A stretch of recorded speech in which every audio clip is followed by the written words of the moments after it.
awards if someone was just like, I met Danny and he was just kind of awkward. But I don't know, let's check it out. Anyways, here's my story with meeting Danny. So basically, me and my friend work at the Baumhard Theater in Kentucky. Usually we don't work backstage when a show is on, but my manager let us, knowing how much we wanted to see the tour. Me and my friend were just backstage goofing around when I noticed Danny glancing over at us. I don't know what I'm about to do in this story, but I just want to defend myself and say they were backstage goofing around. So, I mean, what would you do personally if you saw this? If this was your tour and you saw 2 of your fans goofing around backstage, would you not go ballistic on them? Would you not have them booted from the show? I'm just kidding, obviously. I flash him a quick smile and wave. I didn't think much of it until I noticed how angry Danny looked. He then started sprinting at me and screamed, "Get back to work." Okay, so this is fake. He grabbed my shoulders and threw me up into the air onto the stage. Okay, so this is real. He picked me up and started kicking me around like a soccer ball. Curtis and Drew screamed, "Oh no, Danny, not again." Luckily, some considerate Gregs climbed onto the stage and carried me off. Thank God that was fake, dude. If the most upvoted post on my subreddit was someone being like, I met Danny and he was an asshole, that would be the worst day of my life. But luckily, this is fake, all right? Don't believe this. Don't believe this for 1 second, dude. This did happen and I started beating them up, but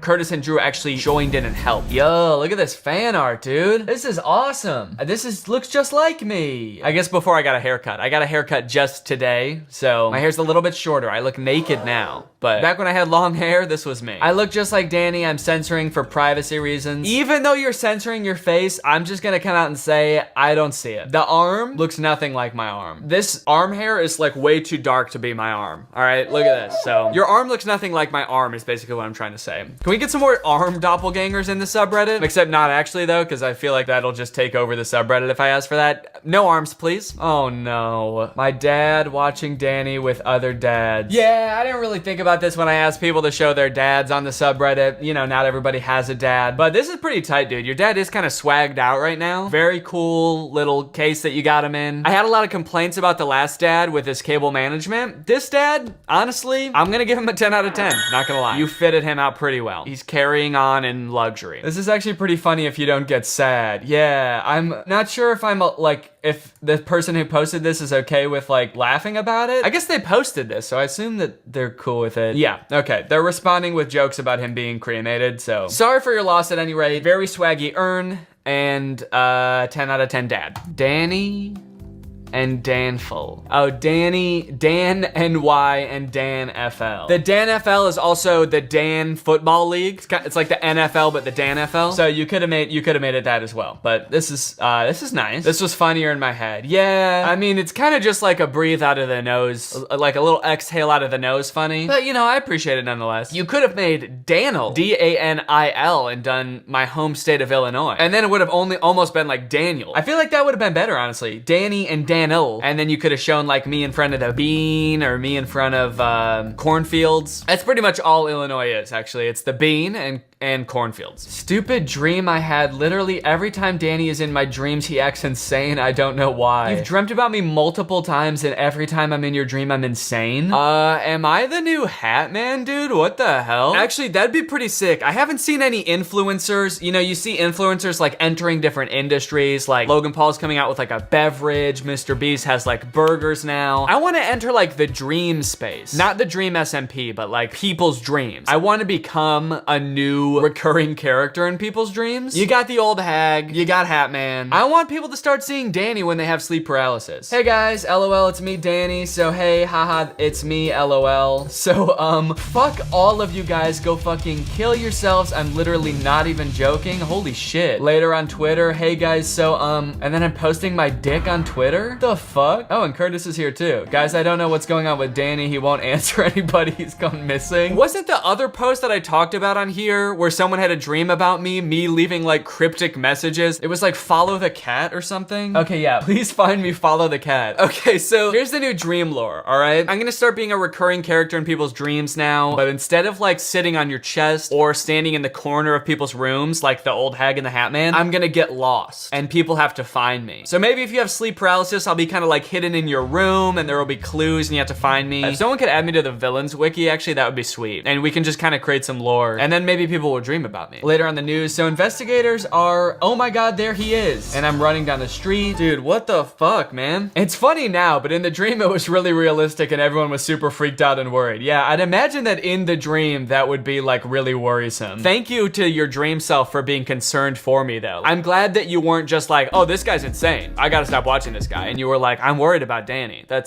really says a lot about the character of your dream self. I'm just thinking that would be so fucking funny if like other people that didn't even know who I was started dreaming about me. If like it became a thing amongst like sleep paralysis culture. I don't even know if that's a thing. Let's make it happen, guys. If it's not a thing, let's start it. Just another day in the Tobey Maguire subreddit. No, dude! Get out of here with that! This is not Tobey Maguire's subreddit. Get him out of here. Why does this have so many awards? Wholesome award. This is not a wholesome. Giving this poser awards on my subreddit. Getting him one of the top voted posts. Get this thing out of here. This is my dad with a Danny Gonzalez balloon he made. That's sick. I mean, like, the fact that he, like, got kind of the general shape of my hair is, like, really cool. He didn't just, like, do any old standard, like, balloon person. I feel like he actually made it look like me on purpose. That's kind of insane. It looks just like me, actually. Can we get a side-by-side real quick?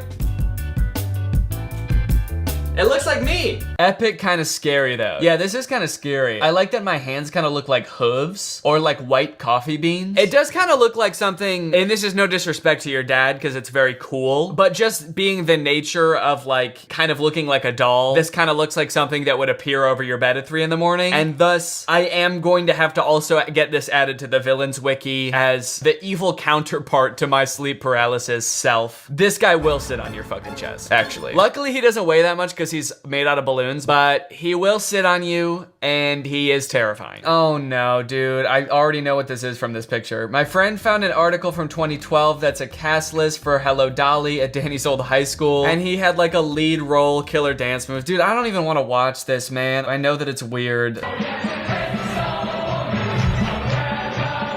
He always gave off theater kid vibes. Yeah, well, I've also said that I was in theater in high school, so maybe that's why I gave off those vibes. Didn't he say he was in theater in his Reddit video? Yeah, there you go. Oh wait, no, didn't he say he wasn't in theater in his Reddit video? When did I say that? I don't think I've ever said that before. I was in theater in high school. I was in theater and speech. Those were the two things that I did in high school. I would never deny that. What are you talking about? Why are you trying to start fake rumors about me? Toe slurper? Ew. Wasn't expecting to read that username and for it to be so nasty. Yeah, guys, if you see somebody commenting on my subreddit with a name like Toe Slurper, do not trust anything they say, alright? He should have never denied he was in theater. Dude, I didn't deny I was in theater. I never did that. LOL, I was there for this production. During the intermission, Danny came out on stage and called everyone who didn't get up to use the restroom a very naughty turnip. Kind of fucking whack if you ask me. The top comment under that is I truly can't tell if this is a joke or not, and honestly, I can't either. Yeah, this was literally 10 years ago. Oh shit, I graduated high school 10 years ago. Yeah, this was literally 10 years ago. I would have no memory if that was true or not, and honestly, it kind of sounds like some shit that a 17-year-old Danny would do. This is where that IMDb acting credit comes from. Yeah, my leading role in my high school performance of Hello Dolly. That's sort of how I got into the industry. Let him into Juilliard. Thank you. Actually, this is the only appropriate place to comment that, and I do appreciate that. Thank you. Why does he look exactly the same? Because I am the same, all right? I'm the same person. The stiffness of his body makes me cringe, no offense, Danny. Yeah, that's just kind of how I was back then, dude. I was stiff as hell. Where's Danny? But I made an actual Danny character to find. He's in there and he needs some critical thinking skills to be found. Oh shit. Whoa, you did make a little Danny. Oh, cool. So I gotta find this fool who's holding some kind of cane/bat device. Shit.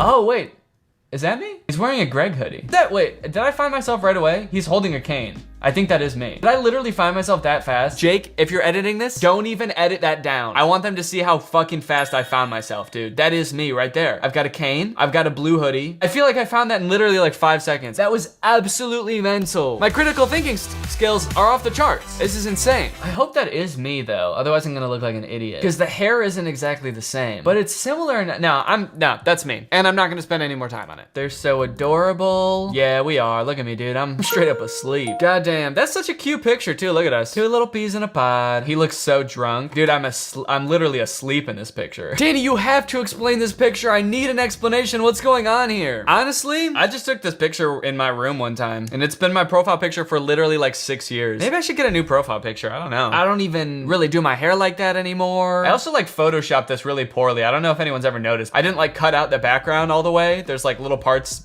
in the middle of my hair where you can see the background. I've honestly never been a huge fan of this profile picture. It just kind of happened and I just kind of stuck with it. Maybe one day I'll change it. Who knows? Didn't Curtis change his? Or was that just a joke? Yeah, Curtis, I think, edited his face to have his mustache and his longer hair on his already existing profile picture. So maybe I should just edit this. Maybe I should just copy Curtis. That's kind of a good idea. Maybe I'll just make Curtis's profile picture my profile picture. Okay, honestly, I'm not seeing any of this like arguing going on the subreddit. Where is this? Oh, I like this. POV, you are the meme. I like that. Oh shit, wait, oh, is this a little video about my new couch? Okay. I guess I'm curious to see what people think about the new couch in the comments. On the last video I posted that had the new couch, people were pretty into it. It's a nice couch. Look at it. Nice leather, very comfortable. I'm sitting back there all the time, dude. When I need to get some work done, I'll go sit back there. It's kind of nice. Now I've got multiple places to sit in here. I feel like it really makes it feel more homey. But I understand I didn't address it or anything. And so people were kind of like, whoa, what the fuck is going on back there? And for your information, I didn't get rid of the IKEA shelf, okay? In fact, I can show you. It's just over there. So here's the couch and it's just right over there, okay? So it's still happy. It's still got stuff on it. Everything's fine. All right, let's see what people are saying about it. In time of political confusion amongst us Gregs, let's lift our heads, join hands, and focus on what really matters. What we've loved, what we've lost, and before we lose anyone else. Dude, what the fuck is going on? Is this person referencing what people were talking about in my Twitter mention? What political confusion amongst Gregs? Very upsetting that the shelf was replaced with no explanation, ceremony, or mention. It just vanished. A ceremony for a shelf? There's no ceremony is necessary, all right? The shelf is happily over there. It's by the window now, all right? It's getting some nice sunlight. I put some guitar stuff on it, so whenever I'm playing my guitar, I'm over there interacting with the shelf, okay? The shelf is fine. Also, it's a shelf. Here's my shelf. This is a little storage thing from IKEA. Why is it making me kind of emotional, dude? It's just a shelf. I'm getting teary-eyed over here, dude. Make this look like Danny's search history, no wrong answers. Danny Gonzalez first name? How to slap someone with legal. Side effects of living like the Liver King. Can you eat raw liver? Okay, that's kind of shit I was Googling actually, so that's pretty good. How to get critical thinking in my subreddit. How to get LaCroix to sponsor me.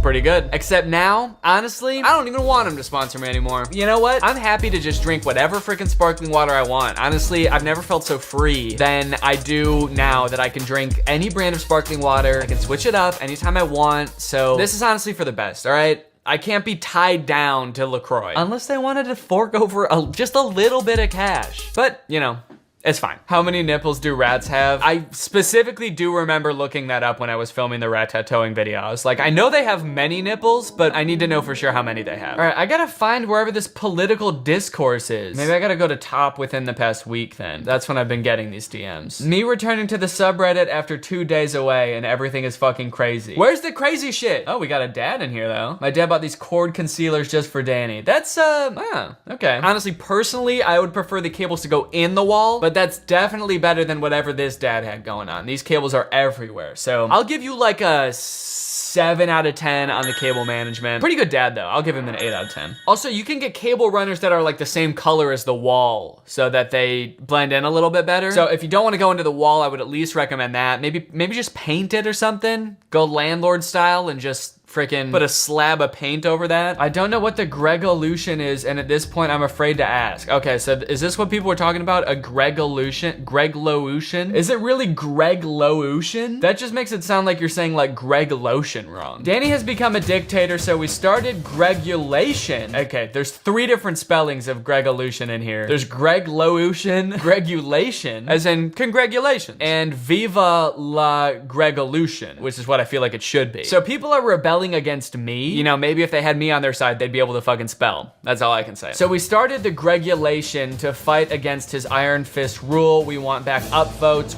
awards, LaCroix, freedom for the Nutcracker guy, etc. We still want him to be king. We want more equality between us, Danny. Dude, what is going on? What is this? Come on, guys. What? Let's sort by new here so that we can see what people are posting about. Okay, literally like every post on the subreddit is about this now. Little Nutcracker guy doesn't deserve this. He He is a beacon of joy, a presence in our life. He does not deserve to be used as this war's pawn. You guys are hurting him. People are creating political spectrums for you to be on. What the fuck, dude? What is the Gregolution? Okay, this one's spelled differently also. Gregolution. So people are making this like fake rebellion because I said that I want all of the awards on my subreddit. That's what this is all about. And they think the Nutcracker's being treated unfairly. Dude, this guy wants to be here, all right? I try to get him to leave. He's the hardest working motherfucker I know, all right? He clocks in early, he stands there all day, and he doesn't leave. He's the last one to leave, all right? I try to get him to leave. He likes it, and he's paid very handsomely. Nutcracker, blink twice if you're being held captive. Blink twice if you're a Gregolutionist.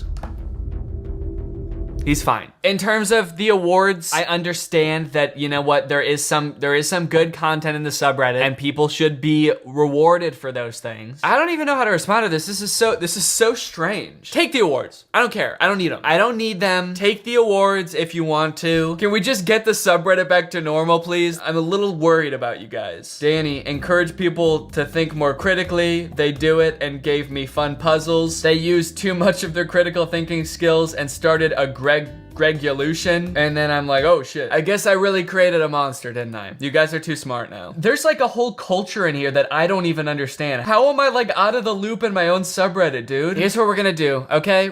I'm making a post on here. It's gonna be called the Gregolation is over. Please stop this nonsense. You can have the awards. I will keep the Nutcracker. He is fine. I promise.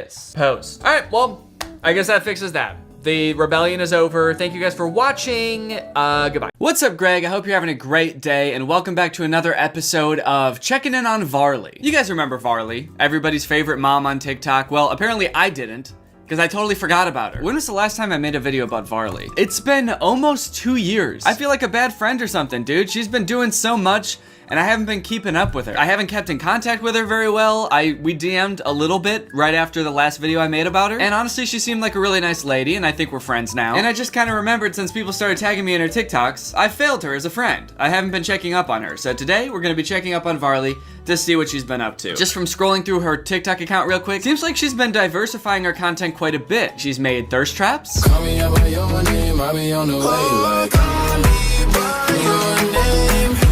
Okay. Playing into the bad girl persona a little bit, okay. I see you, Varley, with the cigar. I don't know about that. She also made a music video like 8 months ago that I never talked about called I'ma Be a Bitch, where she basically says, everybody in my comments keeps calling me a bitch. Well, I don't know about everybody, but some people in her comments kept calling her a bitch, I guess. So she made this music video to clap back. Everybody wanna call me a bitch, so you know what? I'ma be a bitch. Yo, I'm not saying sorry to nobody. I didn't have enough, fuck a pity party. You turned me to a bitch, yeah, you brought it out me. Over this shit, you can call me Cardi. Yeah, I'm stacking all of my bread, cashing out all of my checks. Clapback of the century alert? Can we get a quick alert, please? Clapback of the century, I think? Got you running back to mommy. Dude, don't fuck with Varley or she's gonna be a bitch. That's her words, not mine. I'ma be a bitch. I think Varley's actually a very nice lady. I mean, that's kind of a wild clapback to her haters, dude. Man, the haters keep calling me a bitch, so I'm gonna prove them wrong. By being a bitch. That's a pretty epic strategy. That'd be like if when I was growing up, I was pretty insecure because I was really short for my age, and sometimes I would let it get me down. But instead of doing that, maybe I should have just thrown it back in my hater's face by trying to make myself even shorter. I should have been like dropping bowling balls on my head to make myself like really scrunched down and tiny. Hey guys, I'm Danny. Yo, look at this pipsqueak, dude. He's tiny. Look at this guy. Oh yeah? How about now? Yes, even more so. Shit. If you haven't seen the other videos I've made about Varley, her whole thing up until recently has sort of been about like positivity. Love more, hate less has been her mantra. Love more, Hate less. love more, Hate less. love more. Hate less. She's just been trying to spread like positive vibes all over the internet, but that seems to have changed a bit lately. She's kind of become bad girl Varley with this I'ma Be a Bitch music video, and her TikToks have also started to take a darker turn, as you can see in this one. I mean, even the very first frame of this TikTok, you can tell this is probably gonna be dark. POV, you are kidnapped and trying to save your daughter.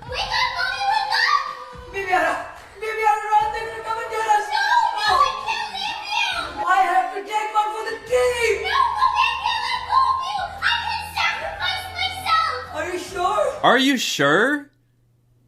That's not the response I was expecting. Dude, this is not the same Varley we talked about a few years ago. She's like, oh, my kid's gonna die instead of me? Hell yeah, dude, I'm out of here. She can probably fend for herself. She's fine. What is she, like 12? She's good. If you call me a bitch, I'ma be a bitch. Are you sure? Oh, never mind, Mommy. Oh, baby, I didn't go. Whoa, she like juked her out. I'll sacrifice myself for you. Are you sure? You know what? Never mind. Never mind. You just pissed me off in the last 2 seconds. I'm not gonna do it anymore. Some of you did just piss me off. I'm not gonna do it.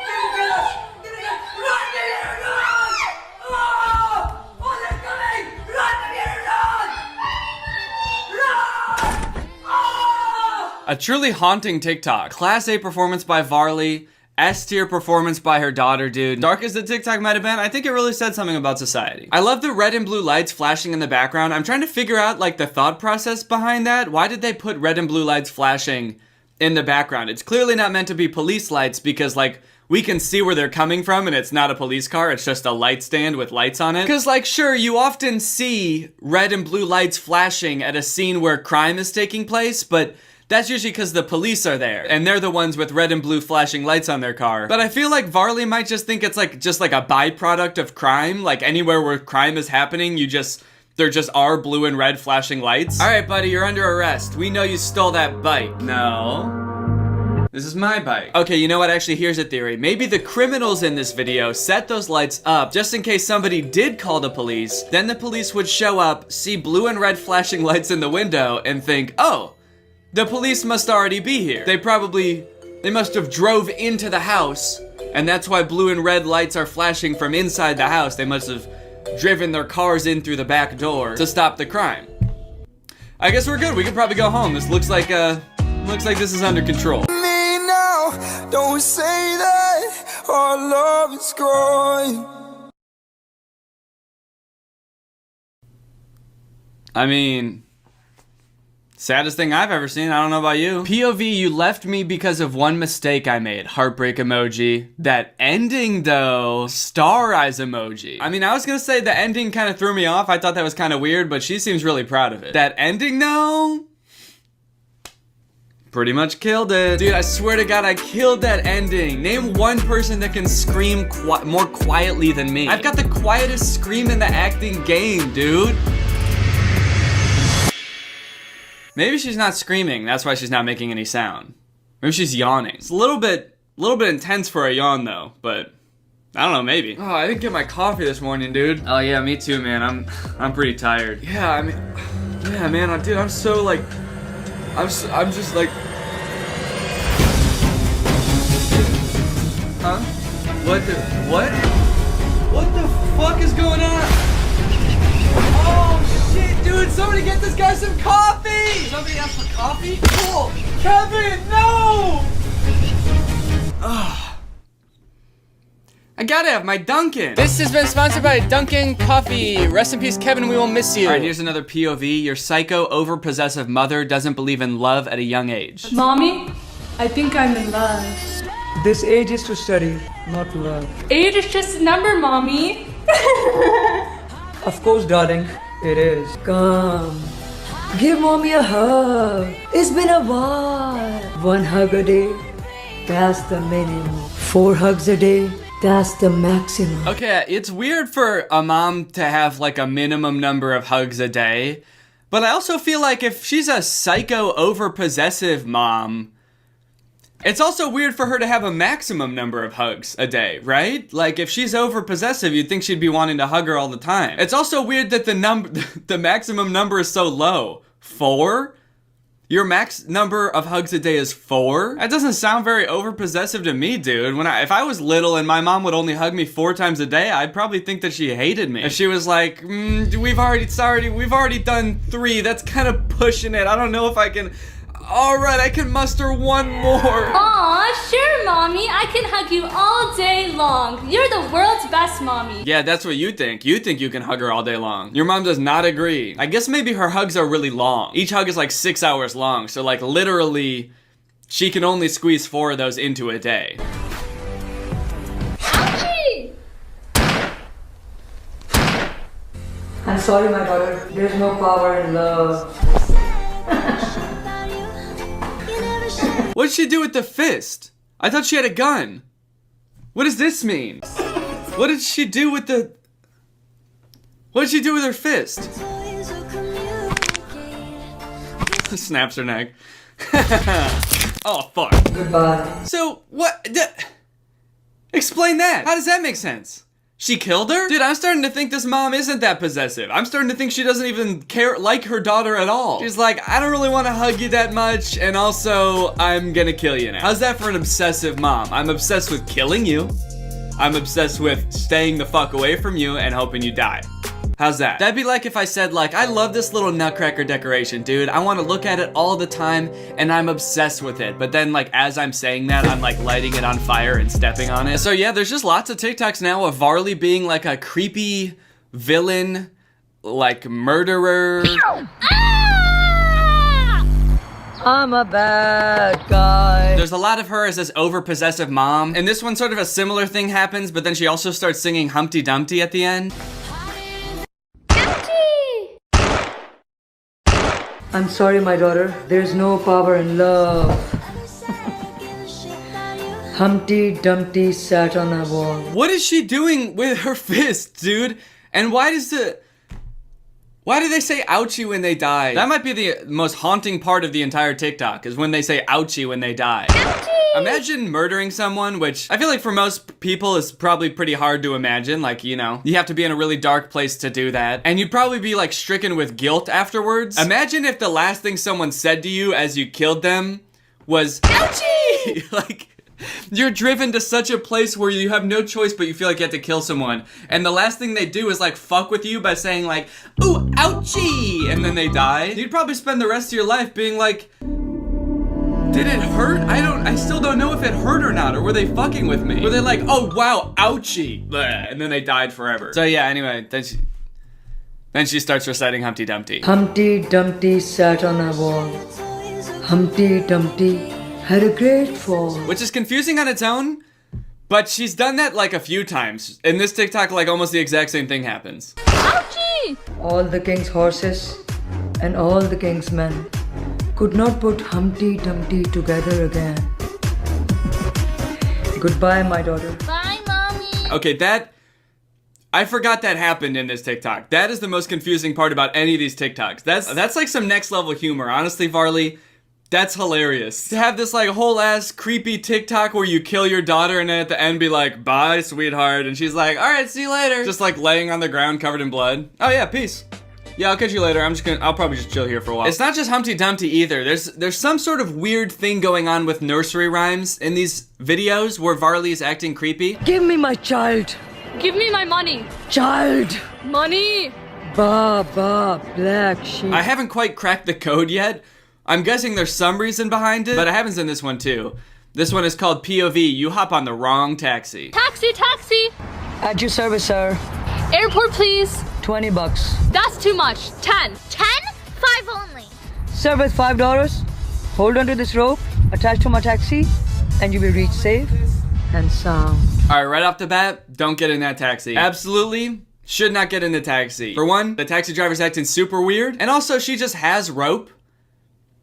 That's not good. That's not a good sign. What's she gonna use that for? They're like in the taxi and they're like, oh shoot, I spilled my drink all over myself. Oh, no worries, dude. Here, you can use this to wipe it up. Huh? Yeah, or if you need like a change of clothes. I think the guy in the back isn't too bloody. Guy in the back? Help, Oh, no. is anyone there? Oh, no. Welcome aboard. That's not the way to the airport. Entering this cab was your decision.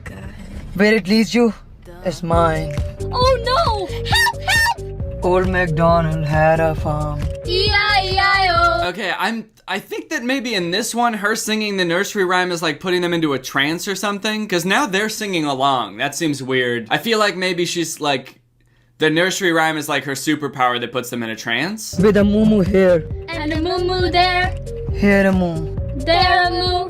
Everywhere, a moo. That cut where it cuts to like that zoom in on their faces when they say a moo moo, I think it's genuinely really funny. Everywhere, a moo. I'm not exactly sure if it's intended to be funny. I feel like this is sort of tongue-in-cheek. I can never tell with Varley, but I feel like she's making this to appeal to sort of like the, oh, this is so weird side of TikTok that like and comment on things that are really weird. So I feel like she's kind of leaning into it. And then she kills them with her little finger gun. They both say ouchie and die. Yeah, I don't know what the nursery rhyme is. I feel like it was like a trance to get them, you know, sedated so they stop freaking out about driving to the wrong place. And then right when she's got them right where she wants them, she shoots them. Anyway, it seems like Varley's doing good. Honestly, this TikTok has 800,000 likes. So, seems like things are going pretty well for her. Seems like she's still doing her thing regardless of whether I'm checking in on her or not, so that's good. Varley, I hope you're doing well. As always, guys, please be nice to Varley, okay? She's a nice lady. If you call her mean names, she might turn into those mean names, so be very careful. But yeah, don't harass her or anything.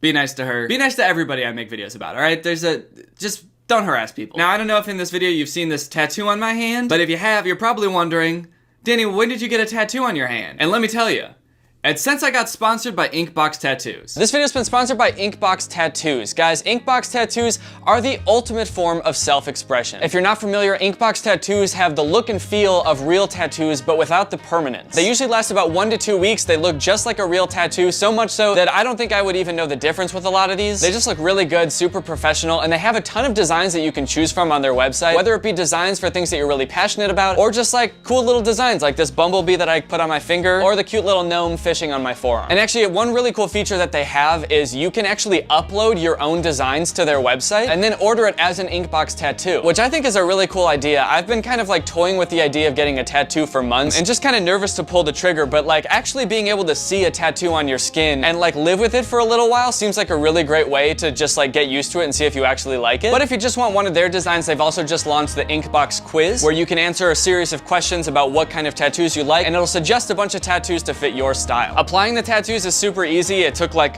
maybe a minute for each one. You literally just like stick it on your skin. You don't even need like a water cloth like you do for a lot of like temporary tattoos. You just stick it on your skin, it stays there for an hour, and then you peel it off and then you're done. So if you're looking to test out a tattoo idea, or you just want to rock some sweet designs on your skin for a few weeks, then click the link in the description and use my code Danny for 20% off for the entire month of June 2021. Again, that's the link in the description, or right here, use my code Danny for 20% off for the entire month of June 2021. At that link, you can also find a bunch of tattoos that I've picked, some of which I'm wearing now, and others that they have sent me, and I'll probably wear once these ones wear out. So if you want to have a matching tattoo with me for a few weeks, then head on over. All right, well, thank you to Inkbox for sponsoring this video, and thank you to you guys for checking out Inkbox. All right, guys, I hope you enjoyed this video. If you're new here and you're not subscribed yet, make sure you subscribe and turn on my notifications to join Greg. Greg is what I call my fan base here on YouTube. We're sort of a family, sort of an army, sort of one guy named Greg. So if you want to join Greg and become Greg, all you have to do is subscribe and turn on my notifications. But with that being said, thank you guys for watching this video, and I'll see you next time.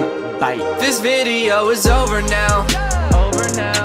Go find something else to watch, or just watch this video. I know we had a lot of fun, but you can't stay on this end screen forever. This video is over now. So why are you still watching this? Alright guys, I'll admit I am very late to this topic, potentially even like a month late, depending on when this video comes out. But in my defense, I'm a dad now, alright? I have a baby. He's 5 months old. I have better things to do than sitting here talking to a camera alone in my room. Like watching Jason Nash live stream on TikTok. Alright, Sandra, thank you for the money. Kevin, thank you for the money. Can you guys send me $1 million? Turns out I can do both at the same time though, so now I'm here. If you've been on TikTok lately, there's a good chance you've seen former Vlog Squad member Jason Nash constantly live streaming, compulsively urging his fans to send him money. I know I have. A lot. This man is constantly live. Here we go, 118. Guys, don't forget to follow my podcast, All Good Things Podcast. We just spoke about it. We need... If you enjoyed that 30 seconds of silence, guys, make sure to go check out my podcast. You're gonna love that. It's completely silent for an hour. Like me, a lot of people were pretty confused to see this. At one time, Jason Nash was a part of the most popular group on YouTube, and now he's battling the Joker for gifts on TikTok. What a way to start the day with Tommy Two Coats. Tommy, thank you so much for being here. If you've never seen one of these TikTok gifts battles before, basically there's two creators, and you send gifts to the respective creator that you're watching. This bar at the top indicates who has the most gifts, and when time runs out, whoever has the most gifts wins. Their prize? All of the gifts that they got during the battle. And then the second place person also wins all the gifts that they got during that battle. So needless to say, there's a lot at stake. This is a live stream where Jason is actually battling his wife, Naveen. Why don't you come down in the room? I'll let you in. You can come back in the house now. Yeah, come back in the house, man. You look like Batman standing over the city. Now, hang on. If they're married, aren't the gifts just going to both of them? What kind of charade is this? Now, at first I kind of assumed that most of the people watching these live streams were children. And I was like, ooh, that is super weird, just like asking children for money. You're basically just asking them to steal their parents' credit cards. In a way, I sort of thought of Jason Nash as like a babysitter, but he's also babysitting 1,000 other kids. And if you start choking, he's not gonna call 911 because he can't see you. But after tuning into a few of his streams and actually like clicking on some of the profiles of people watching, I realized that it's actually mostly adults, which was very surprising to me. Guys, what are we doing here? Stop that. I promise you there are like 1 billion other better uses for your money than helping Jason Nash's wife crush him in a gift battle. Fun as it may be. The reason I wanted to make this video is because I think that it's kind of a very interesting look at the career span of a creator. It's a pretty new career, all things considered. And like nobody's been a full-time online creator for 40 years. So we don't really know how long this career is supposed to last or how it will evolve over time. So I think it's worth looking at why Jason Nash is here. Between the years of 2016 and 2020, David Dobrik was seemingly at the top of the YouTube ecosystem. What started as David just sort of goofing around and filming his friends as up-and-coming content creators quickly turned into partying all the time, collabing with huge celebrities, huge giveaways, and giant sponsorship deals. And if you didn't watch the vlogs around this time, you might think that David was like the biggest part of them, but it was actually more his friends doing the heavy lifting. David was always behind the camera, and sure, he would laugh a lot, and you'd hear him laugh, but I really feel like the reason people tuned in was sort of to live vicariously through David and experience the goofiness that was all of his friends. So while all of the vlogs were on David's channel and David was inevitably the most popular member of the vlog squad, I really feel like he owes most of his success to his friend group. But it was a fun time. I watched a lot of the vlogs back in the day and I really enjoyed them. It felt like you were a part of this friend group. And in a lot of ways, you were like the members of the vlog squad, because like the members of the vlog squad, you also were not getting paid for your appearances in the videos, which is something that I always found kind of weird. David's friends never got any sort of payment. Their only payment was in exposure. And so what kind of ended up happening was, because everybody else around David wanted to launch their careers off of David's vlogs, they all started vlogging too. But because they would always be hanging out together, all of their vlogs seemed to be just like the same situation from a bunch of different angles, and everybody was holding vlog cameras. It got pretty out of hand for a while there. Eventually though, during the pandemic, a bunch of stuff happened that caused David to take a step back from vlogging. Mainly a bunch of scary accusations about one of his best friends, Dom, and also him almost killing one of his other best friends, Jeff Wittick, by slamming him into the side of an excavator. After losing a bunch of followers and probably more importantly, a bunch of sponsors, David posted an apology saying he was gonna do better. He said he was gonna take steps to make sure his vlogs were a safer environment for the people in them. And I want to be able to have a place of checks and balances. I want to have HR. If he had to choose between quitting vlogging or doing it safer with an HR team, he was gonna do that. And then he quit vlogging. Currently, David is still presumably very rich. The only place he really posts is on Snapchat, and from what I can tell, he mostly just goes around and tours really expensive houses and parties a lot. He doesn't seem to have any ambitions of creating more content on YouTube. In a lot of ways, he's sort of like the Great Gatsby of social media now. But without David sort of manning the ship that was the vlog squad, a lot of the other members basically had to figure out other avenues and other ways to make money and maintain their following after the vlog ended. Zane and Heath have a pretty successful podcast now, so does Jeff Wittick. Carly and Aaron, I believe, have a podcast too. But I feel like Jason Nash out of the entire group is having the most trouble adjusting to the post-vlog era. He has a podcast, but it's definitely not getting the same numbers that his podcast with David did, views, back in the day, which David also quit. Despite them, I think, getting a bunch of really great offers that would have changed Jason's life, David decided to quit because he didn't want to do that anymore. He wanted to be the Great Gatsby. So Jason has now been left to fend for himself, and it seems like TikTok gift streaming is what he has turned to. You excited to go to dinner?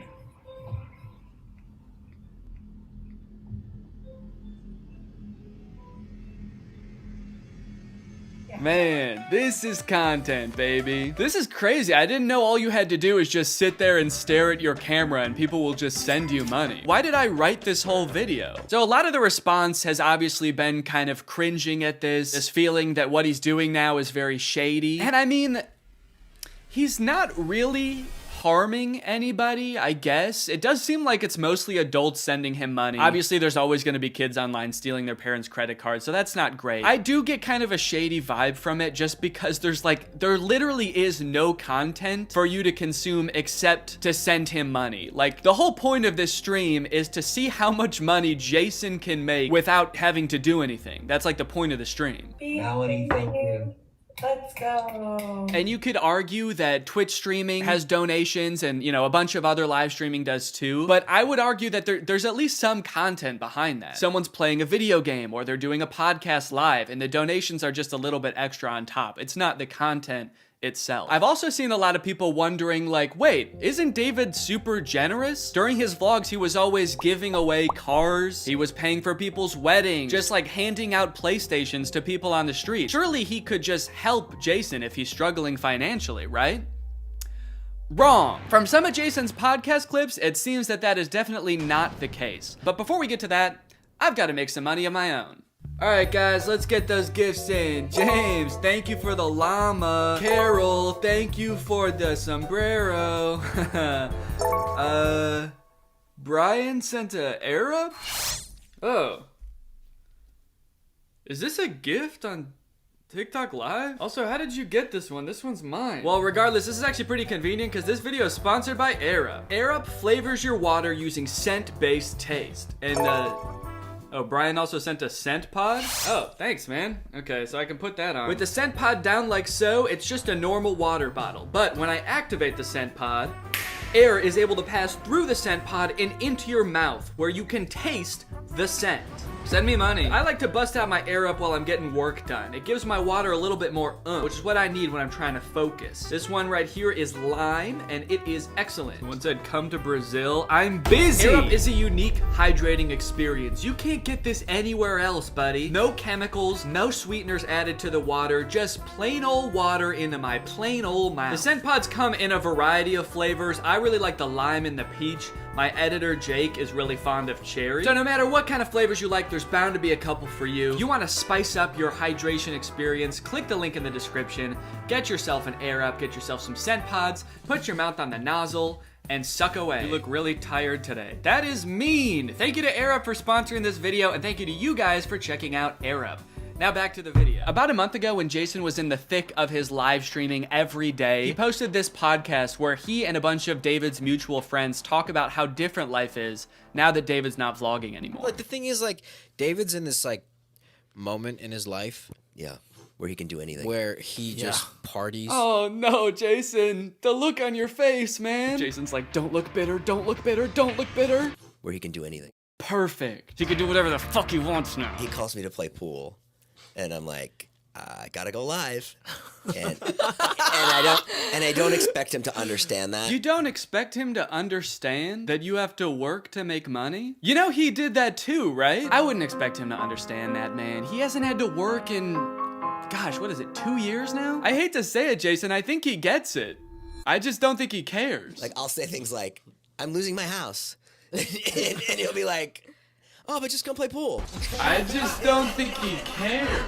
Dude, Jason, haven't you learned anything from being friends with a popular YouTuber? You just told him you might lose your house, and he invites you over. You think he really wants to play pool? Dude, he's probably gonna Mr. Beast you. He's probably inviting you over so he can, like, surprise you with a new house. He might make you do Squid Games for it, but you have a chance to win a new house. Maybe he'll give you a new car. Or, you know, surprise you with his new car like he did that one time. My surprise to you is that I'm buying myself a car. I know, right? That was cool. I will say it is interesting that David seemingly stopped doing the extravagant giveaways once he stopped doing the vlog. I wonder what the correlation there is. That's kind of weird. There was a great TikTok that he sent, which was like some guy. It's just the guy that has like a lot of money and can do anything all day. He's like, oh, Diplo's having a party tonight, and like and it's literally like things that David has said. David sent Jason a TikTok of a rich, out of touch guy being like, oh my god, dude, this is so me. Dude, look at this TikTok. This is so me. That moment when you're rich and you're partying with Diplo and you're talking about how much you hate Jason Nash and how poor Jason Nash is. Guys, comment below if you found this relatable. But if you think about it, though, from 18 to like what, 23, 24.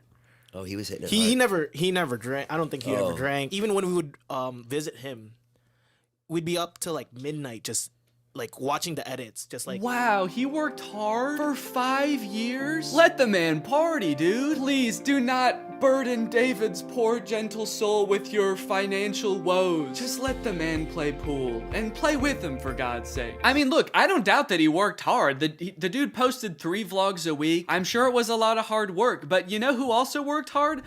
Everybody in his vlogs. I mean, that dude just said it himself. They all stayed up with him until midnight watching the edits to make sure they were good. This was a group endeavor. And I know what people say. They say like, well, David gave them the opportunities, you know? He didn't have to make them famous.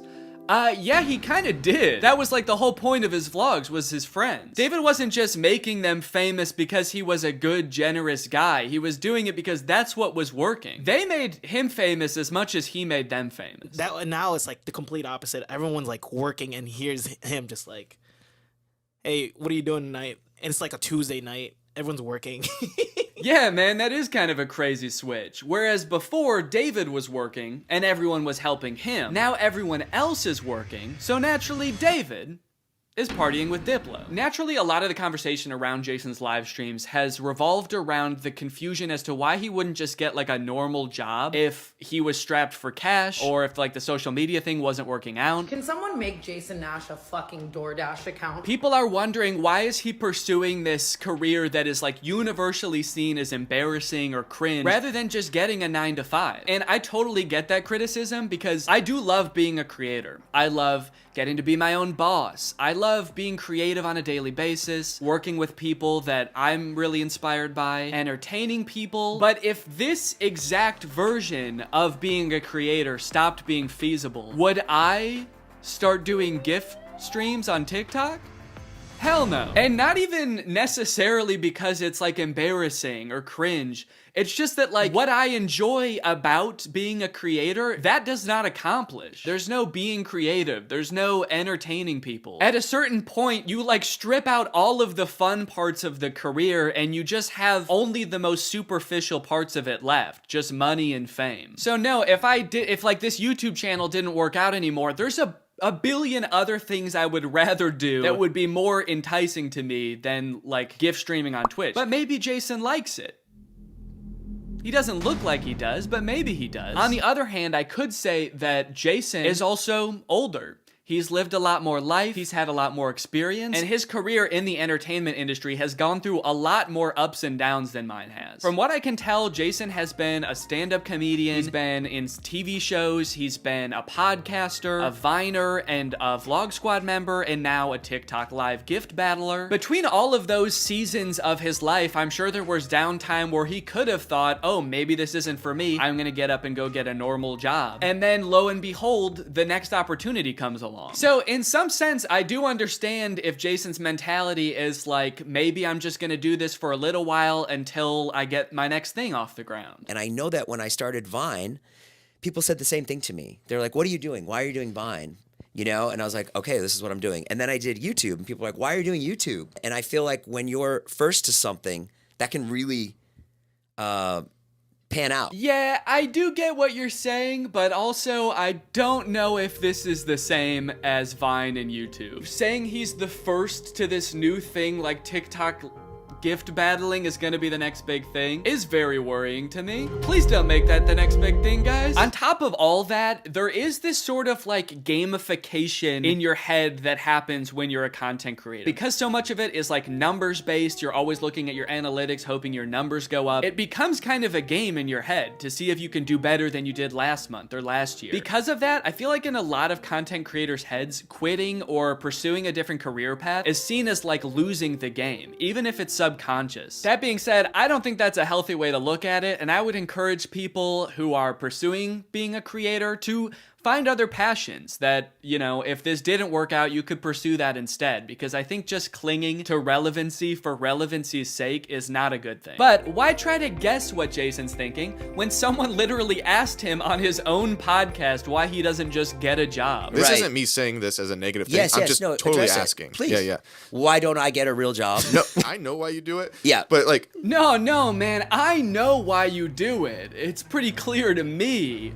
But, could you tell everyone else why you do this? Someone said that the other day, why don't you get into real estate? I'm like, I hate it. I don't have a real estate license. Bo Granny? Oh yeah, I forgot. You have to be born with a real estate license to do real estate. But darn, Jason Nash was born with a TikTok account. So he has to do that instead. Right. Now look, would I be on TikTok Live if I wasn't in like a financial hole? I don't know, probably not. But also like YouTube wasn't really working, and I needed to find something. OnlyFans. I can't do OnlyFans. This is such an unrelatable thought process to most people. YouTube is not working out for him, and his first thought is OnlyFans? TikTok begging people for money? It just comes off as being so set on being an influencer that nothing else matters to this guy. Listen, it is what it is. It's like I was on Vine, I was on YouTube, I was on Snapchat, and now I'm doing this. Don't say it like that. Now I'm doing this. I mean, I do like it. No, man, I don't think you do. Not after that. We all saw that. So anyway, it is what it is, and I have to do it because I love it, and it's my favorite thing. Phew, that was close. Hey, we can hear you. What? You said that was close out loud. Oh no! Do you ever think about going to DoorDash or to like a?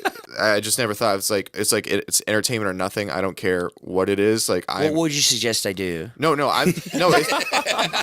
It's just that we get a job at Lululemon. From what I can gather from this clip and the way they're laughing about the prospect of being a DoorDash driver or working at Lululemon, those jobs are not even on the table for Jason. I don't know his personal finances, but Jason lives in LA, he owns a house, he has kids, he has a wife. So I feel like when he's saying things like, I don't have any other skills, what he's really saying is, I don't have any other skills that would allow me to live the exact same life that I'm currently living. And honestly, I could understand if he really does like the TikTok live streaming thing, but don't laugh at other jobs like Lululemon or DoorDash like you're so above doing them, yet you're on TikTok literally asking people for money. And I do totally get that Jason has kids that he has to support, that I'm totally empathetic to that situation. It is kind of ironic that his solution to that is to ask other people's kids for money online.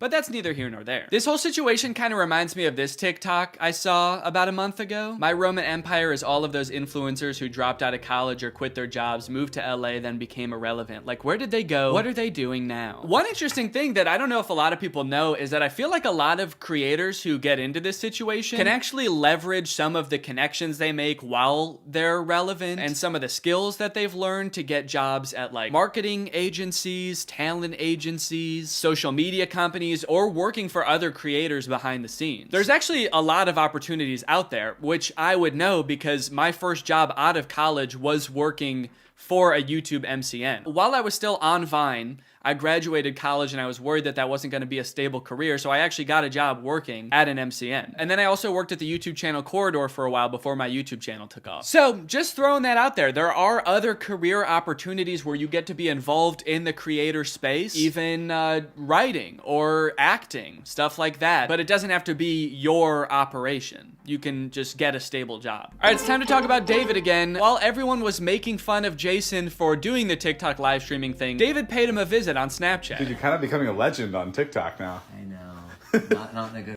way. Yeah, but I think it's fun. No, man, this is a great look. This is awesome. Multi-millionaire visits former unpaid employee wearing a crown to make fun of his new job. David, do you know why, perchance, Jason has to do the TikTok live streaming? Have you thought about that at all? During your long nights of playing pool? Bye, guys. Thanks for having us over in your little hobbit home. And make fun of his house before you leave? Check.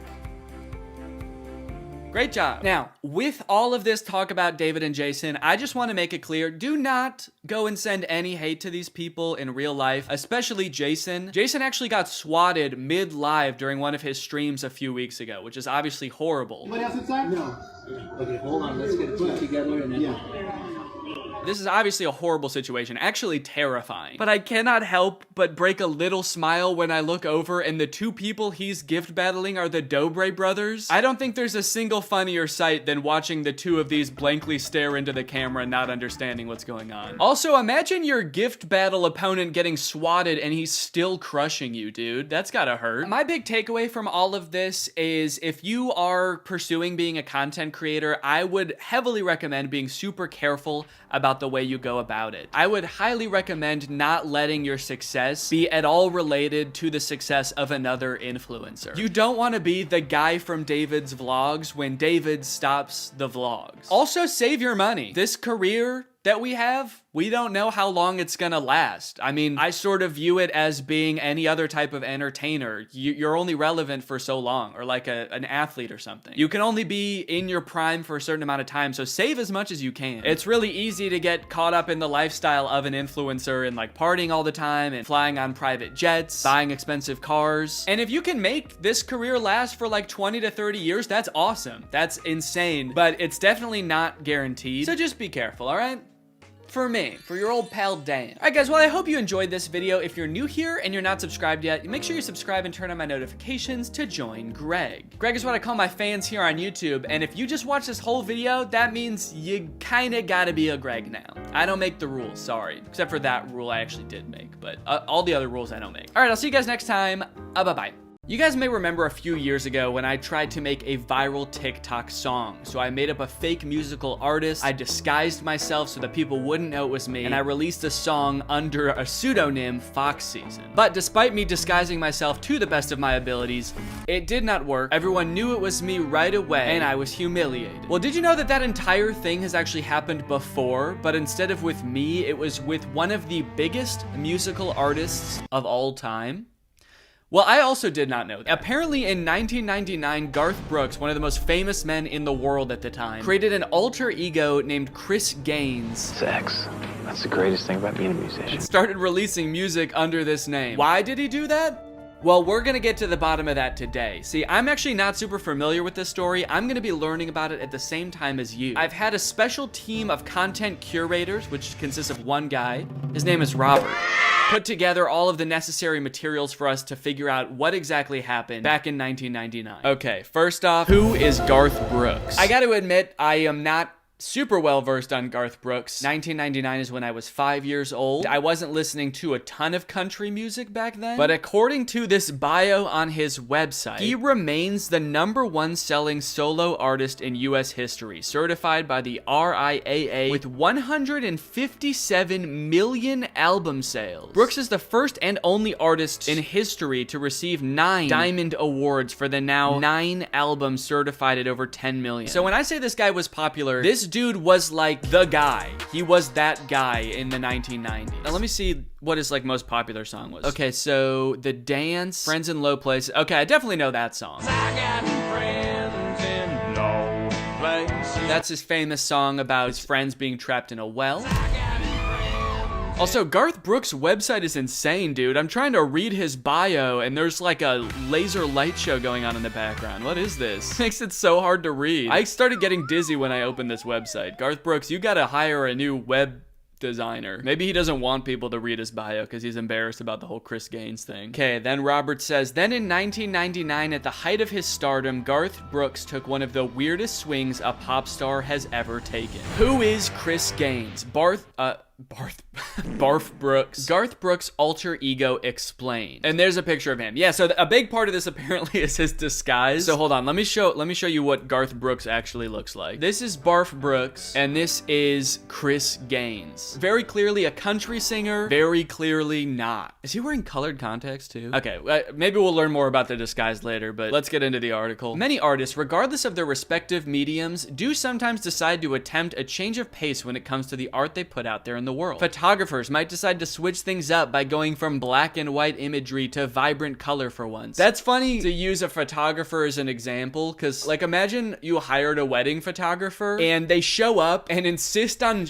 like shooting your wedding photos in a different style than what you agreed on. But not only that, they're also in a disguise. They're super emo looking with their hair over one eye, and they're like, I was thinking that we could do all of your photos in black and white with just like one pop of color. Maybe just like only red. While not many musicians will take on a whole new identity for change of artistic pace, but award-winning country music superstar Garth Brooks did. The guitar-playing legend once went completely against the grain by taking on a whole alter ego. He changed his hairstyle and outfits and released an album under the name of Chris Gaines. Side note, every time I read the words Chris Gaines, I am gonna accidentally think of Chip Gaines, of Chip and Joanna Gaines, The house renovator from Fixer Upper. Maybe that's him too, dude. We don't know. I've actually never seen Garth Brooks and Chris Gaines and Chip Gaines all in the same room together. Was this like as his career was starting to fade into irrelevance, or is this like at the height of his fame? It seems like it was at the height of his fame. That makes it so much more insane. I could see like after your prime, you wanting to switch it up and do something else, but trying to do both at once? He was still Garth Brooks. I wonder if they ever collab. In 1999, Garth Brooks and his production company Red Stroke Entertainment began to develop a film project that was meant to be a dramatic portrayal of a popular rock and roll musician named Chris Gaines. It was given the title The Lamb, but not much else detail at that point. Gaines was Australian, had dark hair, and even a soul patch, but not quite the features Brooks fans were used to at all. Every detail about Gaines was created by Brooks himself, apart from the songs, which were written by several other songwriters, including country music superstar Trisha Yearwood, who would later become Brooks' wife. Oh, that's a weird turn of events. Okay. Guess he liked the songs that she wrote a lot. I like that you ghost wrote those songs for me. How would you like to ghost write my vows for me? Will you marry me? And I'm serious about the vows thing. I don't want to write my own vows, if that's cool. Wait, so this started as a movie role? He was making a movie and created a character named Chris Gaines. And then at some point he just becomes the character? Is this gonna be like Austin Butler? How we just became Elvis after Elvis? To build hype for the upcoming movie, Brooks embodied the role of the fictional rock icon by releasing an album, Garth Brooks in The Life of Chris Gaines, in October of that year. The album was tied into the planned film that at the time had no projected release date. Okay, so is he trying to trick people or not? It kind of seems like he's not from this article. I mean, his name is in the album title. If he was trying to fool people, he would be doing a really bad job. It'd be like Hannah Montana releasing an album called I'm Miley Cyrus. The public's reception of Gaines. Oh, and we've got a song here. Chris Gaines, Lost in You. I've got friends in low places. The song's just the same. It is very moody looking though. You are my godsend. It's definitely an interesting look he's got going on. Has he ever seen a rock star before? He looks like a cult leader or something. Why isn't he wearing shoes? Cult leaders don't wear shoes. That's in case you didn't get that reference. The masses weren't ready and ultimately didn't accept Gaines. Sure, Brooks fans gave his new style a try as the album actually went #2 on the Billboard 200s charts. However, the people who purchased the album were quickly disappointed and genuinely confused. I don't know what's so confusing about it. It's Garth Brooks in Chris Gaines. Wait, is that what the album's called? In the Life of Chris Gaines. It was rumored that even his most loyal fans simply didn't catch on to the fictional aspects of Gaines. Instead, they easily thought that Brooks was genuinely going off the deep end, changing his whole life around. People didn't understand the connection with the movie. They just thought he was changing his name, his hairstyle, taking off his shoes, and just completely changing his music style. As for The Lamb, Brooks' production company focused more on the marketing and promotion of the music, forcing any basic foundations of even just the movie's production to fall by the wayside. By early 2001, anything involving a potential movie seemingly stopped, and the life of Chris Gaines quickly went from destined to disappearing. So they never released the movie. Well, yeah, that's gonna make it way more confusing. I could definitely understand people thinking that you went insane.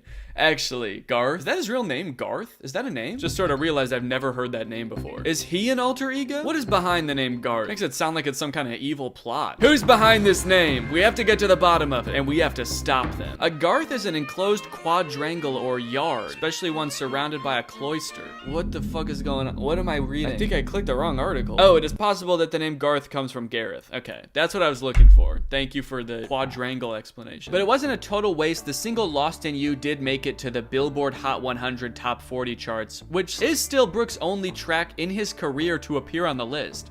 Huh? How is that possible? Didn't we just learn he's like the most popular artist of all time? The song even went gold in the year it was released. The album as a whole did reach platinum status in Canada and double platinum in the United States as well. So it wasn't all bad. It was his most popular song of all time, and people actually turned out to like Chris Gaines way better than Garth Brooks. How much do you want to bet the movie wasn't even a real thing that was gonna happen? It kind of seems like maybe he made up the movie as an excuse when people started being like, we know it's you, Garth. And he's just like, what?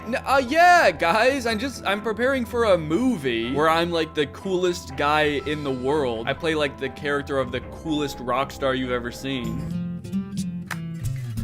There's no more waiting.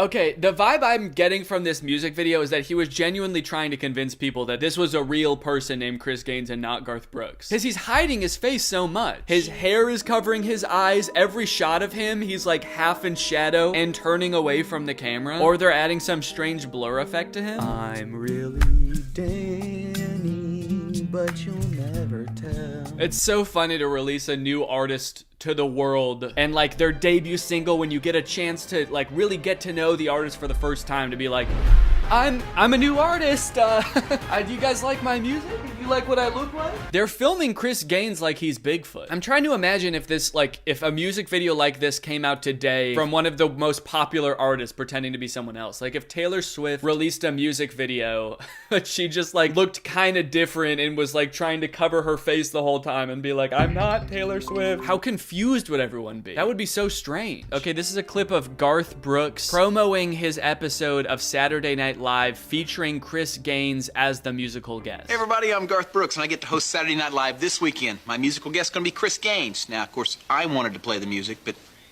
Mango wanted Chris. He's even pretending to be offended that they didn't ask him to be the musical guest. I'm feeling a little bit of cheekiness here. I feel like he's playing into it a little bit, the absurdity of it, so I'm not totally convinced that he's actually trying to pretend like Chris Gaines is a real person. Although maybe the cheekiness is just to give himself deniability so that when people find out it's him, that he can be like, no, I never...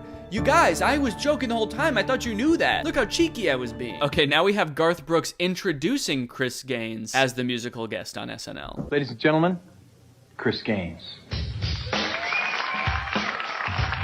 Wait, how did they do that then? Was this part filmed before and not actually live? That way he could be in costume the entire time?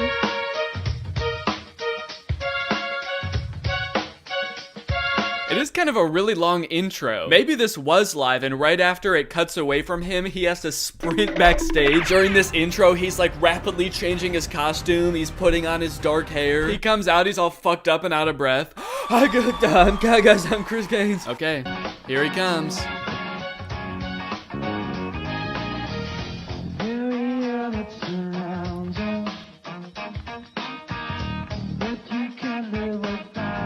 Gotta say, it does not sound great. Undercover boss look. God, I feel like it would be so embarrassing to be Chris Gaines. He must have felt pretty low after this all went down. Do you think Chris Gaines is the friend that Garth was talking about in that song? Friends in no place. The fact that this movie never came out is so crazy, because he's like such a character in this. Like he's acting like a stereotype of a brooding rock star. I feel like before the last Borat movie came out, Sacha Baron Cohen was going around in character a lot, just like doing shenanigans, using like YouTube videos, promotional stuff as Borat. Imagine if Borat just never came out. Everyone's like, okay, so I guess that wasn't for anything. That was just for him. Okay, now we got another article called Chris Gaines' backstory is all kinds of tragic. Chris Gaines may well be the most elaborately documented country star who doesn't actually exist. The tortured rock and roll alter ego of Garth Brooks had his heyday in the late 90s with the 1999 release of Garth Brooks in the Life of Chris Gaines, a greatest hits project that culled songs from many albums he'd released on Capitol Records, all of which were fictional. Wait, did he release music as Chris Gaines before this album, before admitting it was Garth Brooks? And okay, did I totally misunderstand that? I gotta look up Chris Gaines' discography now. I go to Chris Gaines' Wikipedia page and it's like, Chris Gaines is a type of quadrangle or yard. Okay, so Garth Brooks in the Life of Chris Gaines is the only album that Chris Gaines released, but the single for that album, Lost in You, was released earlier than the album, but it still says Garth Brooks as Chris Gaines even on the single. Again, I can still understand why people would be weirded out with this, having no knowledge of a movie in the works. Definitely does seem like a weird thing to do. When it comes to the Chris Gaines project, it's tough to separate fact from fiction. I don't think it's that hard. I think Garth Brooks is the real one. Chris Gaines is the fake one. Are they suggesting we're not sure? He might have been Chris Gaines the whole time and Garth is the made up one. We still don't know what is behind Garth. As intricately detailed as Gaines' musical exploits are, his backstory is just as fleshed out, and the details of the singer's life are as tumultuous as they are plentiful. Okay, so they like made up a whole fake backstory for him? For example, his dad died after a prolonged battle with cancer, leading Gaines down a path toward a debilitating sex addiction. That's not all. Gaines' home was burned burned to the ground by arsonists, and he was betrayed and financially extorted by the manager who helped launch his career, whom he also slept with in the throes of his sex addiction. How crazy would it be if, like, the person perpetrating all of this betrayal and financial extortion was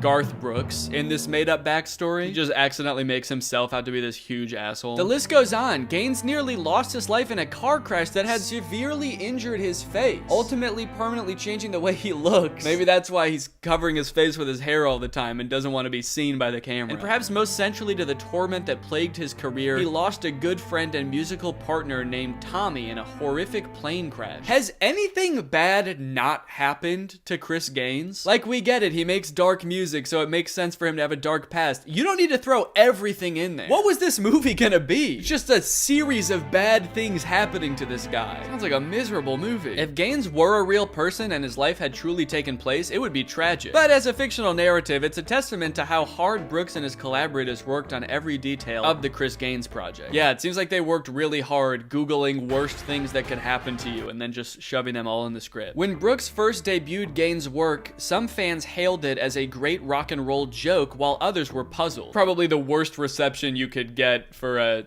new piece of art you put out into the world. You wake up the morning of your album's release and ask your manager, what are people thinking of it? Are the reviews in? Your manager's like, yeah, well, you know, some people think it's a joke, but other people are confused. So, you know. Pitchfork gave it 2 question marks. So apparently VH1 made a behind the life of Chris Gaines, acting like Chris Gaines was a real person, where they go through like his tormented life. And it's 40 minutes long. Oh my God. I think this is also the worst quality video on YouTube. It's crazy. Chris Gaines' solo career took him to the top of the charts. Then his manager took him to the cleaners. I turned Chris Gaines from a nobody into a superstar. They even interviewed the manager who financially extorted him. That's crazy. I remember going over to Chris's house. He was packing and... They have like fake friend interviews, fake manager interviews. He was trying to make Chris Gaines real. He was. It's weird because it's like he's trying to play it off as a character and real at the same time. Part of me feels like if it worked and no one like called him out on it, he was just gonna become Chris Gaines and act like Garth Brooks never happened. Okay, so there's a video of him from 2023 talking about it. So let's see what he has to say in hindsight. And now when people speak of the Gaines Project, all they talk about is the music. I like that. Yeah, of course you would. No one's talking about the insane thing that I did, just the music.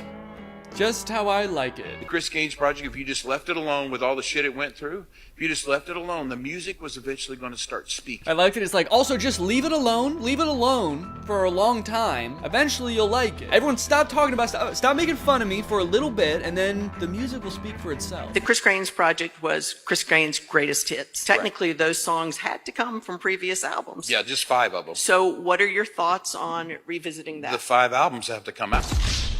The 5 albums have to come out. Yo! The 5 albums have to come out. Okay. Could we finally get a Chris Gaines comeback season? During an extensive Q&A at Billboard Live, in conversation, the country star confirmed his intentions to release more music as the controversial character. Well, I, for one, am very excited and cannot wait for Chris Gaines to come back. And Chris, if you ever want to collab on a song, I know a really great up-and-coming musical artist named Foxseason who would love to work with you. All right. Well, that's it. I'll see you guys next time. Bye-bye. Hey guys, before this video starts, I just wanted to let y'all know that I've got some new merch. You're a ooey gooey, yummy, yummy, tasty little snack. I'ma hit it from the back. This, of course, is another episode of Dan the Mermaid Man. Yummy, wummy, tasty little treat. Put this record on repeat. Listen while you sleep, baby. These don't look like hair. Baby, you're a princess. Oh, you look delicious. Make me want a chef's kiss. Mwah, mwah, mwah. Yummy. Body like a dead fish. Face like scrambled eggs, bitch. That's a balanced breakfast. Yeah, you're a ooey gooey, yummy, yummy, tasty little snack. I'ma hit it from the back, babe. You're a chewy, chunky.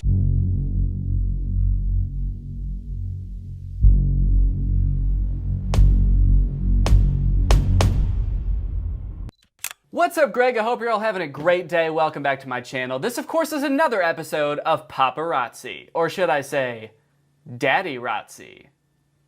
Because, like, Papa Papa like daddy. I've recently stumbled upon a new type of content that I didn't know existed. It's YouTube paparazzi. I've seen channels like TMZ where they go up to famous people on the streets and ask them questions. They're always taking pictures from like miles away at these celebrities. And we are finally at the point where YouTubers and TikTok stars are getting much of the same treatment. There's this YouTube channel called The Hollywood Fix that does do like a lot of mainstream celebrity stuff too, but they also specialize in influencer paparazzi moments. And I don't know why, but like the concept of paparazzi has never really bothered me that much before, but maybe it's because I see myself in other like online creators more than I do mainstream celebrities. But this whole paparazzi thing is pretty weird.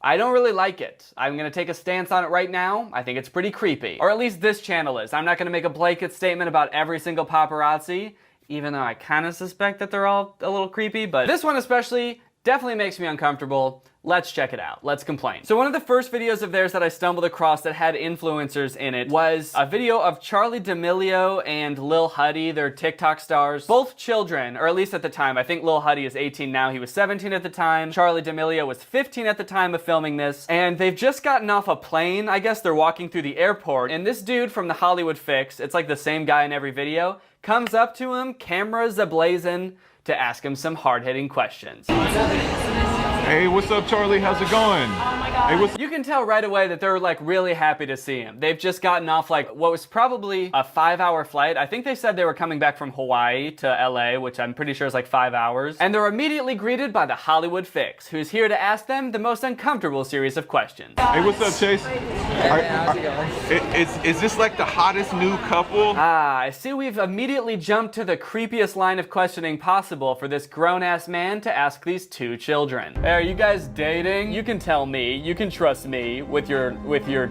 childhood love life. Does he not realize how weird this is? I feel like it's universally accepted that this would be a weird thing to do to two children. Like, imagine an adult doing this to anyone except Charli D'Amelio. Hey, so is this like the hottest new couple or what?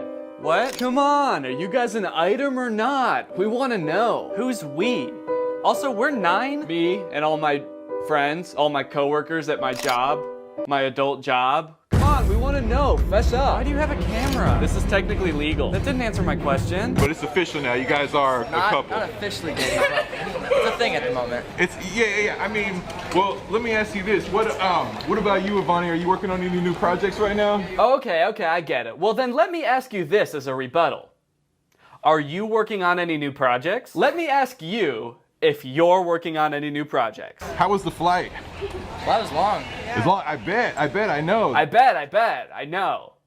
Actually, I don't know if you could tell, I was on the same flight as you guys. I was actually right behind you the whole time. I was the guy with the camera. Yeah, that was me. Yeah, we know. This video is a little bit of a nightmare scenario because this dude from The Hollywood Fix is following them around the airport while they're trying to find where their baggage ended up, like which baggage claim carousel their bags are at. So they're walking around, and I think the dude from The Hollywood Fix looked up their flight to find out which baggage claim they were at, so he keeps telling them, hey, I think you guys are at baggage claim 3. You guys are, I think it's number 3, like over there actually. But they're like trying to ignore him and move past him and also find their bags so they're not listening to him. But I think he is right, and their bags really are at baggage claim 3. So this video is like 7 minutes of them walking around trying to find their luggage, but like not listening to him. Cause like also too, James Charles said that he wanted to collab with you. Can she even hear him at this point? He's like in the back of the group and not talking very loud. I think James Charles said he wanted to collab with you. Anything to say to that? You can't hear me? That's okay. I really just wanted to film you walking around anyway. I don't give a shit what you had to say. I think you guys might be at the number 3. It might be the opposite way.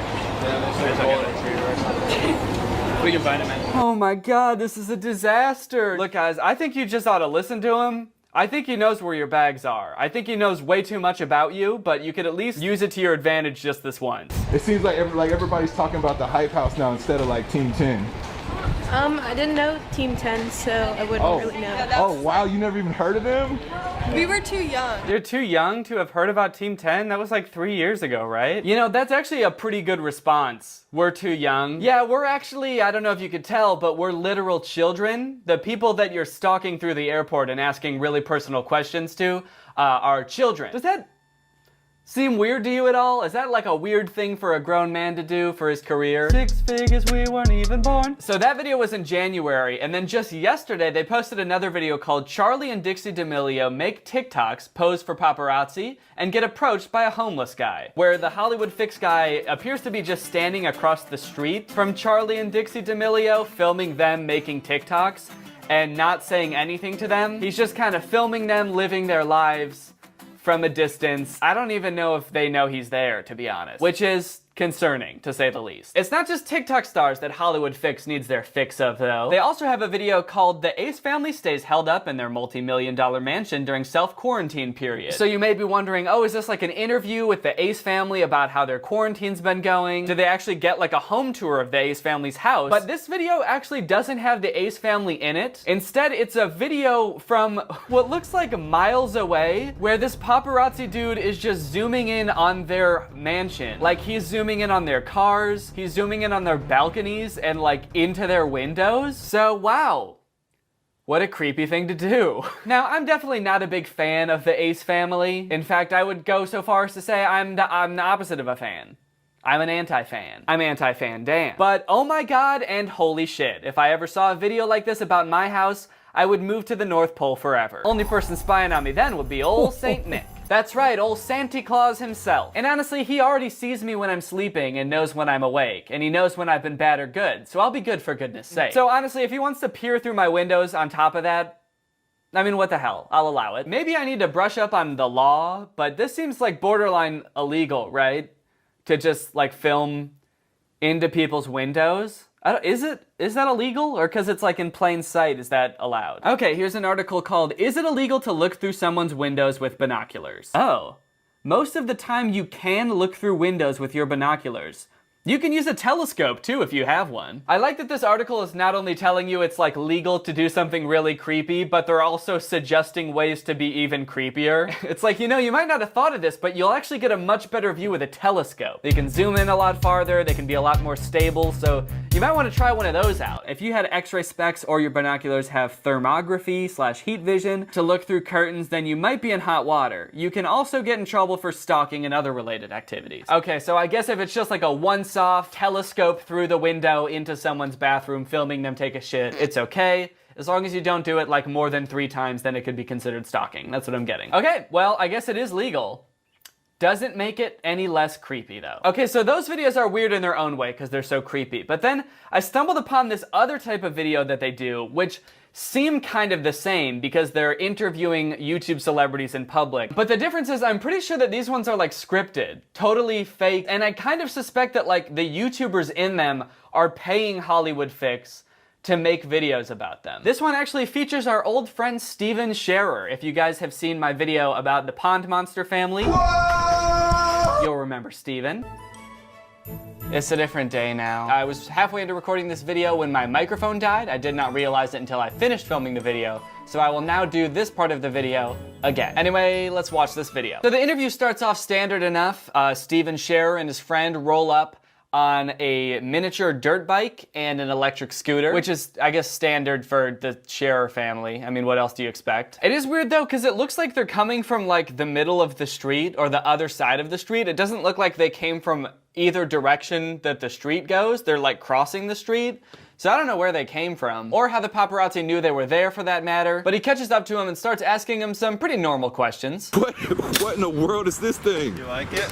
This is crazy. What have you been up to lately? So pretty standard questions, but then the questions start to get a little bit more suspiciously targeted. See if you can tell what I mean. I'm recording 2 songs. Really? Yeah. Okay, what are they about? What are they? Man, where do you get these ideas for these songs? Man, all of your songs have like 20-something million views. Like your videos are always so big. What are you doing right now as far as merch right now? Because I know you're always like dropping new merch. Your videos are so good and they always get so many views. How do you do it? Do you have any new merch right now that people can go buy? These are questions that the paparazzi needs to know. You found like a secret tunnel way in your house or like a secret passage? Yeah, you're good. You've been watching the vlog. Yeah. Okay, now he's asking like specific questions about Steven Scherer's videos. Does this paparazzi guy watch Steven Scherer's videos? Call me crazy, but I kinda doubt it. He's got so many specific questions about his videos. It's really like he watches all of them. And I also love how he's pretending to think that everything Steven Scherer is saying is like real. Like he's saying that he found an abandoned tunnel in his house that leads to an old escape room. And the paparazzi dude's like, wow, really? That's so cool, damn, that's crazy. I guess you never know when you're gonna move into a house and there's gonna be a tunnel you had no idea about and isn't visible from the outside of the house, and then you find an old escape room that also isn't visible from the outside of the house. Life's crazy, man. Houses are weird. That is crazy. And so what's going on with your neighbor? Like something like Ellen? Yeah, Ellen, she's crazy. I don't know about her. Is she giving you guys like trouble or problems or? She's a little nosy little neighbor, so. She's, yeah, I guess you could say she's kind of a little nosy little neighbor. I guess that's how I would describe her, little nosy little neighbor. How does he know so many details about Steven Scherer's videos? It's insane. So you found a secret tunnel in your house? Yeah. And you went all the way through and found treasure? Yeah. And you spent it all on bubblegum? Yeah. But then you got grounded? Yeah. Awesome. Yep, and that was pretty much the whole video. Actually, and then your mom got in an accident, right? Huh? Your mom, she's in the hospital? She's in pretty serious condition, right? Yeah, but we didn't put that in any videos. That's actually pretty private. How did you find out about that? I heard police suspect foul play. Like this was planned, maybe? Wait, who told you that? They haven't told me anything about that. Yeah, actually, if you take a look at this footage, it looks like the person driving deliberately hit her. Do you think that's true? Come on, yes, got her. Wait, is that you? Stupid ass. Are you driving? You monster, you're sick. I've always got to be the first one on the scene. You're a sick man. I've always got to get the scoop. You're sick in the head. I've always got to get my Hollywood fix.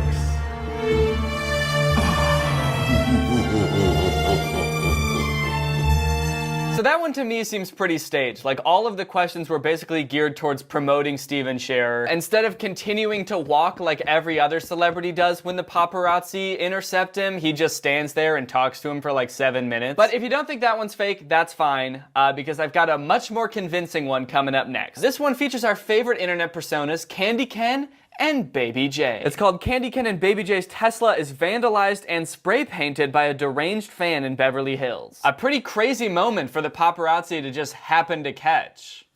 Let's see what happens. So the paparazzi dude goes up to Candy Ken and Baby J. He starts trying to ask him questions, but the security guard's like, not today, not today. Not today, guys, not today. Not today. He's really helping. Then this dude who's like a fan, I guess, comes up. His name is Dakota, and he says that he knows Candy Ken and Baby J, but they deny knowing him, so he gets all mad. How you been? Yo! What do you mean, yo? What do you mean, yo? After everything we've been through? Yo? What does that even mean? I don't know what that means. So they're arguing with each other because Candy Ken says that they don't know him, but he says that they do. So eventually Candy Ken and Baby J start to walk away. But then Dakota's like, no. I'll walk away. Easy. You know, no. You can. I'll leave. I don't need this.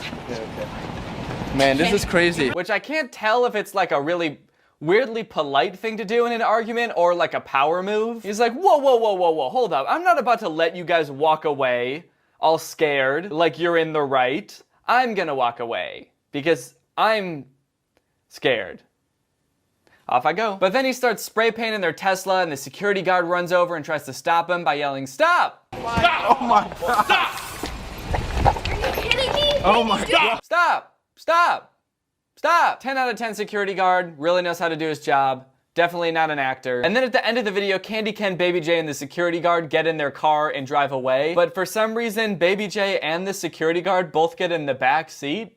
So there's no one in the front seat. So Candy Ken is just kind of like chauffeuring them around. I mean, I guess Baby J is technically a baby, so she can't sit in the front seat. But you would think the security guard would be able to. I think the thing that surprises me the most about all of these paparazzi videos is that like they never really seem that surprised that the paparazzi comes up to them and starts asking them questions. Like they don't question how they knew they were there. I feel like if I was in this situation, I would be so uncomfortable, so like taken off guard and just looking for like any way to get out of the situation. Which is why these seem like totally made up to me. There's a video that exemplifies, I think, how I would react pretty accurately, where the Hollywood fix goes up to Lil Dicky as he's leaving a restaurant, and he seems so uncomfortable. Looks like you got a Garrett bulby going, but the CDC just put out an alert on facial hair that you shouldn't have in case you get coronavirus. They're like asking him questions and he's just like, how did you guys find me? How did you know I was here? Were you just walking down the street and you happened to see me, or did you actually know that I was here? The entire time he's like looking around for his Uber, like getting on the phone with them, trying to figure out where they are so they can pick him up and get him out of this nightmare. Where are you? Well, gang, I think that's enough Daddy Rotzi for today, which means now it's time to talk about our sponsor, ExpressVPN. I came to the realization the other day that I'm always using the internet. I am never not on the internet. I'm always on it, usually Twitter. And while I'm on the internet, I don't like the idea of people snooping on my data. Whether it be advertisers trying to see what websites you're going to so they can target you with ads, or your internet service provider snooping on your precious data. I prefer to keep my data squeaky clean, which is why I use ExpressVPN. ExpressVPN has server locations in a bunch of different countries, so you can actually set your location to different countries and unblock content that would otherwise be unavailable in your region. It's pretty epic, honestly, and I don't say that a lot. I use ExpressVPN all the time. I have it on my computer, I have it on my phone, just in case I'm doing work out and about. It's just really great to have that extra peace of mind. And if you're wondering why I pick ExpressVPN as opposed to all the other VPNs that you see advertised, well, ExpressVPN is hands down the best VPN out there. They've got the fastest speeds, they've got 24/7 customer support, but on top of all those things, they've been rated the #1 VPN by a bunch of different outlets. TechRadar, CNET, The Verge, which in my book is pretty impressive. If you want to keep your data safe, stay anonymous on the internet, and keep all of your precious information protected, then find out how you can get 3 months for free by visiting expressvpn.com/Danny Gonzalez. That's expressvpn.com/Danny Gonzalez. Thank you to ExpressVPN for sponsoring this video, and thank you to you guys for checking out ExpressVPN. When you guys check out my sponsors, it helps me secure more sponsors in the future, so thank you for checking out ExpressVPN. All right, well, I hope you guys enjoyed this video. If you're new here, make sure you subscribe and turn on my notifications to join Greg. We're the fastest growing army on the internet. Please don't look that up. Also, sorry about the mess in the background. I came into this room a couple days ago, and everything was just ripped off the walls. I don't know how that happened. Pretty suspicious if you ask me. Anyways, bye. This video is over now. Over now. Go find something else to watch, or just watch this video. I know we had a lot of fun, but you can't stay on this end screen forever. No. This video is over now, so why are you still watching this? Okay, 2 quick things before this video starts. First off, we had a baby. In September, we had a baby boy. He's doing great. Everything's going great. He's really healthy. He's growing really good. Thank you guys for all the well wishes on Instagram and everything too. That's meant a lot. It's been really good to just take the past like month and a half off to just spend time with him and Laura. And everything's going great. And then the second thing is I have squishy bones.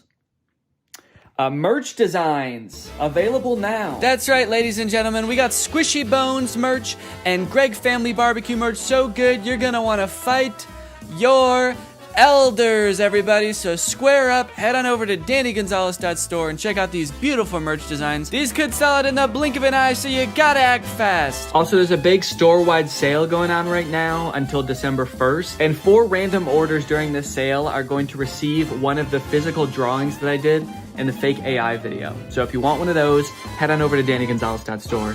Thanks. And now here's the video. Public freakouts and Karen videos are of course all the rage. They're constantly going viral to the point where content creators have started to realize this is an easy way to get views on TikTok. And they've started making fake arguments in order to go viral. And today I'm gonna be watching some. Now I haven't seen any of these TikToks yet. I wanted to go into it completely blind. So I've assembled an elite council of content which consists of one guy, his name is Robert, and he put together a list of the must-see TikToks within this genre, so that's what I'm gonna watch. You can see how much work it was and why I should be getting a tip because of how much work this was. No, you don't deserve a tip. You certainly don't. Why do Okay, so delivery driver refuses to give items back without a tip. I'll give him this. It does seem like a real premise for an argument. It seems like the type of thing you would see on TikTok, and it's got 400,000 likes. So it seems like a lot of people are buying into this premise of this being real. And it does seem like the type of thing that would go viral too, because it's like just divisive enough to get people talking about it. Like, oh, are you guaranteed a tip when you do delivery? Should you expect one? Is this too far of a reaction if you don't get a tip? So I can see why there'd be a lot of comments, and there's like 60,000 comments. I am a little curious as to why this video is 3.5 minutes long. Like, isn't she just gonna load all the stuff into the car and drive away? You're crushing the ramen noodles for one. With Yes, the ramen noodles are perfectly fine. I don't know what you're talking about. No, they're not. They're perfectly I just saw fine. you crush them. They're not crushed. And Wait, okay, they spent 10 seconds talking about the tip, and now they're arguing about whether the ramen noodles are crushed. The caption at the top changes to delivery driver refuses to admit she crushed the ramen noodles, and the whole rest of the video is about the ramen noodles. They're not crushed, okay? She takes them out of the package, she pours them in a bowl, she mixes it with water. They sit there eating the ramen noodles together. no, I'm taking all of this back. No, you're not. Yes, I am. No, you guys can get your refund, and another delivery driver can deal with you guys. Now, on one hand, it's like, okay, you should for sure tip her. You know, I don't know what delivery drivers get paid, but I know that this whole gig economy thing is not really good for workers. So yeah, tip your delivery driver. I do think it's a funny plan to be like, no, I'm gonna take the food back to the store, and you're gonna have to deal with a different delivery driver. Because it's almost like she's now she knows that they don't tip, and she's like, I'm gonna make someone else not get tipped by you. There probably is a better way to go about it, like trying to get them banned from the app or something, instead of being like, we're gonna do this twice now. You're gonna do the same thing you just did to me to somebody else. Okay, so this argument just goes on and on for 3 minutes and 30 seconds. I'm curious if this goes anywhere, or if this is just an improv scene of them saying the same thing over and over for 3.5 minutes. How crazy would it be if I skipped like 3 minutes into the video and it does escalate? It's like this woman like bashing the other woman's head into the car. The food is gone. Something happens in between where we just were and where we are now, where somebody else comes into the scene and steals the food. I need a little bit of development to justify it being this long. Groceries, taking them back to the store, and then I'm gonna get you fired. Go ahead. Because Go you stole ahead. my groceries, and then I'm gonna call the cops. Okay, yeah, so it's just the same thing over and over. I feel for these actors having to improv for this long. The director probably gave them a prompt of like, you didn't tip her? Action. And they just have to make shit up for 3.5 minutes, which I don't think I would be able to do, honestly. That's tough. I hope the director tipped both of these actors, because if not, like the next video is them three arguing with the director. We're taking the video back to the, or we're gonna delete the video. No tipping after I broke my back is insane. I save lives all day. I've never gotten a tip. Wrong career, apparently. What? What does this person do for a living? I can't tell if they're actually complaining about not having gotten a tip as like a doctor, or if they just don't want other people to get tips. Because it's one of the two. You can't really argue that it's not. This person's a full-on brain surgeon and wishes they could bring one of those little cashier things with the touchscreen into the operating room. Someone responded, you make bank, you don't need no damn tip. And they said, why? I thought tips were mandatory according to this chick. You can't be biased now. No, we are being biased. They're mandatory when people don't make enough money to support themselves without tips. That's the bias. Okay, this person's username is Wicked Witch. Is this a real witch? Okay, is that how you save people's lives? Do you cast spells? So it looks like if you go to this account, it's just all fake arguments. Like all they do all day is shoot fake scenarios where people get upset with each other. Usually it seems like they rent out a set for a day and film several videos there. Plane. And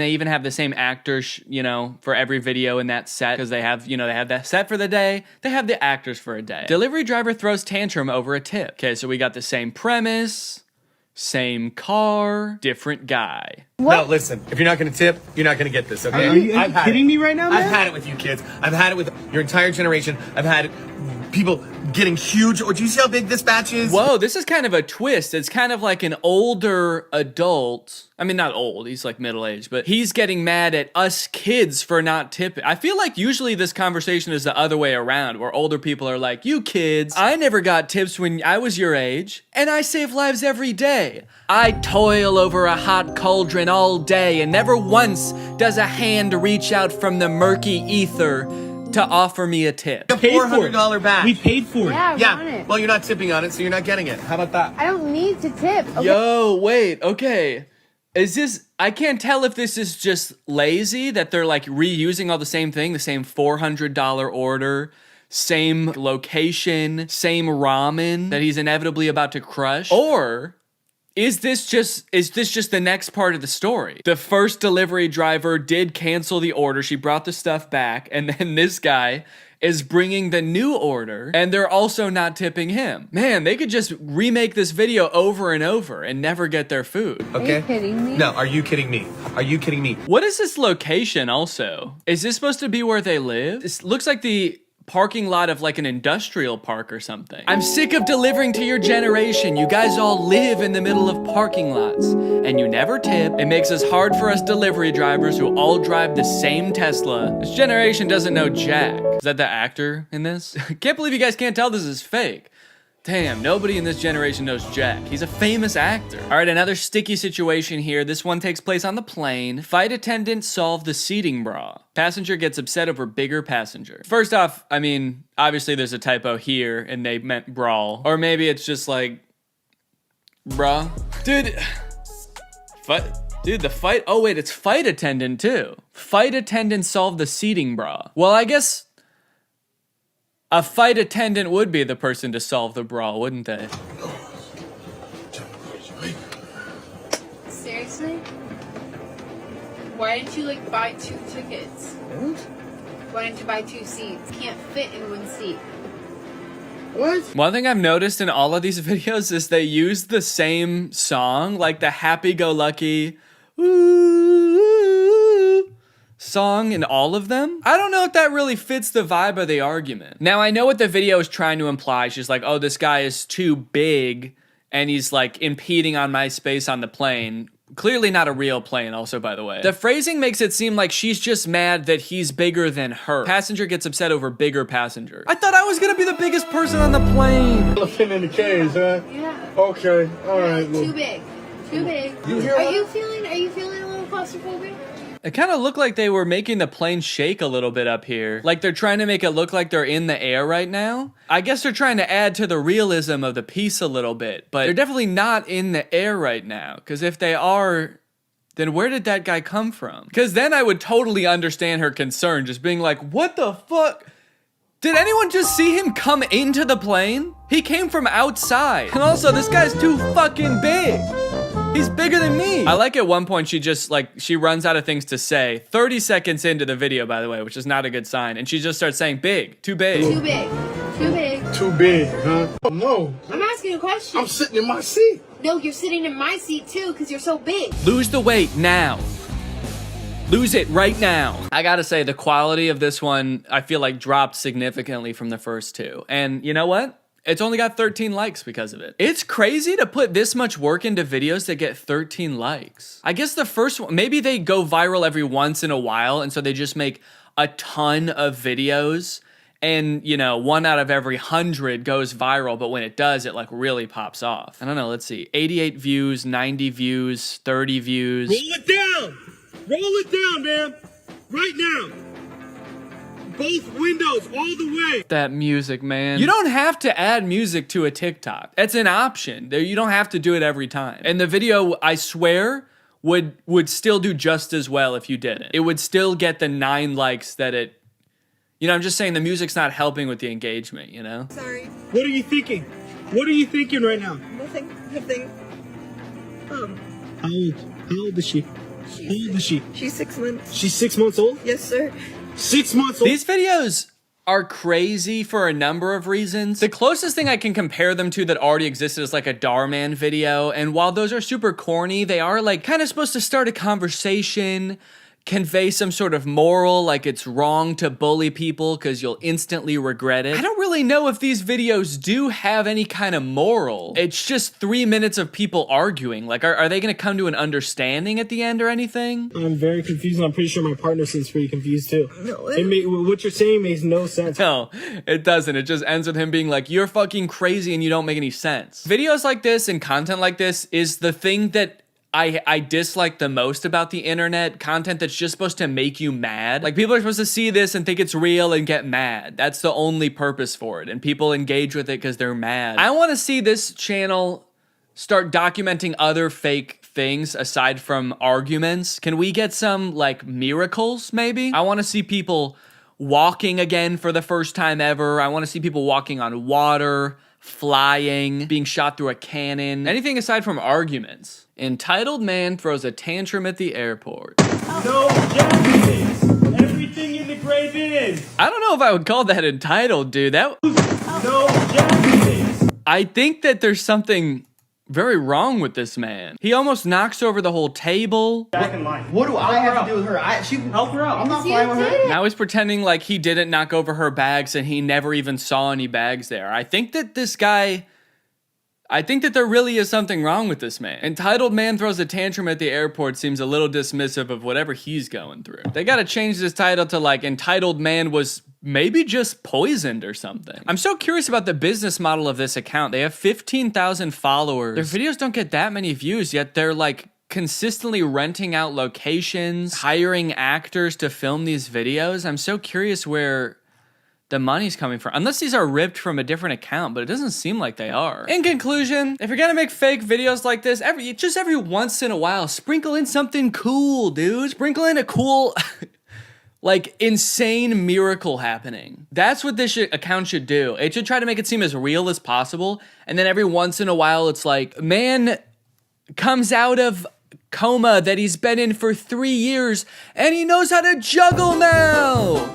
Do something like that. Anyways, it's time to talk about today's sponsor. Are you too busy with holiday plans to prep and cook meals? Maybe you've got better things to do. Maybe you've got a tiny little newborn baby and you're too busy just kind of holding him like this and looking at him. That's just an example I thought of off the top of my head. Well, if that applies to you, well then you're in luck because today's video is sponsored by Factor. With Factor, you get to skip the trips to the grocery store, the prepping, the cleanup, while still getting the flavor and nutritional quality that you want from your meals. Factor delivers fresh, never frozen meals straight to your door that are ready to eat in 2 minutes. So all you have to do is heat and enjoy. And you can choose from over 35 weekly flavor-packed meals that support a healthy lifestyle and meet your meal preferences. I really like their Protein Plus options. They deliver 30 grams of protein or more per serving. Factor meals have made my life so much easier lately with the baby. Instead of stressing about like going somewhere to get lunch or cooking something, I can just take a Factor meal out of the fridge, put it in the microwave for 2 minutes, and then it's ready to eat. And the majority of the time, it's tastier than something I could make myself, and it's less expensive than something I would get going out. So it's really a win-win. Also helpful, they put vegetables in their meals, which I am not good at doing myself, so I'm definitely eating healthier with Factor. So head on over to factor75.com or click the link in the description and use code 2Danny50 to get 50% off your first box. That's factor75.com. Use my code 2Danny50 to get 50% off your first box. Thank you to Factor for sponsoring this video, and thank you to you guys for checking out Factor. All right, thanks for watching this video. I'll see you guys next time. Bye-bye. Hello, everyone, and welcome back to my second channel. I hope you're having a great day. I know I am. We're gonna be taking a look at the subreddit again today, so I'm gonna crack open a nice cold sparkling water. Let's just get right into it. Let's get right into the sparkling water, I mean. The actual content I'm gonna be talking about, that can wait. Let's get into the sparkling water and see how it tastes, guys.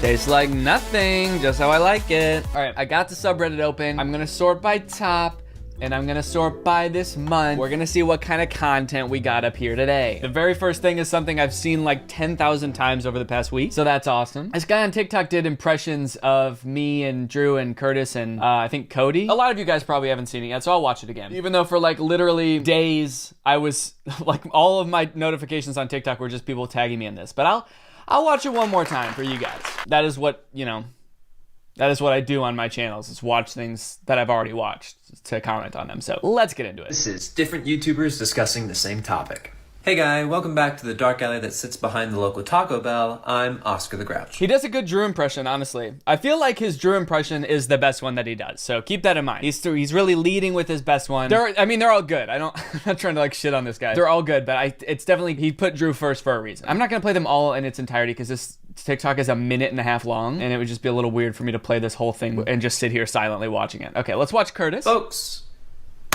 Right off the bat, that's pretty good. Curtis does that shit all the time. He's always doing that. Why does Curtis always do that? Kind of annoying. Dude, this new TikTok trend is it's a doozy. It's a real doozy. Honestly, I almost didn't make a video about it. He got his mannerisms pretty good. I don't know how much Curtis says doozy. Is that a thing in his videos? I know he's got like folks and huh. He says huh a lot in his videos. But is doozy, is that like a thing Curtis says? Let's Google Curtis Connor saying doozy. There's no no Curtis Connor saying doozy compilation, so I'm kind of inclined to think that he doesn't actually say it that much. But all right, let's skip to the impression of me. Come on, guys. Hey, what the fuck, dude? I just noticed this. He spelled my name wrong. What the F? Welcome to another episode of Danny Makes Up a Fake Title Sequence on the Spot. That's long. I do that a lot. Basically, it's just like the grossest thing I've ever seen. So now I'm gonna make you guys watch it, so I can make money. Yeah, I mean, he pretty much got everything down. My mannerisms, the fact that I only do this shit for the money and I don't like this or you guys at all. Pretty much killed it, honestly. No, I mean, I feel like the mannerisms were pretty good, especially like how he says money. You know, I kind of talk like that sometimes. Good job, dude. You did it. Yeah, it's a good Cody impression. I don't need to see any more. That's pretty much him. Okay, dude, this next post is insane, all right? You guys remember last time I did a subreddit video, there was a guy that looked very similar to me. He was like, I feel like I look like Danny. And I was like, you do look like Danny. So apparently this kid doesn't actually look like that, dude. I bamboozled Danny like he does to us in the new vid. This is fake. This is what the kid really looks like, dude. Holy shit. He looks nothing like me. You scoundrel. Holy cow. I actually commented on this post. I swear to God, if my comment isn't the top comment on this post, I'm gonna be pissed off. We have had discussions before about when I comment on things on my own subreddit, you guys better upvote it, all right? So let's check out my comment. Hello, I'm down here. Oh wait, okay, it has more likes than this one. Why is it below it? That's weird. Okay, well anyway, I commented, bro, what the fuck in all caps. People decked it out with awards, as I deserve. I deserve the awards for this post, actually. Mods on the subreddit, is there any way that we could get these awards and give them to me also? Go ahead and throw them on my comment if you can. It is my subreddit, so it's kind of fucked up to be giving other people awards on here. I hope Danny doesn't update on this in the next Reddit video, LOL. Yeah, I think I will. Fuck, dude, he's gonna write a diss track on you. I mean, that'd be kind of mean. This is just some kid who did a little prank. Fuck you and your dirty little trick. You thought it was funny. It's actually sick. You're a sicko. An absolute monster. You're ugly and evil. You don't look anything like me. I thought you looked like me and you were cool looking. And now you just look like some kid. I hate you. Can we get this kid banned from the subreddit, actually? Mods, get this kid out of here. Yeah, this is insane. People in the subreddit were going absolutely berserk when this happened. Oh my God, legend. Haha, for real, nice work. Yo, what? You fooled the whole ass community? Yeah, I gotta say, I mean, I don't think I'm alone in saying that I think this fooled every single person. It's like flawless. Look at that. You even changed it from a toothy smile to a non-tooth smile. That's crazy, man. Good work to you. Please don't be taking the awards that are rightfully mine anymore. But other than that, nice job. Also, I just noticed the subreddit almost has 50,000 Gregs. That's kind of crazy. 300 more Gregs and we'll be at 50K. So let's get up there, guys. We need more people to join. I found this on Google and I am concerned. Okay, you know what? I clicked on this post before and I saw some people commenting on it and I feel like it's pretty clear this is a Halloween costume. I'm the Emperor from The Emperor's New Groove. We got Laura as Yzma and my friend Tim as Kronk. There's a pumpkin right here. There's decorations in the background, like it might be Halloween time. I feel like it's pretty freaking clear what's going on here. This is also around the time that I had an autoimmune disorder and my knee was swollen as heck. So if that's what you're concerned about, I understand that. You know, my knee does look pretty swollen. But I saw some comments that are like, everyone please upvote this so Danny has to answer to us in the next Reddit video. What is there to answer for? Why did you wear a weird costume? You're not allowed to do that. Take that off and put on normal clothes, mister. I need to know the context. I don't get it. It's just Halloween, guys. Can we get a little bit more critical thinking in the subreddit, please? I want to see some more, some more thoughtful posts.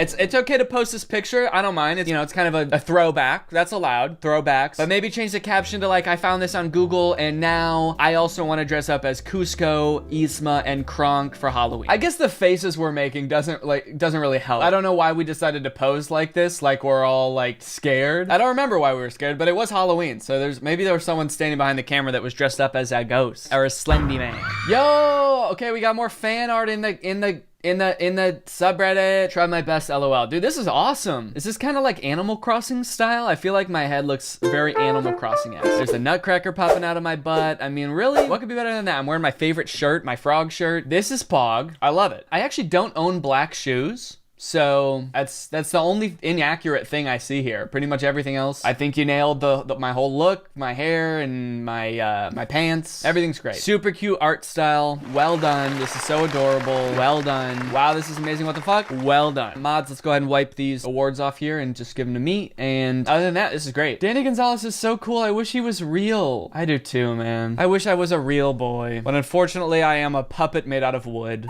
I don't know who originally made this, because I've seen this. I feel like I've been seeing this for like months. People keep posting this. So true. I can't believe he's just AI. Zayden was pranking us the whole time. What if you guys found out that like I'm not actually me? Like I was like deep faking this face onto my face in every video. You can't prove that I'm not, except that I did go on tour and other people took pictures of me. But I could have sewed someone else's face onto my face, and then you'd really never know. I never realized. I'm so sad now. Why does that comment seem genuine? Oh shit, I never realized he's not real. I thought we all thought he was real. I didn't know all of his videos were fake. Damn, that sucks. Poor Donkey Mango. I was a social experiment the whole time. Created by the Nelk Boys. They created me, and this whole thing's been an epic prank. The 16 years I've been making videos on YouTube, prank!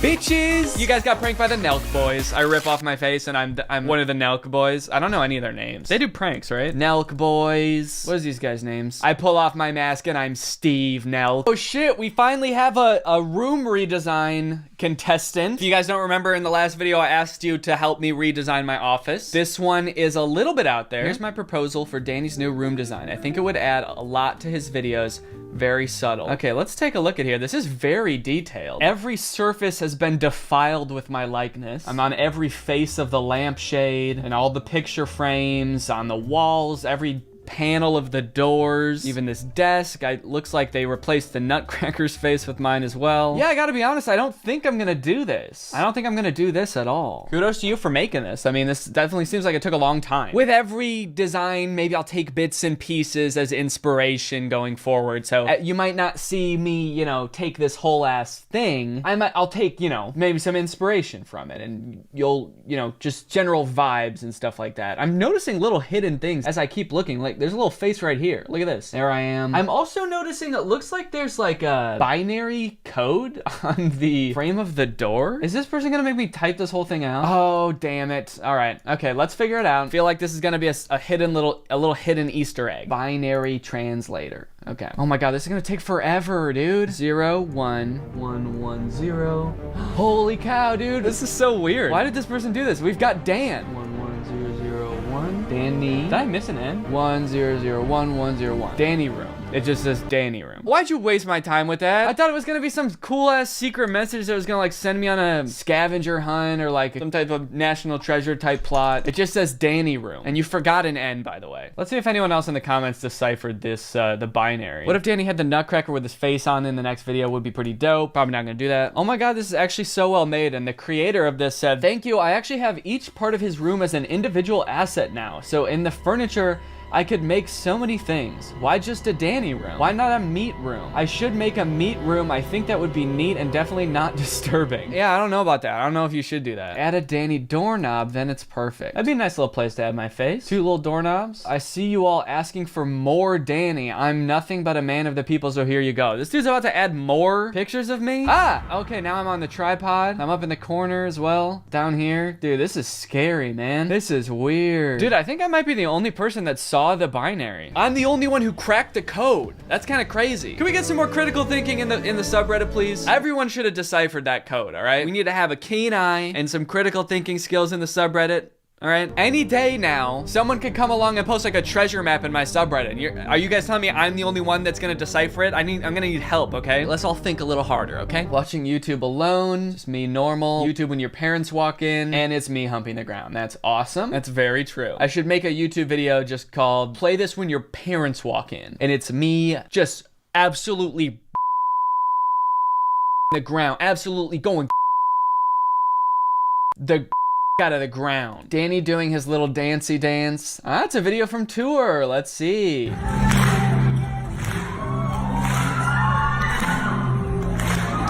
It's just me dancing to this Justin Timberlake song. I feel like for everyone who didn't come to the tour, this is probably a very confusing video. It's like, is this what they did on tour? Just dance to popular songs? Is this MagCon? Kind of curious to see what people are thinking about it in the comments. He dances like Ellen. That's fucked up. Take it back. Mods, can you ban this person? I think that's the underlying joke. I can't tell anymore with Danny. The underlying joke is that I dance like Ellen, and that people are just supposed to get that. Oh, I get it. This is funny because he's dancing like Ellen. He looks and acts like Ellen. I get it. No, this was part of like a whole scene, a whole sketch where Drew and I were doing like a lip sync battle, and Drew kept lip syncing scenes of him making out with my wife and my dad, and I was doing regular songs. So that was the joke. And also that I dance like Ellen. That was also part of it. The things I would do for them to go on tour again. I think I would like to go on tour again someday, but not today. I made a LaCroix for Danny, Greg flavored. Whoa, dude. This is actually sick, but unfortunately, we are not repping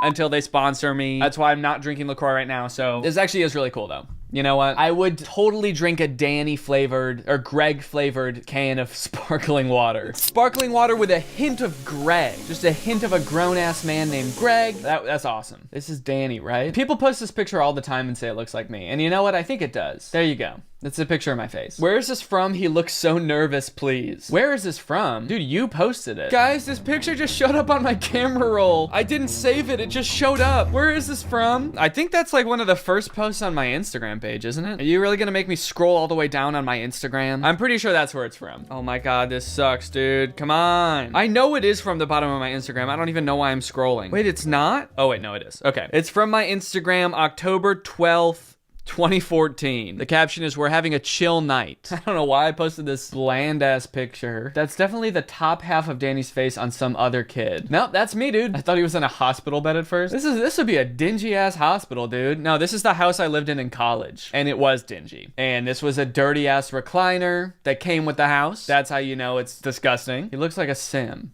Does that make sense? Yeah, I guess so. Oh, dude. Now that's a nice fan art. That's cute. I like that. Very nice. Well done, Plum6. Let's see. We got any other good posts here? Someone turned me into the spanking bear. That's gnarly. How did you do that? Ugh. Ew. Uncalled for, man. I hate that my ears, because I'm like a bear, are popping out of the top of my head and poking through my hair. That's so gross. They look like rats. Oh, the person who posted this got sad. No, they are bears. They're bears. They don't look like either. Especially this one. I don't know what the fuck that looks like, but it does not look good. I'll tell you that right now. Yeah, don't ever do that again. I think we're reaching the end of the top of the month here. Let's go and look at what's hot right now. We got some fan art. That's a pretty cool little doodle. Nice job. Another doodle. Oh my God, we got a lot of doodles right now. Kudos on the doodles. Oh, that's cute. I feel like every fan art of me I say that's cute, but they all are. Very cute. Thank you for that. I'm really gonna think about this the next time I fuck a creeper. My leopard gecko being a Greg? Yo, name it Grego. Name the gecko Grego. Name the gecko Grego. Do it. If your gecko's not already named Grego, I'm gonna be so pissed off, dude. Name it Grego. Next time I do a subreddit video, I better see a post about her being named Grego. Her name is Freckles and she's a legit Greg? No, she's not, obviously, because her name is Freckles. Name the gecko Grego. Name the gecko Grego. Everyone chant at home while you're watching this video. Name the gecko Grego. Name the gecko Grego or throw the gecko away. Where's Waldo Danny edition? Oh shit. Oh wait, no, there I am. I'm right there. There I am, I see me. You put my face on this guy. That was an easy Where's Waldo. Can we get more puzzle games in the chat? Leave Juilliard alone. Okay, so we know. Oh, I saw this, dude. So after my Axel Weber video, apparently some people of my fans decided to go and leave comments on Juilliard's Instagram account saying, "Let Danny in." Don't do that. Do not do that. That was kind of the whole point of the video. It's like, hey, don't go harass colleges, right? That was like the whole point of the video. It does not make us look good. Do not do that. In general, as a general rule of thumb, if I make a video about someone, you don't need to comment on their posts. You don't need to do any of that, because I already made the whole video. All the points are in the video. Everything's contained in there. You don't need to go, you don't need to put in any footwork of your own. The video's already made. Everything's said in the video. It's clean, neat, and simple. I'm not trying to start anything with anybody, so we don't need to go and harass anybody. It doesn't make our community really look good when I make a video and then it causes like I said, like the marketing intern at Juilliard to have to sort through all these comments. Granted, there were like 40 when I checked. There weren't like 18,000 comments like with Axel. So luckily it wasn't like that bad, but just don't do that. How many upvotes will it take for Danny to grow a mullet? I already did. So I guess 50. I don't think I'm gonna do a mullet, guys. I honestly don't think I could pull it off. Fancy words. How come Danny uses fancy words? Who the fuck says cumbersome? I know what you mean, but out of all the fancy words you could have picked from, you chose cumbersome? That's a pretty normal word. I can't even think of a synonym for cumbersome that's not like many syllable. Like I said hogwash in a recent video. You're not gonna pick that? You're gonna harp on cumbersome, dude? What am I supposed to say besides cumbersome? Cumbersome synonym. Cumbersome. Oh, should I have said unwieldy? I guess awkward. Okay, I guess I could have said awkward, huh? Should I have said incommodious? Feeling absolutely incommodious right now, dude. I feel like that's a pretty normal word. Danny Gonzalez addresses the Kyle Sheely scandal, but it's mostly just cum. Butt wipes. Balls. Goddamn cum. Holy shit, dude. There has to be duplicates in here, right? I didn't really spend 30 seconds just saying cum, did I? This is so funny. Balls. Goddamn. Why did I point at myself when I said balls? Balls. Balls. Cum and balls. Cum shit. Butt wipe. Cum. Swallow and everything. Dude, there aren't duplicates in here. This is really how many times I said cum. That's awesome. Cum. Dog shit. Fucked up shit. Peeing in a bottle. Dog shit. Fucked up shit. Peeing in a bottle. And dude, really, this is awesome. I like that. That's funny. Good job. Danny has reached nearly 1 billion views. Yo, 994 million views. Holy crap. I wonder how long it'll take me to get to 1 billion. 1 billion Eilish. Now I'm at 995, dude. Let's go. Probably a couple days. Maybe like 4 or 5 days. 1 billion views. That's crazy. That's like 1/8 of everyone in the world. I want to know how long has been spent watching my videos. I'm gonna look that up. 18,000 years have been spent watching my videos. That's crazy. Some of y'all need to get a life, dude. Which one of you watched my videos for 18,000 years? Oh, this one's kind of cute. Danny's office makeover. We got some plants in the background. Changed the color of this sold thing. I could see a plant vibe being kind of cool. Yeah, I've thought about getting like some kind of potted plant in the background. I feel like that would spice things up a little bit for sure. All right, well, I think that's enough for today. Thank you to everyone for submitting to the subreddit. Let's get to 50,000 members, dude. 50,000 members, and we're gonna throw a party. How about that? We're gonna throw a party for 50,000. Thank you for watching this video. Bye. What's up, Greg, and welcome back to another episode of Boomers Getting Fooled by AI on Facebook. Gang, there is an epidemic going on right now. While we all grew up with our parents telling us not to believe everything we read online, it is now time for us to return the favor. It is time for us to warn them that 90% of the content they see on Facebook is not real. All this started for me when I got this image on my timeline. Now, to the average person, this might look like your average great photograph. After all, dogs do this sort of thing all the time. But being the internet sleuth that I am, I was a little bit skeptical. For one, what are the dogs doing right here? Like, what is that? Are they chewing up some kind of pillow or animal carcass or something? Hey guys, my 6 golden retrievers paused in the middle of tearing apart a deer carcass to pose like this completely unprompted. I gotta admit, this is a pretty great photograph, but also I am very scared. I'm worried they're performing some kind of ritual. So this image doesn't seem right with me, but nobody else in the comments seemed to notice it was weird looking, so maybe I'm just crazy. Connie said, absolutely gorgeous. And then someone replied to that and said, you looking good in your picture. And a great comment. Whoa, dude. What? What a weird time to shoot your shot, dude. That was so out of the blue. Yeah, and actually, you know what's hotter than those dogs? You. And your comment. Hotter than the dogs? There's other weird parts of this image, like this dog that's either sitting on another dog or melted into another dog, but it is by far not the worst image on this account. You know, they say some people's dogs look exactly like their owners, and I think this is a great and terrifying example of that. There's a mix of responses on this image. Somebody should call the cops. Absolutely love. Creepy. Okay. Kinda mean. Look, I think we can all agree it's a terrifying image, but that baby did not choose to be born half dog, okay?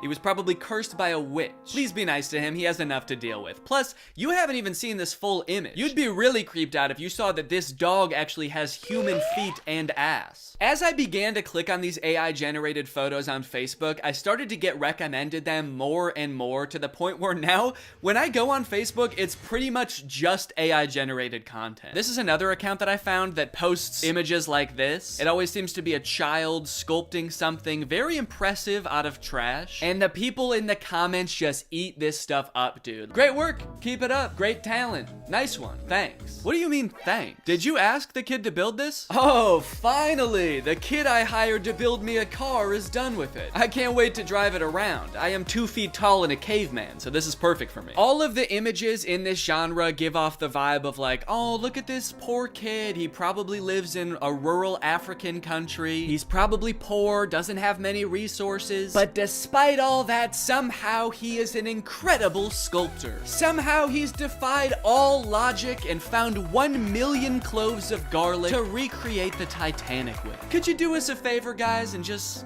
toss him a like? Could you just do it or he'll cry? They're like baiting you into feeling bad for them and thinking they're cute so that you'll engage with the picture, obviously encouraging them. But I gotta say, honestly, this kid, I don't feel bad for him at all. This kid has so much garlic. This kid is like a garlic kingpin. You know this isn't all of his garlic either. He's probably got a garlic Lamborghini, a garlic mansion where he parks this garlic yacht. He's living better than me. This dude is the garlic Mr. Beast. Not to mention he's way more defended against vampire attacks than any of us. Great work. Beautiful artwork. Where does he get all this garlic from? Okay, it is nice to see people questioning the validity of this image. Part of me does kind of think that they're not actually questioning whether the image is real or not. They just legitimately think that he got the garlic through nefarious means or something. I'm asking myself the same question, and garlic is expensive. They're turning on the kid. Thief! A garlic thief! This kid is stealing garlic from people who need it. Must have some pretty big pockets to steal all that garlic, young man. That must be why your arms are so long. You use them for sneaking and stealing. I'm Sam, and I made this from real wood.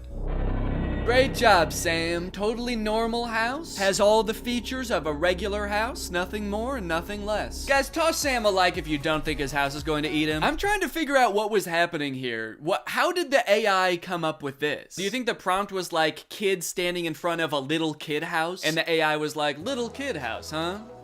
Say no more, I know what that means. It's obviously a house with the soul of a small child imbued within it. It's beautiful and so well designed. Yeah, I mean, honestly, aside from the fact that there's no way to get in or out of the house, it's the most beautiful sentient house I've ever seen. I collected bananas to sculpt this bunny. And this person says, you know, you can eat them too. Those bananas you're using to sculpt the bunny, you might think that God just placed them here on Earth to sculpt with, but take off the outer peel and you'll be surprised. Now, I gotta say that usually I would agree with this person, but these bananas actually do not look edible. I don't know what's going on here, but these are not normal bananas. In fact, this whole thing kind of just looks like one mutated banana melted together. I don't even think this kid sculpted this. He just found a banana that already looked like a bunny. Wow, look at this kid. He sculpted Jesus sitting on a whale out of well, I'm not exactly sure what any of this is supposed to be. Are these diamonds? And then these are like, I don't know, these look like the containers that dishwasher pods come in. Very interesting material choices. Wow, look at this local impoverished child who made a Jesus sculpture out of only 1 million diamonds and other precious gems. Guys, toss him a like, he doesn't have much else. Made it with my own hands. And oh God, what a toll it took on this poor young child. He does not look so good, man. Made this with my own hands. And eyes. He took my fucking eyes! Now, all things considered, these images I've shown you so far are actually pretty tame, and the deeper and deeper you go into these accounts, the more insane they get. It's like they had a prompt that they used to generate the first few images, and then they just keep adding on to that prompt, making it longer and longer. But before I show you those images, I do want to take a moment to talk about today's sponsor, Opera. Opera is a browser that puts all default browsers to shame with its fun look and a ton of great features. And it's actually the browser I used to browse Facebook for this entire video, and let me just say, this thing browses Facebook like nobody's business. Just like AI images on Facebook, another thing ruining the usability of the internet is ads, plastered all over an article you're trying to read, trying to pry your attention away from what you're doing. I feel like I need blinders on sometimes when I'm using the internet. But Opera has an ad blocker built right into the browser. Just switch it on with one click, and suddenly web pages look so much nicer. Not to mention the fact that they also actually run smoother and faster with the ad blocker turned on. Like to listen to music while you're working?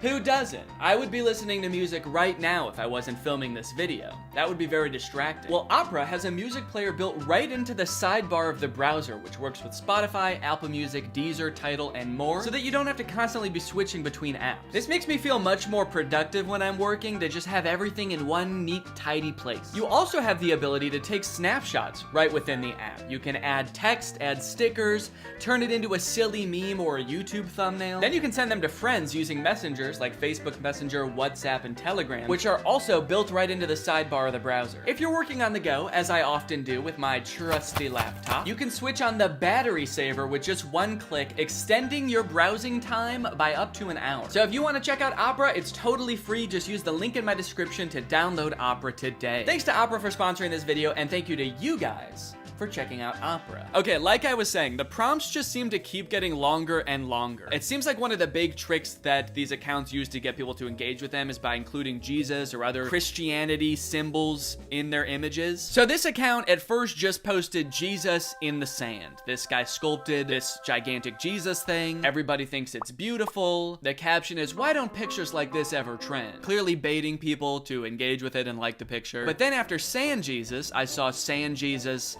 on a log. Then I saw Sand Jesus on a log on a guy. Then I saw Sand Jesus on a log on 20 guys. Is there an AI that is also coming up with the prompts in the first place? Because like, who is coming up with these? These don't even seem like something a human being would come up with. Like in this one, why is Sand Jesus holding a smaller Sand Jesus? And why is he on like a runaway log? Like this guy is like, oh no, my Sand Jesus on a log with another Sand Jesus. It's getting away. Say what you want, but this is definitely my favorite part of the Bible. Another interesting thing about these pictures are the comments. Like all of the comments on the vast majority of these images is just amen, amen, amen, amen, amen, amen, amen, amen, amen, amen, amen. No questions, no concerns, just amen, amen, amen, amen, amen, amen, amen. Construction worker making Jesus using only a hammer. Amen, amen, amen, amen, amen, amen. There's an entire genre on Facebook of AI generated images of Jesus made out of vegetables. And then show this on the screen with like a scary sound effect. Dun, dun. And you'll never guess what the comments are. On these images, you will not find a single comment questioning what is going on here. Has this always been a thing? I don't think I've ever seen anything like this before. No one's questioning why these kids' hands are facing the wrong way. Why, if he is made out of vegetables, are his eyes so blue and lifelike? And obviously, I'm not trying to make fun of Christianity at all here. If anything, I think these pictures are kind of disrespectful to Christianity because they're just like using these fake, ridiculous images to bait people into engaging with their profile so that they make money. But you should already know by now, it gets worse. It gets way worse than vegetable Jesus, dude. You got crab Jesus, you got shrimp Jesus, and of course you have another shrimp Jesus. Amen, amen, amen. Who is this for? It's on like a legitimate Facebook account. This account has 117,000 followers. Who is meant to appreciate this image? Christian shrimp? Hey man, shrimps gotta get to heaven too. How else can they be saved from their shellfishness? I'm convinced that there was not a human running this account at all. I think this account was conceived of, created, and is currently run by an AI. There was never a human involved. And not only that, I'm also starting to suspect that the comments are also bots. There is no other explanation for the amount of engagement on these pictures, and like serious engagement. And also all the comments are like saying the same things, and they're all very generic. So it feels very bot-like. So if that is true, then technology has created a corner of the internet where an AI is interacting with another AI, and they both think the other one is a human. Does that not just feel wrong? Like, I kind of feel like a third wheel just being on this page. Learning that AIs interact with other AIs without humans watching at all feels like learning that, like, ghosts hunt other ghosts. Thought they were here to scare us. What the hell? And of course, the caption of Shrimp Jesus is, made it with my own hands. Do me a favor and destroy it with your own hands. How about that? Can you unmake it, please? Another popular thing for them to add into these images seems to be flight attendants. There is a lot of flight attendant-centric AI-generated images, oftentimes with Jesus as well. And I'm assuming that whatever this account started off posting was more tame than this, like it kind of made sense. The caption is beautiful cabin crew, Scarlett Johansson. Johansson. So I don't know if it had something to do with Scarlett Johansson on a flight or something, and then the AI just kept changing the prompt over and over until it was this. Here's another one with the exact same caption. I like that a good amount of the comments on this one say good luck. Good luck, amen. Good luck, amen, man. I have no fucking clue what's going on here, but good luck or congrats? I don't know, man. It's crazy how much these accounts post. If I just scroll through here, you can see these accounts post literally hundreds, if not thousands of times a day. Just post after post of nonsensical images. What is this? What is this supposed to be? And it's like, why? Do they make money from this? I've scrolled a lot through these types of pages and I've never seen like a sponsored post or anything. So it's not like they're doing ads for companies using the following that they've built with these pages. Cause like, who would the ads even be targeted to? Christian Shrimp? After doing some research, I found this video that this guy made called Make Money Posting AI Art on Facebook Using Free Tools, where he basically explains that you can sign up for Facebook's monetization program and basically you get paid kind of like on YouTube based on how many views your image gets, and I think on Facebook it has something to do with how many likes. So some of these accounts might be making bank. Most people think that clickbait is some shady, taboo, weird kind of topic, when in fact, all it is trying to get a click. Yeah, guys, clickbait is not necessarily a bad thing, just as long as you're honest about what you're delivering. Anyway, let's go ahead and learn how to trick people into believing that fake images are real. Utilizing good images, ad headlines, and articles to drive people to relevant content that actually does talk about what the image or ad said in the first place. Yeah, but if the image is not real, then doesn't that make it impossible to deliver on the promise? Now, this guy does go on to say later in the video that you should make it clear when things are AI or not real. But after finding a bunch of these accounts, it doesn't seem like anyone using this method actually does that. I haven't seen one single image that has been like, by the way, this is AI and not real, so just saying now. Trick job. Here's a different Facebook group that posts like beautiful mansions that all seem like they're AI generated. No disclosure anywhere that these images aren't real. Like being in a coffee mug. Love it. Huh. Yeah, there is something about this image that just looks like being in a coffee mug. Very insightful. Thank you. Either way, if this keeps up and this type of AI content invades all the other parts of the internet, it is just going to become completely unusable. I think Facebook and like every other social media platform needs to start training an AI that can detect AI generated content, so that it can like put a badge over all of these images to be like, hey, these aren't real, just, you know. Because so many people are so keen to try to use this to make money or create content for them that like, just imagine in a few years if every single tweet or TikTok is created by ChatGPT or Midjourney. That sounds like a nightmare. Also, AI uses images and videos on the internet to train itself. So if like most of the images and videos on the internet become AI generated, and a lot of them look as bad as the ones that we've seen, isn't the AI just gonna get worse and worse? If it thinks that that's what real life looks like, what is its bad replication of that gonna look like? After I watched that one video, I started looking through a bunch of other videos on how to make money using AI, and there's a bunch of other ones that I think people should know about. This dude's video is called I Got AI to Create My Facebook Ads in 10 Minutes. The first few ways that he shows are pretty tame. It's just like using AI to create product photos using an existing product that already exists. The AI is just being used to enhance the photo, like change the background. But this next one is crazy. We'll drop our product URL in here. Type in our target audience, which is females aged 18 to 45. And then we can hit next.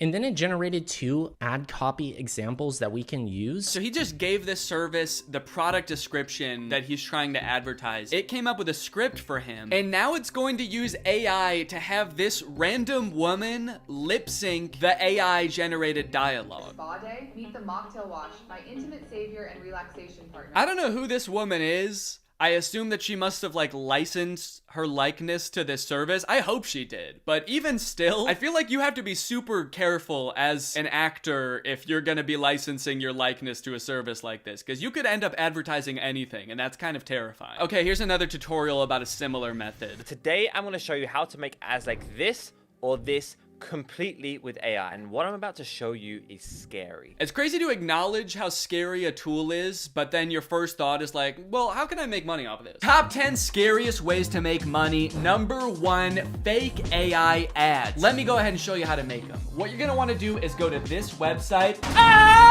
and then click on new project.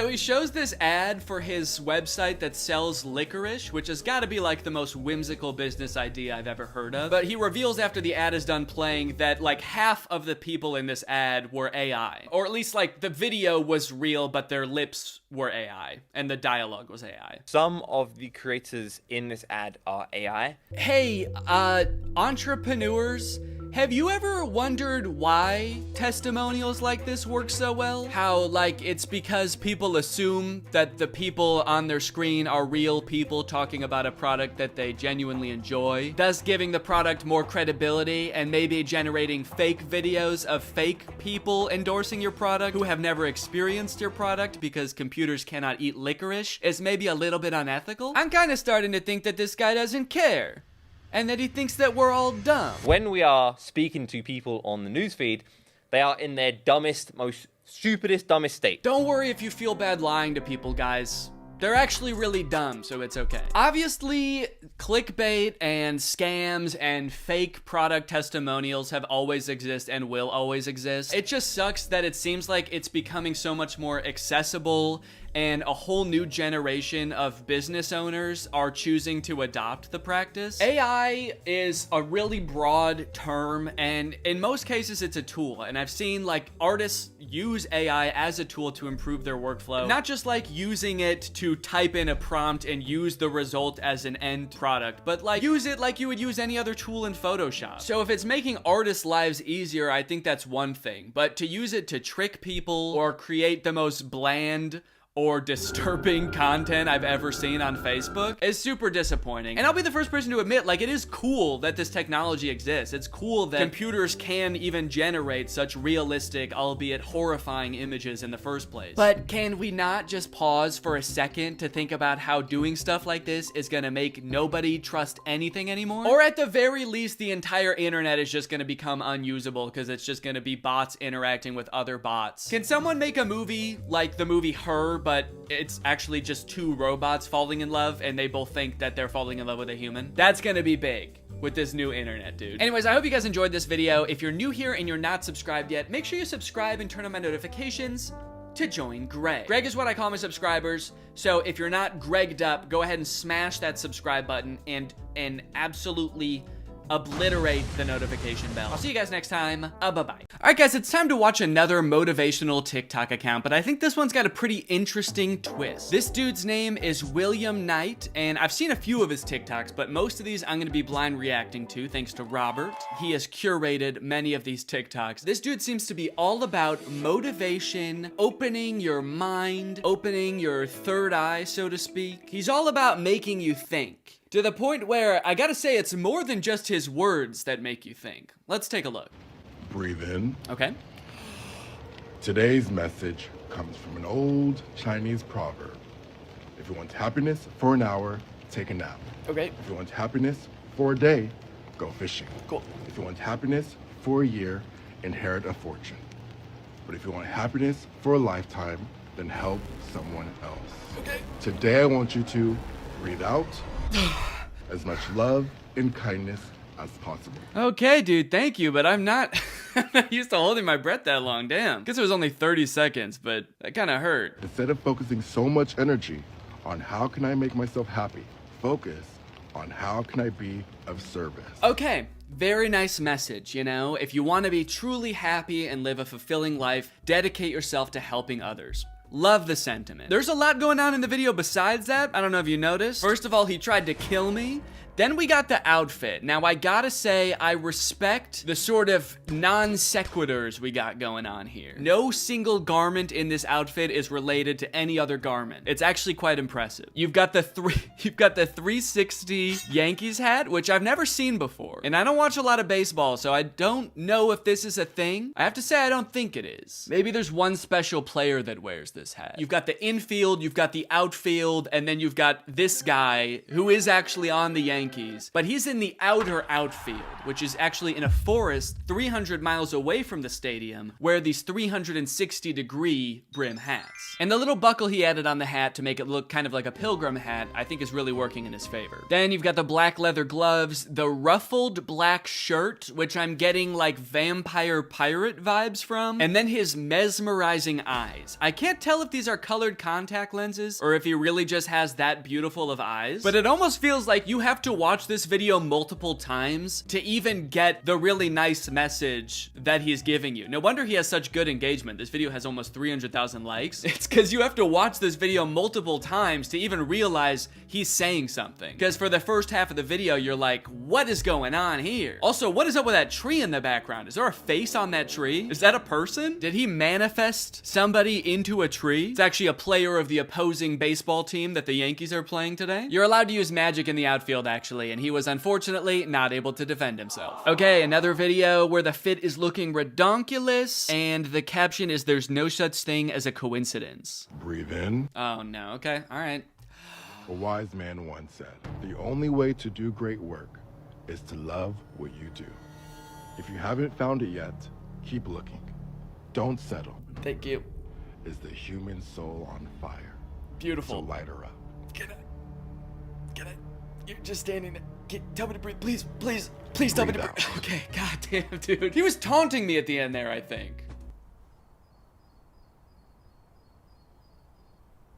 Are you dead yet? I think that my body trying to conserve oxygen actually prevented me from fully listening to what he was saying there. The only way to do great work is what you love. Be passionate about what you do. That's great. And I can tell that William Knight loves what he does. I do truly get the vibe that he is very inspired doing these, wearing the absolute sickest outfits ever in the middle of the forest. Actually, as I felt my body depleting of oxygen and my eyes were rolling back into my head, I noticed how sparkly his shirt is. That is a very nice sparkly shirt. Okay, I'm glad at least the comments are with me. Bro, just let me breathe, I'm gonna die. He was trying to end me. 360 Yankee brim is diabolical. Yeah, I mean, this has gotta be like the final form of a baseball hat. I can't see it getting any more intense than this, aside from becoming a 3D 360 brim, where the brim is a full sphere around your head. That'd be pretty cool. All right, let's keep on going here. There's no such thing as a coincidence. I wonder if that's his catchphrase. There is no such thing as a coincidence. The fact that you're watching this video means you are energetically aligned with me and this message. Well, I would argue that since Robert actually put these videos together and he found this TikTok, William, you must be energetically aligned with Robert, actually. Robert, maybe you should reach out to this guy. Your thoughts create your reality. But you already knew that. Yet, you still live a life that you dread. Excuse me. That is because Yo! Oh my god. What happened to her? you still live a life that you dread. Excuse me. My guy traumatized her. What did she scream about? At first I was like, oh, he surprised her and that's why she was scared, but she ran up to him from behind. If anything, William should have been scared. What right does she have to run up behind him and then scream at him like he spooked her? And William's not even looking that outlandish today, so you can't blame it on his outfit either. This is pretty tame for him. He's just wearing a turtleneck sweater. Maybe she was so surprised by his hypnotizing eyes, or maybe the energy just radiating off of him like vaporized her or something. My guy actually turned her into a tree with that stare. This actually reminds me, have you guys seen that video of the dude with the curly red hair surprising that woman? And he threw flakes in it. Mommy, put the stuff down and then you throw this. Sorry. Yeah, this is basically the same video, except the woman who gets scared should actually burst into flames when she sees him, I think. I'm amazed by his composure. The fact that she screams at him, and he just goes back to talking to the camera. Excuse me. That is because he's like, just another day of people seeing me and screaming violently. That's actually super impressive. Breathe in. I feel like the breathing thing is supposed to be calming. It is a little bit scary to me and kind of triggers my flight or fright Did I say flight or fright? You either run away or you get scared. Fight or flight is what it's called. I also kind of feel like I'm being hypnotized. He's getting my body and mind to slow down so he can incept my brain with whatever ideas he wants. Luckily, they seem to be pretty tame ideas. He actually seems to just be a nice guy that is trying to make my life better. But if in the wrong hands, this could be truly evil. Okay, what I want you to do is commit voter fraud. I'm gonna need you to register a fake person at the DMV, then get that person's mail set to your address. Breathe in. A wise man once said. Oh no, dude, this video is 1 minute and 8 seconds long. I'm not gonna hold my breath for this whole time. I'm sorry. I'm not gonna hold my breath. Go hypnotize someone else. What do we call this here that he does at the beginning of every video? He just glides towards the camera. It's like kind of a millennial pause, but there's another sort of je ne sais quoi built into it. Sort of this demonic poltergeist-esque glide in towards the camera. The possessed millennial pause. Anyway, I'm pretty awkward, guys. As soon as you wake up every single morning, I want you to relax. Don't grab your phone. Don't move. This simple act is reprogramming your subconscious mind because your mind is still in a theta brainwave. Did you just call me a beta?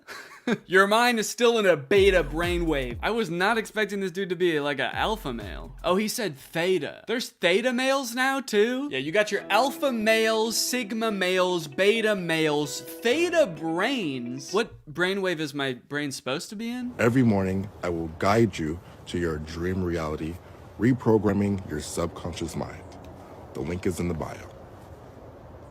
Breathe out. Oh my god, dude, that was so long to hold your breath. If anyone out there was holding their breath, I'm sorry that you're dead now. Also, why does he breathe out when he says breathe out? Was he holding his breath for that entire video too? That's amazing. He also looks like he almost forgot to say it there for a sec, which is a terrifying thought. We could have all been holding our breaths forever. Anyway, see you next time. Oh shit, and remember to breathe. Remember to breathe and blink, guys. You need to do that. You just saved 100,000 people's lives. Oh no, this one's got the creepy tree in it again. Are there any comments about this tree? The Brim Reaper, someone called him. Accurate. He did kill that lady. Okay, lots of comments begging him to let them breathe, so this is gonna be another good one. Oh yeah, anyone else notice the tree face? Just me? Okay. Okay. Because I was kind of worried that I was the only person that saw it. Like there was some kind of energetic connection between me and the tree, but I'm glad other people are seeing it too. I am now on a new platform called Snapchat.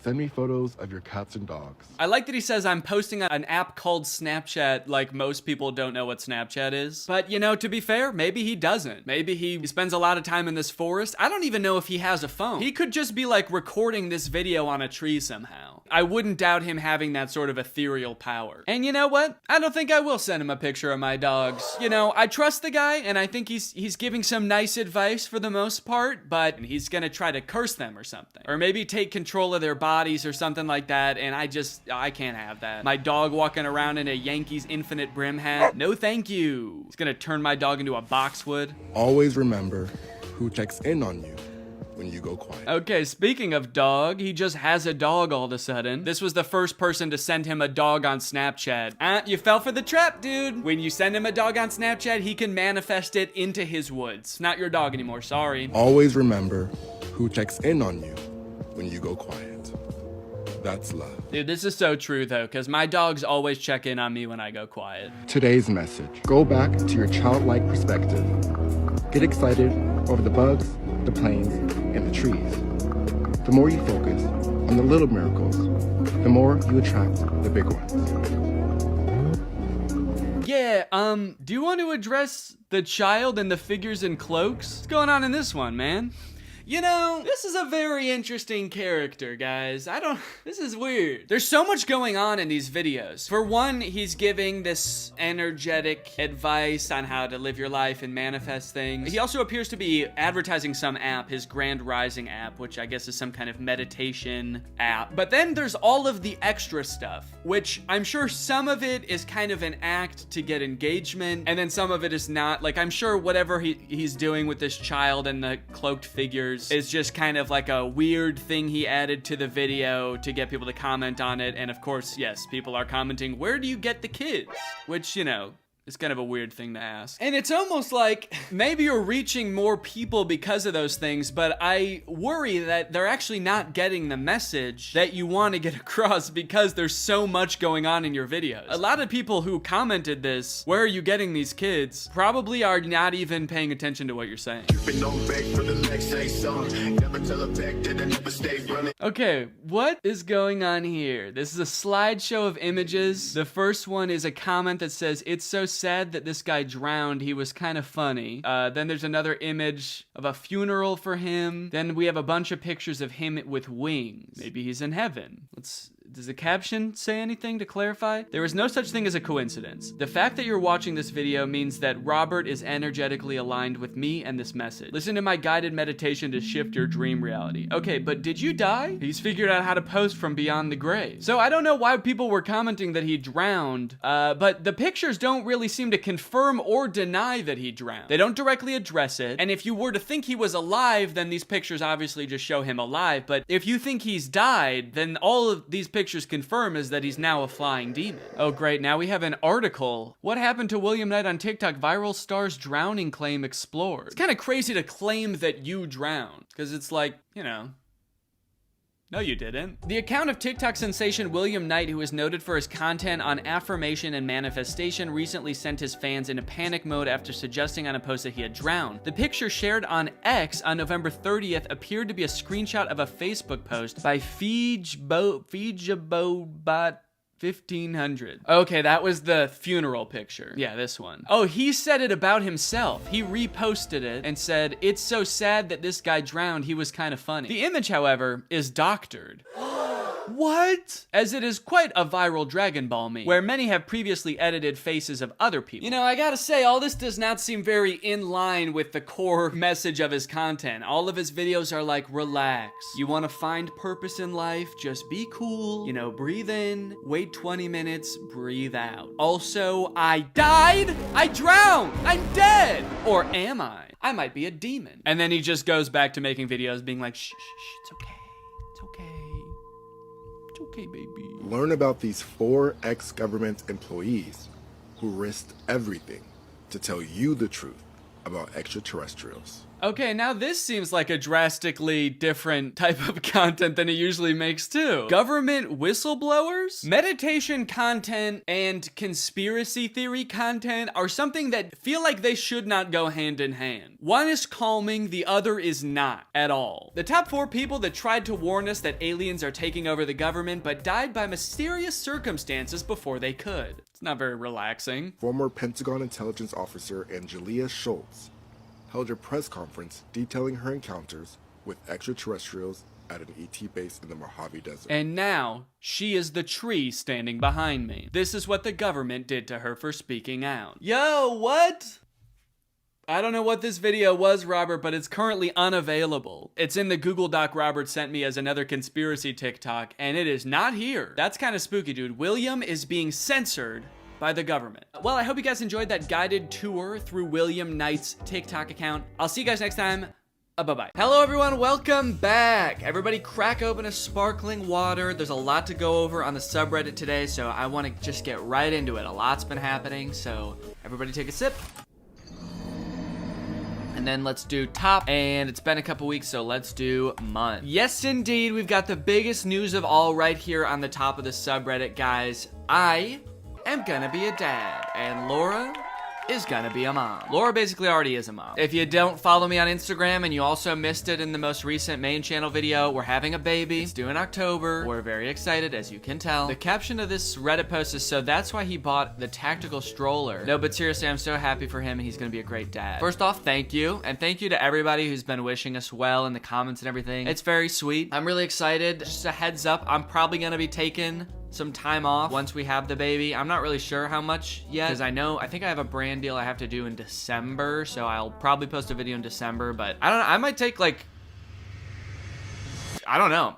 I might be gone for a while, so yeah, just a heads up on that. Interesting you brought up the tactical stroller. I've seen a few people mention that, like, oh, he must have bought that because they knew they were having a baby and he just wanted to make a video about it. It was actually kind of a crazy coincidence. The two were totally separate, and I started making the tactical stroller video first. Someone sent it to me and I was like, oh, that's funny, I'll start making a video about it. And I bought it, I ordered it, I started the video, and then we found out that we were having a baby while I was making that video. It was actually kind of like a crazy coincidence. When I posted that video, I got a lot of comments being like, oh, I thought this was gonna be like a pregnancy announcement or something. Also, people being like, this probably came up on his For You page because he's expecting a baby, and so it got advertised to him. No, we didn't even know that we were having a baby yet like when I started making the video. Bro's gonna have the ultimate tactical baby. You know what? I still have the stroller. It's in my basement. It's covered in paintballs, but I'm probably gonna hose it off and actually use it. Or like we'll give it to Laura's parents or my parents so that like if they're ever staying with them, they have a stroller. It's a nice stroller. It was expensive. I'm not just gonna get rid of it. So I did have to make the conscious decision to keep it because we just moved. So I was like, we could get rid of it now or I can bring it. So we have it. It's in the basement. Oh my God, Danny has to buy the pony up daddy now. Oh no. No, it's not gonna be that kind of kid. It's not gonna be that kind of kid. They're not gonna like that sort of thing, so no. I like that was in response to a comment about the tactical stroller. That just made me think like, instead of the tactical stroller, he should buy the pony up daddy to take the kid up for walks outside. I'm on all fours crawling around with a saddle on my back and the baby is riding me. That would be sick. It has got to be true. Why would he spend so much on a stroller? I'm so happy right now. It's unbelievable. I hate to break it to you, dude, but I just wanted to test the stroller. That was literally just for the video. He also like destroyed the stroller. Yeah, I was not intending to keep that thing. Okay. This is cursed. This is awful. Yeah, I'm just gonna downvote that real quick. I accidentally told my grandma Danny was pregnant, but she was really happy about it. Bro, Danny's having a baby. Oh, sorry, grandma, I didn't mean to text you. Tell him I said congratulations. Who is Danny? Dude, your grandma types crazy. How can your grandma find the emojis, but can't find the space bar? That's wild. But I like that she sent a link to my favorite website, who.is.danny. It's my favorite website. It's just a picture of me. It makes everything she says like seem way more dramatic too. Who is Danny? This.is.so.cute. Oh shoot, dude, my paparazzi videos are on the subreddit. Let's go. Okay, you know what was crazy? Seeing people's reactions to these in real time as I was posting them was insane, dude. I feel like I was driving people crazy. I felt so bad. I wasn't really trying to trick you guys. Like, this wasn't one of my like, I'm gonna trick my whole audience type of experiments. I was just kind of like trying to see how I could improve upon Ryan Hals's method. So that's why I was posting them. But people on TikTok were coming up with all sorts of crazy ass theories as to what I was doing. Like, oh, he's gonna post a video called like, I tricked all my fans into thinking I was getting followed by the paparazzi. Or like, guys, these are so obviously fake.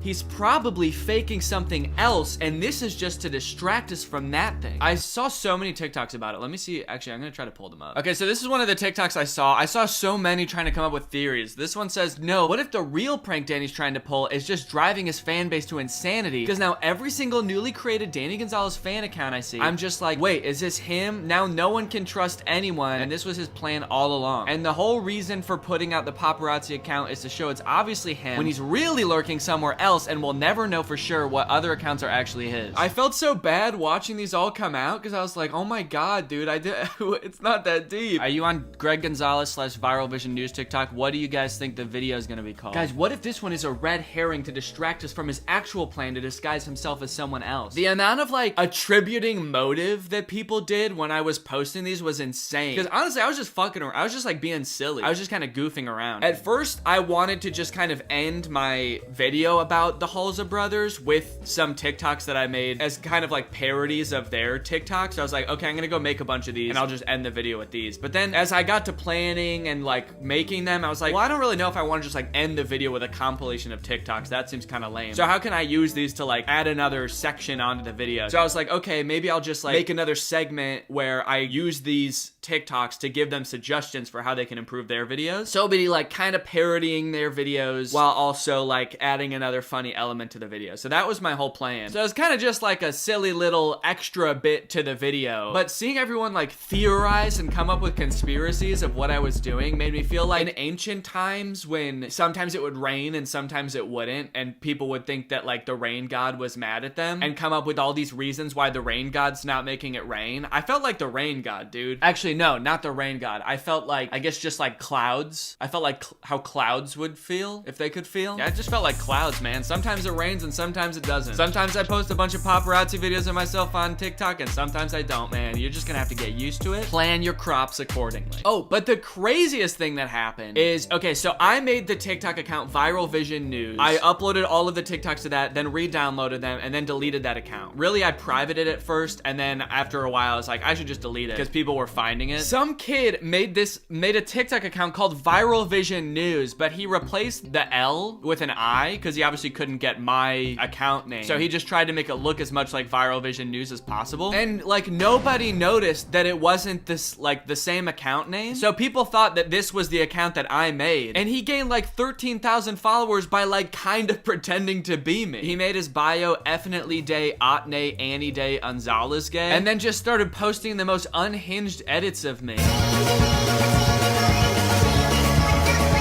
It's crazy because like this really had nothing to do with my video. It was just some kid that like took an opportunity and seized it. But it's so funny because like all of the comments on this dude's videos were like genuinely chomping at the bit trying to figure out how all of this is connected. I'm so excited for whatever video this is gonna be for. For some reason you guys seem to not believe me when I say that I'm not Danny Gonzalez. You can see here that I am not him. I am a child. This is literally Danny Gonzalez, can't you tell by his voice and house style? Oh, Danny probably paid him off to make this video. Guys, when I tell you to use your critical thinking skills, I mean it so hard, dude. It's not even the same account name. There's an I in there. And people were like including this account in their conspiracies of like, okay, so he's got these fake paparazzi videos and then he's paying some 15-year-old kid to post these weird ambiguous TikToks where he keeps saying he's not Danny Gonzalez. What the fuck is going on, dude? So yeah, anyway, I thought that was funny. If I do another video like this, I should probably plan a little bit better so that the account can't be so easily spoofed maybe. But I think that the video did better because I posted all these TikToks beforehand. It was, in a way, it was kind of like a trailer for the video. Like it was like, it got people interested in what the idea of the video was before I even posted it. So I thought that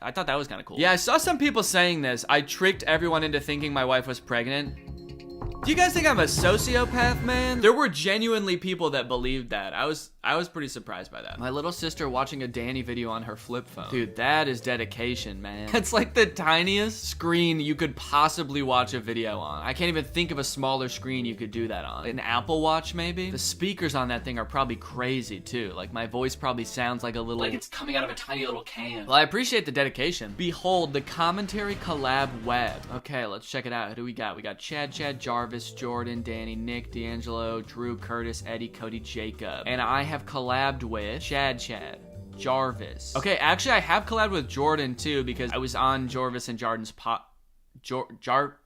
did I say Jarvis and Jordan? Jarvis and Jordan. I was on their podcast. Collabed with Nick. I've collabed with Curtis. Oh, I've collabed with Cody also. Dude, this web needs some work, man. I've collabed with Eddie too. Yeah, I think this needs to be taken back to the shop and looked at a little bit. Back to the drawing board, please. We need like a heat map kind of web or something where you can tell like by the thickness of the line how many times each person has collaborated with the other or something like that. This could be better. I like the format and it's kind of interesting to look at. But yeah, because like my lines with like Drew and probably Curtis would be pretty thick. Yeah, that would be pretty interesting to see. So I'm looking forward to a V2 if possible. Eventually, you could connect it to other genres of YouTube and you could like kind of make a whole YouTube ecosystem collab web, but have like clusters for different like genres. That'd be kind of cool. I'm putting this all on you, whoever made this. If you ain't got elegance. Is that a Hello Dolly reference?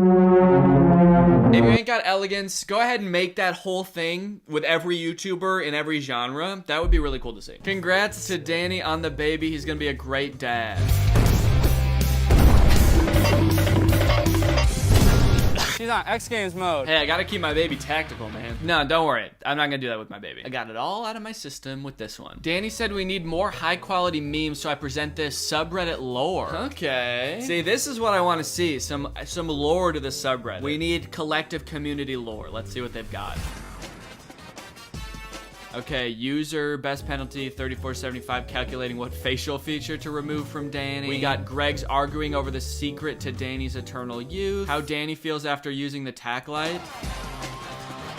That's so true, dude. And the stroller, honestly. The sub finding anything that has more than a 1% resemblance to Danny. Greg's after finally searching up if Greg is the fastest growing army on the internet. The sub after realizing only Ghostly Orchid is allowed to use their telekinetic powers. True Greg's explaining the in-depth lore of the My Bones Are Getting Squishy joke. And the sub's content exploding after Danny posts a new video. Thank you for the lore. I appreciate the new sparkly shiny meme. It's beautiful. Oh dude, I've been wanting to talk about these videos too. I saw Eddie did a TikTok about these, but I've seen people tweeting them at me too. This account posts so many videos. They've posted like dozens and dozens of videos like this. Khloe Kardashian versus Danny Gonzalez, where like every video they're comparing me to a different celebrity, also making it kind of sound like we have some kind of beef or something. Khloe Kardashian versus Danny Gonzalez. Who would win in a fight? But yeah, look at, they've posted so many videos, and like they're like not even comparing me to other YouTubers, which is the crazy part. They're comparing me to like A-list celebrities. But it seems like they'll like go through one person, like they did me and compared me to like every person possible, and then they move on to someone else. So then they started doing Eddie, and then if you scroll a little farther after Eddie, they started doing Sophia Nygaard. I'll click on one of the videos so you can see kind of what they look like. He was born on 27 June 1984.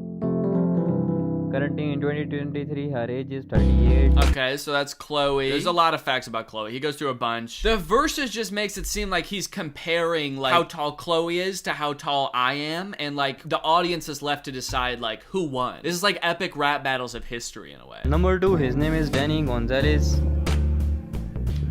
He was born on June 12, 1994. So true. And currently in 2023, he is 28 years old. Yes, dude, he is spitting. He is 5 feet 11 inch tall. His weight is 70 kilograms.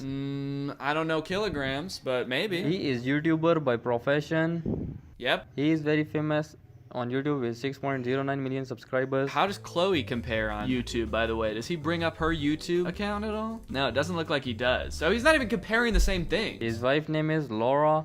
His nationality is American. Yes. And his net worth is approximately $5.09 million. Shit. Dude, okay, how does that compare to Khloe? Probably richer than her, right? No, okay. No, she's worth $60 million.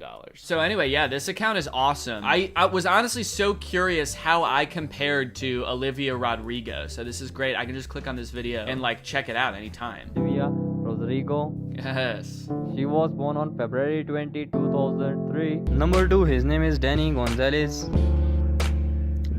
He was born on June 12, 1994. And currently in 2023, he is 28 years old. I don't like that the music stops when he gets to me. The music was playing through the whole Olivia Rodrigo part. Olivia Rodrigo. Just makes it seem so ominous that you stop the music when you start talking about me. Why don't I get the music? Horror music starts playing. He was born on June 12, 1994.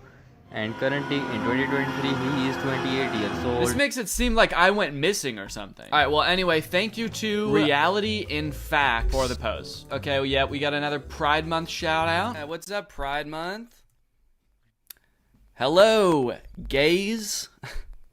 How we doing? This is from my stream that I did last night. So if you don't know, I've been streaming every once in a while on YouTube on the Danny Gonzalez channel because I'm trying to speedrun Minecraft. I'm doing a video where I'm working on seeing if I can speedrun Minecraft. So if you want to come and watch me, go and subscribe to that channel. Sometimes I live stream on there, but also all of like the past 3 live streams that I've done are still up on there. So you can go check those out. But yeah, that's been pretty fun. And I think I'm gonna do it. I'm getting better. I'm a lot better than I was when I started. All right, guys. Well, thanks for watching. I hope you enjoyed this video. That's it for today. I'll see you guys next time. Cheers. Bye. Welcome back to the second channel, everybody. Hope you guys had a fun and safe new year and are keeping to your New Year's resolutions. Personally, I'm going into this new year a little bit different. We had a theme at our New Year's get together. It was like celebrities of 2021. So Laura and I were Kim Kardashian and Pete Davidson.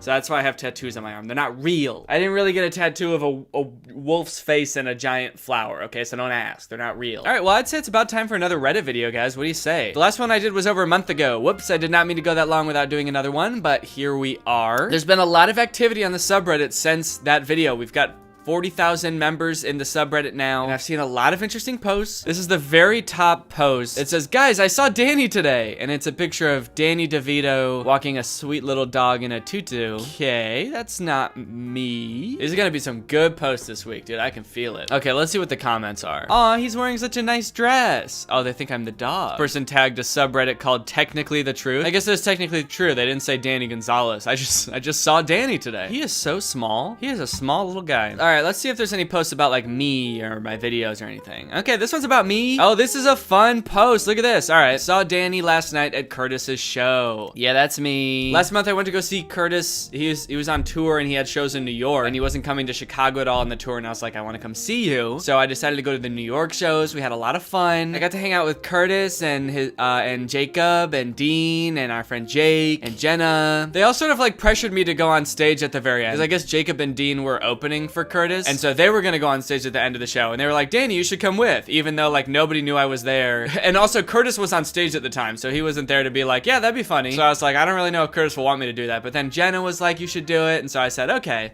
And I went up on stage, and not to toot my own horn, but people went kinda crazy. It was actually pretty wild. I think people were surprised to see me, so it was really cool. And Jacob did twerk on me, so that was kind of a highlight of the trip. They were both staring directly at you. Literally was so honored. I do remember doing this. There was one person in the front row who was holding up a phone to take a picture of me, so I did go like that for the picture.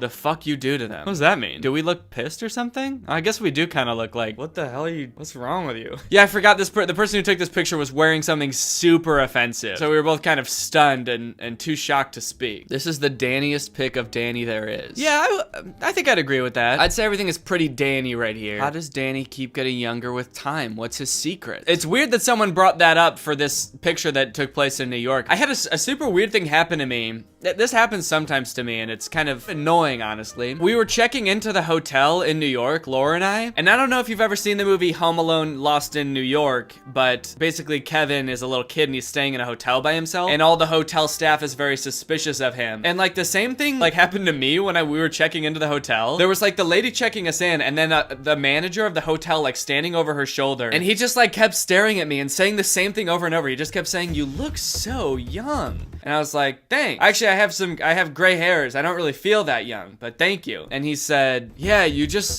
look really young. It felt like he was trying to get me to like admit to something, like, oh, well, that's because I'm 12 years old. I stole my dad's credit card and I'm staying at this hotel by myself with my 12-year-old girlfriend. But anyway, just kind of a fun little thing that happened on that trip. If Danny and Drew had a child.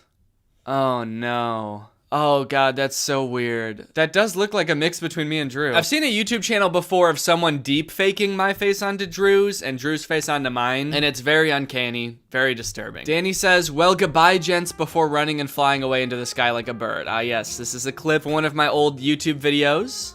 Baxter Wittenberg. Well, goodbye, gents. Honestly, that's some pretty solid visual effects work right there. You see that? No green screen or nothing. The camera's moving. Well, goodbye, and I just fly off into the distance. That's pretty good. I was a bit of a VFX prodigy in my day. Yeah, these were weird-ass videos for sure. There's a series of videos on YouTube about Baxter Wittenberg, this character, and his adventure with these two guys, who are actually my brother and our really good friend. And they're very weird, so if you find them and you watch them, just know that I also think that they're odd. Meet Danny Gonzalez, leader of the army of Meg. I like that they made me a girl, and then like the only real thing they changed about the room, aside from changing the name to Meg, was like, well, a girl wouldn't have a nutcracker in the background. They wouldn't have a little toy soldier decoration. What do girls like? Ballerinas. Everyone knows girls like ballerinas and boys like nutcrackers. Oh, wait. Is it because the Nutcracker is like a ballet? Isn't the Nutcracker like a musical, ballet, theater thing? Is that what's going on here? I'm just trying to understand the parallel between the Nutcracker and a ballet dancer. The ballet dancer was a nice touch, this person says, but no explanation as to why. That's every mom in a Pixar film. I guess it makes sense that if you made me look like a girl Instead of looking like every man in a Pixar film, I would look like every woman in a Pixar film. Okay, Grandpa Danny looking absolutely fresh as hell in an Adidas hoodie. Let me tell you about the good old days of Vine. Yeah, every time I talk about Vine to someone now, I have to be like, Vine, do you remember that? Did you know what that is? Because it just feels like so long ago. And I feel like some people who are now like almost adults might have been too young to even be on Vine when it was like a thing, which is very strange. Granny. That's funny. Grandpa Danny is Granny. No fucking joke, this kinda looks like my grandma. What the fuck, dude? That is clearly an old man. This is an old man. This does not look like a grandma. Actually kinda looks like my grandma. Aw, he'd look so cute, LOL. Not he will look so cute. I like that it's like a conditional. Oh, he would look so cute if he ever got that old. We all know Danny's gonna die in his late 30s. Poor sap. Danny says goodbye, gents, and then disappears out of existence. Oh, it's another video from Baxter Wittenberg. Let's go.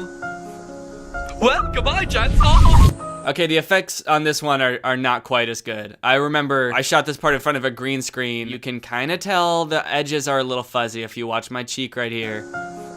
Yeah, it's a little wonky. Whoops, what are you gonna do? Spy Danny? Okay, that's just a picture from one of my videos. That's just a picture of me. What is all this just posting pictures of me? Can we get some memes maybe? Can we get some fresh new jokes in the subreddit? Some fan art? I guess there's been some art.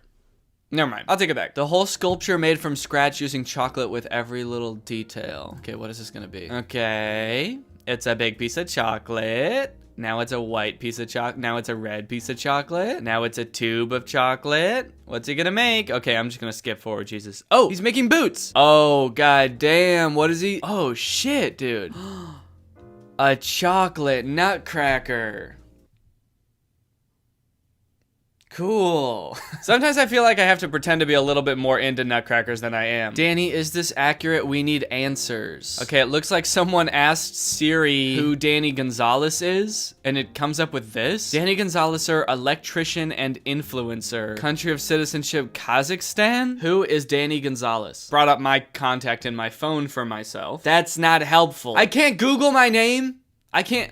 Let me just see if I Google myself. Danny Gonzalez. Okay, it says I'm 27 years old. That is correct. 5'11", that is not correct. I'm 5'10". Danny Gonzalez, Kazakhstan? Okay, the first thing that comes up is a LinkedIn profile for an airline captain. Okay, so this guy, Daniel Gonzalez, has worked in Kazakhstan. So maybe Siri thinks that we're the same person. Didn't it also say electrician? I don't know where the hell Siri is getting her information from. It says from Wikipedia. Okay, let's look at my Wikipedia. It doesn't even have like country of citizenship on here, but it does have a lot of information about me. Let's see. Wow. Comedian, gamer, and musician. Damn, I never thought my occupation on my Wikipedia page would say gamer. That's kind of crazy. Play Minecraft on Twitch for a couple months, and you're a professional gamer. And that is your job. Let's see if it's got any spicy info on here. He is associated with fellow YouTube comedians Drew Gooden, Curtis Connor, and Cody Ko. Gonzalez attended Wheaton North High School, where he was on the school's speech team. He went to Georgia Tech. He married Laura. And that's about it. You guys aren't very good at stalking me. Can we get some personal information on the Wikipedia page, please? I'm talking my address. I'm talking my blood type. Not actually. Please don't put any of my personal information on there. I wonder if can I edit my own Wikipedia page, do you think? And then for the references, just put I am him. Oh, there's categories that I'm in the bottom. 1994 births, living people, American male comedians, Vine celebrities.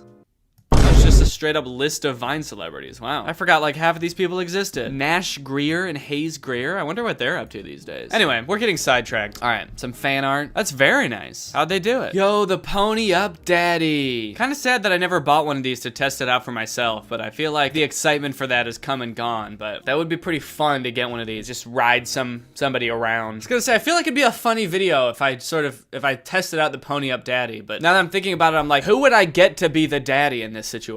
Like, who could I invite over for me to ride them around? Just seems kind of mean to get anyone involved in that video. I guess I could be the daddy and someone could pony me up and ride me around, but that's also seems weird to be like, hey, do you want to come film a YouTube video over at my house? And then they get there and they're like, so what are we doing commentary on? And I'm like, you're not doing commentary on anything. You're riding on me. You're riding on my back. You're gonna do commentary on how good of a horsey I am. Ew. So, I guess Ratatouille fanfic is a thing. I haven't watched it yet, but I'm planning to. Oh, shit. There's Ratatouille fanfic? And they have, like, a surprising amount of views. 600 views, 1,000 views. The Fault in Our Cheese. People are tagging me. People are tagging my username. People finally know. Oh, wait. This one's spelled wrong. I kind of want to look those up. What is that website called again? Wattpad. Okay. Ratatouille. Show me the money, dude. There are several. Ratatouille, Greg and Marcel. The Fault in Our Cheese. Ratatouille, Cast and God. Dude, what are these about? Greg and Marcel want to fuck. Also, Carol is an onion sometimes. What, dude? Who is writing these? All right, let's read the one where Marcel is apparently gonna get with the reader. Hopefully this isn't too long. Let's see. You see him, Marcel, walk into class like you saw and shit down. He look at you and smile. Hello, Danny. How is you? You bloosh and answer, good. He chackle. That is good. He wink at you and you walk away. Okay, this is just hogwash. What is this? I guess I can't be sure that this person is even like a fan of me. They might have come across Ratatouille somewhere else, but I feel like this person might be trying to do the same thing that was so funny about the fanfic of me and Drew, where it's just like so poorly written. But this one is like incomprehensible.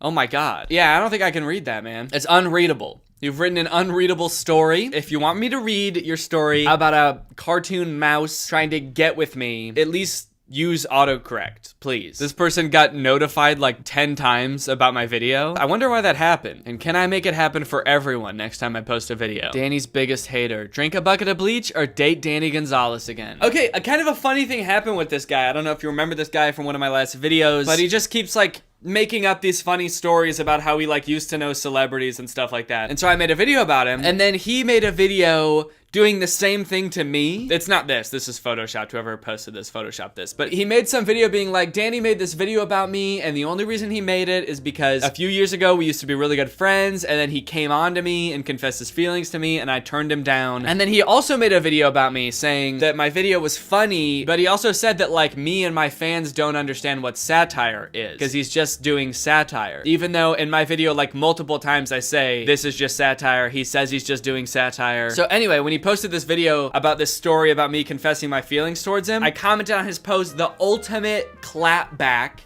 Not really clap back, I just thought it was a funny joke. I commented back something like, yeah, when I confessed my feelings for you, that was just satire, dude. It was pretty funny, it was a good callback, and then you know what he did? He deleted the video. So now nobody can see that I had such a funny line. I'm actually not really sure why he deleted it. It was kind of, I mean, it was a funny video. It was honestly like a good retort to my video, just being like, oh, fine, I'll do the same thing to you. But for some reason he deleted it, and we'll never know why. That does look like me. That's pretty good. Okay, we might be getting to the end of the cream of the crop here. All right, I'm gonna switch to hot and see what's hot right now. What are people saying about me in the moment, dude? Let's see what the conversation is all about. Danny flipping us off. Nice, dude. Another picture of me. Wow, he is such a gentleman. I guess that is sort of a gentlemanly thing to do.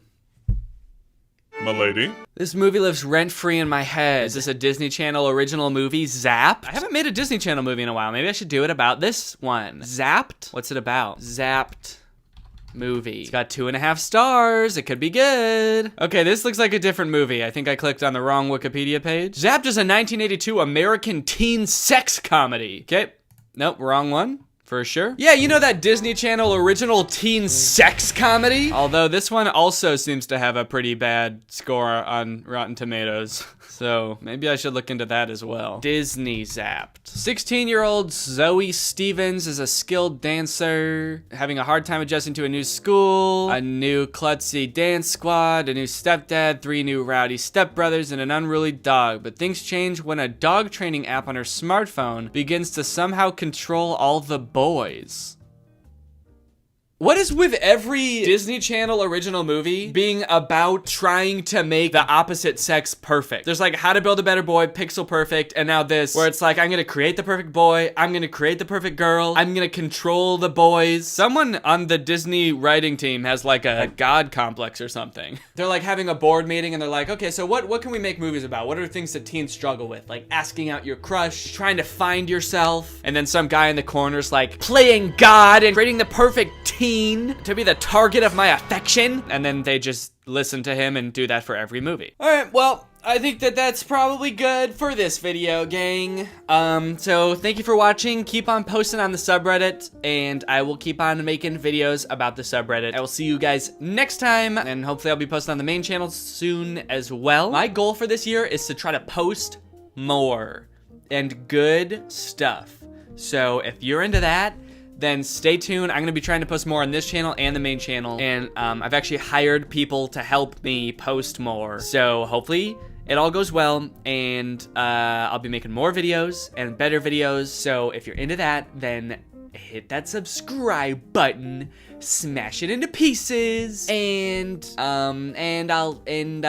what's up, Greg? I was not expecting to make a video today, but I've been getting so many DMs about this situation that I had to stop what I was doing. I had to put down the very important things that I was doing to sit down and make an emergency video. This is an emergency video, folks. Literally like 90% of my DMs have been about this for the past 2 days, so I had to come on here and let everybody know that Merge Mansion, the game whose ads I've made a few videos about, has gotten Pedro Pascal in an ad. I am making this video to let you all know that Pedro Pascal is in a Merge Mansion ad. Actually, he's in 2. So you guys probably remember I made a video on this channel about Merge Mansion in the past, and then I actually made a second one on my second channel that probably not all of you have seen, when they got Kathy Bates to play the live action version of the grandma in their ads. If you don't know, Merge Mansion is like this home gardening fixer-upper type game where you inherit an old mansion, I think, and you're like upgrading it and you're doing gardening and stuff like that. But then also all of the ads have this like murder mystery element to them, and I don't know if the game has that in it. I still refuse to play the game. I'm not gonna play it. I don't want these ads to work on me, all right? My mind is an impenetrable fortress today, okay? I'm not falling for these ads. I see ads like this where a company is trying something fun and exciting, trying to shove their game down my throat, and I say, no, I'm not falling for this advertisement. I'm gonna see a commercial for Coca-Cola and then drive to the gas station and make an impulse purchase like a normal person.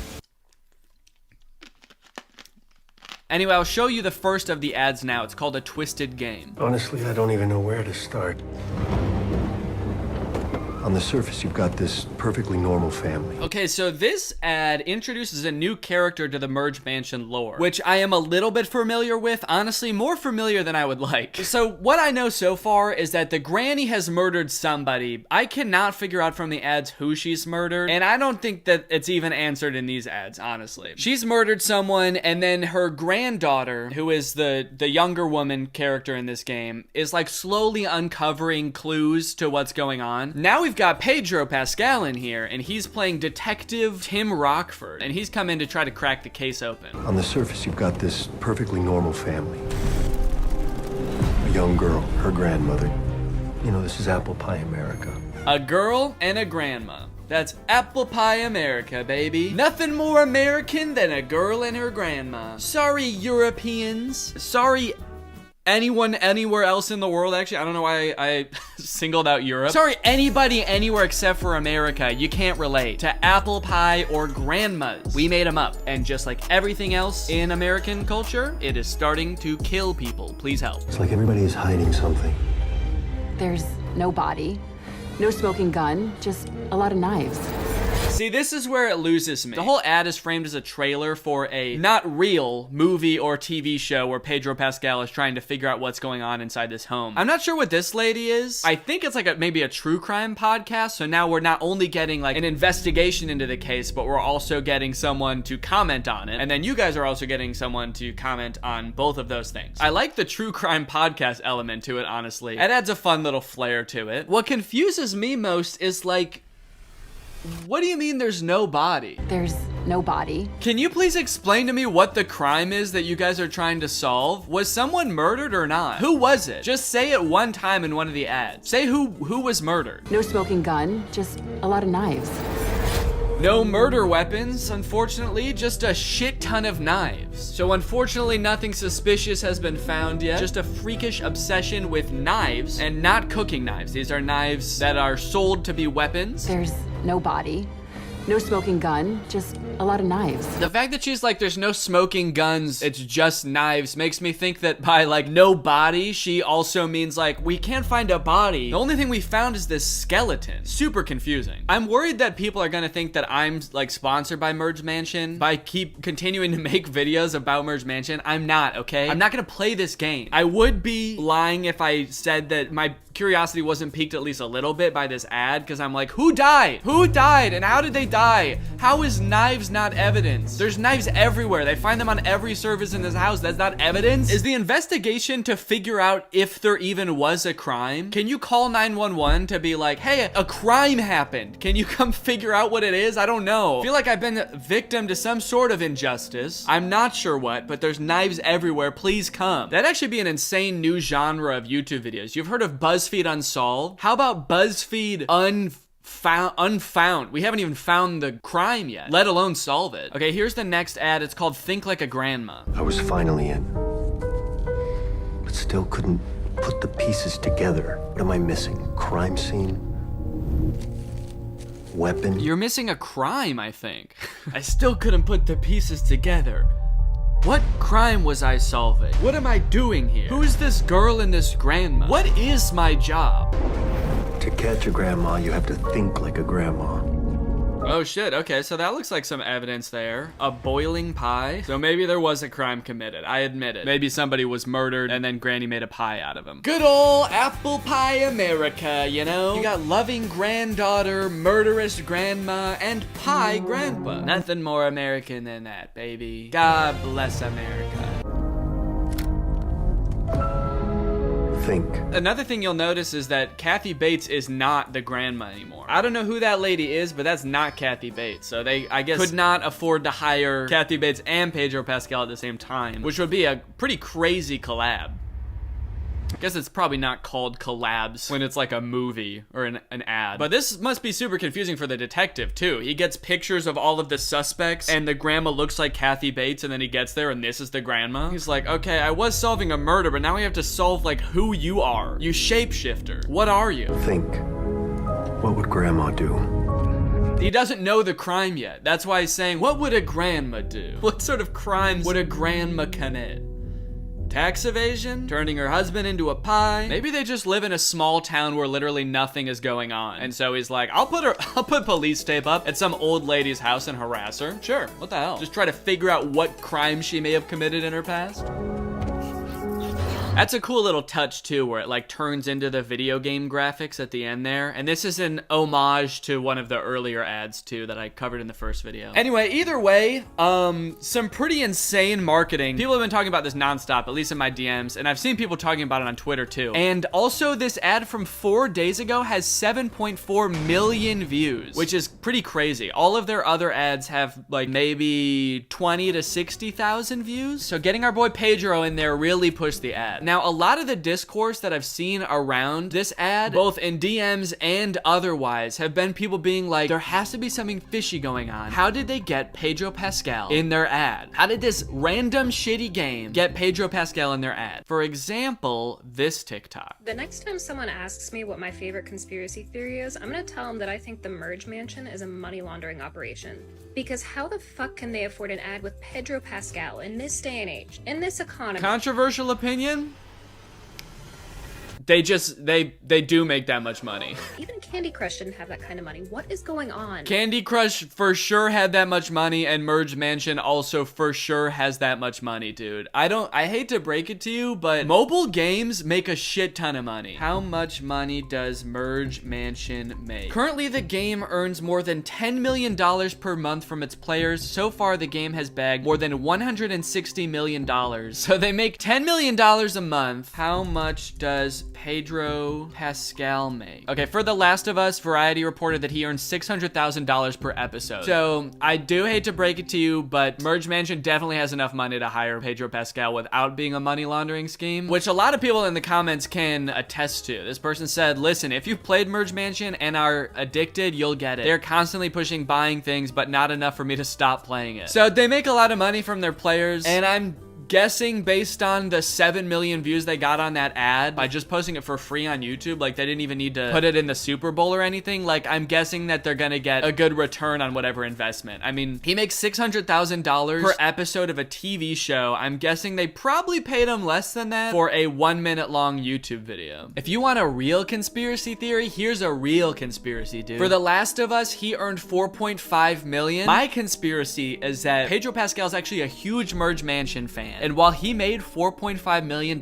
from The Last of Us, he spent $4.6 million on Merge Mansion upgrades. He's in immense debt to Merge Mansion, to the grandma herself, perhaps even. And when Merge Mansion caught wind that Pedro Pascal is the owner of the account that owes them $4.6 million, they said, hey, listen, we'll wipe out all your debt for one measly little commercial. Actually, 2 measly little commercials. And what could Pedro say? But, okay, fine, I'll do it. I bet he took the job because it was funny. No, I bet they paid him. I bet he took the job because they paid him a shit ton of money, honestly. I like that, like, people's only 2 theories are like, this is a money laundering scheme, or he took it because he's funny. There's no way this game that makes hundreds of millions of dollars paid an actor to act. Danny Gonzalez is gonna have a field day with this. I mean, they're right, dude. I am over here having a field day.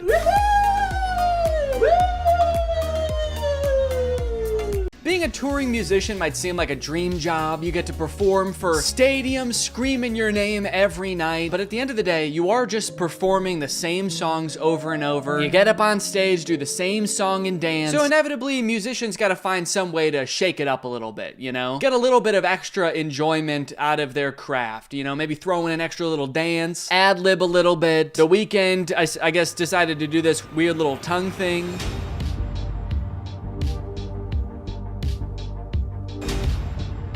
Sick, man. That's cool. Do you think if you held up the microphone to his mouth while he was doing it, you would hear? It's such a confident little dance to do, too, while you're doing the weirdest thing imaginable. This is what the people came to see. This is how it's done.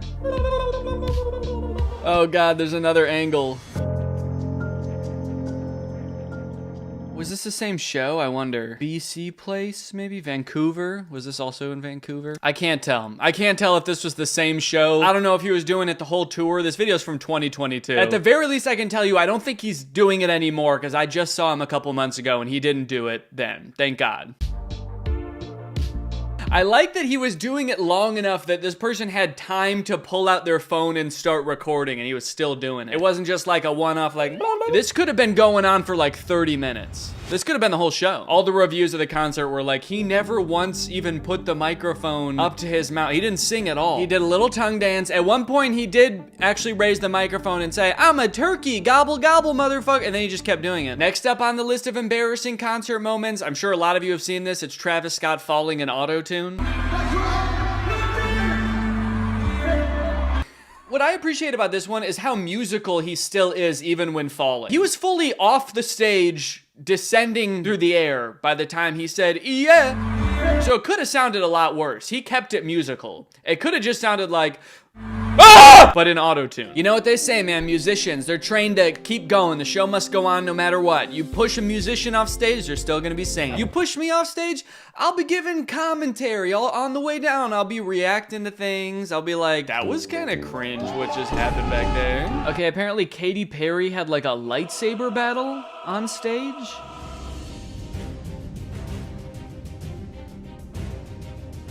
Now, you guys might think that this is kind of corny, kind of cringe, but the crazy thing is, this wasn't planned. Katy Perry has no clue who these guys are. She's actually defending herself right now. I like that she waited until he was all the way up in the air to swing where he was. And right now seems like the right time to swing. Go! Do you think in rehearsal one time this dancer was like, if you get anywhere near me with that fucking lightsaber, I will sue you for every dime you're worth? She's not even trying to hit this person.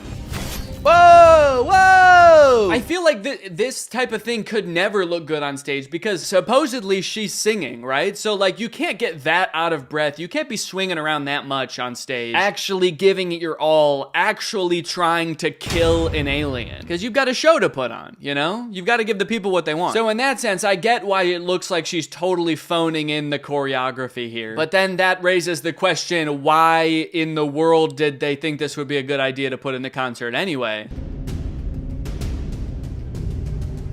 So effortlessly how she just sends that guy flying into the air. It's actually not a lightsaber, it's a magic wand.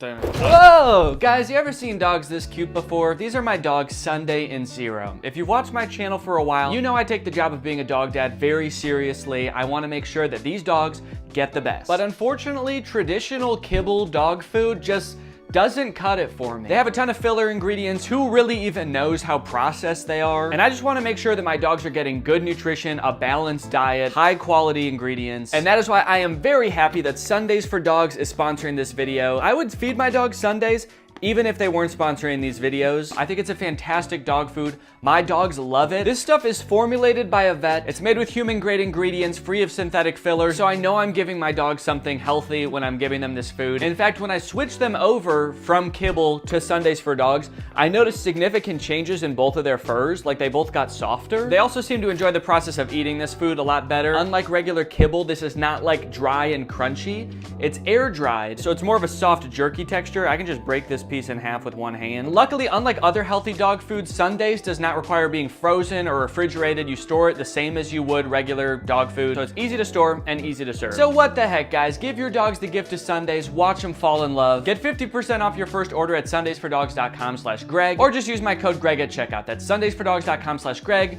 or click the link in the description. Use my code Greg at checkout. Thank you to Sundays for Dogs for sponsoring this video, and thanks to you guys for checking out Sundays for Dogs. Your dogs will thank you. 1 year ago today, Mariah Carey randomly brought up the 9/11 attacks during a concert. This is in 2023, and it was 1 year ago that day. So it was actually September 24th of 2022. So not on 9/11, like a couple weeks after 9/11. Let's see what she has to say. No. Well, you don't want to hear about 9/11. Why did it sound like she wasn't even planning on talking about it? I feel like maybe someone in the front row maybe mentioned 9/11 and interrupted her, and she was like, 9/11? Oh, you don't want to hear about 9/11. Now we're gonna talk about it. Because otherwise, where did that come from? I really like how the audience reacts to this. It further sells the fact that this came out of nowhere. Well, you don't want to hear about 9/11. We're not getting any cheers, woos, claps, or anything. I'm hearing dozens of people saying, what? Thank you. Thank you. Thank you for that reaction, everyone. That's exactly what I was hoping for. It is my aim to entertain and confuse you all tonight, so thank you for that. Most artists go for a standing ovation, not Mariah Carey. She goes for a standing confusion. Also, I'm worried, is she gonna have like a hot take about 9/11? Because she said you don't want to hear about it. She's like, you don't even want to know what I think about 9/11, all right? And that's right, because my conspiracy, I don't think it was George Bush. I think it was Miranda Cosgrove. Okay, here is Steve Lacy going overboard with some smoke machines, apparently. He's just gone. This gives the vibe that that's not really him. Like they were like, oh no, Steve Lacy's in the hospital tonight, but the show must go on. What are we gonna do? Also, who is Steve Lacy? Does he have any songs I know? Oh, Bad Habit. Okay. Yep. Okay. Oh wait, is he gonna address the smoke? I'm meaning, is he gonna address the smoke situation? But for a second, it also kind of sounded like I thought the smoke was like a living entity. And I was like, is he ever gonna address the smoke? Is he going to bow before the smoke as is tradition and beg for forgiveness? That's trying to kill me with this goddamn smoke. Shit. He just dies. Help! I can't breathe.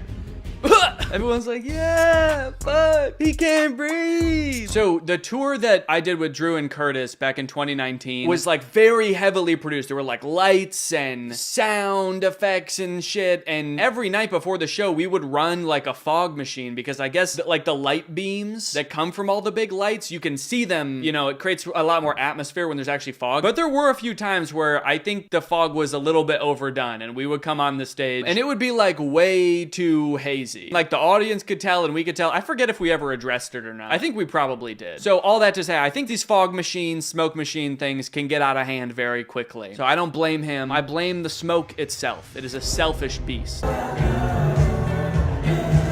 He's actually not there anymore. I think this was a disappearing trick. Look at, he's there. The smoke consumes him, and then he's gone. All of a sudden, everybody hears like, everyone, look behind you! Everyone turns around, and he's there, but he's dead because the smoke killed him. These motherfuckers, I swear, they tried to kill your favorite bitch! They tried to fucking kill me! Who is she talking about? Who tried to kill her? Is she also talking about 9/11? I was in the towers that day! This video just reminded me of, I don't know why this video reminded, have you guys seen the video of Kanye West like sprinting across the stage during Touch the Sky? I just wanted to dance, I wanted to take a but I wanted to get my bitch. Just wanted to I don't know why I'm like asking you as if you're gonna, like, this is a live stream. Did you? Did you see it? It's okay, I'll wait. Now you're just being rude. Okay, this one's a good one. I really like this one. Drake performing the end of Headlines. This looks like a really old video.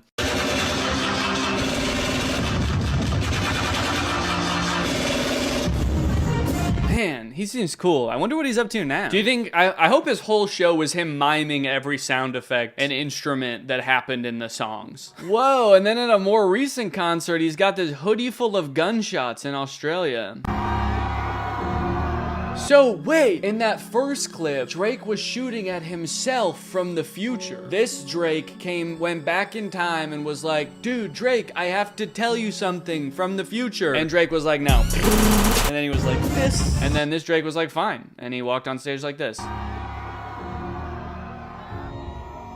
And then this smoke machine gets out of control too, and in 10 minutes, nobody can see Drake. Akon throws fan off stage. Old footage of Akon surfaces. Should he have just joined the WWE?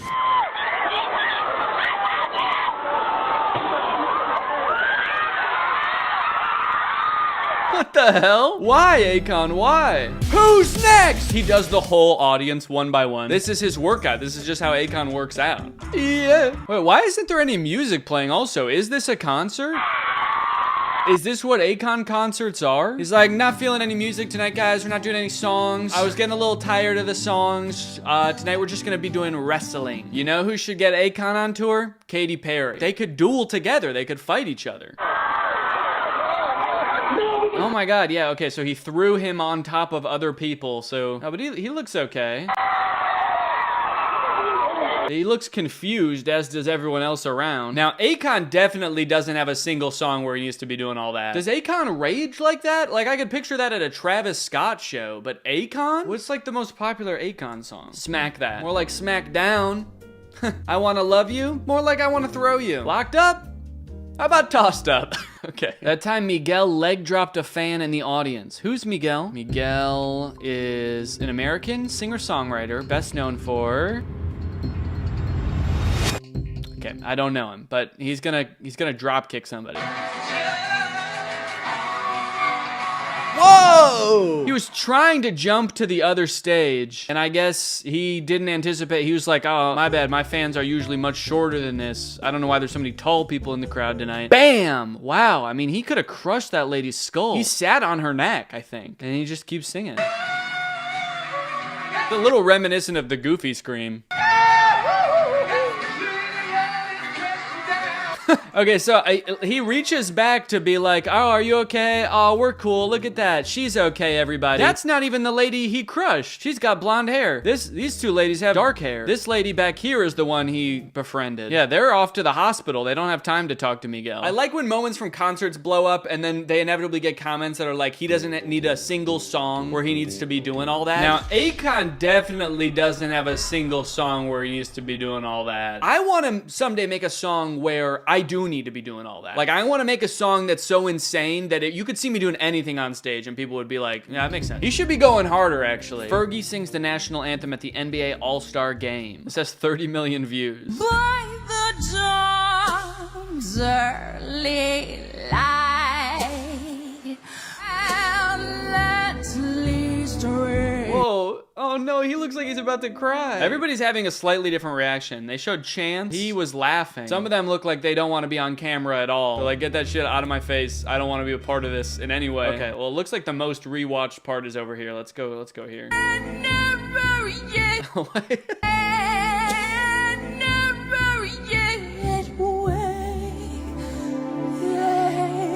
She was like, how many extra syllables can I make this song? They said they were gonna pay me for every syllable, so.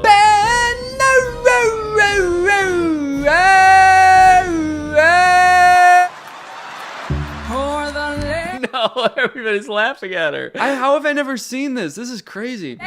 Star Spangled Banner yet wave. He's bewildered. He's never heard anything like it. Dude, I feel like everyone is so unanimously, like, giddy about this that I feel like both teams playing in this game are about to be like, you know what, guys? Let's just go out there. Let's just do this. Can we call a truce? We're just doing this one for fun, all right? Let's just have a good time out there. Who needs points? Let's do a no points game. And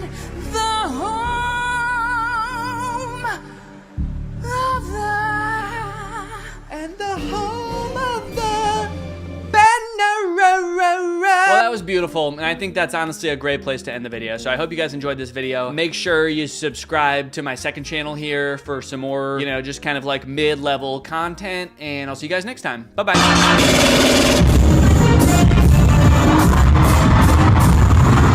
The story of a Willy Wonka experience gone wrong in Glasgow, Scotland has taken the internet by storm, and I love it. I don't think I've ever in all my life seen such an impressive and inspiring dumpster fire of an event. It is just mwah.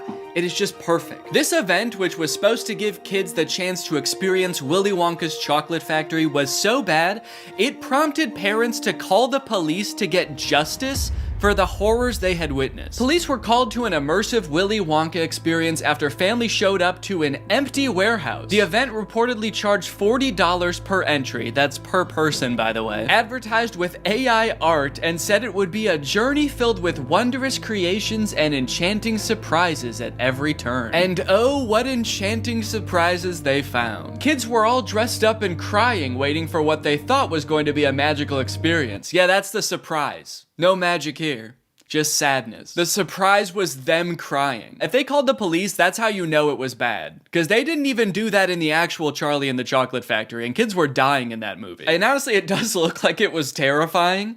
Take a look at some of the images of the abandoned warehouse that parents had to spend $40 to gain access to. Okay, here we have some sort of chocolate fountain with murky brown water floating in it. We have one bouncy castle that can fit like 3 kids. Giant empty space filled with table and chairs. You're probably thinking there must be something pretty good to eat here with all these table and chairs. Probably some pretty tasty chocolate, right? No, there was no chocolate at this event. These photos look like a crime scene, dude. These look like Willy Wonka had to flee the country after the FDA found fentanyl in his chocolate. So he has to post up in an abandoned factory to keep the business going while the feds are after him. You got this lovely scene.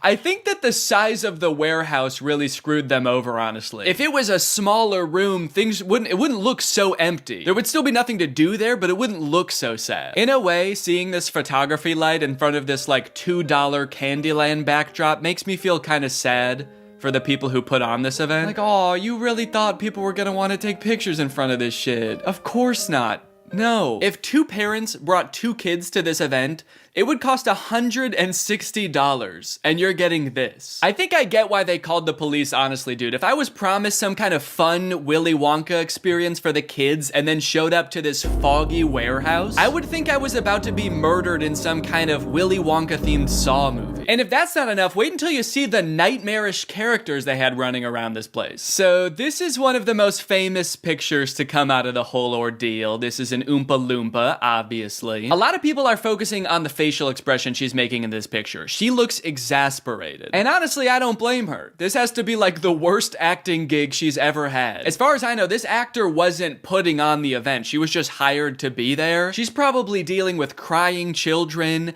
pissed off parents. Also, I'm pretty sure canonically the Oompa Loompas are enslaved by Willy Wonka, so the facial expression makes sense in that context too. What I'm actually more concerned with is everything else going on in this photo. Why is there so much smoke? I'm not super familiar with the process of making chocolate, but I'm 100% sure there should not be that much smoke happening. No wonder she's making that face, dude. She's high as hell. And I love all the mismatched chemistry gear she's got strewn about the table. Beakers, vials, this mysterious elixir locked up in a little glass box. A quill? Oompa Loompas take notes like wizards from the 1300s? I didn't know that. All right, now the other two characters that were at this thing, I gotta introduce you to at the same time because they're both in the same video clip. So let me introduce you to Willy Wonka and the Unknown. What is that? It's the unknown. Man, what the hell? Dude, fuck everything else. I would call the police based off of that. Who is that demon? Surprising twists and turns was right in the advertisement. I would not expect to take my kids to a Willy Wonka experience and have them be accosted by a shadow figure. I can tell you that right now. It's terrifying that Willy Wonka says, "What is that?" when he sees it. What is that? Like, dude, this is your chocolate factory. You don't even know what that is? We are so fucked. Here's a different clip of some other kids experiencing the unknown. As the soup flavor feast, full of scary face. Oh my God. Scare the great unknown. Wonderful. I love your fantastic. What is that? Yeah, that's the correct reaction to seeing the unknown. What is that? Wonka says it, this kid says it, I'm saying it. Also, I love that baby's reaction. That was like a primal instinct to make that sound. Humans have evolved for millions of years to make that sound when they see the unknown. According to some reports that I've read from the event, the unknown is supposed to be an evil chocolate maker who hides in the walls and scares little children. Is he a part of the actual Wonka story? No. Was it advertised that there would be a child-scaring monster at this event? No. But speaking of the advertising for the event, one of the most insane parts of this whole story is that this company that made this event, House of Illuminati, apparently used exclusively AI-generated images to advertise this event. Surprisingly, the website is still up, so you can go and check it out for yourself. Welcome to Willy's Chocolate Experience. Dive into the whimsical of Willy's Chocolate Experience! Exclamation point, comma. So you've got images like this, which at first look like some kind of fun candy land, but then the closer you look, it doesn't really make any sense. Like, what the fuck is this thing? Is that supposed to be a bunny? Who the hell is that? I don't like the looks of these things. But then you get images like this advertising the Twilight Tunnel, which are so clearly AI generated, it makes you wonder if the whole event was being run by an AI. Because how could a human not notice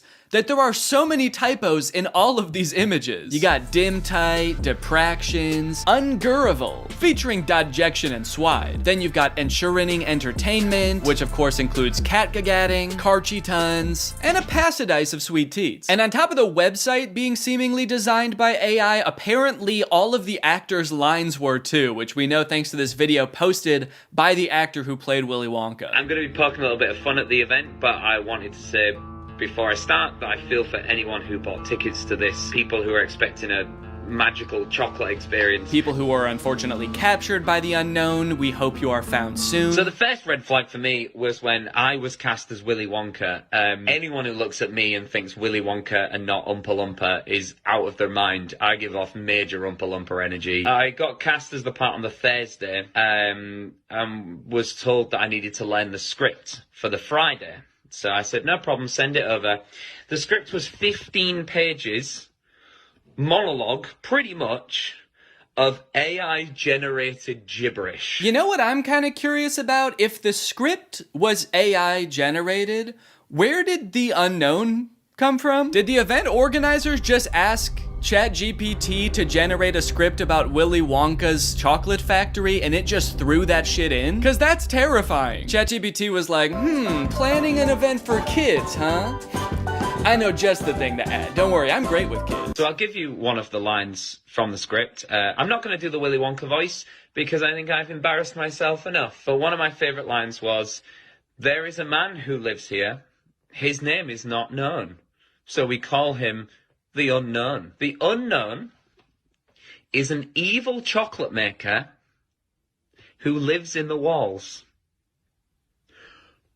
What? We were told on the experience to hand out a jelly bean, one jelly bean per child, and a quarter of a cup of Tesco's own brand lemonade. One jelly bean? All that smoke the Oompa Loompa had to endure, and she was just back there cranking out one jelly bean? Maybe the unknown was introduced as some way to canonically explain why there was no chocolate at the event. Sorry kids, there's no chocolate here today. An evil chocolate maker showed up and he shot the Oompa Loompas.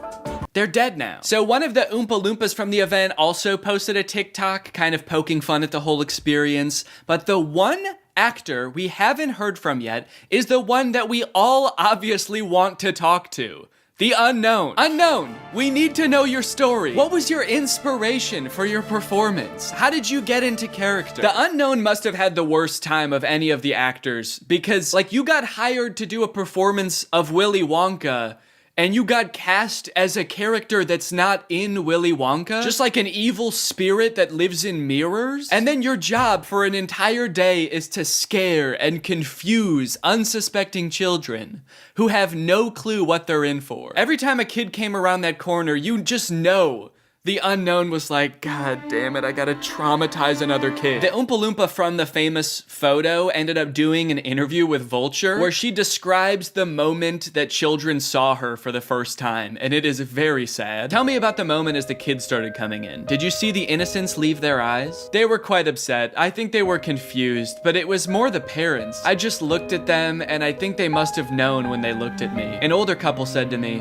I really, really hope you get paid well for this. This sounds like she's describing people witnessing the wreckage of a tsunami or something. It's crazy. Each individual person that laid eyes on her had to take a second to mourn. When you say walk through, how long are we talking here to walk through this event? I'm telling you, this would have taken about 2 minutes. I've never experienced anything like this in my life. Dude, honestly, that's kind of smart because like 2 minutes isn't even long enough to process like the first stages of grief. You're getting these people in and out before they can even realize they got scammed, you know? They don't even know what the fuck just happened. After the police were called, people started getting refunded, the story blew up. The director of the company who put on this event did eventually apologize. I'm really shocked that the event had fallen short of the expectations of people on paper. Yeah, dude, on paper the event was awesome. No chocolate, abandoned warehouse, smoky Oompa, just like the movie. There was every intention to hold the event from the pictures. Despite not being the best light, hopefully you'll be able to see that there was every intention to hold the event. No, we know you were planning on holding the event. That's kind of the problem. I think a lot of people wish you didn't. Unfortunately, there were unforeseen circumstances and the event didn't come to light. He's like, we were not expecting that evil chocolate maker to show up. The unknown ruined the event. These issues were technological in nature.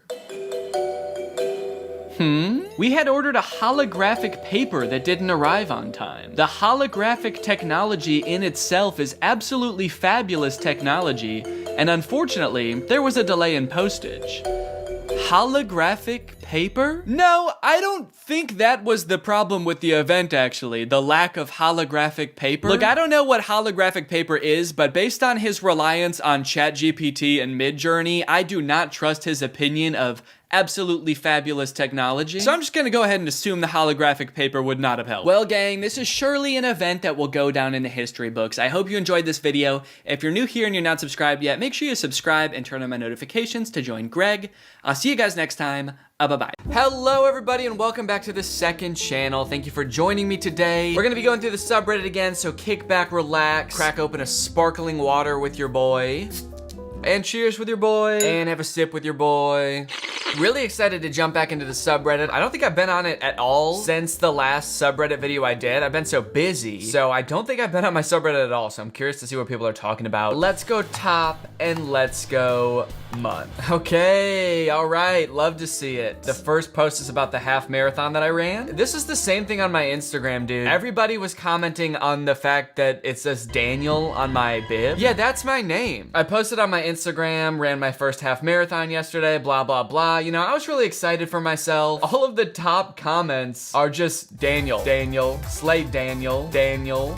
Oh, I accidentally liked that one. I posted this thing, I'm really proud of it, you know, like a really crazy accomplishment accomplishment for me. I was super stoked on it, and everybody just wanted to comment on the fact that I have a full name. Wait till you guys find out I have a middle name too. You guys are gonna flip out. No one ever really does call me Daniel, and to be honest, I don't like going by Daniel. I never know whether I can put Danny on stuff like this. Like, do I have to legally put my legal name? I'm starting to think I don't, based on the reaction to this. Also, I love people saying this is photoshopped. I've made a big mistake in occasionally posting videos where I'm like trying to trick my audience, because now whenever I do cool shit that I think is cool, people are like, yeah, no, it's not real. You didn't do that. I'm getting gaslit by my own audience. I ran my first half marathon, dude. It was awesome. No, you didn't. You did not. Okay, we're getting some congratulatory comments in here as well. And this person said, whoa, go Danny, good job. But then of course it's followed up by someone correcting them and saying, Daniel. This is Daniel now. Maybe I should change my second channel name to be Daniel Gonzalez. So the main channel is Danny. And then once you get to know me a little better, you find out I've got a real, legal, full name. Then you can come on over to Daniel Gonzalez and see what's good. This does bring up a good point, because I've seen a few people ask why my second channel is called Too Danny Too Furious. Like, I've seen posts on like Twitter and Reddit being like, is this a reference to something? I guess I didn't know that there were that many people that didn't know the movie Too Fast and Too Furious. Is that something that needs explaining? I just thought everybody knew that movie. But for those of you who don't know, the second Fast and Furious movie was called Too Fast, Too Furious. So I figured if I'm doing a sequel to my original channel, I should name it Too Danny Too Furious. So I'm sorry if that was confusing. Let me know in the comments. I'm very curious how many people knew that and how many people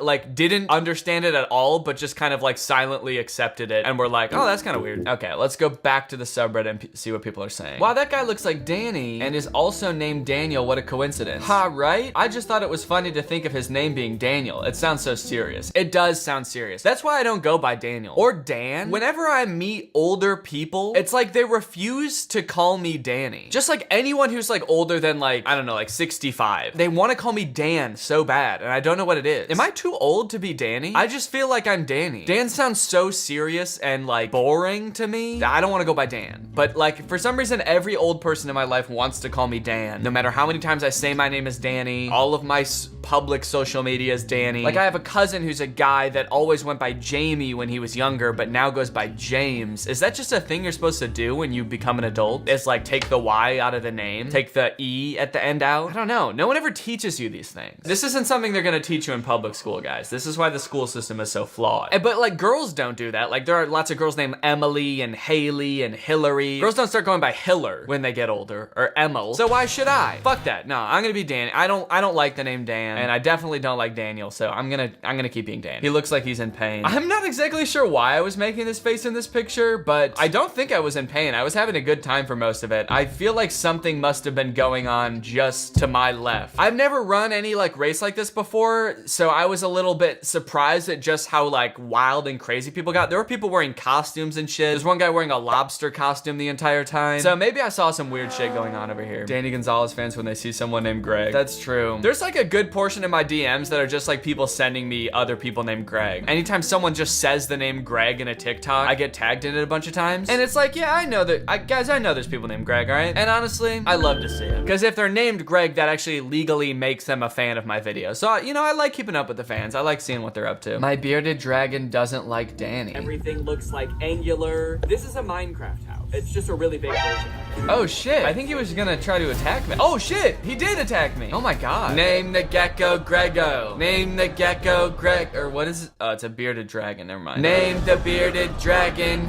Bearded Greg. I always have the same reaction when I see Danny. Yeah, honestly, even for me, like, editing my videos is really hard because, like, every time I come up on the screen, I, like, jump onto my computer monitor to try to kill him. I just have that terrifying of a presence. I'm really scary. I think that's what makes me a really good sleep paralysis demon. It's just like the mere sight of me sends you into your fight or flight response. Danny coming up with the hottest bars known to mankind in songs about the dumbest possible topics. You know, I don't know if I should say this or not, but I actually do have a new song coming out soon. I'm not gonna say when, and I'm not gonna say what it's about, but there will be a new song at some point soon. So get ready for that. And I think it's pretty hard. And I do think it is about the dumbest possible topic. So I'm really staying true to my brand. Run, Danny, run. There I go again. So my dad took this picture. My mom and dad were there. And this is actually my mom's phone. This is my mom's phone case. So my dad is taking a picture of me. And you might be able to notice my mom's phone is like facing like over here. She's like not looking at me at all. When I ran by, I saw my parents. parents, and I'm waving to them, and my dad is like waving and taking a picture back, and my mom is just like looking down the road, not at me. So the reason I'm making this face in this picture, you might notice I'm making kind of an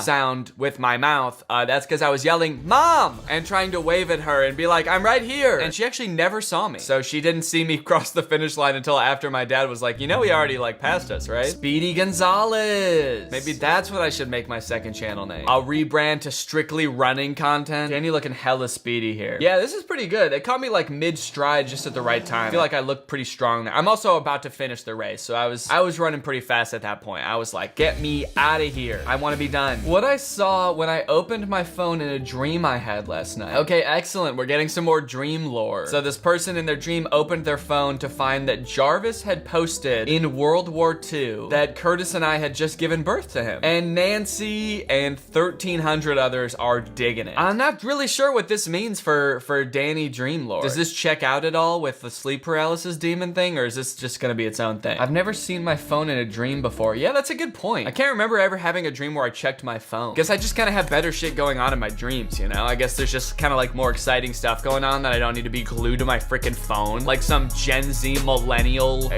piece of trash. Imagine a dream where you're just like scrolling Facebook the whole time and it's just like really normal posts on Facebook. Hey, World War II, just so you know, I was just born. Yeah, I don't know about that. I just noticed that Danny and Laura have matching snail tattoos. Oh, someone noticed from, I guess, the post of us finishing the half marathon. Yeah, Laura ran it too, I should say. Laura did it too. And yes, we do have matching snail tattoos, but I should add, I wanted some way to differentiate them. And so I wanted my snail to be a cool snail. So mine has a tiny little backwards hat. You probably can't tell. You can't tell in the picture, but he's got a tiny backwards hat. How do you guys spot these things? Yeah, that actually is pretty impressive. In this original picture, that's so small. Got the CIA in the subreddit. That's actually some critical thinking right there. I love to see it. Very, very nice. Zooming in and enhancing on every part of my body. Very cool. Oh, that's pretty. Oh, wow, it's like real. I thought this was like a digital painting. Wait, gouache? Gouache? Isn't that shit from that Troom Troom video? Gouache. Yeah, it's the stuff from the Troom Troom video I didn't know what it was. Throwback to when Danny didn't know what gouache was. I still don't, dude. What video was that? Wasn't that the video where I was making like edible pranks? And now you're telling me gouache is paint and not edible? I don't understand. Did you paint this with frosting? What is gouache? And I'm definitely not gonna look it up. I've gone this long without knowing, so I think I'm fine. I don't think I need to look it up and Google it. I think my life has been just fine without knowing what gouache is. Honestly, I'm afraid to look it up because things have been going so well. I don't wanna fuck it up and find out. I love the color scheme. Yeah, it's really cool. Whatever gouache is, it's really popping. You did great. I watched the new movie Luca, and y'all can't say this ain't Danny. I'm gonna be honest, this guy just has a big nose. That's pretty much it. I don't think that looks like me, unfortunately. His hair is like way more curly than mine. He's got brown eyes and not blue eyes. He's got giant ears. He's an animated character. He's in water. I'm never in the water like that. It does not look like me. Sorry. Wait, oh, they put binary in the, oh, fuck.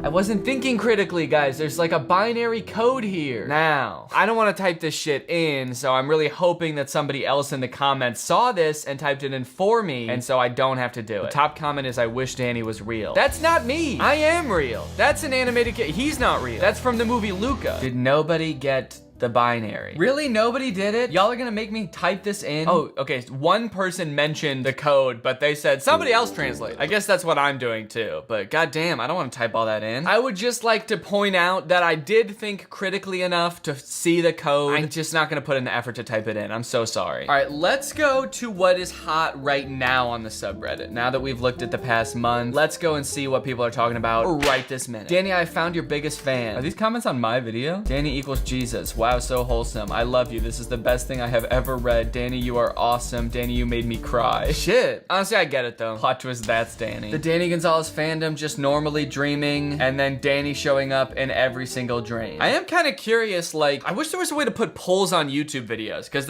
now there's two things I want to know. I want to know about the Too Fast and Too Furious thing, and now I'm curious, what percentage of the audience has actually had a dream that I've been in? Because I won't be satisfied until I'm at 100% and they were all nightmares. Oh, I could do a YouTube community post. Let me do it right now, actually, and then we can see the results. This is genius. We can get results so fast. All I have to do is create a new post and say, have I... Sounds like a really creepy thing to ask. Have I appeared in one of your dreams? But if I word it differently, maybe it's not so creepy. Have you ever had a dream with me in it?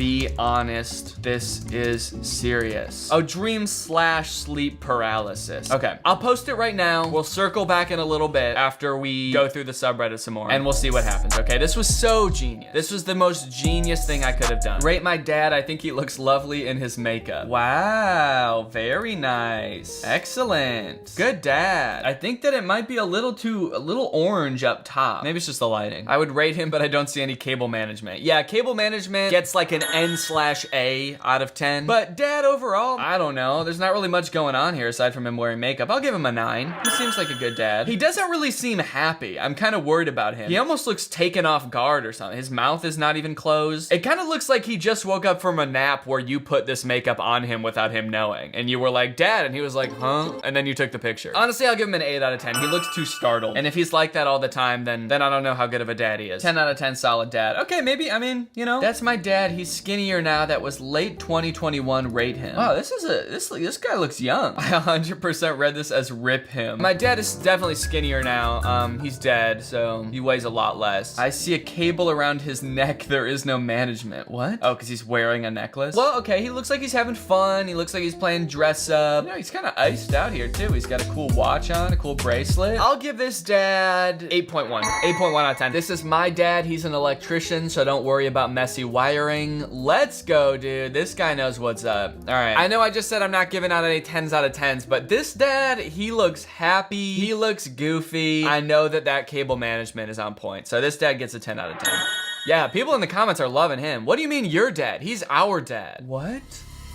What's going on? Is this real? Wait, did someone paint this? I can't tell if this whole thing is a painting that someone made or if this is some weird filter or like face replacement. It's me and Drew and Curtis. Oh, but we also have necklaces on that are like related to our videos. This feels like one of those portraits that like if we all had a house together, like an old mansion, this would be like above the fireplace. I don't know why Drew, Curtis, and I would ever own an old mansion together. Maybe like a content house type situation. I'm a dad and all I want is new music. Danny, I need new music. My creaky old bones only feel better when they're being massaged by the bass coming from your beats. Okay, well, I've got a song coming out, okay? I have a song, all right? And I made it, and it's gonna come out. Fit people should not be funny. I honestly can't believe Danny is fit enough to run a half marathon. Not because he looks out of shape or anything, but in my mind, funny people are unfit and fit people are not funny. These are just the rules. Also, for the record, I am in incredible, awful shape. I suppose that is kind of a stigma that people have. I wonder if training for this half marathon has made me less funny. On a serious note though, I would recommend running. I do really like it. I don't want to make this whole video about running, but Laura and I both got into it at like the start of the pandemic when we didn't have anything else to do and like we couldn't go to the gym or anything, so the only thing we could do is just like go outside and run. And honestly, it's like a really cool hobby. I mean, like you're constantly developing yourself. You're constantly finding out that you're able to run a little bit farther and a little bit farther. And that's just doing it by yourself. Once you get into like running maybe like a 5K for like a cause or something, or like this half marathon, there's like a whole culture around running that I did not know existed. I guess I knew existed, but I'd never been a part of it before. After the half marathon, there's like a little party you go to where there's all these tents set up and you get like a beer and stuff, and it was pretty cool. So I don't know, I'd recommend it. You feel really good after a long run too. People say you get like a runner's high, and honestly, I get that. Okay, I'm kind of curious. I don't know if I've ever done this before in a subreddit video. I can't remember, but I don't usually go into the new tab, and I kind of want to see if there's anything there. So let's click on new. I just want to see like what is the most recent thing that someone's posted about me. Okay, it's like a sexual dream about me. Never mind.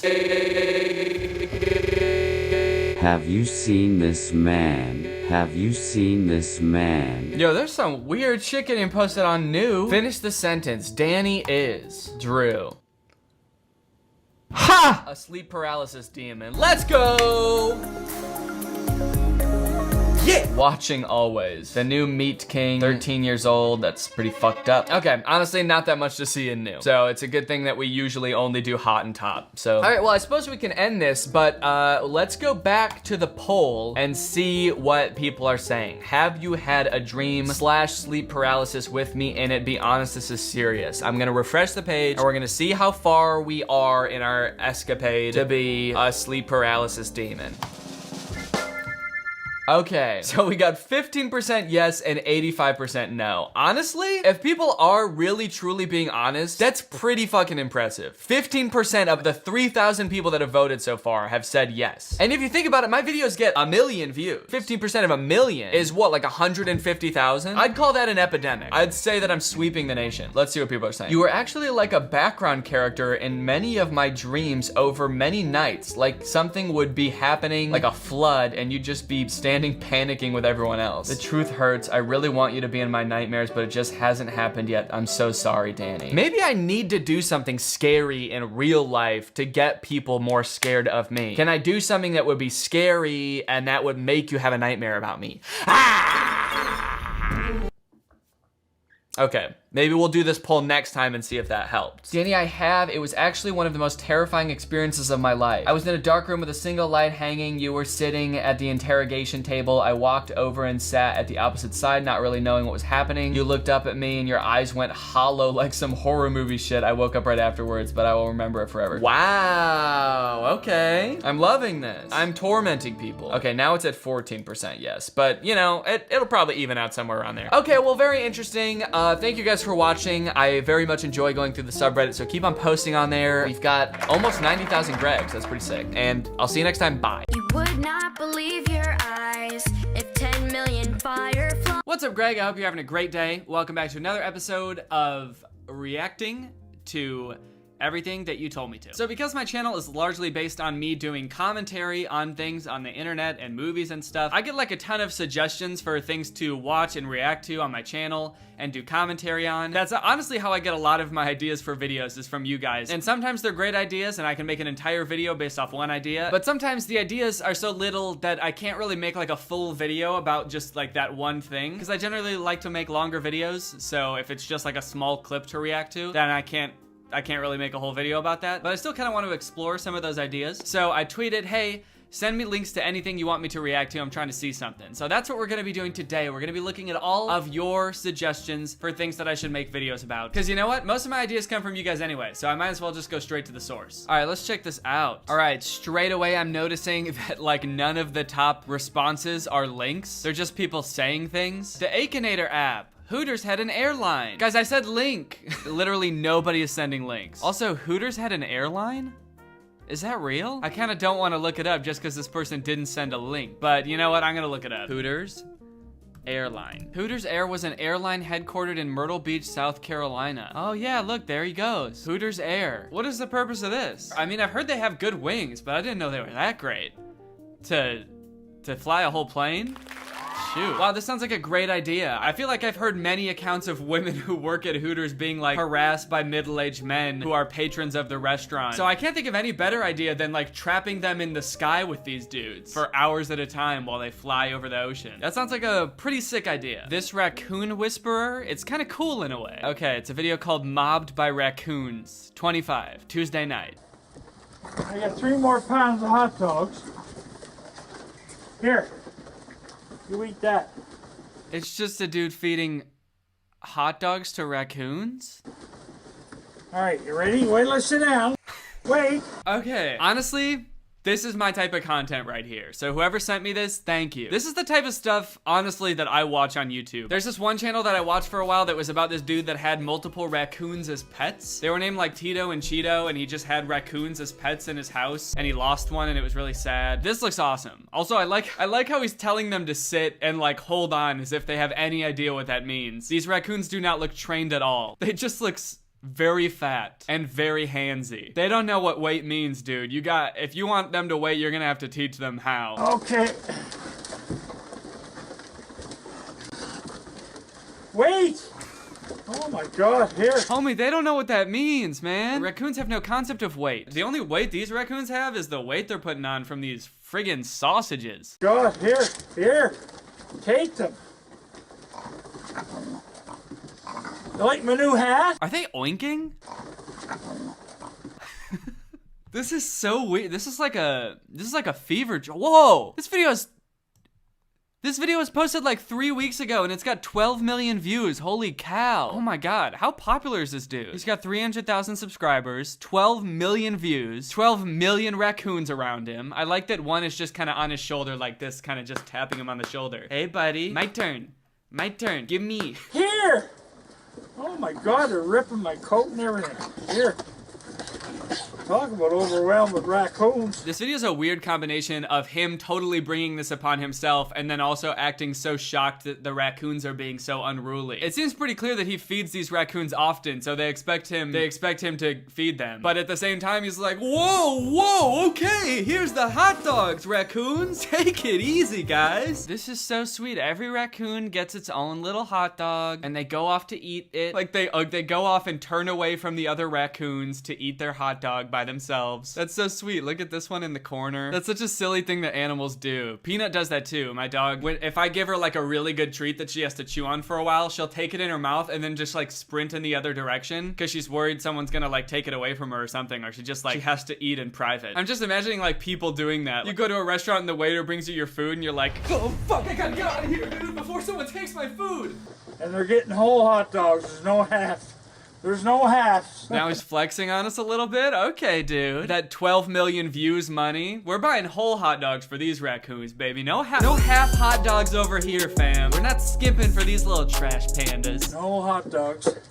I gotta put the dry food out now. What are you doing up here? Here you go. Here you go. There you go. Look at that. Get your bob. Get your bob. Oh, you know what? I love this little close-up right here. This raccoon right at the front of the frame eating. Oh, that's so cute. With its little hands. Right, that's gotta be one of the goofiest things in the world, that raccoons just have hands. What other animal has hands? I guess a lot do. I guess like monkeys. But they look like little rodents, but they've got just like human hands. They can grab things like people do. There's so much more that they can do with real hands. They could flip you off. Imagine getting flipped off by a raccoon. What would warrant that? When you give a raccoon half a hot dog? Oh, you messed up now, buddy. You messed up big time now. Imagine getting slapped by a raccoon. Yeah, honestly, that would be cute as hell. Getting slapped by a raccoon, that would be so cute. I would actually pay money to have a raccoon slap me. So that's enough for that. We're gonna put the dry food out. Maybe I'll put some cookies out. Oh, so he's not just feeding them hot dogs. He just said he's gonna go get dry food and cookies for these raccoons. Okay, so that probably explains why all of them are so fat. I think this is one of the best things I've ever seen, if I'm being honest. Wow, he does this so often. Oh my god. 22 hours ago, 22 hours ago, a day ago, 2 days ago, 3 days, 4 days, 5. He uploads like 2 feeding videos a day. He's got these raccoons on a schedule, dude. He's running this thing like clockwork. I really want to know more. Wait, also his like channel trailer on his channel is a video called Raccoons and Peanut Butter Sandwiches, where first off, this raccoon is just adorably peering through the window here. But this video is from 6 years ago. This dude's been doing this for 6 years? Oh my god. This dude's been feeding raccoons every day for 6 years. This is wild. Okay, I'm subscribing to this channel. I need to stay up to date on this. I'll update you guys if anything crazy happens. This is so cool. I feel like people are gonna think I'm really overreacting to this, but I really like this. This is great. I can't keep watching this because the whole video will become about raccoons if I keep watching this. And I said at the beginning that I was gonna do multiple topics in this video, so we're doing it. React to music. What? So this is music, huh?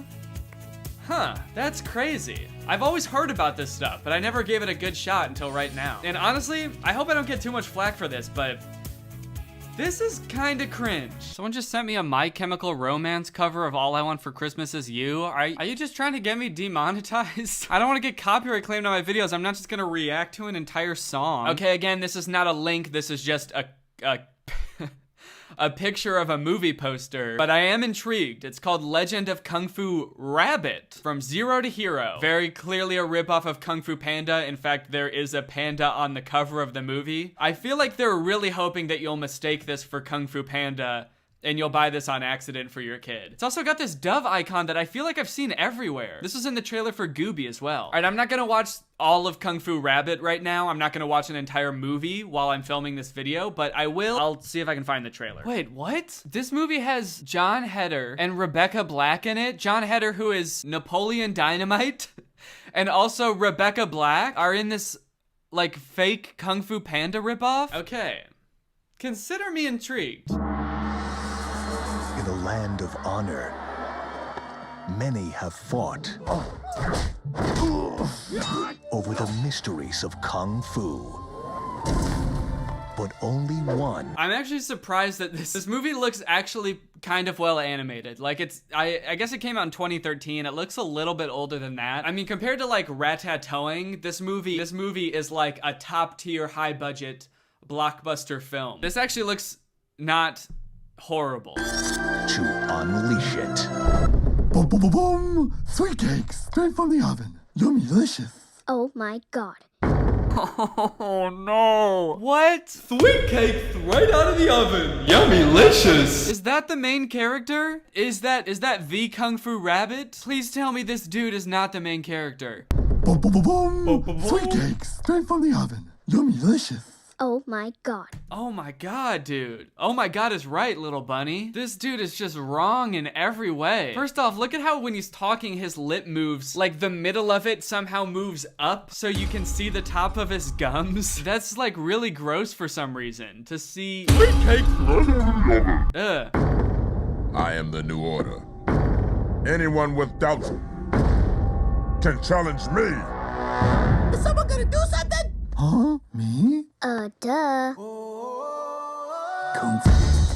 I'm going to be a sweet cake making Kung Fu superstar. I hate this guy. This main character. He seems like the least likable main character ever in the whole world. In the whole history of cinema. I think I might hate this dude the most. He just sounds so dumb. He's got that kind of Gooby vibe to him where I feel like they tried to make him this like lovable oaf, but he's just an oaf. He's just kind of dumb. Also, there's something up with his face. They messed up. Look at his tiny beady little eyes. Also, for some reason, they're not even looking the same direction in this shot. He's got one eye looking right into the camera and one eye looking to the left side of the screen. You always gotta be looking around, man. You never know when somebody's gonna try to ambush you. You gotta keep an eye out. Always be looking around. Usually in animated movies, they give characters like big, cute eyes, because that's like a cute thing to give characters big eyes. But his eyes are so small, and so is his nose and his mouth. Every feature on his face is small and spread out. He's just got this large face with tiny features on it. It's not right. Jon Heder, Tom Arnold, Rebecca Black, Claire Gear. But that was weird. They just listed like a bunch of famous actors that are supposedly voice acting in this movie, but then the clips that they showed to show those famous actors, the character didn't have any speaking lines. They were kind of just like jumping through the air and grunting. Jon Heder, Tom Arnold, Rebecca Black. Whoa, they got Rebecca Black's breath in this movie? And Jon Heder, dude, that sounded just like Napoleon Dynamite's grunt. That's crazy that they were able to get one little out of him. That little really got me jazzed up to see this movie. It's like, are these people really in this movie? Also, I just paused in the background and like all of the characters in the background are just the same character. These little white fox things, I don't even know what they are, like wolves. They just copied and pasted them 3 times. Bon appetit, world. Legend of Kung Fu Rabbit. And this next. All right, yeah, well that movie looks awful. I don't know how, you know what? Another weird thing is at the beginning it said that this is a Lionsgate film. That's like a really big movie studio. They produce a lot of popular movies, like big budget movies. I'm very curious as to how Lionsgate produced this. Okay, this person just says, I've been waiting for this one, and then sent me this link, so let's see what it is. Objects that I've shoved up my ass. Yeah, I'm good. Nah, Nah, thanks, man. I'm good. All right, guys. Well, that's all of the links to Twitter will load right now. So I think that is a good time to end the video. But not before we talk about today's sponsor, ExpressVPN. Guys, you already know what it is. This video is sponsored by ExpressVPN, the best VPN out there for all of your internet security needs. Guys, when I'm doing my thing, I'm working, whether it be at home or on a public Wi-Fi, there's nothing more important to me than internet security. I don't want anybody looking at my data, snooping on it. You know how top secret my data is? I could have important things in there, like my bank account information or my next disguise. I don't want people looking at that, which is why I have ExpressVPN on all of my devices. I've got it on this laptop, I've got it on my phone, I've got it on my desktop, I've got it on everything, because you never know when your data might be vulnerable. And also, there's other things that it does too. So not only does ExpressVPN offer you anonymity from your ISP and online advertisers, you can also use it to unblock content that's not available in your area. For example, the movie The Shawshank Redemption isn't available on Netflix in the US, but it is available on Netflix in France. So if you switch your server location to France, all of a sudden you can watch it. ExpressVPN is super easy to use. You literally just open it, you press the connect button. If you want to change your server locations, they're listed out super easily. You just click on one, hit connect, and you're good to go. You don't really need any technical knowledge. There's a few reasons why I think ExpressVPN is the best VPN out there. First off, they have the fastest speeds out of any VPN. They've got 24/7 customer support, so you can get help whenever you might need it. And they've been consistently rated the #1 VPN by a bunch of different sources, CNET, TechRadar, The Verge, and many more. So find out how you can get 3 months free by going to the link in the description. That's expressvpn.com/Danny Gonzalez. That's expressvpn.com/Danny Gonzalez. Thank you to ExpressVPN for sponsoring this video, and thank you to you guys for checking out ExpressVPN. All right, guys, well, I hope you enjoyed this video. If you're new here and you're not subscribed yet, make sure you subscribe and turn on my notifications to join Greg, and I will see you guys next time. Bye. This video is over now. Go find something else to watch, or just watch this video. I know we had a lot of fun, but you can't stay on this end screen forever. No. This video is over now. So why are you still watching this? What's up, Greg? New technology truly fascinates me. A new gadget being introduced to the world has the potential to change the way we live, learn, and communicate. Or more interestingly, it could flop and become a laughingstock of the internet. Which is why a few weeks ago, I was thrilled to discover the unveiling for a project called the Humane AI Pin. This might be the worst product presentation I've ever seen for one of the strangest products I've ever seen. Apparently, Humane AI is a new tech startup founded by 2 former Apple employees and current lovers, Imran Chowdhury and Bethany Bongiorno. Their mission is building innovative technology that feels familiar, natural, and human. Okay, first thing that's sticking out to me is that none of those words were useful. Also, do I really want my technology to feel more human? I've never wished my MacBook to be more fleshy. Also, Humane AI is such an unsettling name for a company. I'm sorry. You lost me right off the bat. I feel like the only times I ever even hear the word humane is when we're talking about like factory farming or something. Don't worry, dude. When this AI takes over, it is going to be super humane in the way it slaughters us. It will not violate the Geneva Convention, unlike other AIs, Siri. All right, let's go ahead and watch the product presentation, and let's see if you think it's as weird as I do. Welcome to Humane. Thank you. This is the Humane AI Pin. Cool. It's a standalone device and software platform. So the intro does have a very threatening aura about it, doesn't it? The sterile white room. They're both so serious, and they're unboxing a mysterious device. I feel like I'm about to be tortured for information. Oh, what is that? This is the Humane AI Pin, and it is the last thing you will ever see. Ah! It's a standalone device and software platform built from the ground up for AI. Okay, so it's some kind of mobile device. It's built from the ground up for AI, and I'm very excited for them to tell us what that means. It comes in 3 colorways. Okay. Got Eclipse, Lunar, and Equinox. Those are not colors. There's 2 pieces, a computer and a battery booster. And the battery booster powers a smaller battery inside the main computer. Okay, great. What does it do? And this is how we achieve our all-day battery life. Oh, great. It's got all-day battery life. That way you can spend all day. There are no wake words, so It's not always listening or always recording. In fact, it doesn't do anything until you engage with it. Okay, thank God. So it doesn't record me. That's good to know. For a second, I was worried that it almost had one feature. Who is this for? What kind of person needs to hear about what colors a device comes in before they'd even consider hearing about what it actually does? Also, 2 of the colors are black. You designed 3 colors and 2 of them are black. You couldn't come up with a 3rd color? Also, I'm sorry because I know that not everyone is super comfortable in front of a camera. It's not a skill set everyone has. But maybe you guys should have like hired a spokesperson or something instead of letting the world's 2 sleepiest CEOs do this product demo. Now, the battery booster powers a smaller battery inside the main computer. Are they okay? This thing has all day battery life. That's because it actually feeds on your life force. I've had mine on for 3 months and you probably can't even tell the physical toll it's had on me. And your engagement comes through your touch, voice, gesture, or the laser ink display. Whoa, wait, okay. Holy cow. We have a feature. It actually does something. I will admit I was not expecting that. Why didn't you lead with that? I mean, I don't know what that is or what it does, but at least it's something. It looks futuristic. I don't know about the name laser ink display though. That doesn't sound very futuristic. The laser ink display. Sounds like a printer. It also comes with its own connectivity built right in. Our own Humane network, connected by T-Mobile. Our very own network.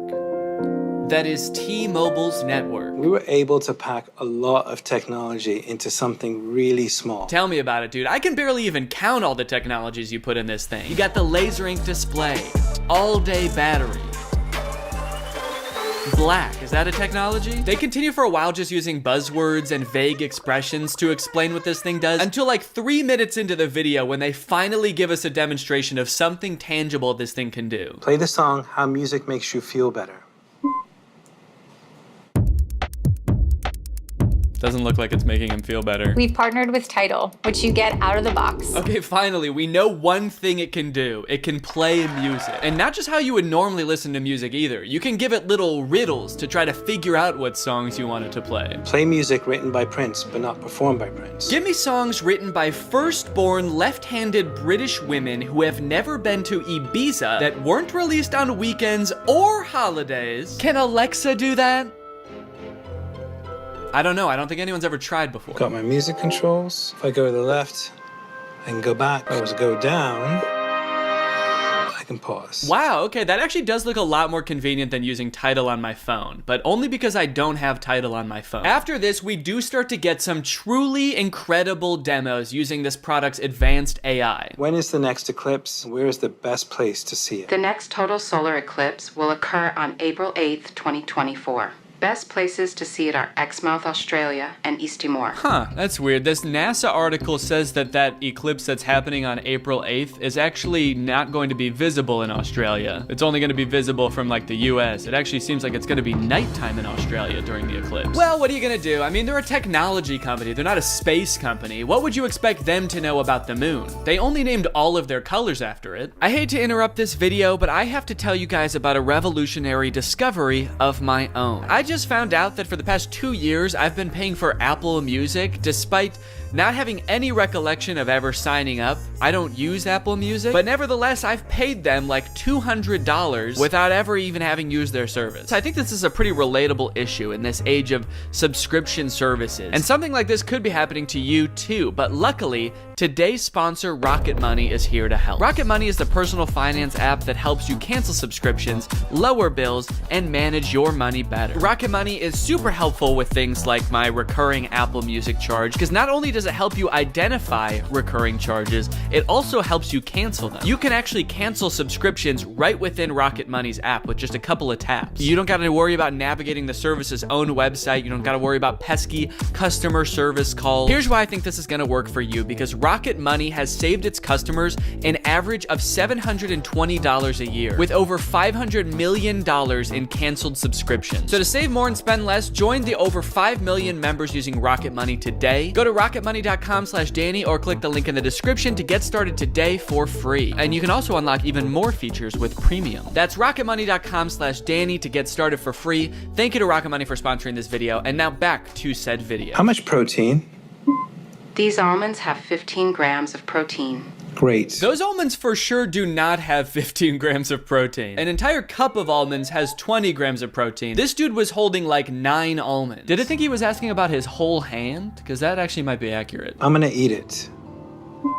Enjoy it. Guys, I hate to say it, but I don't think your thing works. You only asked it to do a couple things and it got 2 of them wrong. He does do a demo where he sends a text later in the video and that seems to work. Tell Andrew I'll be there later tonight. But to be fair, we never see the person receive the text. I got a weird text from Imran that just says, learned how to go potty big boy style. Interestingly, after people started to realize that all of the information in this demo was wrong, they actually re-uploaded the video pretending that the pin gave the correct answer the entire time. How much protein? A half a cup of almonds has 15 grams of protein. Don't believe it. That's humane propaganda. The AI pin allows you to shop in the real world. How much is this online?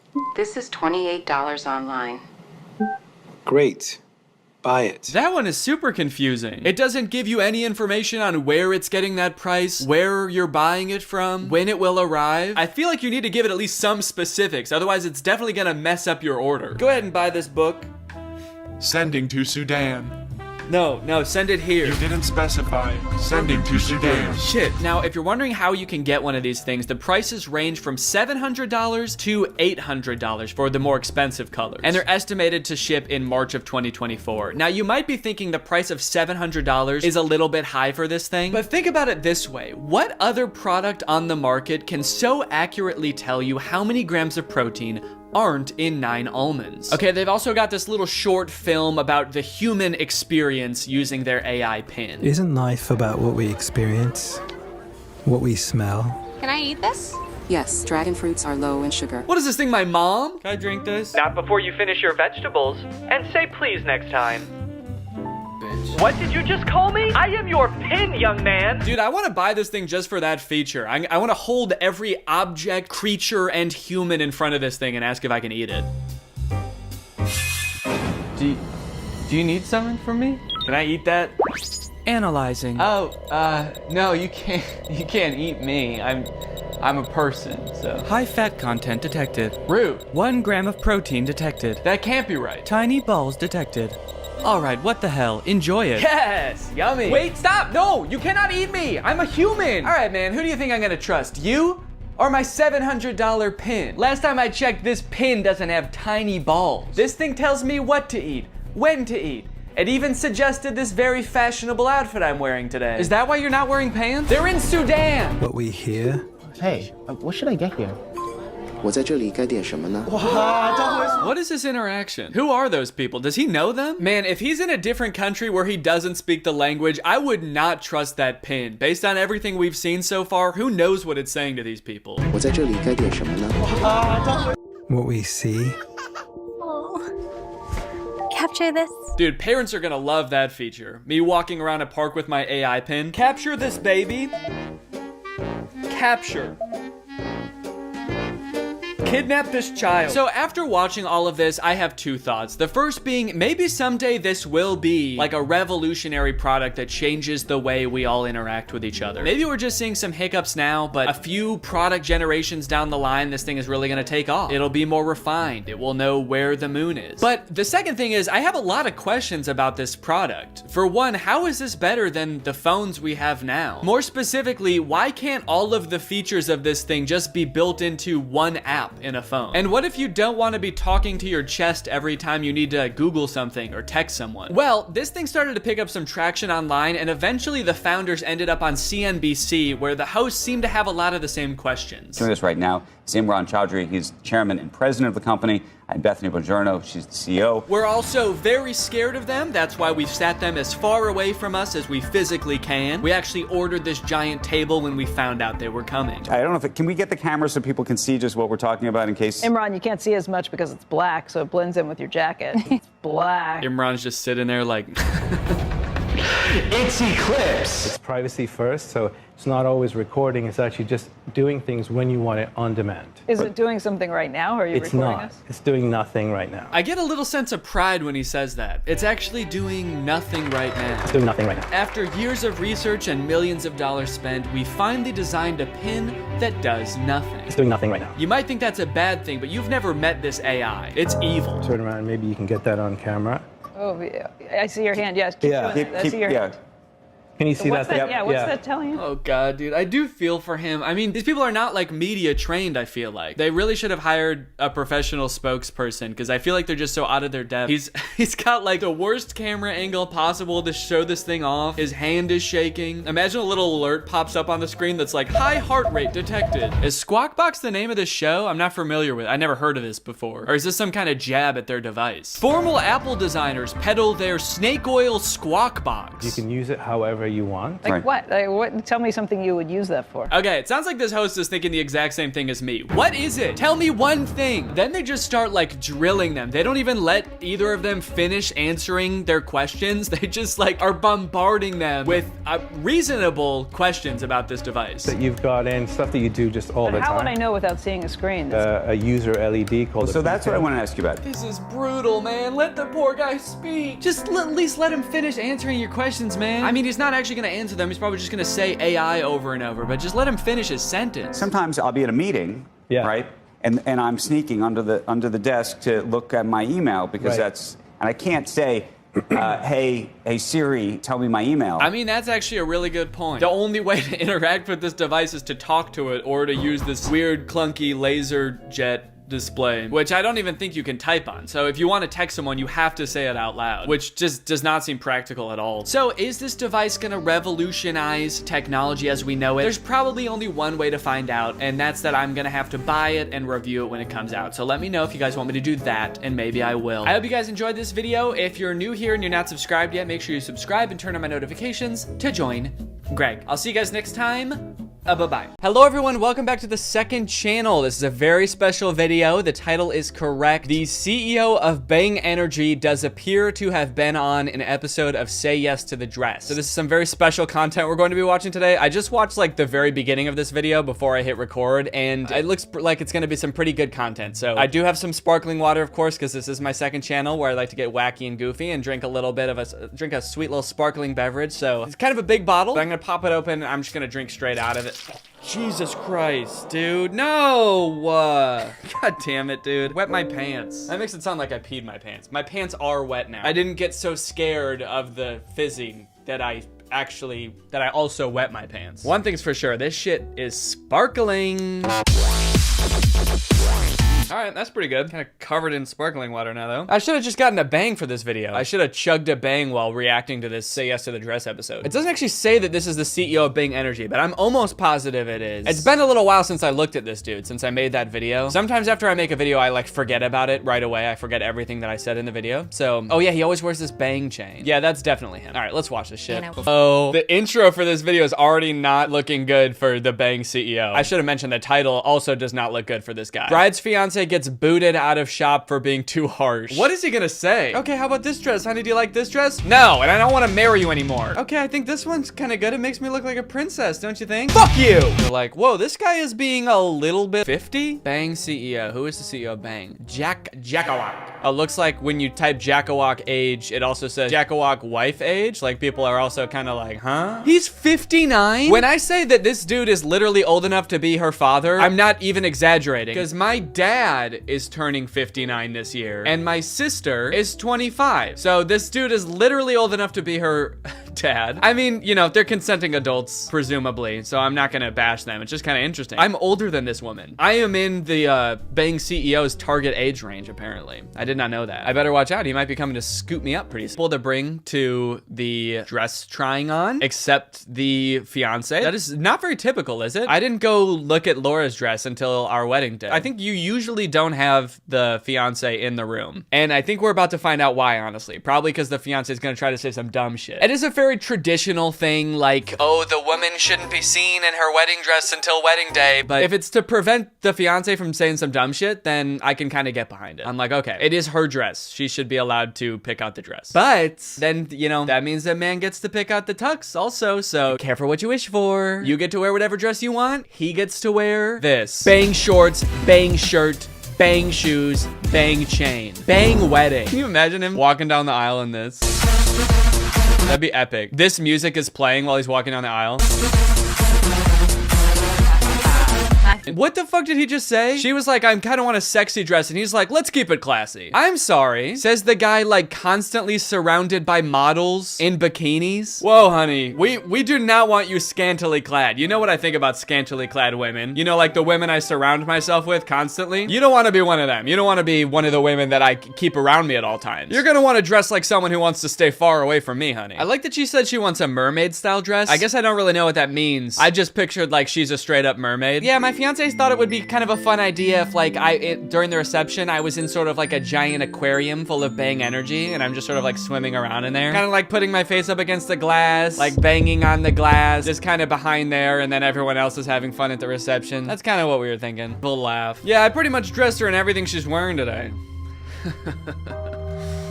I'm controlling this whole woman's life. I wasn't gonna say anything before I knew that the guy is dressing this woman, but she is kind of dressed like a 50-year-old. And I didn't want to say anything before because I didn't want to like diss this woman's clothing like sense because we're the same age. Definitely makes sense now that I know that this 60-year-old man has been dressing her. I like that was probably just edited in, that little moment where he's like, huh? This dude is not afraid to ball out. If there's one thing that he is not afraid to do, it's spend like way too much money on everything. Look at this house they live in. At least I think this is their house. Yeah, it's a Thanksgiving post, so you got to imagine it is. This house looks like a hotel. If this dude lives in like a $7 million mansion and then it's like, your dress budget is $1,000, that'd be pretty fucked up. This dude probably spends $1,000 a day on like women in leggings to stand around him. And then he's like, and for you to dress however you want on the most magical day of your life, let's say $20? I don't know. It sounds like she's cool with him being there. I mean, like she's like, I didn't really know what to do. I'm just looking at him. So it sounds like she's kind of like okay with him taking charge in this moment. Maybe she's just kind of used to it after this dude has like dressed her for the past however long they've been together. But in this moment, it doesn't seem to be a problem. It seems like he's just sort of taking charge and she's like, whatever you say. Dude, I get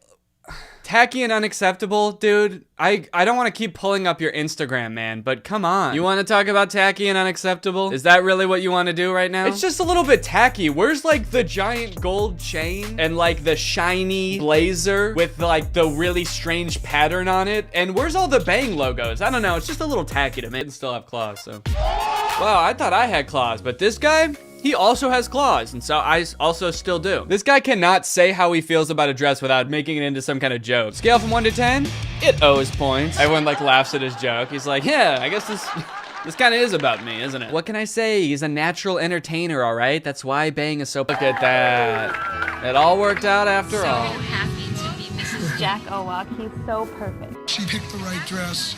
Beautiful, classy. She rocked it. Jack, we do know that you're just saying that, but it's nice of you to pretend on the wedding day. Very gentlemanly of you. This dress is literally everything that he hates, so good lying. All right, well, I hope you enjoyed this video. I'll be back shortly with another one, so stay tuned and make sure you subscribe.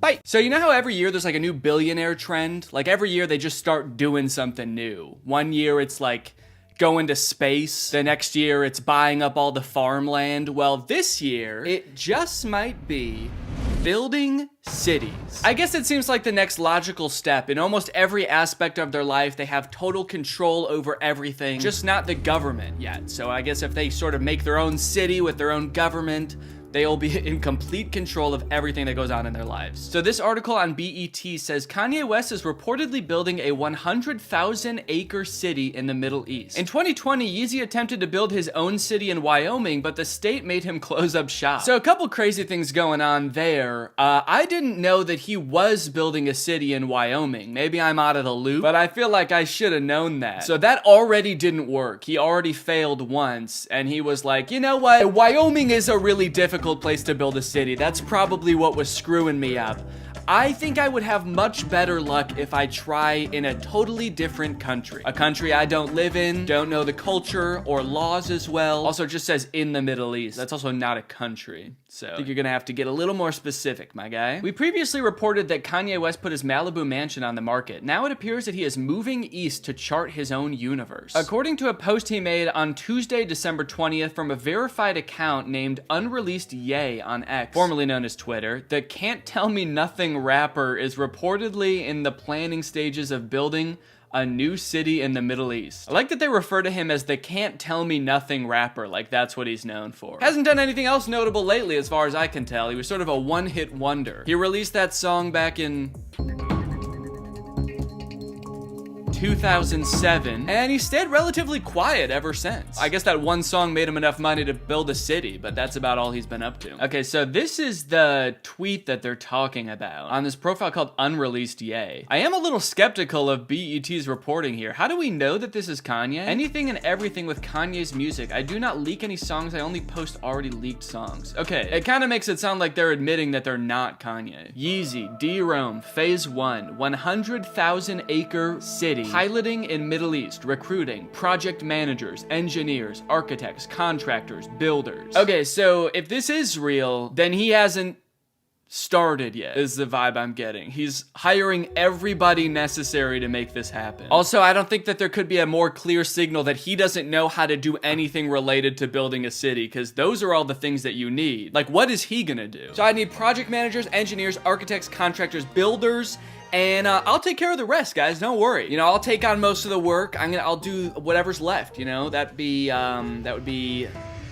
landscaping and the king. I'll be the king as well. This might appear to be an overly ambitious endeavor for some, but for the 24-time Grammy winner, this is familiar territory. How so? How is this familiar territory? It sounds like he tried this once and it didn't work. Then if the next sentence isn't that he's already built multiple cities in the Middle East before, then it's not familiar territory. I don't even think the Middle East is familiar territory to this guy. In October 2020, he was deep into his bag of brilliance when he attempted to construct his own city in Wyoming. I don't think he was in his bag of brilliance. It sounded like it didn't work. Those plans were scrapped after the state put a stop to his proposal, which was projected to be a hyper-utilitarian underground zone that could fit 200 people.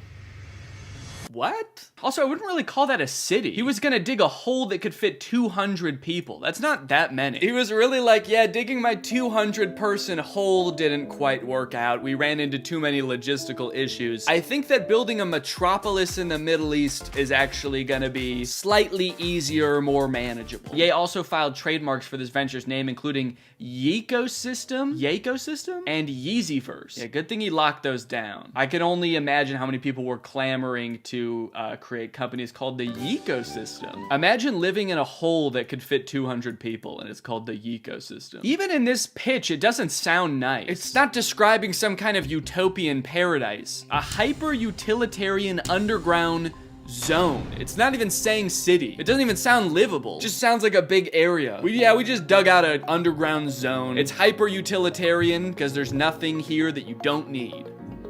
There's also nothing here that you do need. It's just a hole. Okay, so it looks like we got some more info on Kanye's Wyoming city here. And this article is from March of last year. The last article was from December, so this came earlier. Kanye West's anti-Semitic collapse has turned dream of becoming world's biggest real estate investor to rubble. During his heyday, Kanye West's stated goal was to become one of the world's biggest real estate developers of all time, but shocking new photos of his construction empire, including bizarre futuristic domes, reveal the true extent of his crumbling legacy. Oh yeah, here they are. Bizarre domes. His world-conquering status as a fashion and music mogul vanished, and his real estate aspirations, including bizarre building developments inspired by Star Wars, have turned to debris. I don't know if they, were they already debris to start with? This is just a hole. Oh, we got a little before and after photo. Okay, here's before. So here's the best it ever got. And then here's what it looks like now. Damn, look what we could have had. We could have had bizarre domes, people. The disgraced rapper built the domes, pictured in July 2019, to house the homeless. And he even envisaged? Is that a word? Envisaged constructing entire cities with the Star Wars inspired lattices. I don't know if that's a word. So he wanted to house the homeless in the middle of the desert in these bizarre domes. You know, I appreciate the sentiment of wanting to house the homeless. I do feel like there's probably a less roundabout way of doing that than creating a city in the middle of nowhere made up of these domes. You don't have to invent a whole new house type for homeless people. They would live in a regular house if you gave them one, I'm sure. It's not like they're homeless because they don't like the shape of regular houses, I guess is what I'm trying to say. Not long after he first constructed the domes in California in 2019, West fell foul of California's housing regulations after he failed to get a building permit. After failing to ever obtain one, the domes were set to be torn down, signaling the start of his real estate woes. West had even claimed that the structures were only temporary, but inspectors suspiciously found he had laid concrete foundations first. Wait, they were temporary? I thought they were supposed to house the homeless. You were only gonna do that for a little bit? He was gonna have them live in the domes until he thought up his next brilliant scheme. An even cooler shaped house. Have you ever wanted to live in a giant boot? Okay, that's enough about Kanye's futuristic city, because now we're gonna learn about Akon's futuristic city. But before we do that, I want to thank today's sponsor, Sunday's Food for Dogs. Sunday's is a healthy dog food. It's fresh. It's made from human-grade ingredients. The ingredients list on the back is actually really impressive. It's got things like beef, beef heart, beef liver, carrots, apples, tomatoes, but then it just goes X Games mode and has ingredients like shiitake mushrooms, broccoli, oranges, cranberries, strawberries. I really care about what I put in my dog's bodies, and I've wanted to try fresh food for dogs before, but I've always been intimidated because you need to refrigerate it, it's messy, but this is air dry. So it comes in these like nice soft pieces that just break apart super easily. It's not this dry, crunchy kibble, but you can just store it pretty much exactly the same as you would store kibble. My dogs love this stuff. While I was transitioning them from their old food to this food, I was actually just giving this to them as treats, and they loved it. They would do tricks for this stuff. You buy it online, it ships right to your door, so you don't have to go to the pet store and lug around a gigantic bag of dog food, and your puppies will thank you. This stuff has 90% meat, 10% vegetables, and 0% synthetic nutrients. I'm really excited that Sundays is sponsoring this video, so thank you to Sundays. If you want to get 50% off your first order, then go to sundaysfordogs.com/Greg or use my code Greg at checkout. Again, that's sundaysfordogs.com/Greg or code Greg at checkout for 50% off your first order. Okay, now back to Akon City. So Akon actually posted this video 3 years ago, an introduction to Akon City. I think I remember hearing about this on the news, and I think it had something to do with cryptocurrency. Like, I think he was also launching his own cryptocurrency, and maybe this has something to do with that. Like, the only way to pay in Akon City is with Akon coin.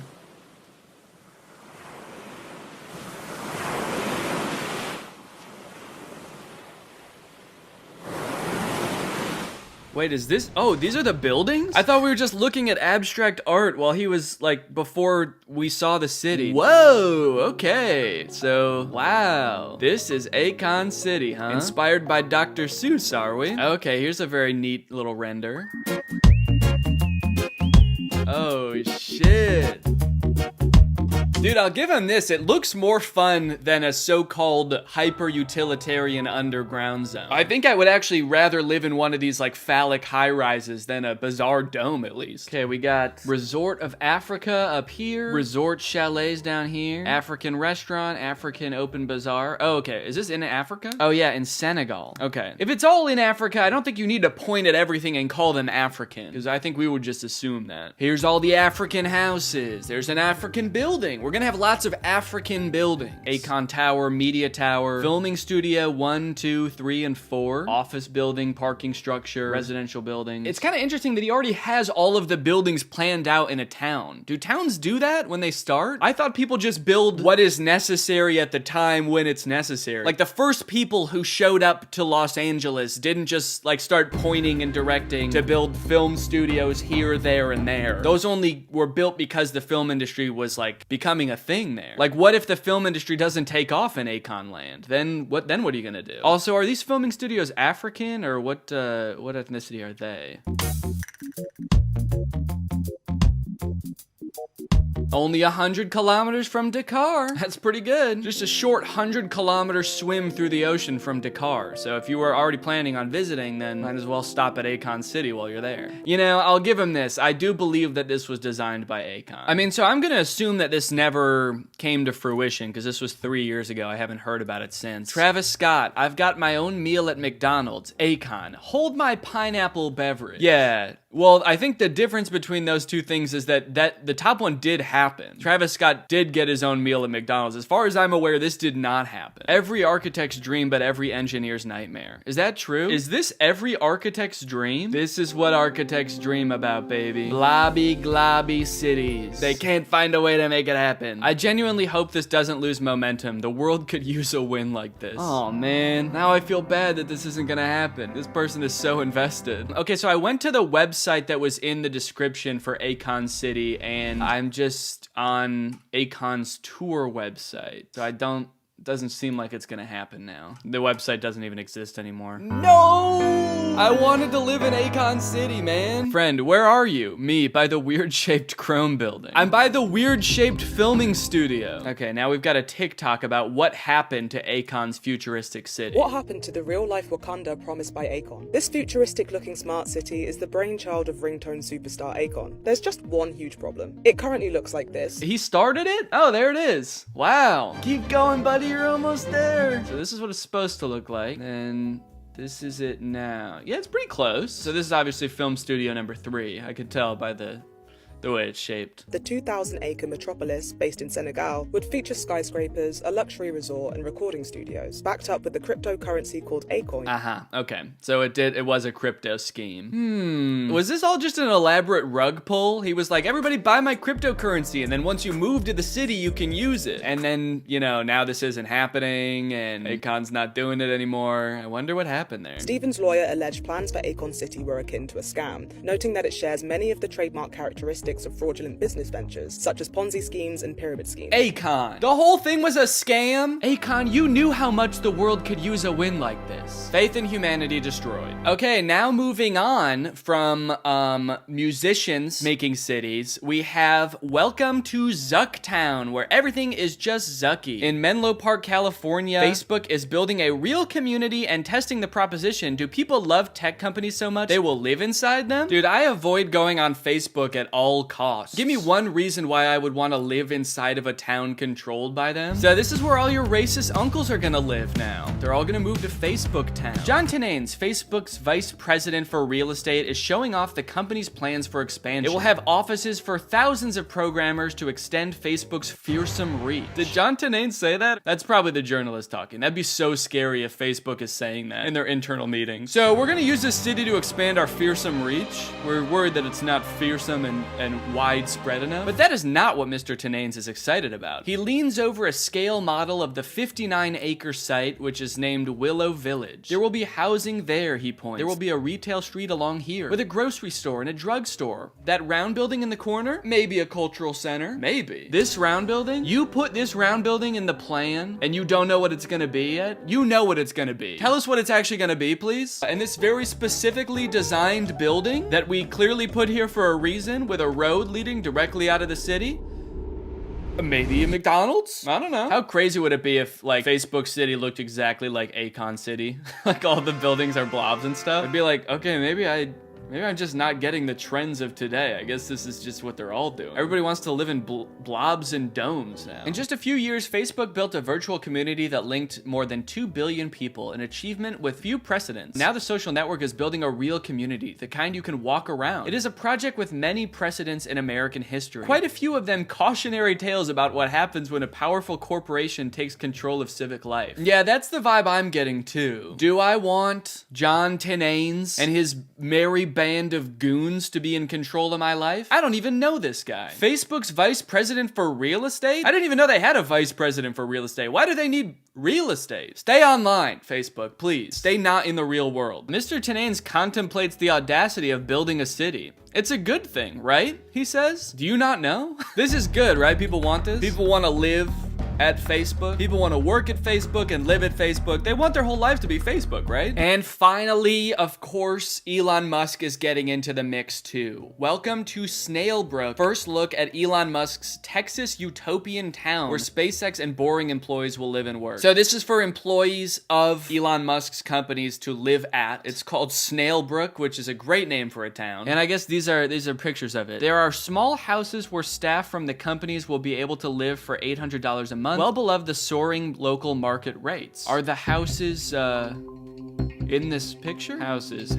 These are houses. Okay. So you live here and you work over here, I assume? Maybe in there? Not the most quaint neighborhood I've ever seen. There's literally like rocket ship making equipment from within eyeshot of where you live. Yeah, I don't like this. This is weird. I think having a healthy dose of work-life balance is a good thing. I don't necessarily know if living in a fenced-in corporate neighborhood provided by your employer sounds very fun. There are certain jobs where that is like, you have to do that, I know. Like if you work on a cruise ship, you kind of have to live at the cruise ship. You can't swim to work every day from the mainland. Oh, look, a little play area. That's nice. So he lets them run around in there. That's cool. Snailbrook sits in the middle of green pastures on the outskirts of Austin, which has fast become one of the most desirable places to live in the US. To be clear, they're talking about Austin, not this place. This place is one of the least desirable places to live in the US. Musk, his girlfriend Grimes, Kanye West, and the rapper's architect held multiple discussions over the last year about the design of the town. Uh-oh. That's not good. Elon, don't listen to Kanye, whatever you do. Do not take his advice on how to build these houses. He's gonna ask you to build temporary domes, and it's gonna sound like a cool idea at the time. It's not. He's watching. Surveillance cameras are dotted along the wired fence adorned with fake leaves in the rural community. Oh yeah, that's awesome. That's great. I'd love to just have the safe feeling of knowing that my boss is watching me at all times. When he's watching over me, I know that I'm safe. All right, well, in conclusion, let's just leave the city building to city builders. You know, Kanye, I saw in your ad you were looking for builders and planners and stuff. Let's just let them do all of it. You don't even need to hire them. They're gonna do it anyway. They love doing that stuff. So let's just leave it to them. I hope you guys enjoyed this video. Make sure you subscribe, and I'll see you guys next time. Bye-bye. I want you to take a second to imagine a world where Mike Tyson, the famous boxer, is actually not known for boxing. In this world, Mike Tyson is instead a competitive pigeon racer. He's known around the world for how he cares for and obsesses over his pigeons. When he talks, he's not talking about boxing. He's talking about pigeons. And when you see him on TV, he's not boxing. He's racing pigeons. Now, what if I told you that you actually don't have to imagine that world at all, because that's the world that you live in. And also, I do too. We all do. It's not just you, don't worry. We live in the Mike Tyson pigeon universe. I'm kind of making this video because I feel like I'm going insane. Like, I feel like I'm the only person who didn't know this about Mike Tyson. The man is obsessed with pigeons. And see, the thing is, I feel like I knew he like was into exotic animals before. Like, I feel like I've seen pictures of him with tigers. That's a thing, right? Mike Tyson tiger. Yeah, okay, there we go. So that's a thing people know about him, because I knew this. I'm not even into boxing. Mike Tyson and his strange relationship with his pet tigers. Well, dude, honestly, wait until you find out about his strange relationship with his pigeons, man. This is a clip from a show on Animal Planet called Taking on Tyson Ready to Rumble. This is a show exclusively about Mike Tyson's competitive pigeon racing hobby. So first off, terrible name for a show, dude. You picked one of the most famous boxers in the world and titled the show Ready to Rumble and expected people to know it was about pigeons? Pigeons don't rumble. Do they? I actually don't. I don't know, I guess. Anyway, this is the first clip that I saw that led me down this rabbit hole, so I feel like I should show it to you guys first. This is a trailer for this show. Pigeons are born to fly. That's why God gave them wings. That's such a ridiculous yet obvious thing to say. I don't know who this guy is, but I hope he gets a lot of screen time in this show. I'm just trying to imagine who he was talking to. Like, what was that in response to? Mike Tyson being like, dude, I love pigeons. I just don't get why they have wings, you know? When I look in the mirror, I'm only looking at one winner. That's me, baby. So this trailer doesn't really explain much about the show, but you do get a look at like the cast of characters. It's all like the toughest looking dudes you can imagine, Mike Tyson included, and they're all super into pigeon racing. There's this guy who's even doing like boxing motions. Yeah, you know what I'm ready to do. Ah, we got Mike Tyson in here. We're ready to breed some pigeons, baby. You've got this guy who's like standing on a rooftop smoking a cigar. It all feels like this is like a Rocky-esque documentary about someone getting ready for a fight, but instead it's a bunch of men participating in the most whimsical sport I could imagine. The only person I've ever seen that's like this into pigeons before is the lady from Home Alone 2. So in my head, like, that's what a person who's into pigeons looks like. So I was very surprised in this commercial to see all of these like super tough dudes being like, my friend Mike Tyson here, he doesn't like to lose, especially now when it comes to racing little tiny birds. I'm just looking forward to beating Helder and Joe Green, okay? taking on Tyson. New episode. At the end of the trailer, it kind of looks like he's like trying to fly away with them. Take me with you! I want to fly away with you! I want to fly! Okay, here's another clip. This one's called Taking on Tyson Neighborhood Blues. By 1976, Mike, aged 10, had been abandoned by his father and lived with his mother, brother, and sister on Atlantic Avenue. Okay, so right now seems like just like a pretty standard documentary, honestly, about Mike Tyson's life, talking about his difficult upbringing. But if I know Mike Tyson, there's probably one thing in particular in his life that he could sort of like channel all of his frustration into that would eventually get him out of this situation. It was as a child adrift on these streets that Mike first connected with the birds. Yep, and that's what I thought it was gonna be. That is what I thought. They had Danny had pigeons over here, Chucky. All these guys had pigeons on this side too. We used to go over there and try to tap them off and steal their birds and stuff. It all kind of sounds like a euphemism, doesn't it? I feel like I'm watching TV from an alternate dimension, but knowing that this is from the universe that I live in, it sounds like a euphemism. I had horrible pigeons. They couldn't fly much, but they were beautiful. And they were just show birds. They were just show birds? What show? He's like, they weren't racing birds, they were just show birds, unfortunately. You know, they used to compete in those pigeon shows. No, we don't know. Do we? Do you guys know? Now I gotta Google pigeon show, man. Okay, we've got like different types of pigeons up here. Pigeons and doves. You've got typical pigeons. Sounds like someone who was just betrayed by a pigeon. Typical fucking pigeon, man. Okay, pigeon shows and poultry center. Poultryshowcentral.com. Okay, that is a pretty nice looking pigeon, honestly, so I could see why you would want to put that in a show. Damn, actually, it's a really nice looking pigeon. Should I get into pigeons? And I was really insecure about letting some quality pigeons out because I didn't know about training them. I just wanted to possess them. I like that at the start, before he started racing them or anything, he just wanted them, and he didn't know why. He was like, I just gotta get my hands on these fuckers. And saying I wanted to possess them is a really funny way to say that. I just wanted to possess them. Because who uses the word possess like that? I would like to go to the store. I would like to possess some new clothing. But honestly, as a kid who grew up like collecting Pokemon cards, but didn't even know how to play the game that you play with Pokemon cards, I get it, you know? You just like the way they look. You like how shiny they are. And sure, it might not have been a show Pikachu, and you didn't even know how to train the damn beast, but I wanted to possess him nonetheless. I wanted to sort of spiritually control his body and make him commit heinous acts. I wanted to possess the Pikachu. You can't imprison them. You have to have the freedom. They have to be on their will to come with you.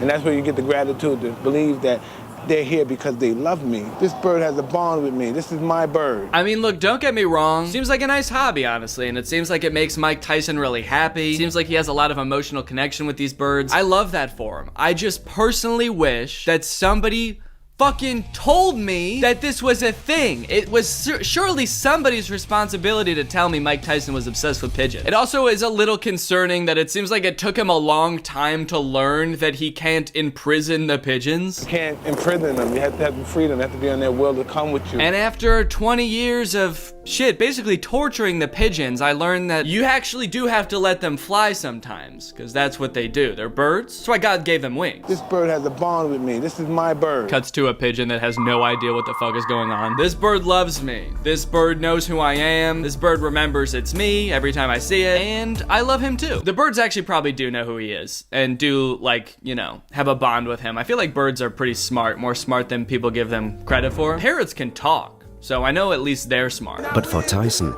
Brownsville was never a happy home. Thank you, baby. I love you. I don't miss this neighborhood.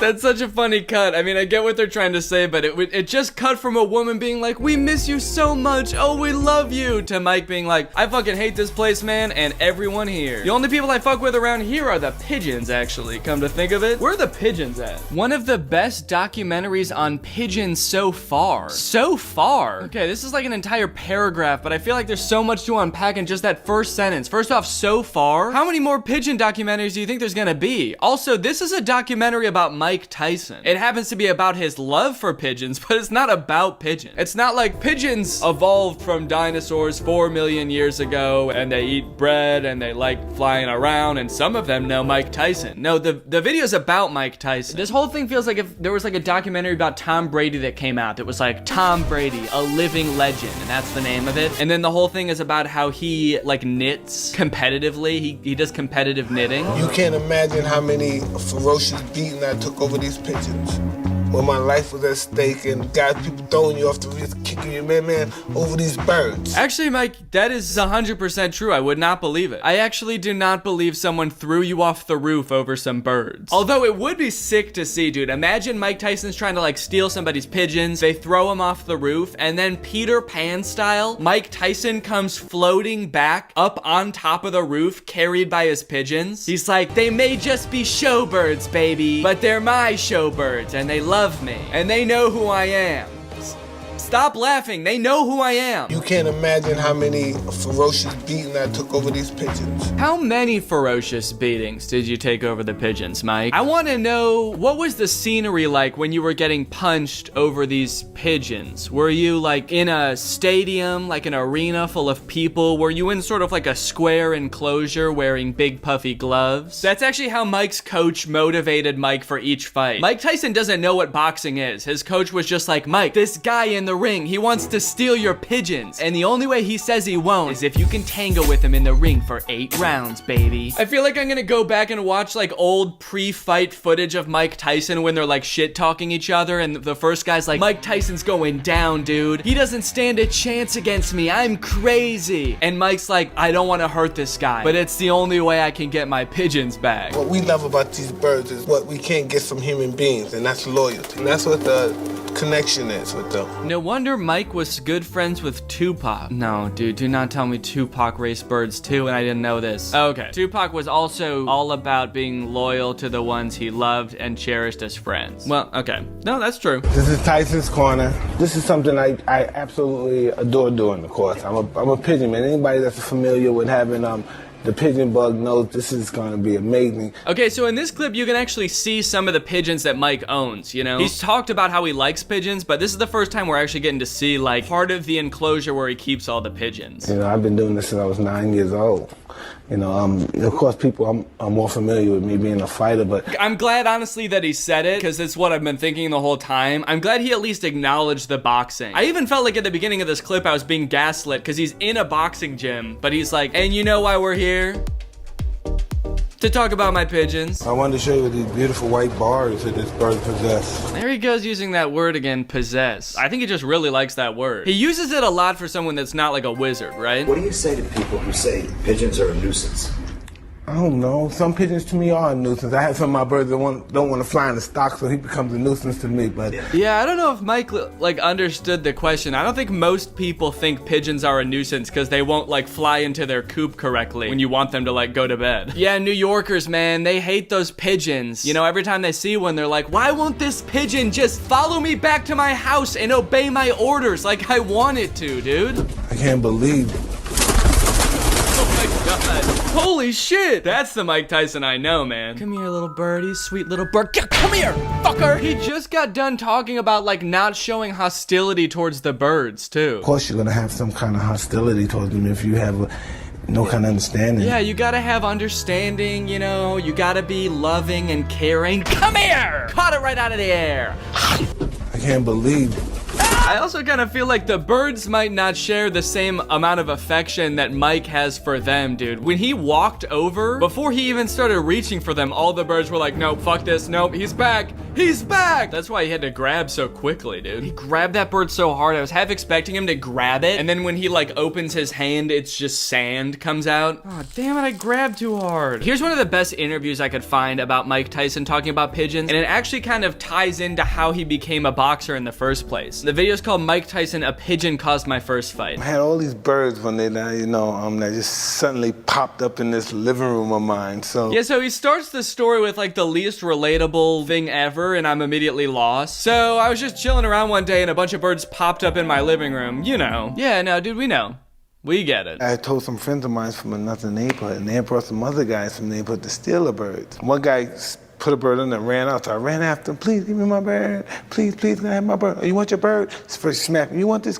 And he bird ripped the bird head off, hit me with the bird, threw blood on me. So, the story is someone stole one of his birds, and then he ripped its head off and threw it back at Mike? Did Mike Tyson fight Ozzy Osbourne? Was that his first fight? Again, I feel like I'm in an alternate dimension where, like, birds are currency. You walk down a dark alley at night and you see old women getting their pigeons stolen by burglars and ski masks. How many do you have? I don't know, I may have 100 in there. It's 100 what you have altogether, or do you have more?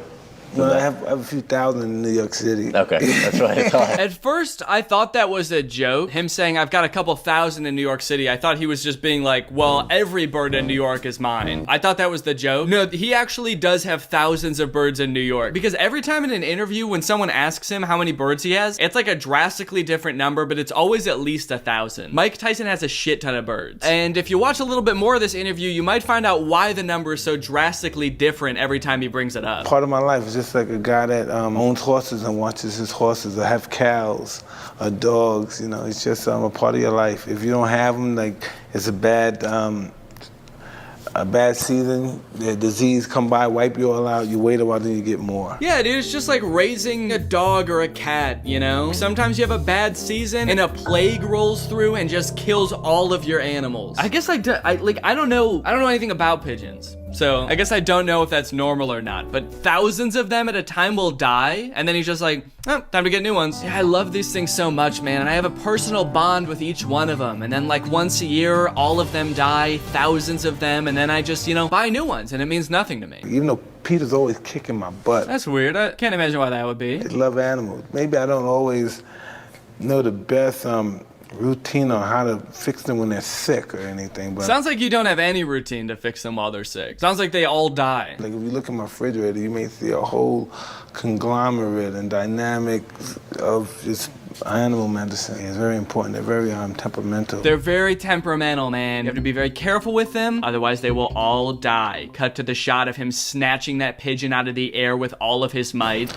They'll fall to pieces any moment. Aren't these the birds that survive in like the dirtiest cities in the world? I think it might be you, man. I hate to say it, I think you might be killing these birds. And people might not understand this, but this is, you can take them 600 miles away, right? And they'll still come back to your coop? The record is just for 600 legally, where the birds is usually able to fly in one day.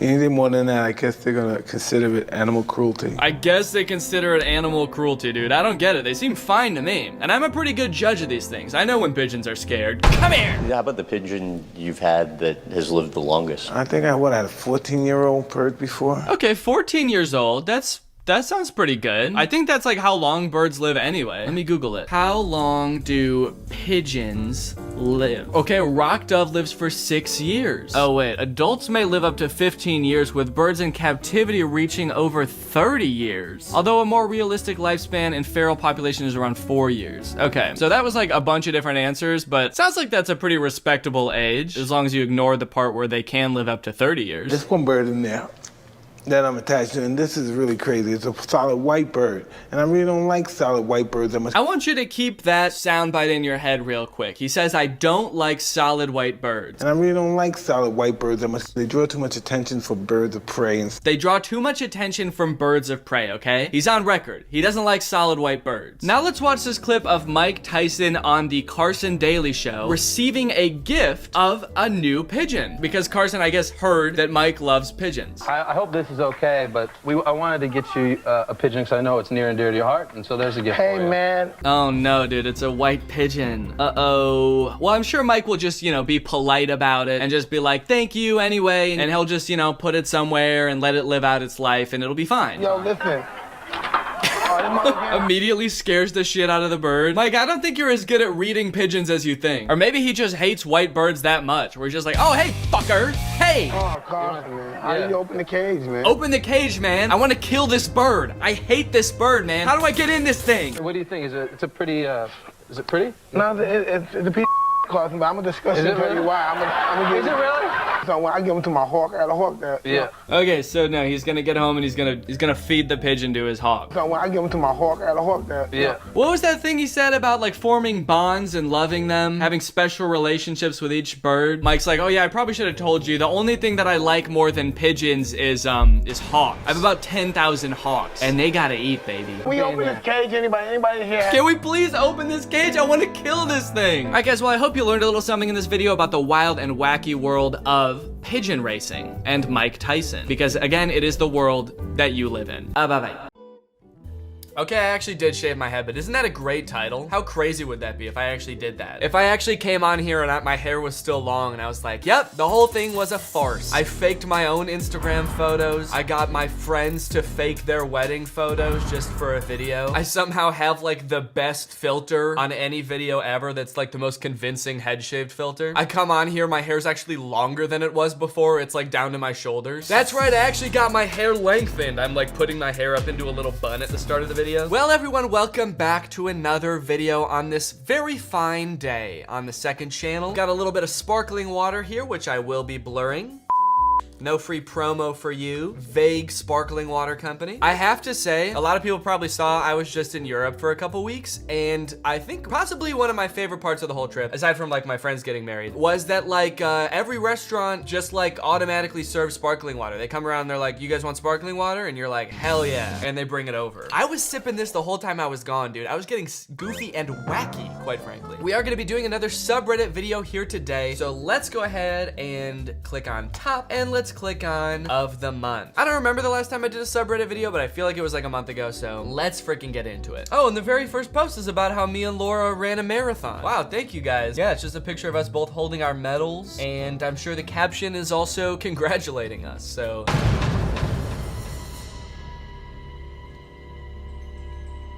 Oh yeah. Danny ran so fast his hair is still at the starting line. I actually broke the world record for a marathon. Not for the speed or anything, not my time. I just broke the record as the first person to run so fast that my hair was actually shorter at the finish line than it was at the starting line. No one's ever done that before. At this point, we need a hair mega thread, LOL. Yeah, so it's my understanding that after I posted pictures of my newly shaved head, the subreddit was just in disarray. People like could not stop posting about it. Every single post was just being like, why do you do that? What's wrong? What happened? It's been an interesting couple of weeks to see how people have reacted to me cutting my hair. Not just on the subreddit, but like every single social media I have, the comments are, quite frankly, they're unhinged. If we go to this TikTok I posted with my freshly shaved head, the top comment is, Danny, you better be joking, hell nah. And that has 38,000 likes. We have no Danny, Danny Y, no. I mean, just scrolling down here, you can see the reception was lukewarm at best. Please tell me it's just a prank, bro. I need to know it's just a prank. Danny Y. That seems to be the overwhelming sentiment, is people just like wondering why I did this. So look, do you want me to tell you why I shaved my head? Do you need an explanation? Do I even want to give an explanation? Honestly, it's my hair. Do I need to explain every like minor change to my appearance that I make? All right, I'll tell you. Honestly, there's not really any big reason to it. I think I got the idea because last time I got my hair cut, I was talking to my barber. I was telling him I was running a marathon soon, and on the way out, he was like, well, if you want to, you know, shave your head or anything right before the marathon, let me know. Come back in and I'll shave your head. And I think he was just joking, but it kind of got me thinking like, huh, maybe I do want to shave my head before the marathon. It also got me thinking like, is that a thing? Like, why did he say that? Was it to be like more aerodynamic, or does he think I would look good with a shave? I don't know. To this day, I still don't know what he meant. But it did get me thinking, and I was like, I never have shaved my head before. I wonder what it would look like. I don't even know what the shape of my head is. My hair's always been pretty long. What if I shave my head and I have this like insane shaped head? What if I look like one of those like ancient Mayan skulls they find that are shaped like alien skulls? It's possible. Yeah, I kind of just wanted to see what it would look like, and I also wanted to do something kind of crazy for the marathon just to kind of like match the intensity of the marathon. I wanted an intense haircut. I just wanted to do something crazy for the marathon. Also,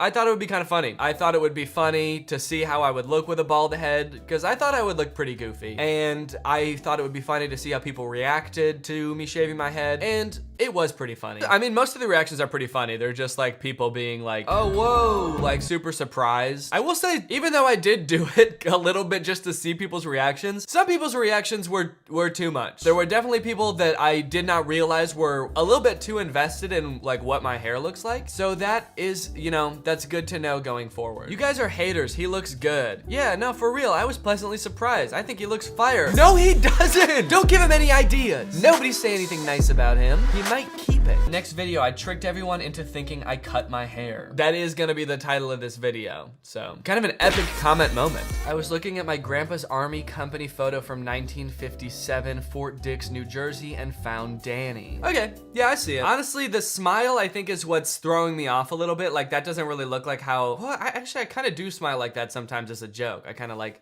but it looks like he smiles like that for real. I don't think he's doing it ironically. I don't think he's doing like an ironic army photo shoot. If I was really in the army, I'd probably smile like this. Unless I was really scared. I feel like I would probably be pretty scared in the army. Then I might smile like this. That does kind of look like how he's smiling. He's like me, but scared. This has got to be one of the best ones I've seen, LOL. 95% of the time, I never see the correlation between the Danny clones and the actual Danny. But damn, this one is spot on. Okay, I mean, I fuck with it. If everyone else sees it, I'll agree. You could literally post a picture of like an otter and say, this looks like me. And if it got enough upvotes and enough people agreed, I would probably get on here and be like, I guess I see it. Yeah, sure, of course. I also am like a little water weasel. I hold hands with my wife as we float down the river together. I'm an otter.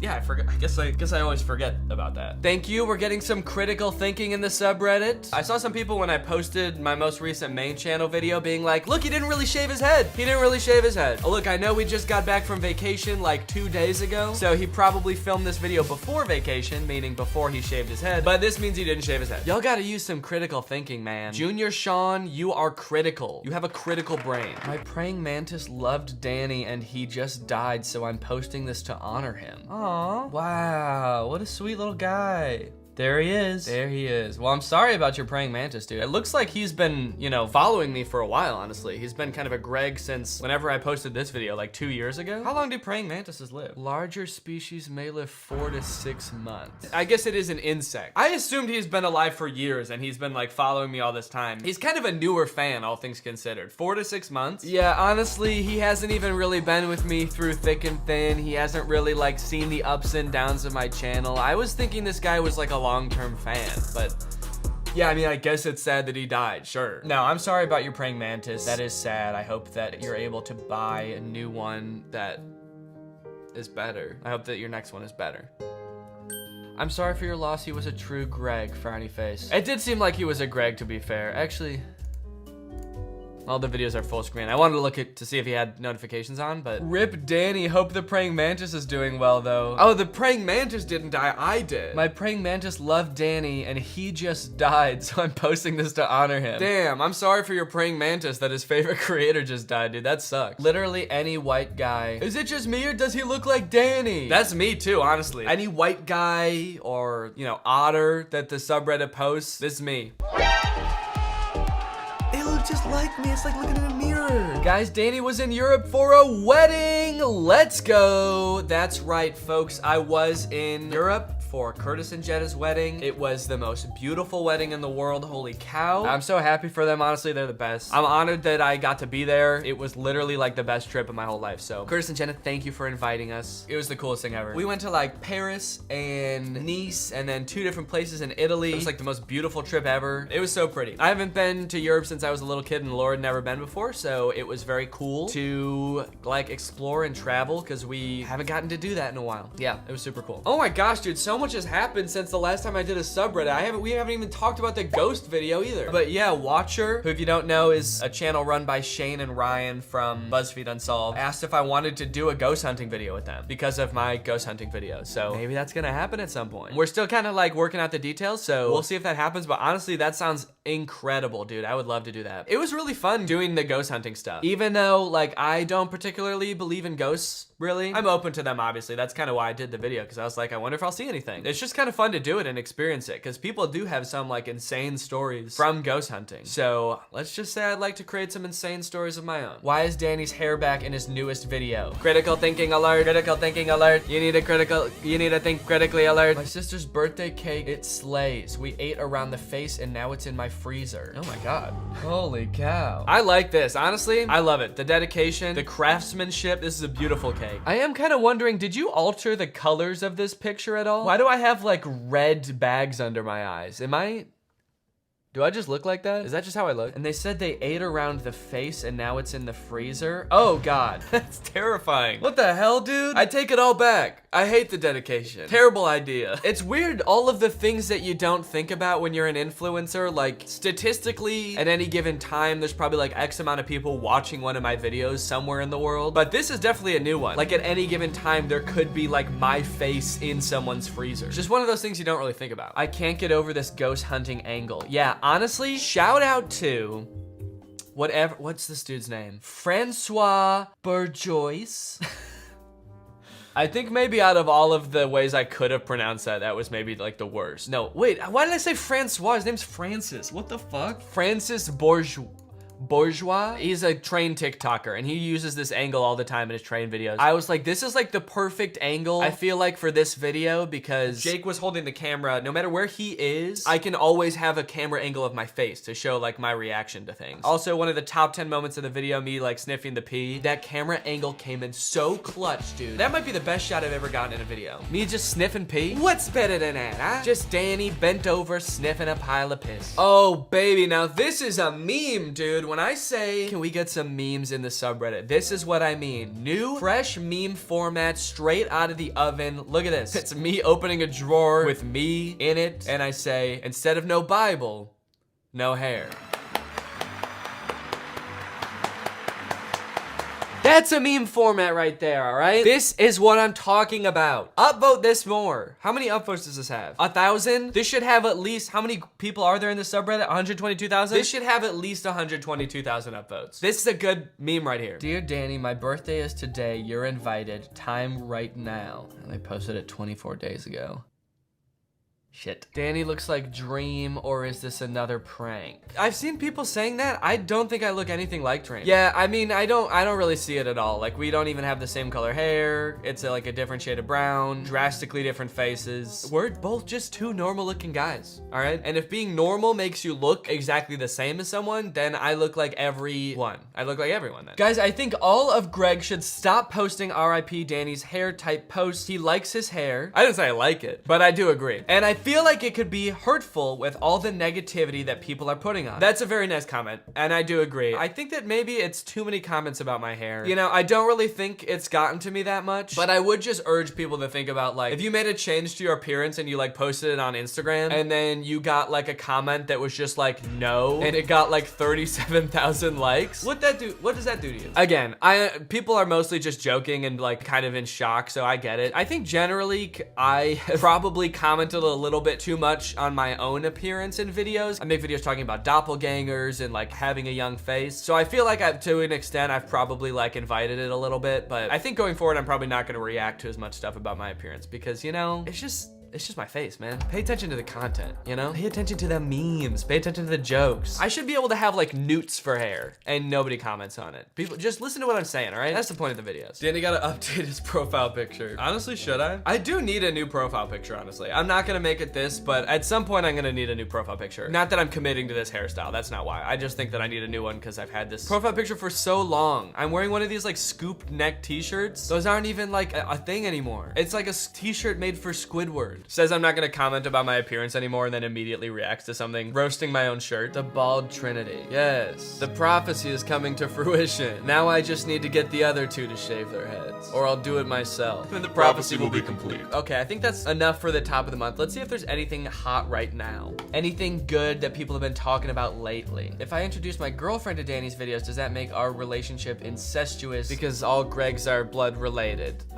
Technically, yes. As long as she wasn't related to you before you introduced her to the videos, I'll make an exception just this once. I can tell you really like her, so you're good. All right, well, I think that's it for all the memes and goofs and wackiness for today. Thank you guys for watching this video. I hope you enjoyed it. Bye. All right, everybody, welcome back to the second channel. We're gonna do another Reddit video today. I've got a sparkling water. This one is completely brandless sparkling water. I poured just some random ass shit into this cup, so you will never know what it is. First off, before we get into it, I will have to be keeping things a little bit more brand friendly today. I received limited ads on my last Reddit video, I think because the thumbnail was so hot and spicy. So from here on out, no more talking about adult rat content. So if that's what you came here for, sorry. Bye. I've been keeping up with the subreddit a little bit. It looks like lots of people are posting on there, so I'm very excited to see what's new. I'm very excited to see what's been popping off. Now it's not loading. Do I not have internet? Is Reddit just broken right now? What's going on? Can I load anything? Google.com/G, no, not my mail. Yeah, today we're gonna be going through my email. Off to a disastrous start right off the bat. Okay, it's loading now. So I'm thinking it's been 2 weeks since I've been on the subreddit, so let's go top of the month again. I'm sure there's gonna be some good stuff here posted in the last 2 weeks. I just found this pic I took of Danny at VidCon in 2016. Holy shit.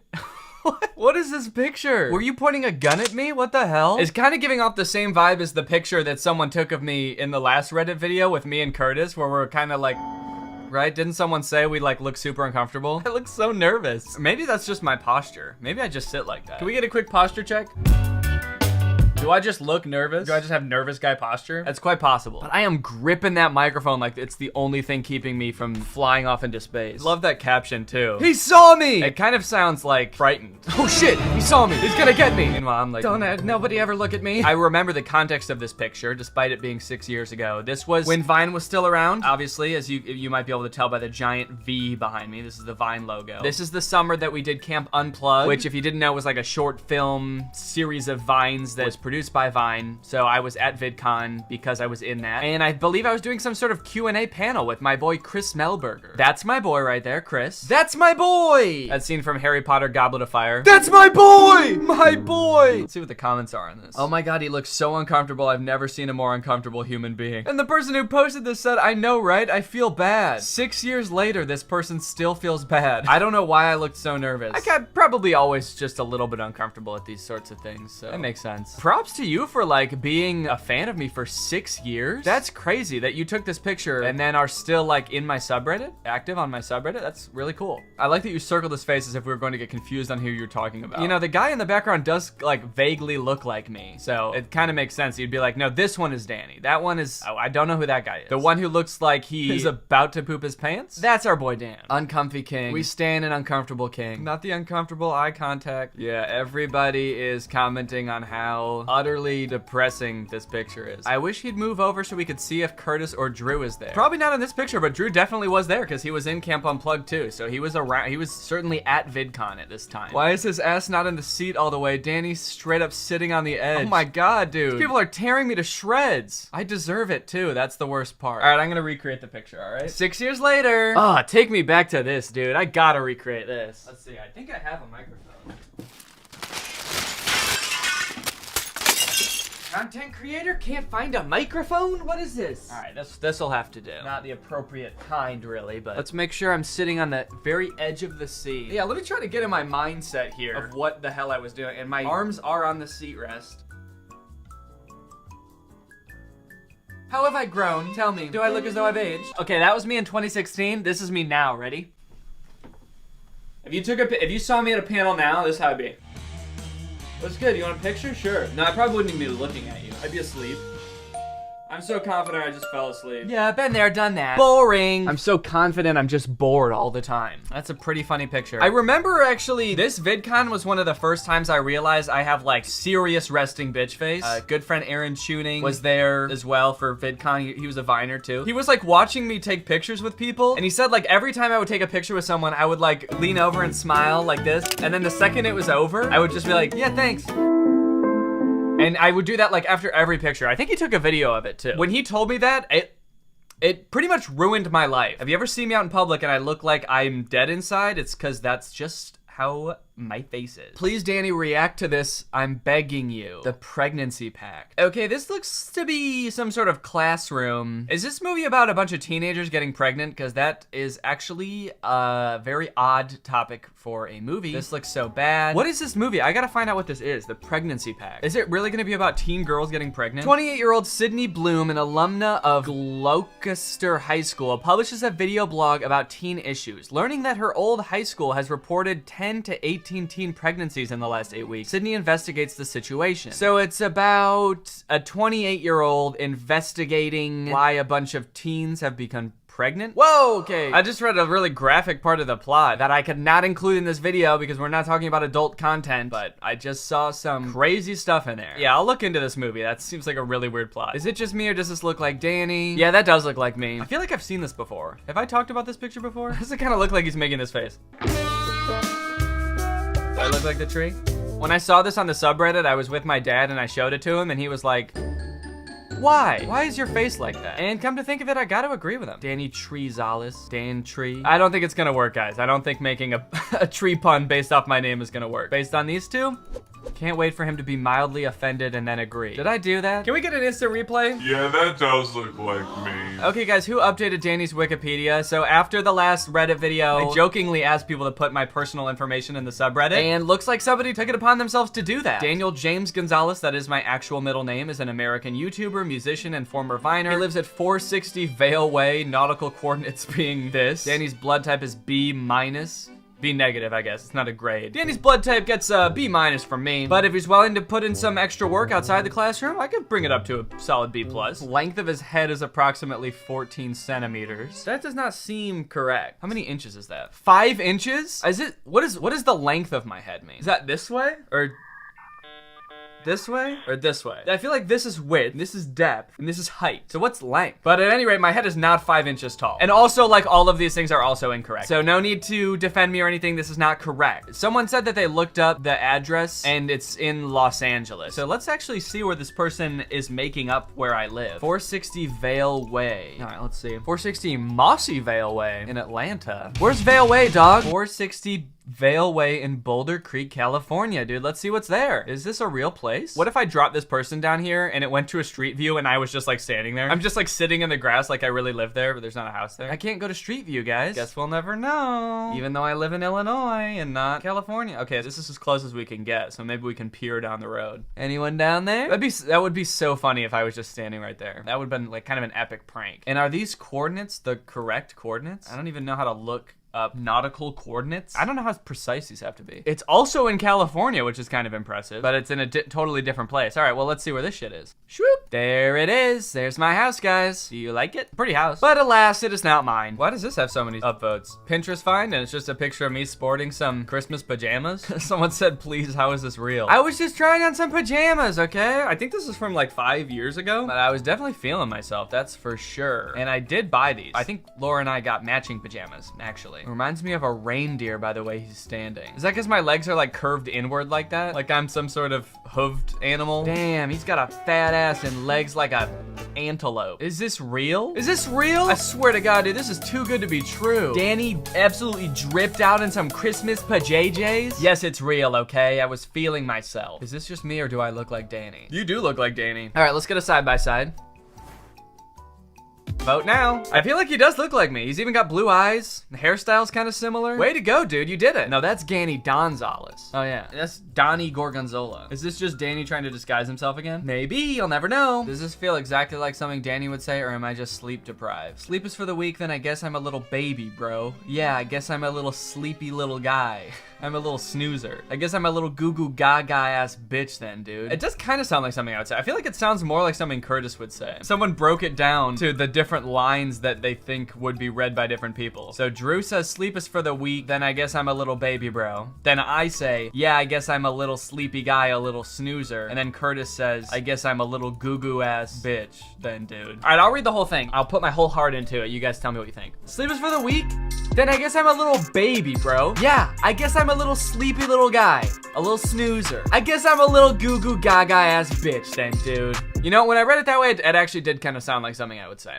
Because I did. I got a Greg beanie for my dad whose name is Greg. Yo, dad check. Dude, he looks awesome. Look at this guy. The first one looks like whoever posted this took it for him, his child. And then the next one, he was at work the next day and he's like, still wearing the beanie. He's proud of it now. Dripping the hell out. Is he a doctor? Dr. Greg. I guess it's not that impressive that his name is Greg because everybody who watches my videos name is Greg. But it's nice to see a dad fan. I don't get dad fans often. And I'm assuming that's you in the background? Is this you? Or is this you? Or is this both the same person? Is this a current photo? Are you 3 years old? Nice, dude. I usually don't get 3-year-old fans and their dad being fans. That's awesome. Danny on Reddit, Nutcracker posts. That's funny. Yeah, I mean, it's cool and all. I'm glad when people look at Nutcrackers, they think of me. Because, I'm sort of attention hacking like that. I sort of love being on the tip of people's minds. But I kind of just like that Nutcracker. Other Nutcrackers don't really do it for me. Pretty much just that one. And that's not even a Nutcracker. He's a toy soldier decoration. His name is Little Nutcracker Guy. If you put a nut in that guy, he's not gonna crack it, I'll tell you what.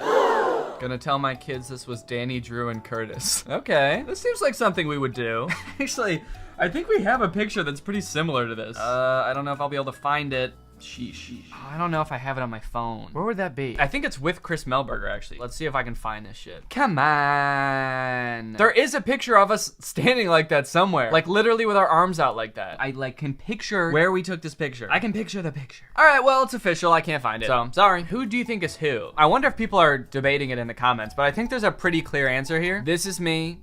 This is Curtis, and that's Drew. I think we can all agree. Even though you can barely see this, but I feel like this guy actually kind of looks like me. If anyone's got Curtis's hair, it's this guy. This guy's hair kind of looks like Drew's. Deadass thought the middle was Curtis. Okay, let's see if my ranking is correct. Here's shown from left to right, Drew, Curtis, Danny. Nope, incorrect. This person agrees. The right is Drew. I was gonna say left to right, Danny, Curtis, Drew. That is correct. Why does the one on the left actually look like Danny though? Yeah, that's what I'm saying. But Danny was 3 feet tall as a kid. Yeah, that's true. I was really small as a kid. I wouldn't have been able to get up there. My friends would have had to hoist me up. Dude, this is kind of sick. Minecraft fan art? Okay, I asked for fan art in the subreddit. Thank you for delivering. Here we go. Look at that, dude. That's sick. That's really good. It looks just like my Minecraft character. We got some redstone in the background. We got some lapis lazuli. I don't know why I've got a wooden shovel though. That's kind of messed up. Couldn't give your boy some dimey? Yeah, I want to see if there's more fan art in here. Give me some fan art. That's actually really cool. Wow. It's like all, I was gonna say it's all fucked up, but I mean it in a good way. Like weird, but really cool. Wow, that's awesome. This is really fucked up. No, it's cool. Someone said very charming. I would agree with that. Very charming. Me trapped in Danny's basement, people having fun. That's kind of fucked up. You should not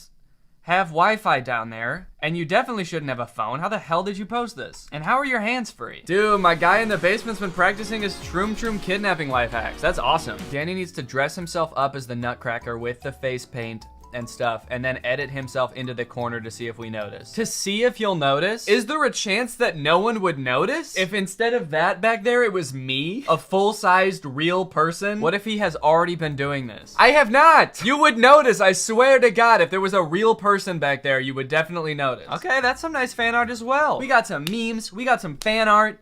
That's what I'm talking about. We got some personal information. I'd say that subreddit doesn't really get much better than this, guys. I redesigned Danny's office. Huh. You put my little U2s there. My U2s actually is in the background.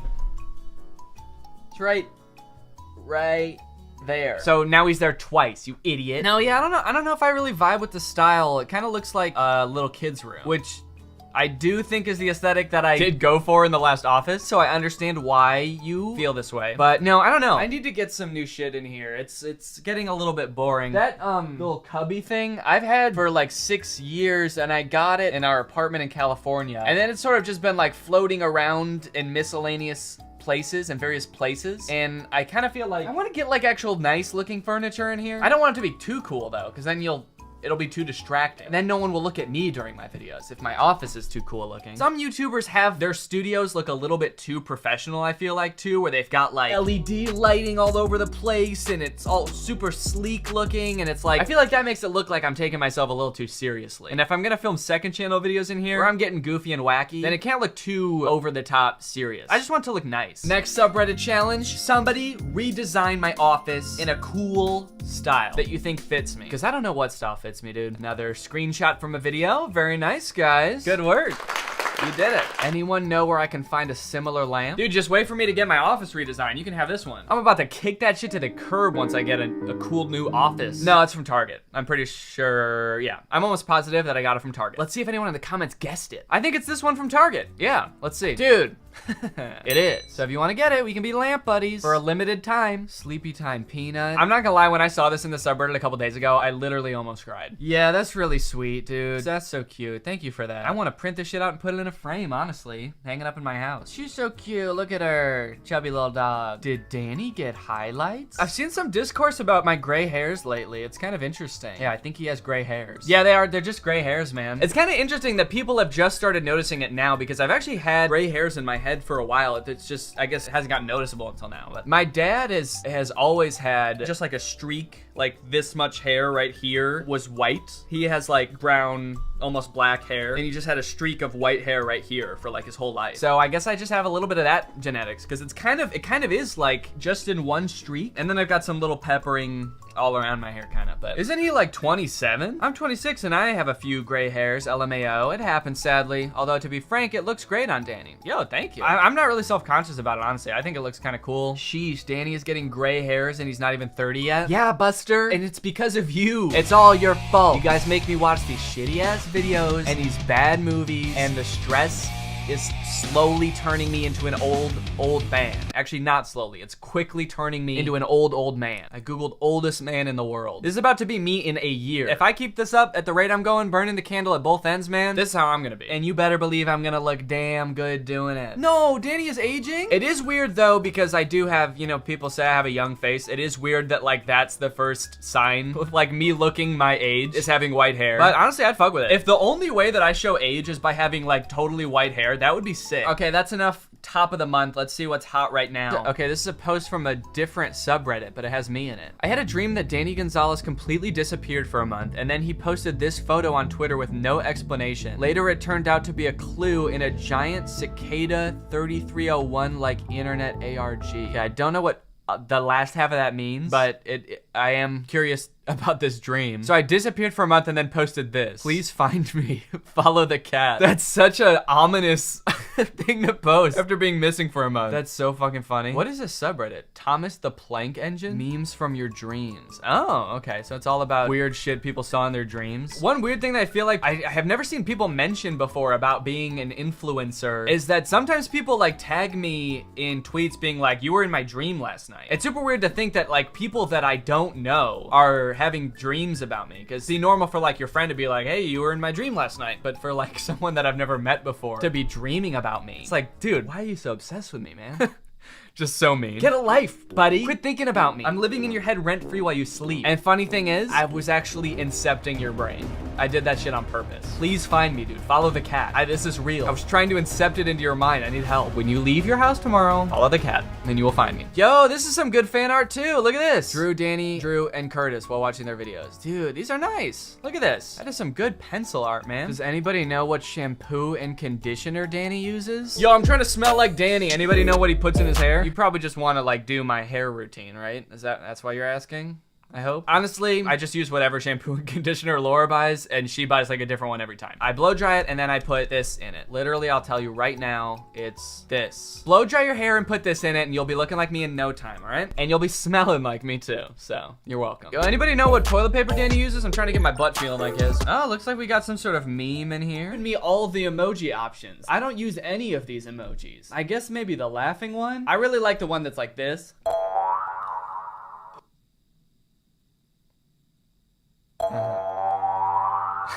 Oh, Jesus. Yeah, I sure hope you do. I carved your face into it. It's a good meme. Carved your face into it, a way to put it. Yeah, that is terrifying.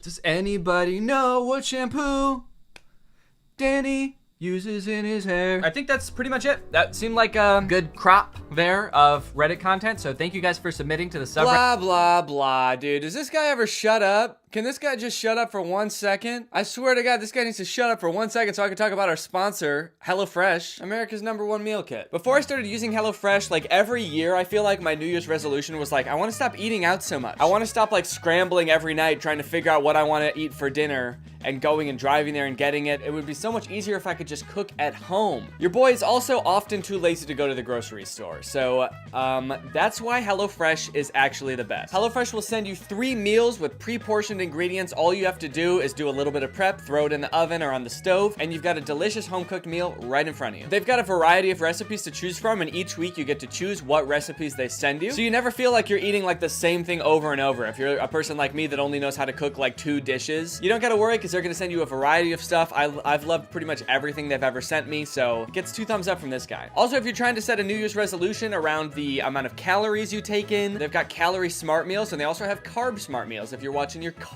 One of my favorite things about HelloFresh is they send you pre-portioned ingredients. So that means they're not sending you a ton of food that you're not gonna use and you end up wasting. Which, along with the fact that HelloFresh's packaging material is recycled content, makes HelloFresh a very sustainable option. So if this sounds good to you and you wanna get some delicious, scrumptious meals from HelloFresh, then head on over to HelloFresh.com and use my promo code 2Danny2Furious16 for up to 16 free meals and 3 surprise gifts. I don't even know what those are, but they sound awesome, so head on over there, use the code. Thanks to HelloFresh for sponsoring this video, and thank you to you guys for checking out HelloFresh. Bye-bye. Hello everyone, and welcome back to my second channel. This is my second channel where I like to get a little bit goofier, a little bit wackier, a little bit unscripted, and to be honest, a little bit silly. Also on this channel, I like to drink LaCroix. Today I've got a nice, refreshing lemon. Okay, that's not gonna work. I'll just open it the normal way. Hell yeah, dude. Oh shit. I got LaCroix all over my laptop. Hell yeah. So this is a continuation of the episode series. I started this series 5 months ago, I believe, and have only filmed 2 videos so far. But I'm back at it. I'm gonna be finishing up the episode story, A YouTuber's Reality, today. Just a quick reminder, if you don't remember what's going on in the story, our name is Mia. We're sort of a high schooler, but sort of an old lady. We're trying to become a successful YouTuber. There's also this love interest, Skylar. We've posted a couple videos that have gotten like a decent amount of views so far, but we haven't really made it big yet, I don't think. Right now, there's only 2 chapters left of this episode story, so I think that we can get through it in this video and finish the whole thing off. Also, I would like to address, there's actually been some drama surrounding this series. I know what you're thinking. It's just a video about episode, how could there be drama? But in the last episode, the creator of this episode said that if you follow her on Instagram and DM her, you can get into her story and she would put you in. But this story, I think, was made like many, many years ago, and since then her account has been deleted. But a ton of people made fake Instagram profiles just to get followers, and a ton of them have been like DMing me like, hey, Danny, it's me, Chloe. I'm the person who made the Instagram story. And you know what? None of them are her. Okay? And you know how I know? It's because I'm not in the story still. She has not added anything to the story. Not only has she not added me, she hasn't added anything. She's added nothing to the story because the story was made years ago. And the real Chloe just vanished. She's disappeared. No one knows where she is. All right, well, without further ado, let's get into it. Episode 7 out of 8. We're getting to the end of this story, guys. Hopefully we end up extremely famous on YouTube. Otherwise, this is gonna be wildly underwhelming. Skylar, if I knew we were coming to the beach, I would have brought my swimmers. I just wanted to watch the sunset with you. It's beautiful. Just like you. Aw, thanks. You're beautiful too. Oh gosh, why did I say that? What I meant to say was, I think you're pretty great. Well, thanks, Mia. Skylar, can I ask you something? Go for it. Why me? You're literally the most popular guy in our year. Why did you go for me? I'm just average. Also, I look really old. Then again, so does he, so maybe they're a good match. Trust me, Mia, you're not average. You're so beautiful. You're not like Leah and those girls. Skylar puts his hand around my waist and pulls me in. He looks at me with his piercing eyes. His eyes pierce me. His eyes shoot out of his sockets and through the back of my skull. Sick. He leans in and kisses me on the lips. Hungry? That seems like a weird thing to ask right after you kiss someone. Yo, I'm fucking starving. You want something to eat? Yeah. Well, let's head to our next location, shall we? Did that really just happen? Wow. This is getting pretty romantic, guys. Skylar gave us a big kiss. Now we're at some rooftop restaurant, it looks like. Oh, wow, this is amazing, Skylar. It is pretty great here. Does he come here often? He did seem to know his way around pretty well, the way he walked into frame and stood by the railing. Maybe he comes here often. He knew there was a railing here? Skylar, I need to talk to you about something. Shoot, you know Leah? Yes, what about Leah? She has some sort of dirt she's going to use against me. What type of dirt? I can't tell you, but she's going to tell the whole school if I continue to hang around you. I think I know what the dirt is. What? Your YouTube channel. I think it's great. Oh, shit. Skylar's a fan of my YouTube channel? So he's been watching my videos all along. Maybe he's been like all of my 1,000 views. It's just Skylar watching my videos over and over. Oh, she's so fucking beautiful. I want to kiss her and then eat. Oh my gosh, this is embarrassing. Why? You're good at talking to the camera. You're not awkward or anything. In my eyes, it's actually a pretty good talent. I would never have the guts. You don't understand how happy I am right now. I feel like this massive weight has just been lifted from me. Oh, Mia, you fucking idiot. Skylar lifts me up playfully and gives me a kiss on the cheek. Aw, damn. I wish I could have seen that happen. Why did it just cut to a table when that happened? I want to see Skylar kiss her. How come it never shows Skylar kissing Mia? I want to see that shit. Oh, and now it cuts back. I thought they were gonna walk over to the table and sit down, and that's why it was like cutting over there, but no, it was just like, and suddenly Mia gets kissed, but you can't see it. That'd be like if I was like, and now I'm just gonna balance 10 bowling balls on my head real quick, and I'm also jumping up and down on one leg and twerking. And now I'm done. Damn, that was crazy. But Skylar, what about when the rest of the school finds out about my channel? Honestly, Mia, at some point you're gonna have to stop being so insecure about being a YouTuber. Either you want to be one or you don't. Like, if you think you're good at making YouTube videos, just make them and no one will care, you know? Don't care what anyone else thinks. You're gonna have to get over that eventually. Who really cares? It's got nothing to do with them. Thank you, Skylar. You know what? Skylar seems like a good guy. He seems like a real ride or die. He's got great advice for Mia. I think he's really good for her. I guess you're right. Buzz, buzz. Oh no, here come the murder hornets. Oh, it's her phone. My mom just messaged me. I better head off. I don't know why she's like holding her phone like this for her mom texting her. Oh, I just got a text from my mom. Let me read it with my ear. She holds it up to her head and a little eyeball comes out of her ear. Wow. She says I'm adopted. Text me? For sure, and you can read it with your eyeball. Let me drive you home. Skylar gives me a kiss on the lips and then drives off. Again, I really wish I could, you know, see some of this action that's happening instead of just looking at Mia's house. I bet they're kissing just right here. If they could just pan the camera over 2 inches, we could just get a look at that, get a look at those smooches. Hey, Mom. Hey, sweetie, how was your date? It was amazing. That's great, hun. Yeah, I'm so tired. I'll see you tomorrow. Wait, Mia. Yes? I realized I haven't really been here for you. Since your dad passed away, I haven't really been 100%. Whoa, did we know that? Was that something they talked about in a previous video? Her dad died? Did that like happen in between these episodes or something? I don't think, maybe I forget it because the last one of these videos I filmed was like 4 months ago, but I don't remember them ever talking about that before. It seems like kind of a weird thing to just spring on us in the second to last episode. I haven't been here for you. I feel like we've lost our bond. It's fine, Mom, I understand. It's been tough on both of us. I just want you to know I'm here for you. If I ever lost you, there would be no point in even living. Mom, it's fine, trust me.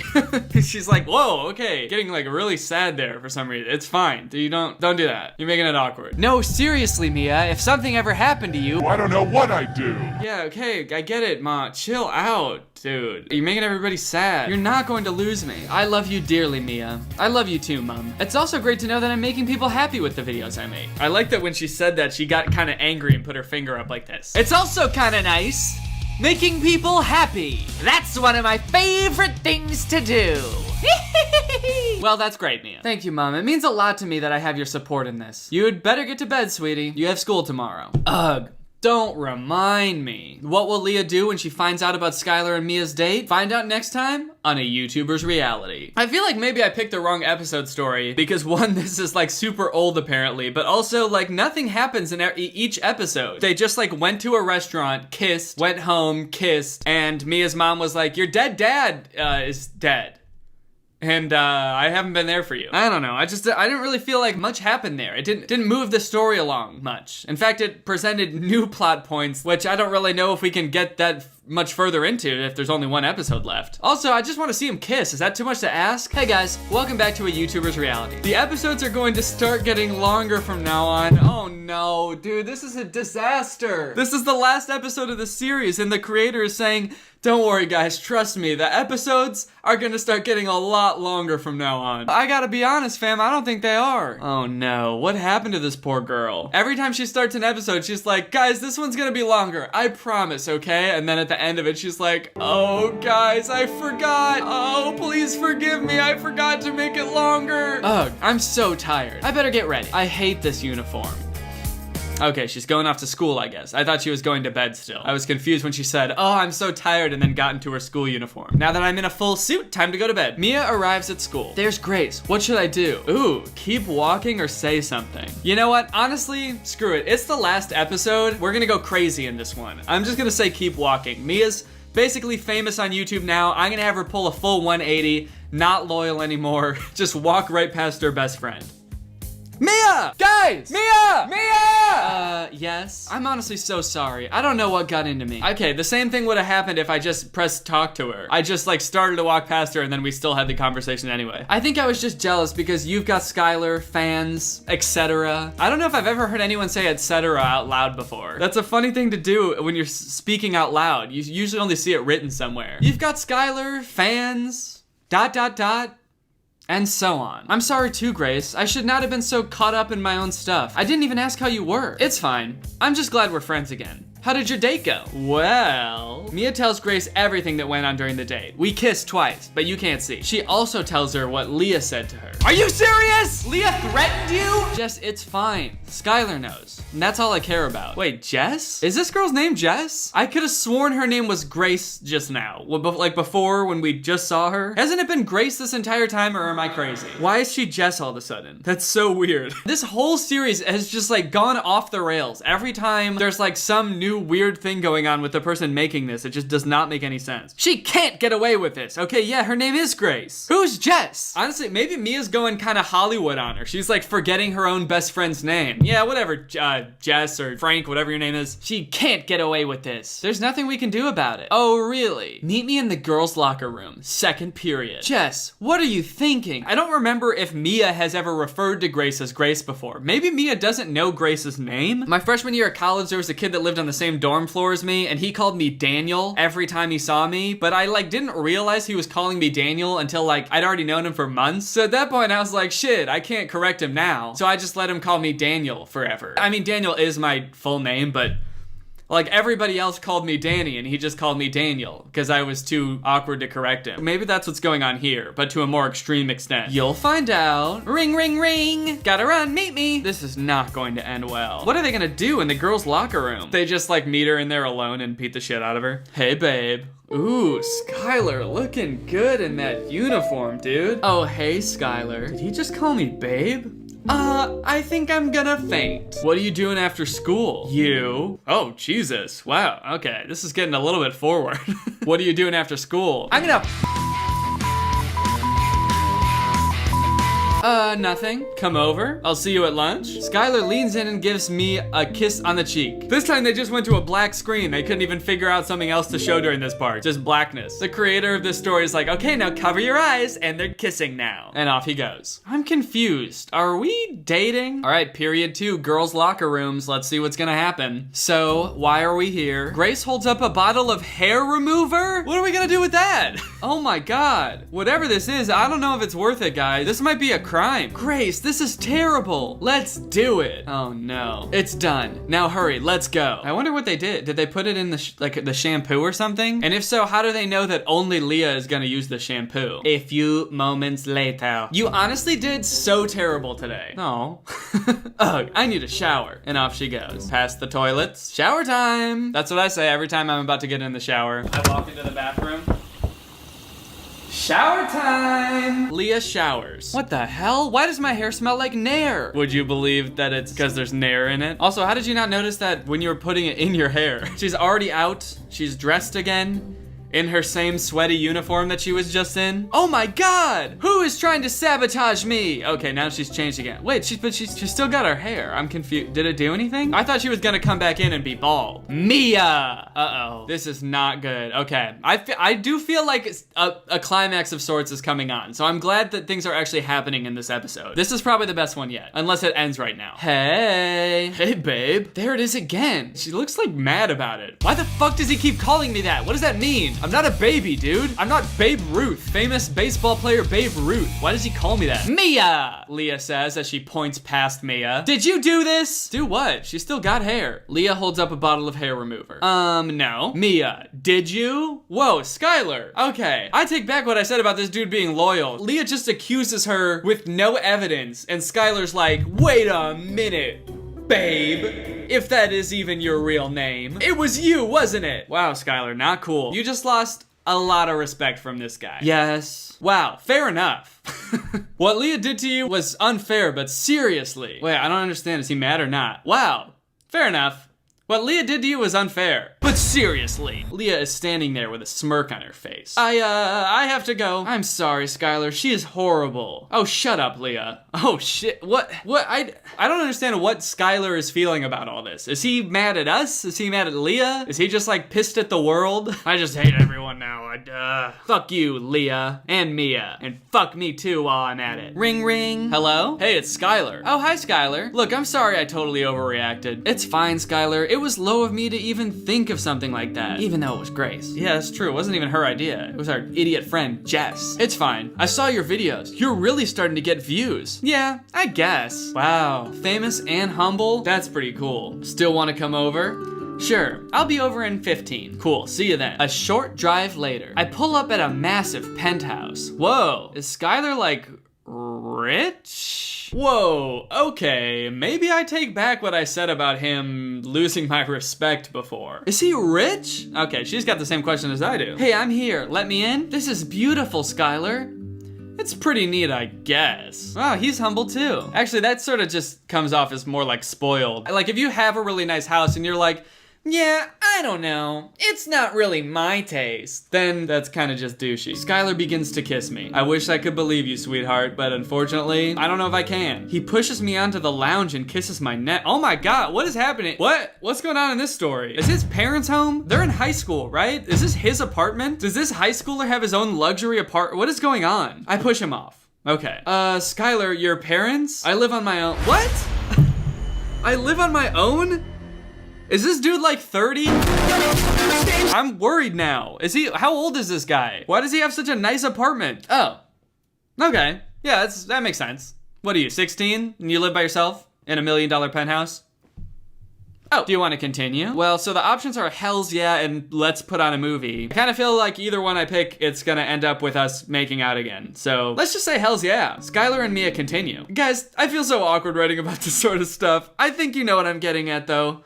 Oh, the poor writer of this story, dude. It's so funny. She just keeps writing herself into corners and committing to something and then being like, oh guys, I can't. Every time she's like, these episodes are gonna be longer. Oops, I can't do the thing I said I was gonna do, even though no one asked me to say that. And now she like wrote her way into a romance scene and then was like, oh, but I hate romance. Skylar, I have to ask you something. Okay, they're in a different room now. They made out so hard they ended up in a totally different place. This doesn't even look like the same decor as the other room. Are they in a different house now? Go for it. Are we dating? What will Skylar's response be? Find out next time on AYR. No! Also, guys, please check out my other story, A Camp Affair. You know what? Honestly, Chloe, I don't think I will. You have finished reading all available episodes. Come on, dude. What? Wow. Okay, well, there you have it, guys, a YouTuber's reality. Is it accurate to my reality as a YouTuber?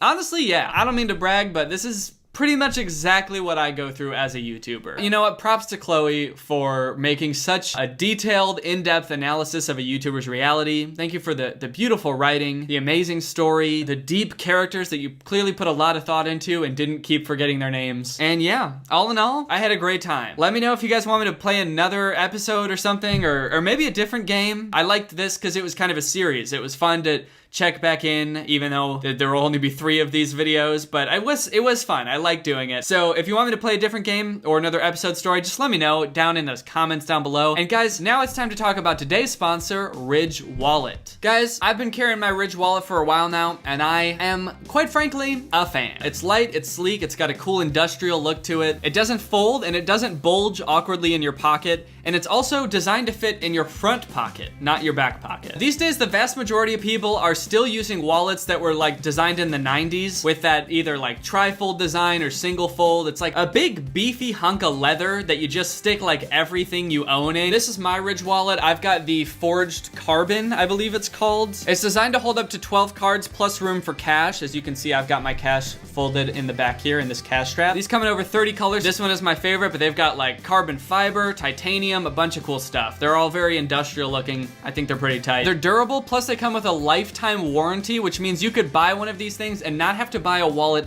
for the rest of your life. And the Ridge team is actually so confident you'll love it that they'll actually let you test drive one for 45 days and let you send it back for a full refund if you don't completely love it. But don't just take my word for it and don't take their word for it. You can check out their over 30,000 five-star reviews and you can take their word for it. So find out how you can get 10% off today plus free worldwide shipping and returns by going to ridge.com/DannyG. That's ridge.com/DannyG and using my code DannyG. That's ridge.com/DannyG and the link will be in the description. Thank you to Ridge for sponsoring this video. This is legitimately my wallet that I carry around every day. It goes in my front pocket, not my back pocket. I've kind of heard that putting wallets in your back pocket is bad for your posture anyway, so I'm glad that I have a front pocket wallet. So thank you to Ridge for sponsoring this video and thank you to you guys for checking out Ridge. They're a great product, great company, great people. I've never met any of them, but I'm sure they're great. All right, well, bye. What's up, Greg? I hope you're all having a great day. Welcome back to my channel. This, of course, is another episode of Badads, the show where we talk about the worst ads on all of the internet. I feel like it always looks so dark back there, and the Nutcracker just looks so creepy in the shadows. Ever since I started filming in this new room, I keep thinking like, oh, before I film my next video, I gotta decorate or something, because it looks like I'm just in a, it looks like I'm in a hallway or something. There's just nothing in this room. Comment below what I should decorate this with, and then maybe I'll do it. But for now, I'm just gonna fix him. All right, little buddy, this might hurt a bit. Just kidding. Ta-da! Does that look good? There we are, then. Okay. All right, don't do that. Oh yeah, okay, that looks better. Now he's all glowy. All right, guys, here we are, back doing another episode of Badads. I'm sorry if I sound a little congested or a little sick.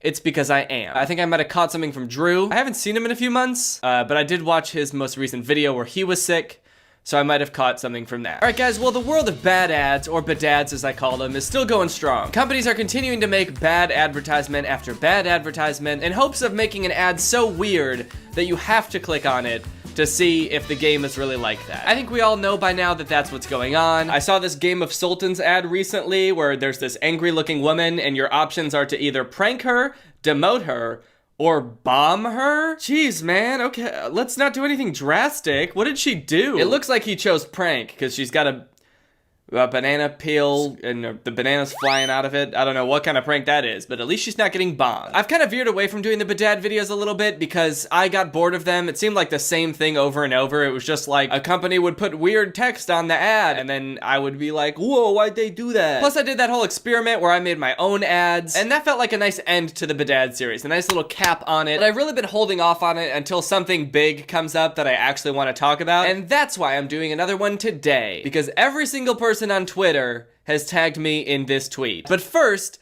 I wanted to do a little update on last week's video in a segment I like to call the Update Corner.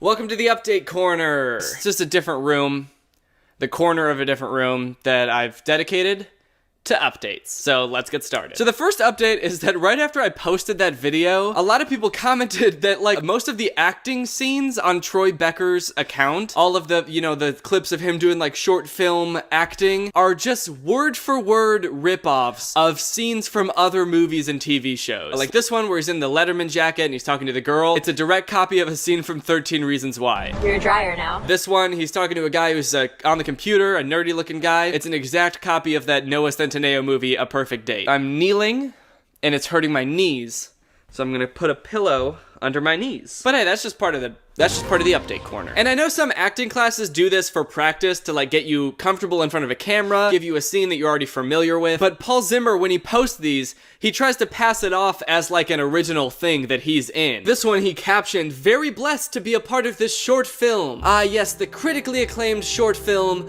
13 Reasons Why. So I can't really figure out what he's trying to accomplish with this. Is he trying to make you think that this is a different thing? He's hoping that you've never seen 13 Reasons Why, which I haven't. Or is he hoping that you have seen 13 Reasons Why, but don't remember what any of the characters look like, so when you see this, you remember it from 13 Reasons Why, and assume that Troy Becker was in 13 Reasons Why. Another weird thing that happened is right after I posted my video, or like a couple hours after I posted my video, his Troy Becker account got deleted. At first I thought he deleted it because he realized, oh shit, I'm doing something weird.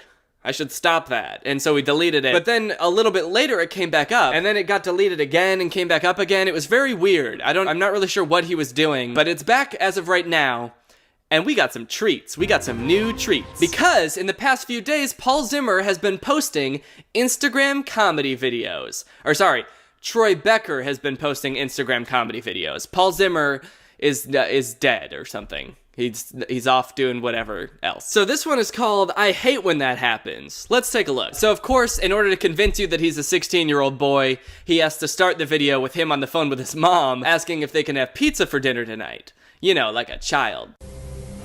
Hey Mom, can you pick up pizza on your way home? Yes. Thank you, Mom. So relatable. You know that relatable moment when your mom is bringing you home pizza? Yes. Yes. Oh, yeah! Yes! Oh. So then he hangs up on his mom, he goes to watch some Netflix, because that's what 16-year-old boys do, but then he clicks on a show, and the TV is so loud that it sends him flying off the couch. And that's the whole thing.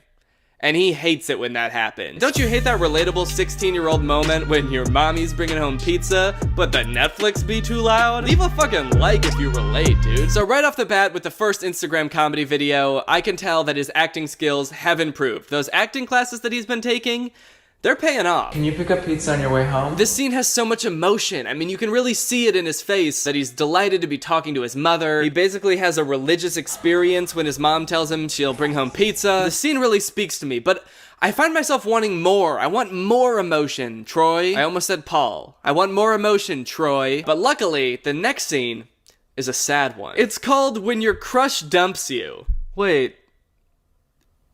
Oh. Do you mean girlfriend? How can your crush dump you? Okay, so you want to break up with me? So he's on the phone with his crush, and she breaks up with him.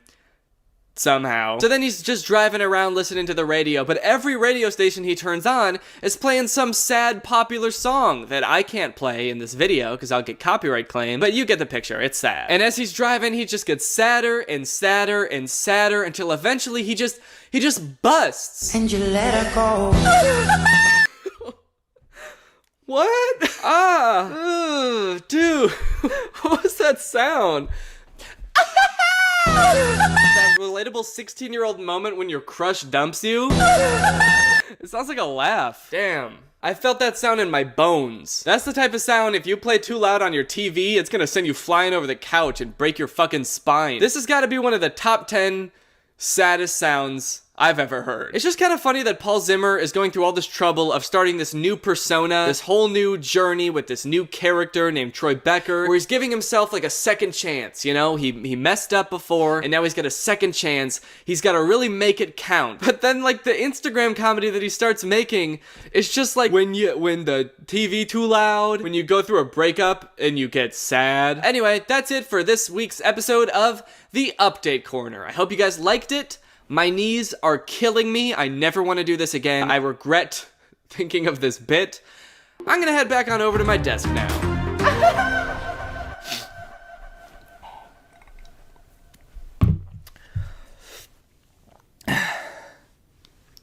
Okay! Alright, so here's the tweet everyone's been sending me. It's by this girl named Macy. If you are one of the people who's tagged me in this video, why? Why you gotta do that? I get that you were probably upset when you saw it, but why do you gotta do me like that? I didn't want, you think I wanna see this? But now I have seen it, And so if I have to see it, then everyone else has to see it too. So here it is. So at the start of the video, this lady's doing laundry. She's trying to get as much stuff in the machine as she can, but she can't quite get the machine to close. So she gets on top and she sits on it so that she can really pack it in. But then she turns on the washing machine and... well, I'm a little embarrassed to say, but something happens, that's for sure. Something definitely happens while she's on that washing machine. And whatever happened, she really enjoyed it. So the next day, she goes to a laundromat with her friends, and they pull up with like wine and candles, and they all have a merry old romantic time doing their laundry. I mean, what do you want me to say about this? Why did you all tag me in this? Why? Why did you think I wanted to see this? What do you even want me to say about it?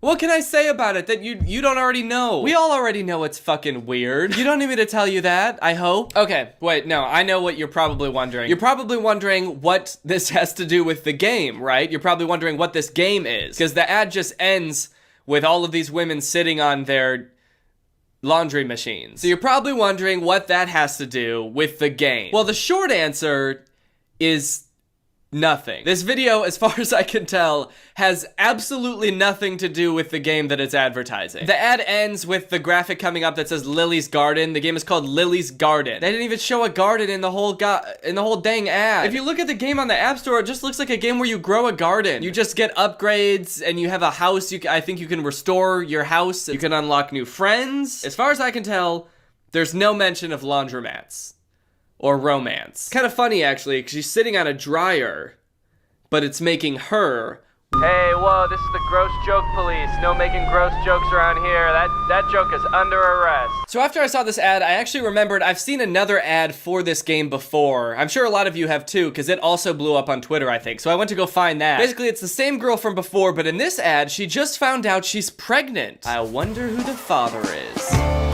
Nope, not that. It's this guy. So she goes to tell her man that she's pregnant, and her man is basically like, oh, fuck that. I'm out of here. And he rides off on a moped. Look, leaving your partner when they tell you they're pregnant is not a cool thing to do. Don't do that. It's not nice. It's a pretty scummy thing to do, if I'm being honest. But if you're gonna do it, that's gotta be one of the coolest ways to do it. Riding a moped into the goddamn sunset? That's dope as hell, no matter the context. Even if you are abandoning your unborn child, that's dope. Then it cuts back to the girl crying, reasonably so, and then it pops up with the graphic, Lily's Garden, play now. Didn't that make you want to play the game? Play it now. Look, your man's leaving you to raise a child by yourself. Sounds fun, right? The thing is, I remember watching this ad, and the first time, I didn't know who the main character of this game was. I didn't know if it was Lily or the man. So I was like, okay, is this game about raising a child by yourself? Or is it about doing whatever he's about to go do? Because he looks like he's about to go do some cool shit. That's a game I would like to play. No, I'm kidding. I don't support that behavior. I don't think either of them sound like appealing ideas for games. Which actually... the game developers probably agreed with, because the game also has nothing to do with this ad. It's just a gardening game. So I was a little bit curious, because these are two different ads. Both of them are very strange. I was wondering if there were more, so I looked it up, and there's a whole channel called Lily's Garden Ads that has like dozens of ads like this, and they're all very strange. And actually, I was surprised to see that there's a sequel to that moped ad with a twist ending.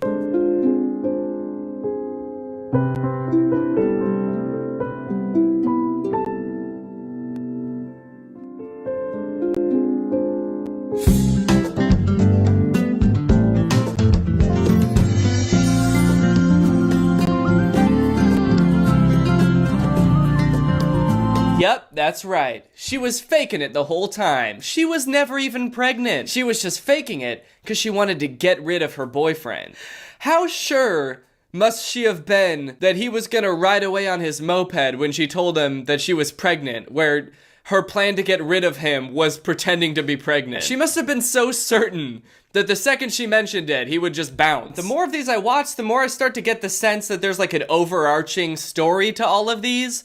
But for the life of me, I can't figure out what it is. Lily is definitely having some kind of marital or relationship issues, if that was not clear from the first two ads. That theme pretty much stretches throughout all of the ads. She's looking for love. She's got this blonde guy, but he leaves her when she gets pregnant. But she's no saint herself, okay? Because there's another ad where she's getting married to the blonde guy, and I guess gets bored halfway through the wedding, so she just bounces with the waiter. They drive off on a moped. Why are mopeds the #1 method of escape in this universe? Every time you need to get away quick, you take a moped. That would not be my first instinct when I need to make a speedy getaway, to hop on a Vespa. And you know what? I gotta admit, it's not cool to leave in the middle of a wedding with some other dude that you just met, but if you are going to, it's pretty cool to do it on a moped, I'm not gonna lie. And then in another ad, her and the waiter are married now, or at least they're living together, and Lily gets pregnant, and she goes to tell him, and it looks like the same thing's gonna happen, where he's gonna bounce off on a moped again, but instead he leaves and comes back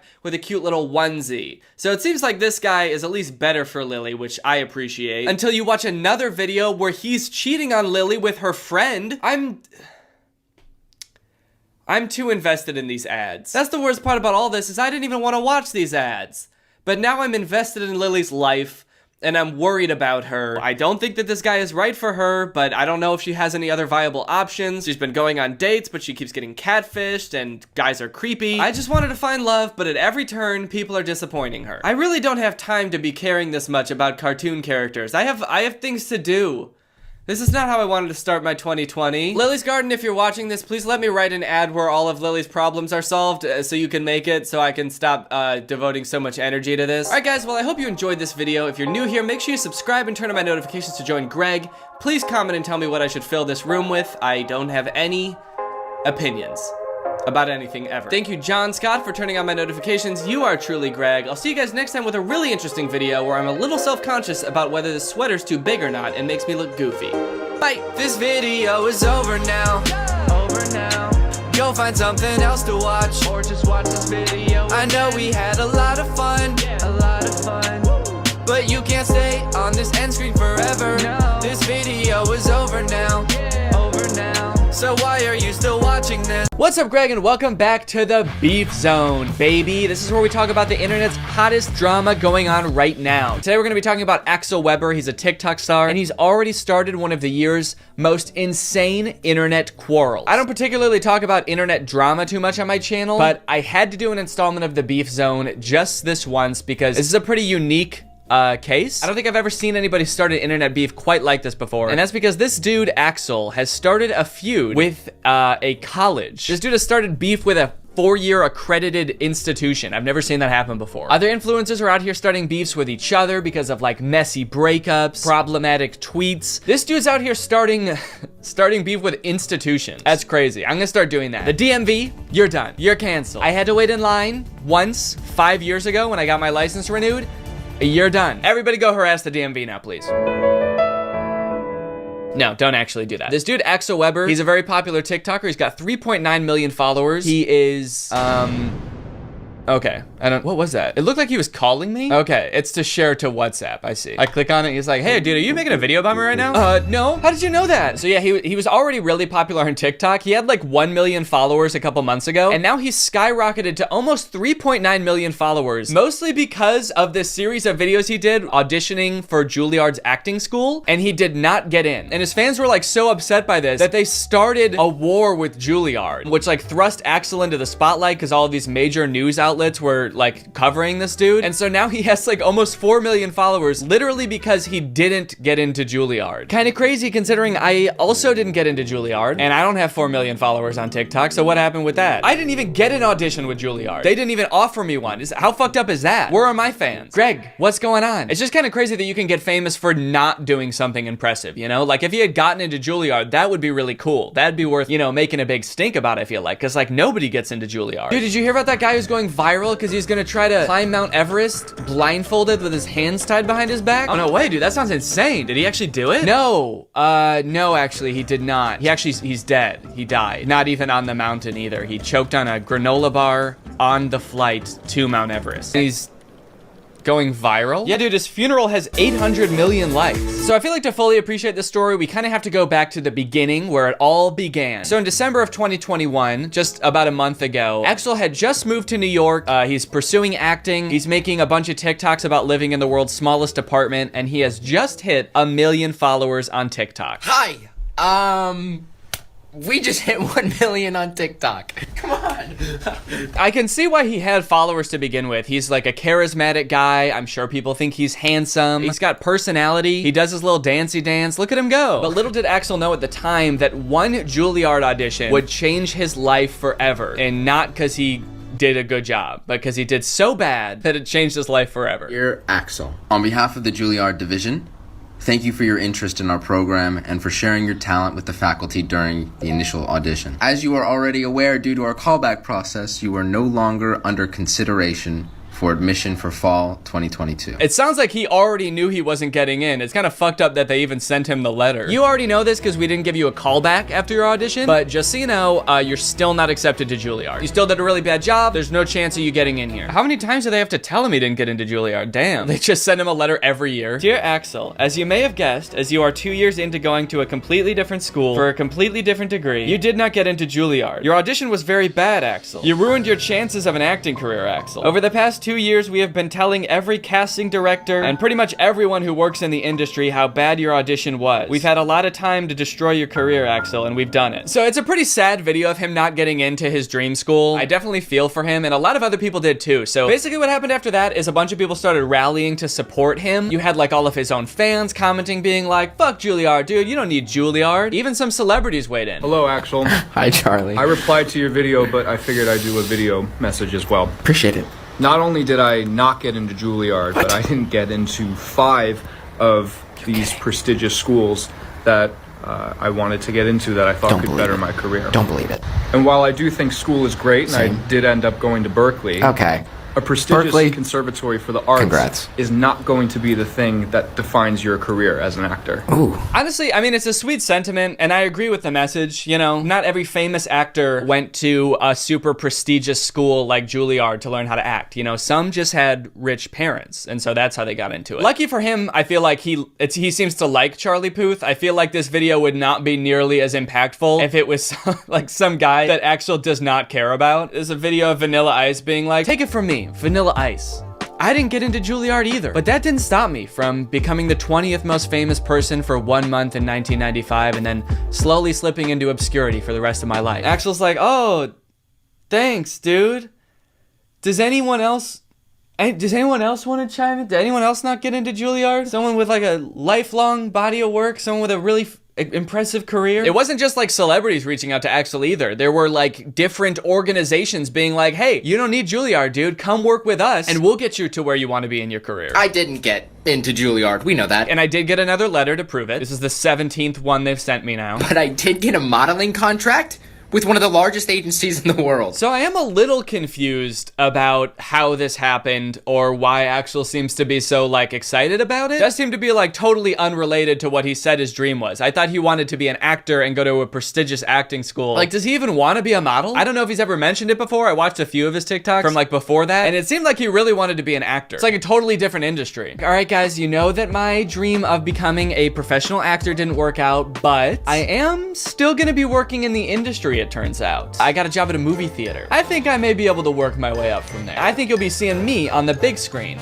real soon. It's just weird to see him going from not getting into a school that he wasn't qualified for to getting a job that it seems like he is even less qualified for, because I assume he at least had some sort of like acting prowess or like did some sort of acting before he started applying to acting schools, but modeling? It's like he didn't even want to do that before. Not only did he get a modeling job out of getting rejected from Juilliard, he also got a New York Times article. We just made the New York Times. When Axel Weber was rejected from Juilliard, the internet stepped in. The article is basically covering how all of Axel's fans flooded the Juilliard Instagram account to like lambast them in the comments, which to be fair, Axel does say like, don't do that. More than anything, we cannot bash Juilliard though.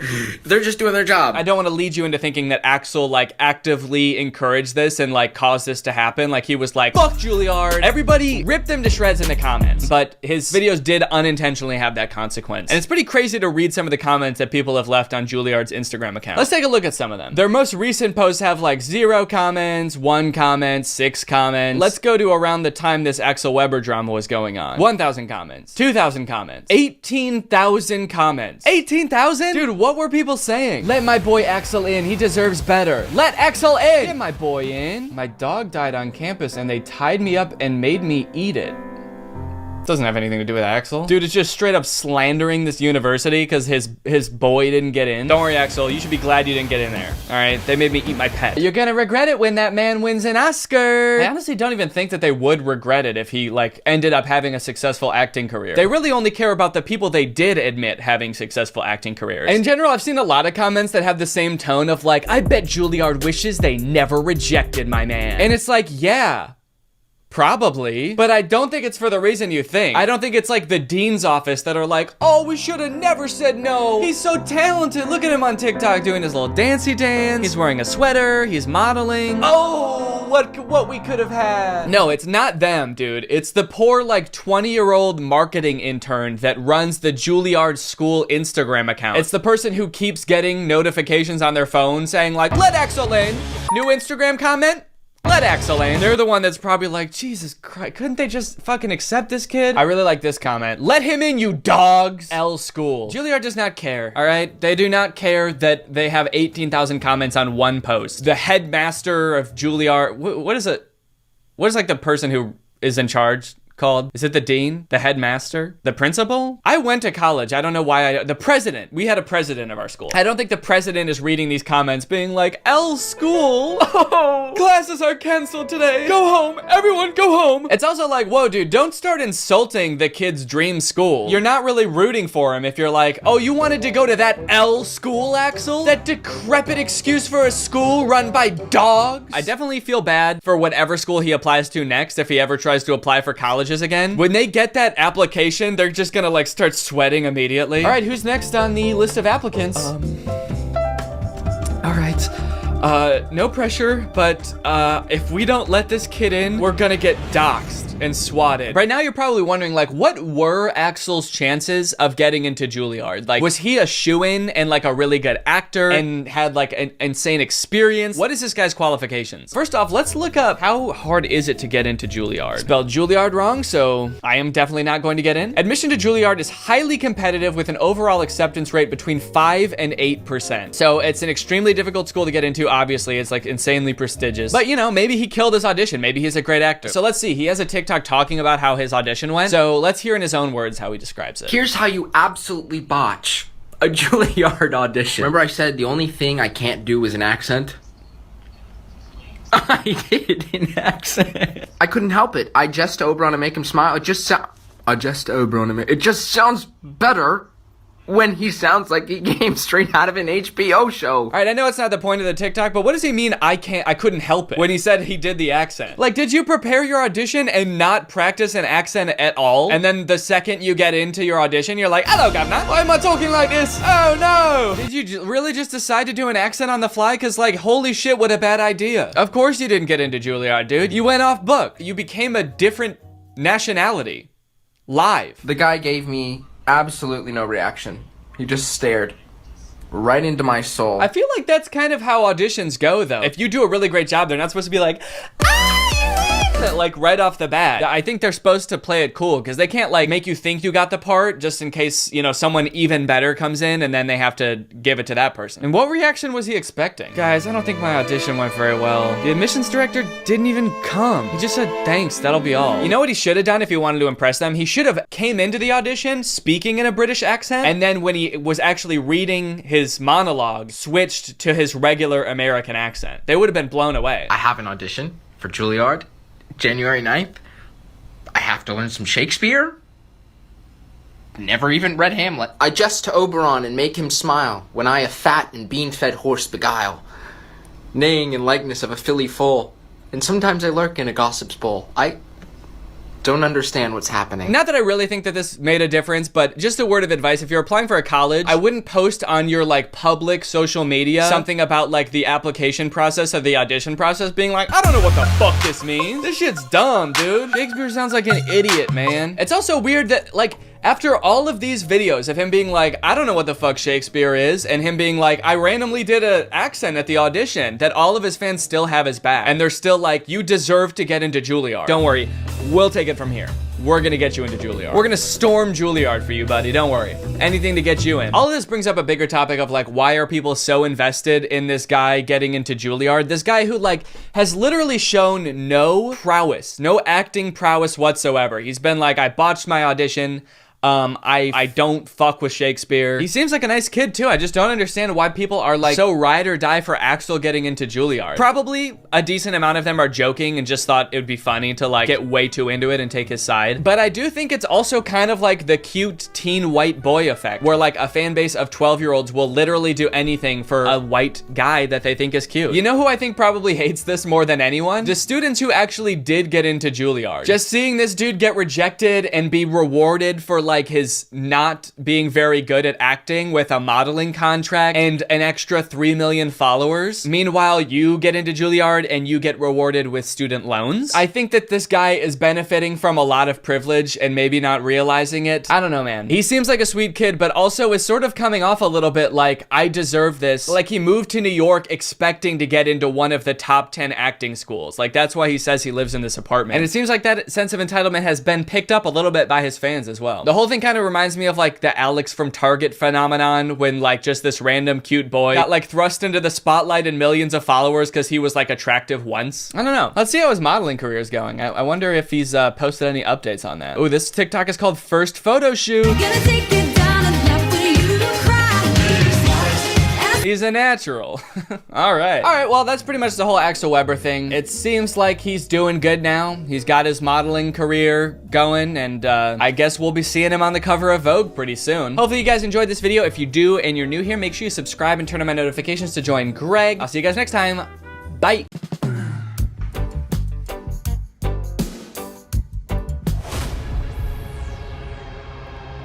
Drew? What the hell are you doing here? I was gonna watch your video. The one that I'm about to film? Yeah, I watch all your videos. All right, well, I mean, do you want to come down here and be in it? No, that's all right. Okay, well, fine, that's okay. Okay, I'll do it. What's up, Greg? Welcome back to my YouTube channel here on youtube.gov. I'm here today, as you can see, with a very special guest. Can't wait to see who the special guest is. I'm just kidding, guys.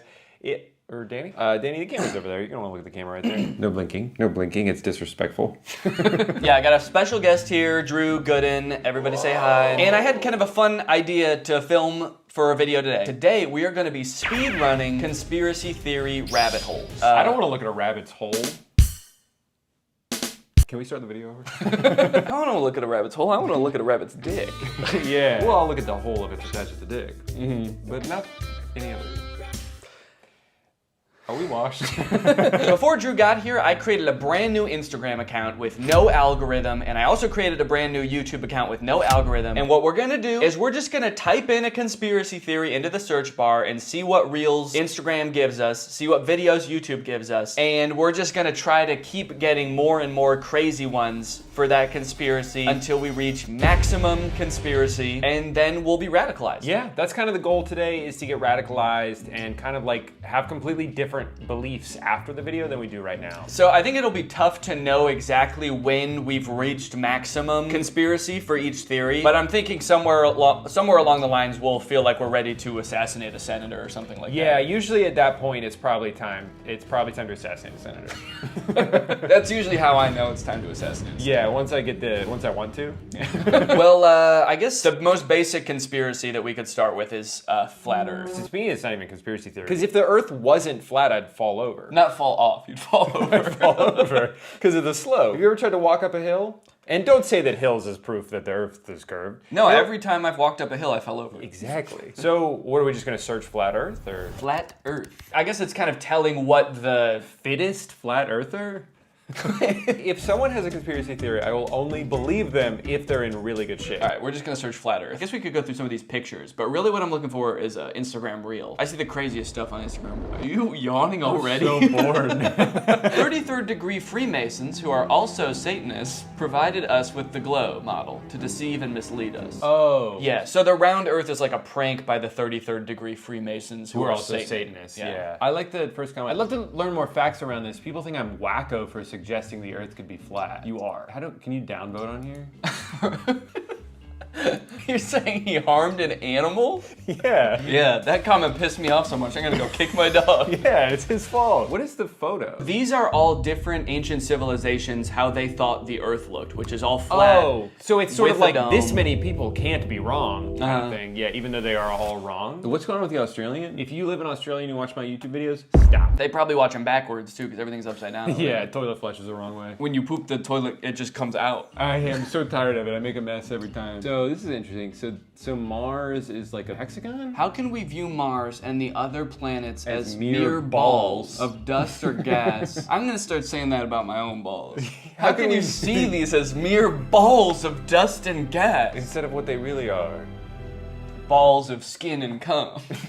If gas on Earth isn't significantly affected by gravity, how is it possible that Jupiter, supposedly a massive ball of gas, has a gravitational force 2.5 times smaller than Earth? It's all a lie. Space is fake. Alright, they had me until space is fake. I know space is real. I know space is real. That's where God lives. That's where God lives. Wait. Space is fake. But even in their own picture, they say this is Mars. They know that Mars is real. Then where is Mars? Australia, maybe? Oh. So Australia's not flat then. So maybe the Earth is shaped like this, and we're here, Australia's here, and that's where Mars is. Oh. When did you learn how to do that accent? I just freestyled it. That's crazy. Is that what they sound like there? That's hilarious. Mars. Well, where the frick are the reels? I thought they were gonna be... shit, I don't know how Instagram works. Where's the videos? Maybe now that I've searched it, it's gonna be my reels.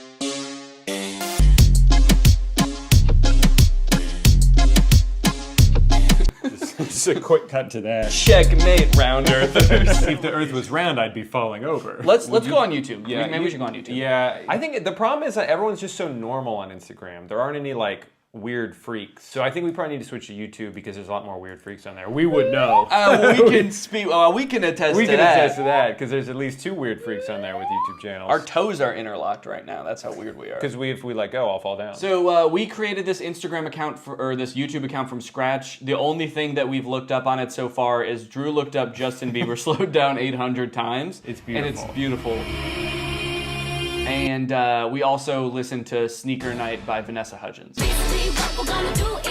Yeah, that was also my idea. So the results might be a little bit skewed towards Vanessa Hudgens' Sneaker Night. Mm-hmm. That's not like part of the conspiracy. That's my own mistake. I messed up. But from here on out, we're not going to influence it anymore in any way at all. What we're gonna do is dance. Okay, now I'll search flat Earth. Okay. That's how Vanessa Hudgens radicalizes people. So hold on. Yeah, okay, even the YouTube search is biased against flat Earth. It doesn't even, like, we're trying to view it objectively, but it's like, oh, flat Earther debunked. Yeah. Flat Earthers funny moments. Flat Earth Dave. It's like, let me find out who Dave is. All right, we're gonna search flat Earth. You know, do you ever do something and you think to yourself, like, I'm probably the first person to ever do this? Oh, yeah. I have to imagine we're the first people to ever search flat Earth from the Sneaker Night watch page.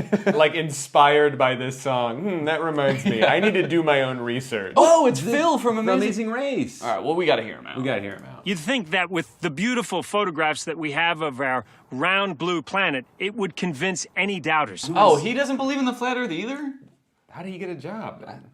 And he's seen more of the Earth than most people because he does The Amazing Race, so you'd think he'd have some common sense. You'd think so. Well, hold on. Wait a minute. He works for CBS. Look up CBS's logo. Mm-hmm. Look up CBS's logo. No. This? Don't keep going. No! Stop! You're getting distracted. All right, look up CBS's logo. It's Big Brother. See, you think that Big Brother is gonna let you think independently? No, they're gonna open your noggin up, they're gonna fill it with all the thoughts they want you to have, and Phil is part of it. But probably Jeff Probst isn't too, right? Yeah, we're free thinkers. Basically, what we're gonna do is YouTube Shorts. Maybe we should be looking at more shorts. Alright, if you two could shut up for a second, I have an important announcement. Today, I want to help you guys out with your budgeting a little bit. You can budget your car payments better, your travel, your groceries. Does that sound good? Well then listen up, because we're going to talk about Rocket Money, the sponsor of today's video. Rocket Money is a personal finance app that lets you lower bills, cancel unwanted subscriptions, make custom budgets, and lower your savings all in one place. With Rocket Money, you can create a custom budget for any category in seconds. The app shows you where your money is going at all times and identifies your top spending categories and even gives you insights on how to better budget in the future. As someone who spends a lot of money eating out and not as much as I would like on travel, this is a great way for me to visualize like how much spending is happening in each category, where I can cut a little bit, where I can add a little bit. They'll also notify you when you have upcoming charges or when your balance is low. That way you can avoid overdrafts and late fees. And if that wasn't cool enough, Rocket Money can also help you lower your bills. Rocket Money automatically scans your bills to find savings. They can help negotiate bills for you, whether it be your internet service, your cable bills, and more. So you don't need to worry about those pesky customer service calls. Rocket Money's gonna get in there for you and negotiate the best possible rate for you. This is great for me personally because I am notoriously bad at looking for deals. I don't like to haggle. I don't like to negotiate, so the fact that this is built into the app makes it so much easier for me to know that I'm getting a good deal. So to save more and spend less, join the over 5 million members using Rocket Money today. Go to rocketmoney.com/Danny or use the link in the description to get started for free. Flat earthers, or some of them, believe that beyond the ice wall is this other world. I feel like that outer world thing, I've heard of this, but I've only heard of it recently. I wonder if that's like a new lore that just dropped, because I thought that the ice shelf was supposed to be the end, and then they were like, no, not only that, we know about Acton. And then there's another wall around here, and then Osiris is out on the outside. Do you think the flat earth conventions are just people trying to one-up each other with the amount of knowledge they know about the outer ring? Oh, you think this is the last ice wall? There's one more. Nope, there's actually 2 more. There's actually 3 more, and at that one, it loops back around and you're here again. That's more interesting than the Earth being flat, is that if you just keep going, well, that actually is just with the Earth, is if you keep going along the Earth, you end up back where you started. So we kind of all believe the same thing. They just have more ice walls in their theory. Talking about how there was this one man that went to Antarctica on his expedition back in the day, and I can't remember his name. Flat Earth. Can't remember his name. Can't remember name. Sneaker Night Extended Cut. I can't remember his name. It was probably Vanessa Hudgens. Vanessa Hudgens, Sneaker Night. Proof of Sneaker Night. Internet famous flat earther has gone all the way to Antarctica to put his theory to the test. And he proved himself wrong. They always prove themselves wrong. I want someone to prove himself right. Just once, please. Just once. I mean, that's the thing though, is like the internet is so, it creates little bubbles for you. Mm-hmm. So if we did have an algorithm that was pro flat earth, it would be littered with flat earth videos, and we would be like, this all confirms what I already believe. Where's that guy's mouth? Yeah, if the earth is round, where's that guy's mouth? Well, gravity's still technically a theory. We know that there's an up and a down. As far as Coriolis, I was in the military and I've shot weapons and... She's just threatening him. Yeah. Basically, you're gonna believe what I believe because I have a lot of experience with guns and missiles. As far as Coriolis, I'm gonna fucking kill you. What kind of weapons, if you don't mind me asking? Like ICBMs? Well, I'm wearing a vest with a bomb on it right now. Okay. What will it take for you to detonate that? If you say one thing that makes me question my beliefs, I'm gonna kill all of us. Okay. And so how do you feel about sunsets? They think that there's like these enormous structures. It ignores something that everyone knows. There's this enormous water table that's underneath the pyramids. What's a water table? It just means that there's like water, like a well of water. I think because of the Nile. Like, you know how when you're at the beach, if you're not at the water, but you dig a hole, there's water under there because you're close to the water. So the pyramids, if you dig below it, eventually you get to water. Right, and so there couldn't possibly be like a big guy down there. Oh, right, because he would have drowned? Okay, next conspiracy, aliens. What should we Google aliens-wise?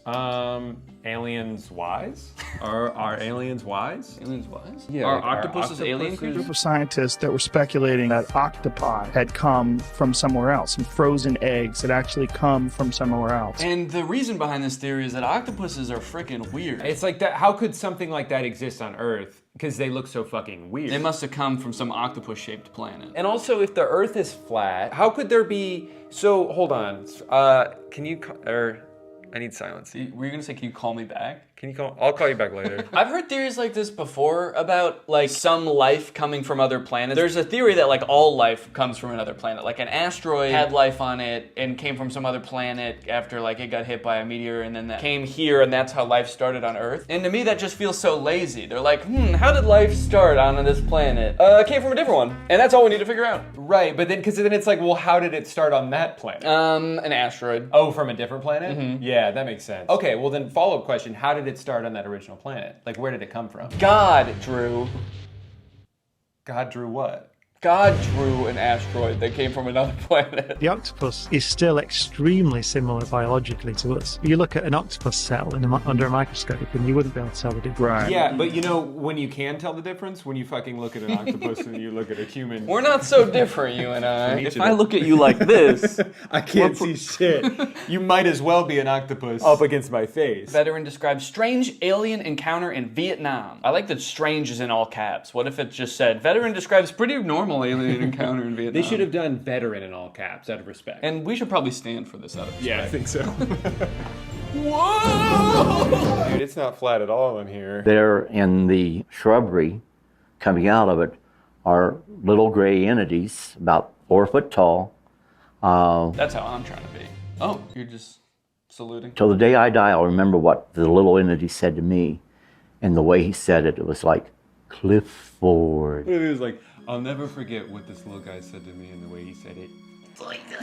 Yeah, he said, and then he blew up. He exploded. I think he was asking for help. I'm gonna explode.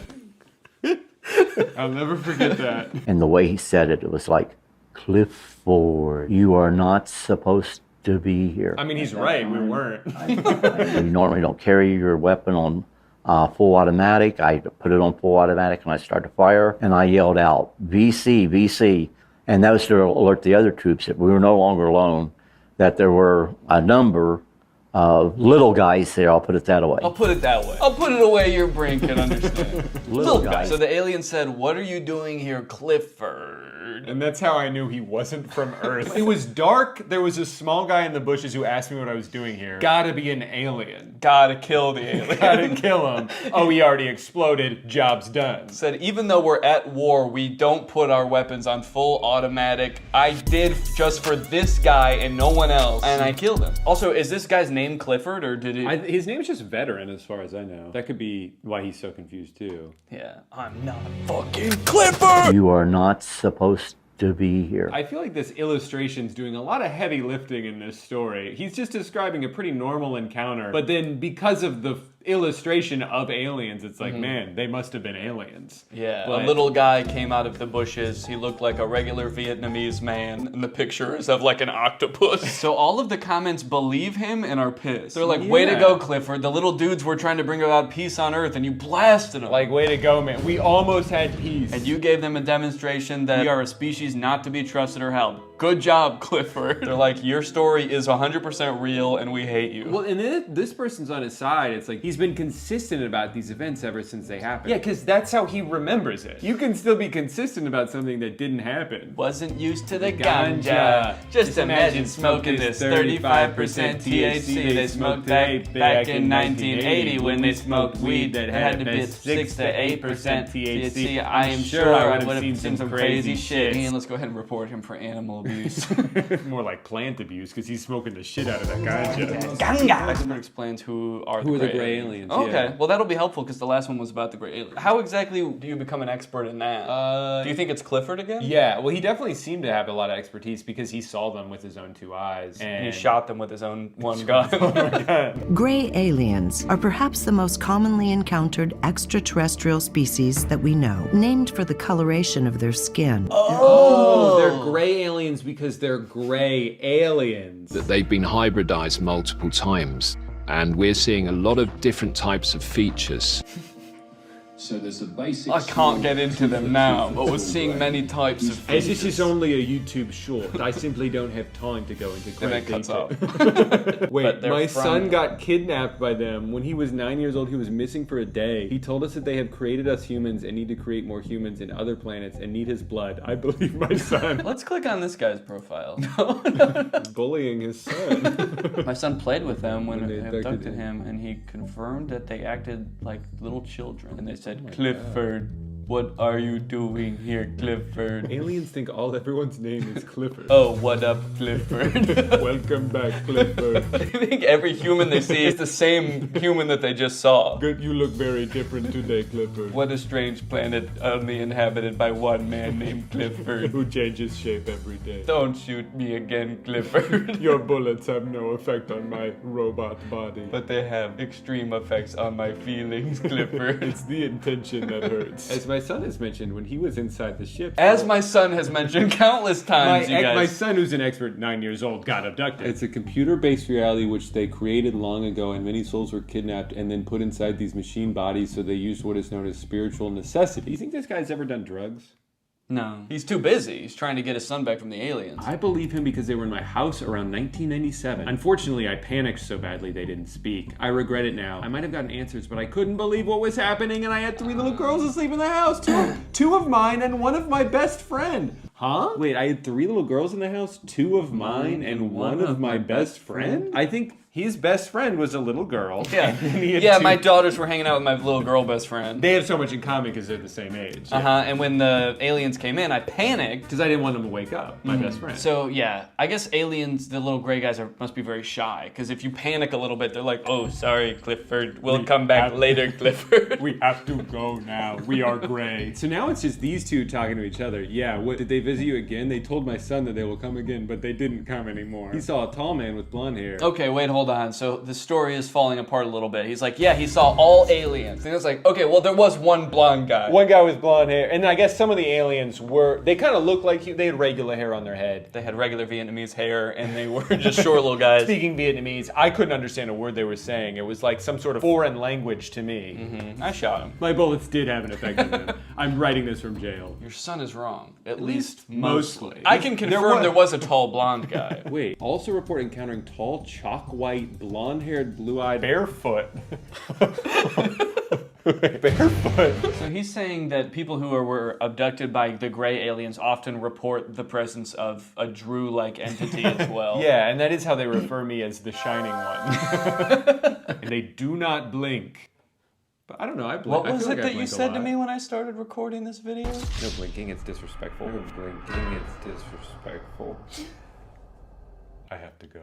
I've been found out. I never should have agreed to do a conspiracy video with you. It was only a matter of time. Yeah. Channeling Bashar has definitely changed my life in profound ways.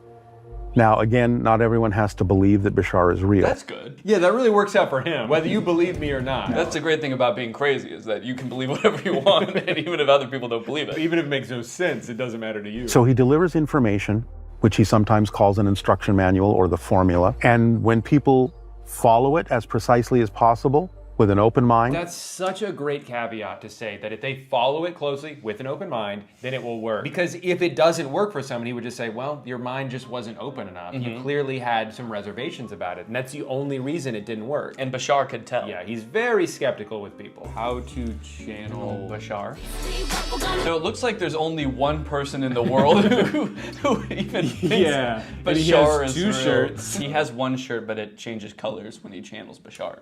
Would we go insane if we saw a video of Bashar? That's a great question. I was wondering if we would go insane if we saw a video of you. Of you? Oh, he's channeling Bashar. So I think Bashar is speaking through him. It depends on the mechanism used to capture the image. I mean, I have to imagine that there is some pre-existing lore about Bashar that if you were to see his face, you would go insane, and that's why he has to be channeled through people. Right. And so that's why she's asking this question. I like to imagine that she just came up with this out of nowhere off the top of her head. Hey, I really love everything you're preaching here today. I just want to know, like, would someone go fucking crazy if they saw Bashar in real life? And he's just like, It depends. It depends on if they have an open mind or not. Also, Bashar BasharStore.com? Yeah, that's where you can buy Bashar. Okay. I didn't think that this guy was like grifting at all before, but now I'm a little worried. Oh. Do you want to go back to 2011? How about 2003? How about 2000 through 2003? RSVP to Bashar? Yeah, the session looks like it's taking place about a month after September 11th. Unrelated. So I have to stream him channeling Bashar? I feel like I should be able to just channel Bashar myself. No, I think you're going to need to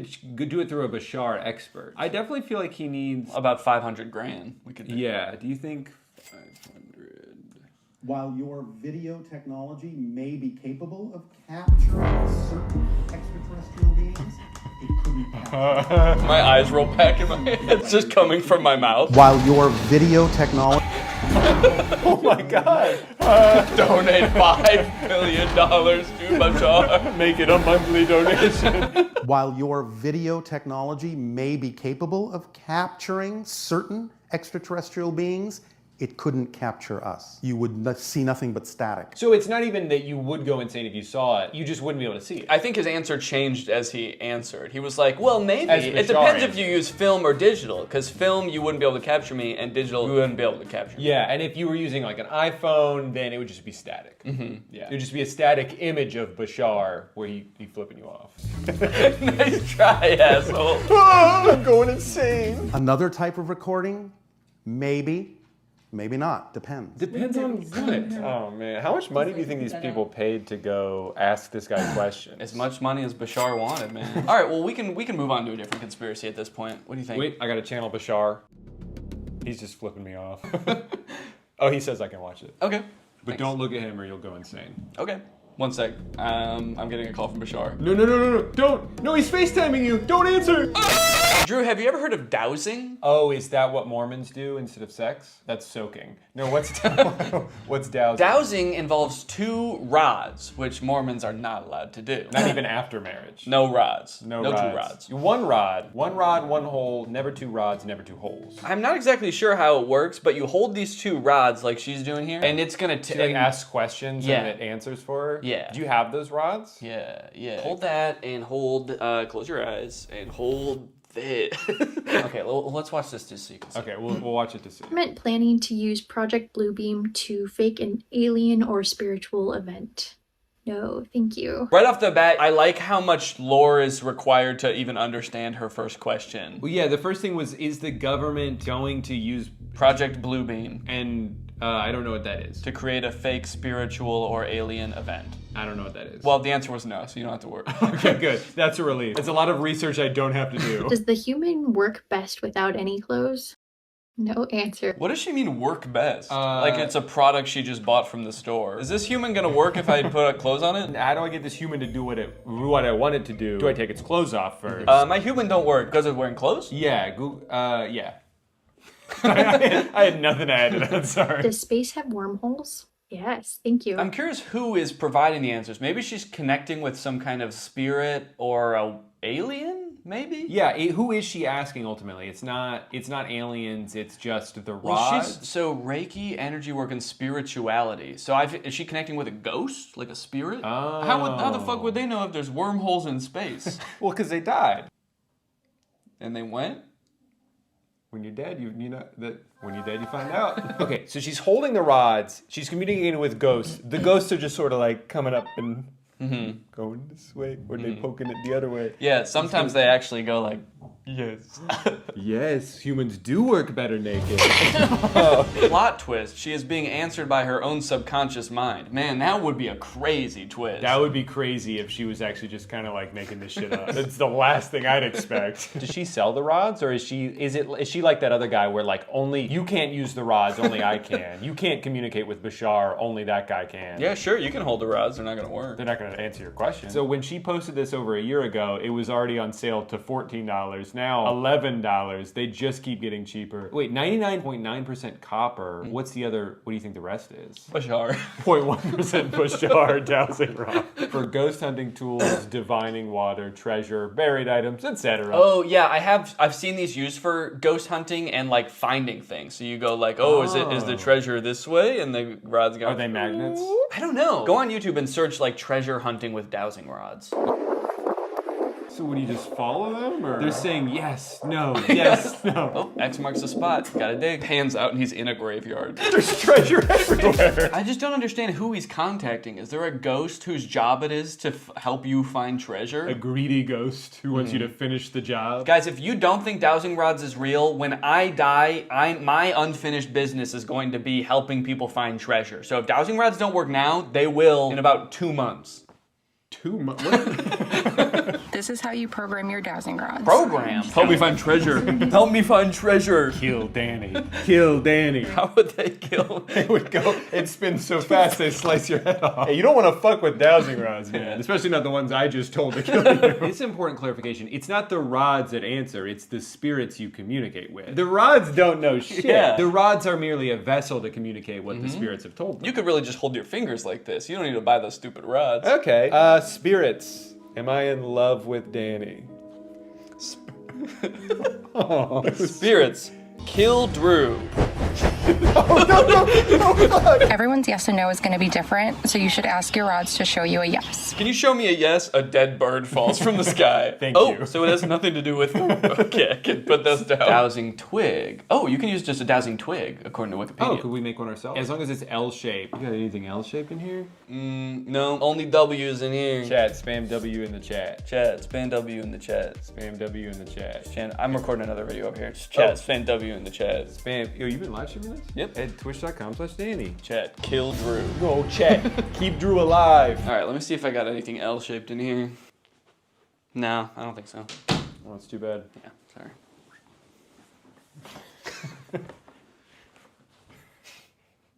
Are you still Danny, or I hear some screams from the car? It is me, Bashar! Wait, I have to film you. It's just static. A static image of Bashar flipping me off. And his dick's out, too. Hey! Classic Bashar. You know what they say, if you see Bashar, you go insane. If you see his dick, you suck it.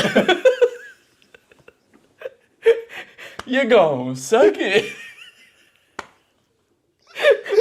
Yeah, that's what they say. If you see Bashar's dick, you gon' suck it. That's what he said in the video. Oh yeah, no, I saw. It was on the YouTube short. He said, yeah, it depends on the type of video technique, and if you see his dick, you go suck it. That's it. Just how to chug a pint of any liquid in a second.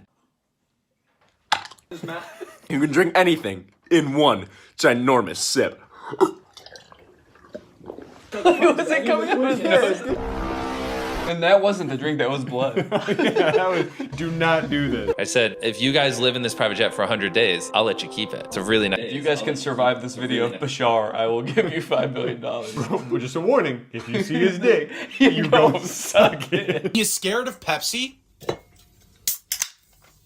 We're gonna get this in the glass. Wait, how did we get in chugging content? We watched several dowsing rod shorts, and then it recommended a chugging video, and then was like, oh, you like chugging videos? Sure. The lack of videos saying these conspiracies are real on YouTube really makes me feel like you gotta be so dumb to fall for them, because like they don't even show up. Like YouTube is actively trying to hide them from you. Have to be like, no, I'm certain this is real, and you have to be so convicted in that for the YouTube to finally be like, all right. But some people just fall down those rabbit holes. Guys, it's time to go big boy. All right. All right. Well, I think we've gone through a decent amount of conspiracies. Flat Earth, aliens, dowsing, Bashar, and all the other ones. And all the other ones, etc. Etc. Ugh, don't get me started on etc. Yeah, she was a wild thing. So, what do you think that you've learned anything today? I mean, do you think that you? Okay. See you guys next time. Hello, Greg. Well, guys, I've got some interesting content for you today, as usual. I found a very curious case that I would like your opinion on, but I don't want to give anything away just yet. I just want you to watch the first couple TikToks, and then I will sort of explain what's going on, okay? So, this is the first TikTok I saw of this guy. His name is Dustin Tyler. It says, drink a bucket of bleach or date Selena Gomez again. Let's see what he says. So yeah, deeply personal thing to post on TikTok, I feel like. I didn't know who this guy is when I first saw this TikTok, so I was just very confused. I was like, did this guy date Selena Gomez? It says again. It's not just some guy speculating, like, I probably wouldn't like dating Selena Gomez, so yeah, I'll take the bleach. So then he made another video responding to this comment. It says, is he making fun of Bryce Hall, or, and I don't know what that's referring to. I don't know if Bryce Hall said that he liked Selena Gomez or dated her or something, but this just provides a little more insight into the relationship that this guy had with Selena Gomez. Nah, I'm not making fun of Bryce Hall. Him and I are nothing alike. See, he has to make stories up that he was with Selena Gomez. Me, I actually was. And then I friend-zoned her, and then I broke her little heart. Again, a very mean tone to the video, condescending to this person who is just genuinely asking a question, but gives a lot of insight into his alleged relationship with Selena Gomez. And then I friend-zoned her, and then I broke her little heart. I am curious about the details of the story though, because just the order of events is kind of weird to me, the way he laid it out. He says, I was with Selena Gomez, and then I friend-zoned her, and then I broke her little heart. He says that things happened in that order. Usually, you don't start dating someone and then friend-zone them. Usually when guys talk about getting friend-zoned, it's like they're talking to this girl, and then she reveals that she sees them as more like friends. This guy's saying, we were dating. They could have been dating for like 3 years, and then he turns to her and he's like, you know, I really see you like a sister. The best sister I ever had. So he says he dated her and then friend-zoned her and then broke her heart. So he like friend-zoned her, broke things off with her, and then he broke her heart. What did he do? I dated her, I friend-zoned her, and then I killed her hamster. Just straight up stepped on it. This was years later, by the way. Anyway, by now you're probably wondering, who the hell is this guy? Is this Justin Bieber? Because I know they dated. That's what I thought at first. I thought, is this what Justin Bieber looks like now? But no, this guy's name is Dustin Tyler. And I scrolled through his page to try to figure out who this guy is, and here's what I came up with. It's coming soon, but just like Oklahoma, mine is coming sooner.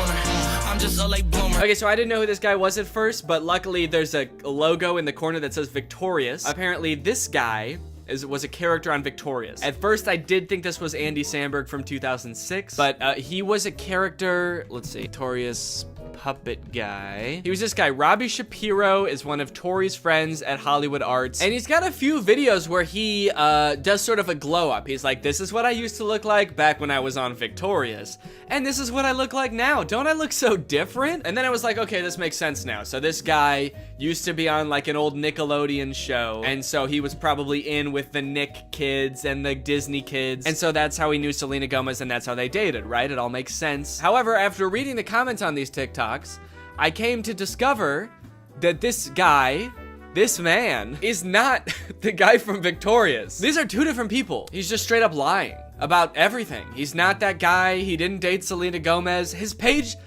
is full of lies. And to be honest, he's not lying very well, mind you, because the actual guy from Victorious, his name is Matt Bennett, and he has a TikTok account, and if you wanted to pretend to be him, you could at least make your name on TikTok Matt Bennett. I think that would make people believe you a lot more if you really wanted to trick people. But he didn't. He just made he just kept his real name. Dustin Tyler. That's me. Please don't Google my name. So this dude's whole thing, apparently, is just like making shit up on TikTok and then hoping it goes viral because people are kind of like, whoa, you used to be the guy from Victorious, or whoa, you used to date Selena Gomez and now you'd rather kill yourself than date her again? That's crazy. It's also funny now that he says that he friend-zoned Selena Gomez, because that would imply that like they are now friends, you know? And this is a pretty fucked up thing to say about your friend. Date Selena Gomez again, dude? Oh, that's disgusting, dude. That fucking, I hate that girl. I hate her. I would not touch her with a 10-foot pole. She's crazy. And she's my best friend. But again, it turns out that he did not friend-zone her at all. Maybe he stranger-zoned her.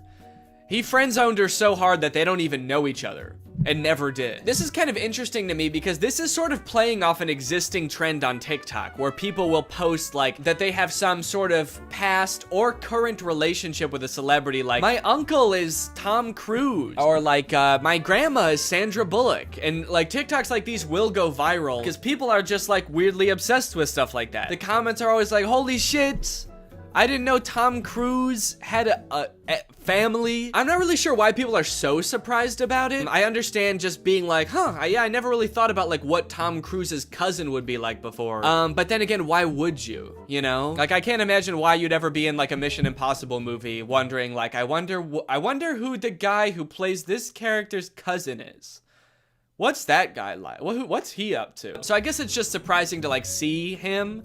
But it's not really surprising to find out that he does have a cousin. I don't think we're all under the impression that like Chris Pratt just showed up just came about through natural causes. If you just search on TikTok, I think famous relative check, lots of videos will come up about being related to Charlie D'Amelio or Bob Saget. Okay, this guy is saying that his mom is Flo from Progressive. This is kind of like a popular thing on TikTok, and anytime like a big celebrity has some cousin post about them, it goes viral. But the downside to blowing up in this fashion is that it's kind of hard to keep this momentum going, you know? Most people don't have multiple famous relatives, so you can't just keep posting about like having more famous relatives. I mean, I guess if your cousin was Justin Bieber, you could just sort of keep filming him at every like family get together. But you are kind of just limited to one famous person, which is where I think this guy Dustin Tyler has it all figured out, because he doesn't just pick one celebrity to be related to. He'll lie about being related to anybody in a multitude of ways. Now,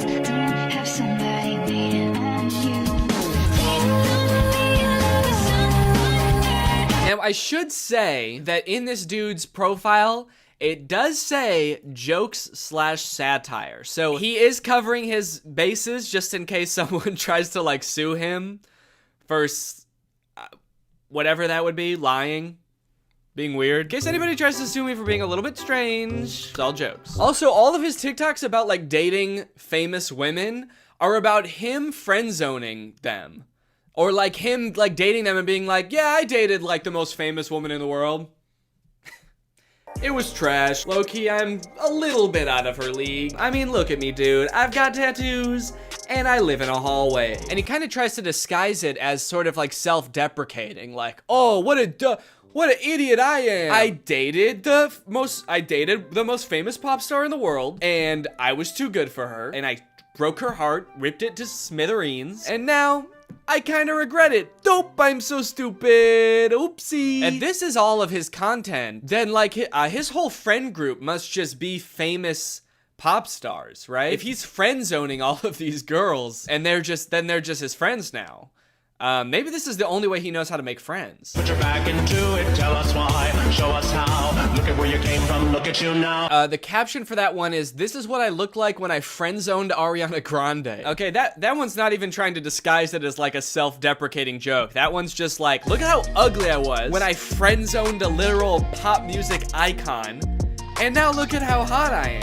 I can't decide how I feel about this, because on one hand it's kind of creepy, but it also is kind of funny that he's just like pretending to be dating all of these famous people. I will say, very disrespectful to the guy from Victorious. The fact that he's using this guy's picture to be like his past ugly self and being like, but now don't worry guys, now I'm hot. I don't look like that ugly ass dweeb anymore. And he's like showing a picture that's not even him, it's some other guy. And he's also kind of like lying about things that guy did too now. He just starts assigning all of this horrible shit to this guy that's not even him. Yeah, this is what I looked like back when I robbed that bank. Can you believe this is what I looked like back then? Damn, that was the same year I blew up that hospital too. Shit, I've really changed since then.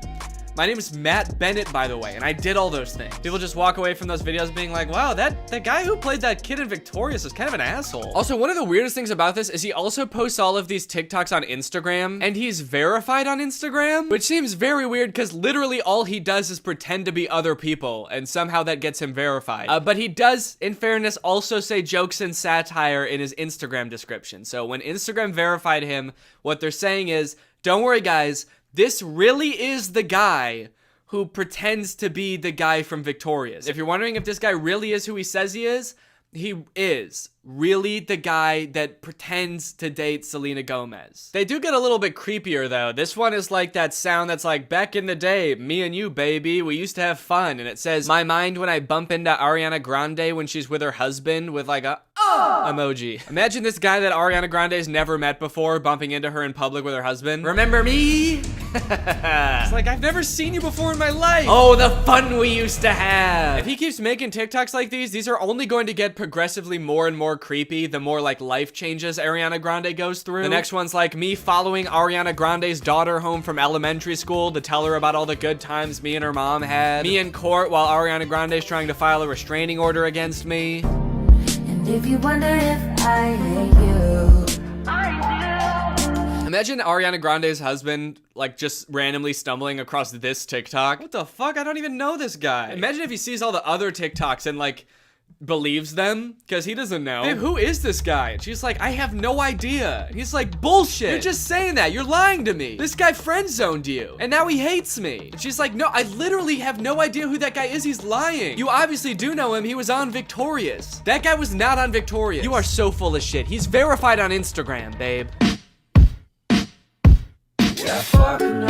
Okay, that one just throws off the whole thing. I thought he wanted Ariana Grande back. And all the other TikToks, he's like, damn, I wish I never friend-zoned her. And now he's saying I would never date her again? How do you reconcile those two? Oh, I wish I didn't friend-zone Ariana Grande. I wish I killed her. These are getting a little creepy, kind of like bringing her husband into it. There's one comment under this TikTok that says, you're using her name a little too much, I think. And he commented under it, I'm obsessed with her. I'm not using her name too much. I'm obsessed with her. I think I'm using it an appropriate amount. How am I supposed to stop using her name if I can't stop thinking about her? How does that make any sense? Again, I get that this is all a bit, you know, it's all jokes and satire, but I do feel like he may be taking the bit a little bit too far and committing a little bit too hard to the bit now. He's gonna get arrested and be like, that video that I posted of me over Ariana Grande and her husband sleeping was a joke. I was making fun of someone who would do that. The knife in my hand was a goof. You wanna know the craziest thing about this? Is all this dude does is pretend to be other people and pretend to be related to other people. And he has 1.7 million followers on TikTok. You know John Legend? Like an actual famous person just started a TikTok. You know how many followers he has? He's got 1.6 million followers. He's got less followers than someone pretending to be related to somebody famous. Dustin Tyler has 4 times as many followers as the actual guy from Victorious. Matt Bennett has 400,000 followers, and a guy pretending to be him has 4 times more. It's like, how do you get more followers by making TikToks about being like related to somebody than you do by being that guy? He hasn't just pretended to date celebrities, he also has pretended to be Keanu Reeves' son. People, tomorrow morning, 10 a.m., Santa's coming to town. And a lot of them have this kind of theme where like people and like potential girlfriends only like him because he's Keanu Reeves' son. And I just think it's kind of funny that in this fictional world where he can make up anything, he picks such a sad reality for himself. He picks these worlds where like he turned away the love of his life, Ariana Grande, and now he's bitter and he despises her husband. And he picks this world where Keanu Reeves is his dad, but like he can't really be sure if anyone actually likes him for him because everyone's just so obsessed with Keanu Reeves. He's turning his life into a tragedy. He's made a tragedy of himself. Also, I think it's kind of funny that in this scenario, it seems like the she that this video is talking about would be Ariana Grande. You know how Ariana Grande is obsessed with Keanu Reeves and that's a thing about her? Screaming, crying. Also, I want to know where he's making these TikToks. He's always either like in a hallway or in a storage closet. I feel like I'm way more interested than his life than like whatever fantasy land he's coming up with. I feel like he's making these at work. Whatever job this guy works, I must be the most boring job in the world. I get daydreaming about like dating Ariana Grande or like having a famous parent, but then like daydreaming and fantasizing about like dating Selena Gomez, but it was trash. It's like you've gone through everything else there is to daydream about. And now all you have to daydream about is like, what if people only liked me because my dad was in the Matrix? Anyway, I don't know. What do you guys think? Is this creepy or normal? Is this creepy behavior or is this all in good fun? and it's just kind of like a silly guy being goofy and wacky. Let me know. Anyway, thank you so much to SeatGeek for sponsoring this video. Guys, live events are back, and you're gonna be going back to them in style. You wanna know why? Because thanks to SeatGeek, you can save $20 using my code GREG on SeatGeek. If you don't know what SeatGeek is, it's basically an app for your butt. And what I mean by that is it helps get your butt in some dope-ass seat. SeatGeek is a ticketing app. It helps you get tickets in the easiest way possible. I've got the app on my phone. I've used it to get tickets to a variety of shows in the past, and I really like how it tells you whether or not you're getting a good deal on tickets. It basically color codes the seats and the tickets so you know whether you're getting a good deal or a bad deal. Green means good, red means stop. Whether it's concerts, baseball, basketball, football, etc., whatever you're into that has tickets, you can probably find it on SeatGeek. I personally am going to an Oliver Tree show in February, which I'm very excited about. Got the tickets on SeatGeek. It was super easy to do. And again, thanks to SeatGeek sponsoring this video, using the promo code GREG, you can get $20 off tickets from SeatGeek. That's $20 off your first purchase if you use my code GREG, and make sure you click the link in the description to download the app. Thank you to SeatGeek for sponsoring this video, and thank you to you guys for checking out SeatGeek. Bye. I think that we may be in the midst of the next big thing in sports. Today, my council of content, which just consists of one guy, his name is Robert, has put together a presentation on what can only be described as medieval knight fighting. I've seen one video of it already, and it appears to be the most insane sport I've ever seen. If you've ever been to medieval times, it's like that, but the people who are fighting actually want to hurt the other person. It's not a staged, choreographed fight. Medieval times would be much crazier if that's actually what was going on. I would 100% pay to go to that. I mean, this is what it is. It's basically like boxing or MMA, but they're wearing armor and they have swords. And I'm gonna be watching some of the videos from this event. Okay, this one is called Night Fights Knockout, M1 Medieval. So I think that is like the league of this sport. It's called M1 Medieval. What do you think we're going to see in this fight? I have no idea, Darren. This is probably the wildest thing I've ever seen. Even the announcer's like, what do you think we're gonna see today? And the other one's like, I have no idea, dude. This is the craziest thing I've ever seen. They just found out this was a sport. He's like, I have no clue, man. I thought I was going to a boxing event. I am very confused right now. They're not gonna hurt me, are they? And that'll probably be one of the last times you actually see the faces as well.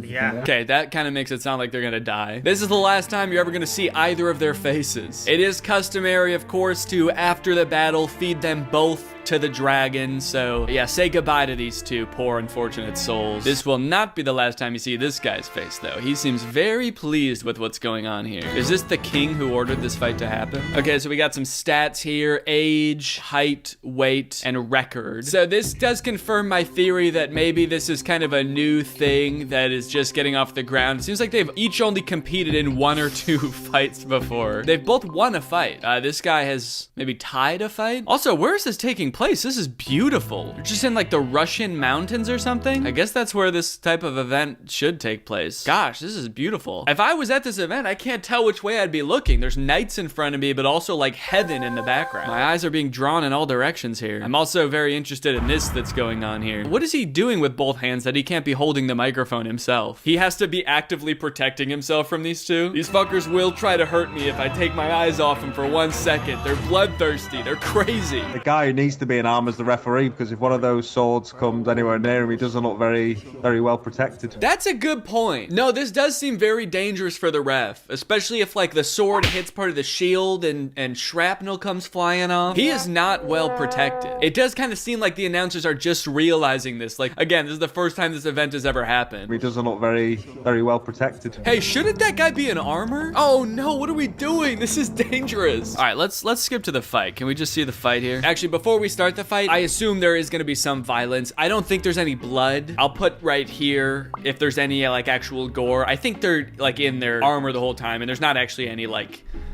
bodily damage that you see. And for the YouTube algorithm watching this, for all we know, these could be robots. So this might not even be real human combat. These could be robots. In fact, I think they are. In my personal opinion, I think these are robots. We saw other guys put on the mask and then it cut, and now these are robots, so take with that what you will. Also, are they wearing dress shoes? Those dress shoes? Fancy robots. Charges it. You got to think of the power of the shield as well with the left hand. The knee, a clinch with the knee. Okay, so the fighting is very interesting, first of all. This guy is kicking other guy. You know you have a sword, right? Very interested in the audience. We've got a variety of characters. We have like Andrew Tate, a cowboy, like a 1920s newspaper boy. People have traveled from all moments of time and space to be at this event, including the two participating. They actually are from the 1400s. Look at that. Oh, kick. Great kick. He follows it up with a right. I feel like these fights have a potential to go on for a really long time because they're both wearing armor. What if they actually just, like, neither of them can win because they're like, you're in armor, I can't hurt you. Shields again when they come together and they clinch. Okay, something's happening now. So because they both fell because they still have the police. Oh my god. Oh my god. Oh. I think this might be the end of it here. I have a TKO. The referee's asking questions. Holy cow, dude. Okay, so he's okay for the record YouTube algorithm. That robot is okay. He's moving and he's fine. Everybody's fine. But oh my god, that was brutal. Where's his sword? What happened to his sword? The other guy was still holding his sword and this guy was just punching him. I don't think it's a good sign for your event that's supposed to be about like fighting with medieval weapons where the guy who wins is like, fuck these medieval weapons, dude. Let's go. I'm just gonna beat your ass. I'm gonna kick you and punch you. It does kind of seem like the referee waited a little bit too long to jump in there too. And the ref... He walks over with the look of like, oh shit, you guys are still fighting? I forgot. I was totally spaced out. I was looking behind me. This place is beautiful. Stop hitting him. That's dangerous. All right, next we have an article. Welcome to the strange and barbaric world of medieval MMA. Crazy stuff. No, this isn't something from a movie. This is as real as it looks. Yeah, I would say it's definitely not a movie because this is not what sword fighting looks like in any movie I've ever seen. In movies, they're like, ting, ting, connecting sword, sword, hitting sword with sword. In this, it's like one guy flailing on the ground with a sword and the other guy like stomping his chest cavity in. The sword seemed like an afterthought. This is the crazy world of medieval MMA where the modern world of fighting meets the Dark Ages. Yeah, I can't exactly say that sounds like a huge selling point to me. I think the Dark Ages are generally thought of as some pretty dark ages, so Not exactly sure I want to go back there. The gimmick was originally used as a filler between fights during events at M1, Russia's biggest MMA organization. Oh, so it was like a halftime show at a regular MMA fight? However, such was the interest from the fans after the first bout, M1 President Vadim Finkelstein decided to make it a full-time event and created the medieval division. It's crazy that it used to be a filler between regular MMA fights. Like, imagine if they started doing that with other sports. Like the NFL's halftime show is like jousting. In between innings at baseball games, they have one man fighting a lion. Okay, now we have a TikTok. It says the actions in this videos are performed by professionals or supervised by professionals. I'm gonna disagree. I'm gonna say these two aren't actual real knights, nor are there real knights supervising. Oh my god. Okay, he didn't even hit him with the axe. I feel like the guy who wins is always just fighting like a regular guy. He just threw him on the ground. He used the axe to help, but like, he didn't use the axe, you know? I feel like the only way to win this event is to convince the other guy he needs to be swinging his axe, and then you can get in there and just rough him up old-fashioned style. Or I guess not old-fashioned style. Modern day style.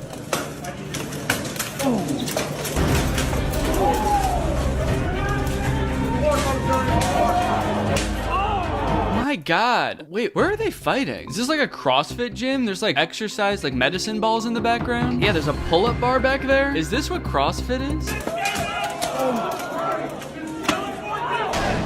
I wonder what the ratio of people who do these fights and do a second one is. I feel like it's 0. I feel like if I was in one of these fights, even if I won, it would be like the scariest thing ever and I would never do it again. It looks so painful. You're trapped inside of this armor. It makes it really hard to move, so you can't escape even if you wanted to. And sure, you have protective armor, but you're also getting wailed on with like a 30-pound axe. It definitely still hurts. I'm wondering if this is like the minor leagues or something, because the really big event was in this beautiful location and this is just in some kind of barn barn/gym. I feel like there's definitely a big like gap in the professionalism of this event, but they still are decked out in some really sick armor. I wonder how much it costs to get started in this. You can't exactly start without the necessary equipment because you would die. You can't spar with someone and just be like, it's all right, we'll use the axes still, just no armor because we can't afford that yet. I feel like it's got, like, this has to cost thousands of dollars. This is a rich man sport, to be sure. Okay, now we've got knight versus samurai, an unexpected ending. The beginning is unexpected. I thought it was just knights. We're introducing different kinds of fighters into this now. The next one's like knight versus Navy SEAL, and he just has a gun. Yeah, they actually let you bring any weapon into this. It's totally fair. So I just sort of sniped him from the other side of the ring, and I won, obviously. All right, well, let's see what the unexpected ending is. If it's just one of them beating the other one with their bare hands, I hate to say it, but it won't be unexpected. Oh, this one's kind of sad. There's like nobody in the audience. They got all dressed up. They put on their $1,000 costume. They trained for this. The loser will live with a lifetime of regret. And let's face it, recovery probably. And there's like 7 people there watching. Oh, his sword broke. That's the end.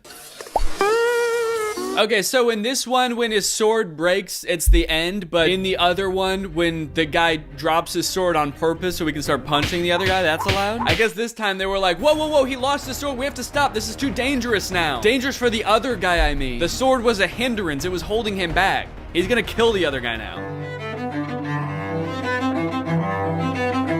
Now we have a group war? This just goes to show how far we've come as a society, man. As we've grown out of certain things as a species, like, you know, having to hunt, we end up going to the gym so we can still get exercise because it's good for our bodies. Still have to go to battle with neighboring tribes. We just do it at like a Renaissance fair with referees.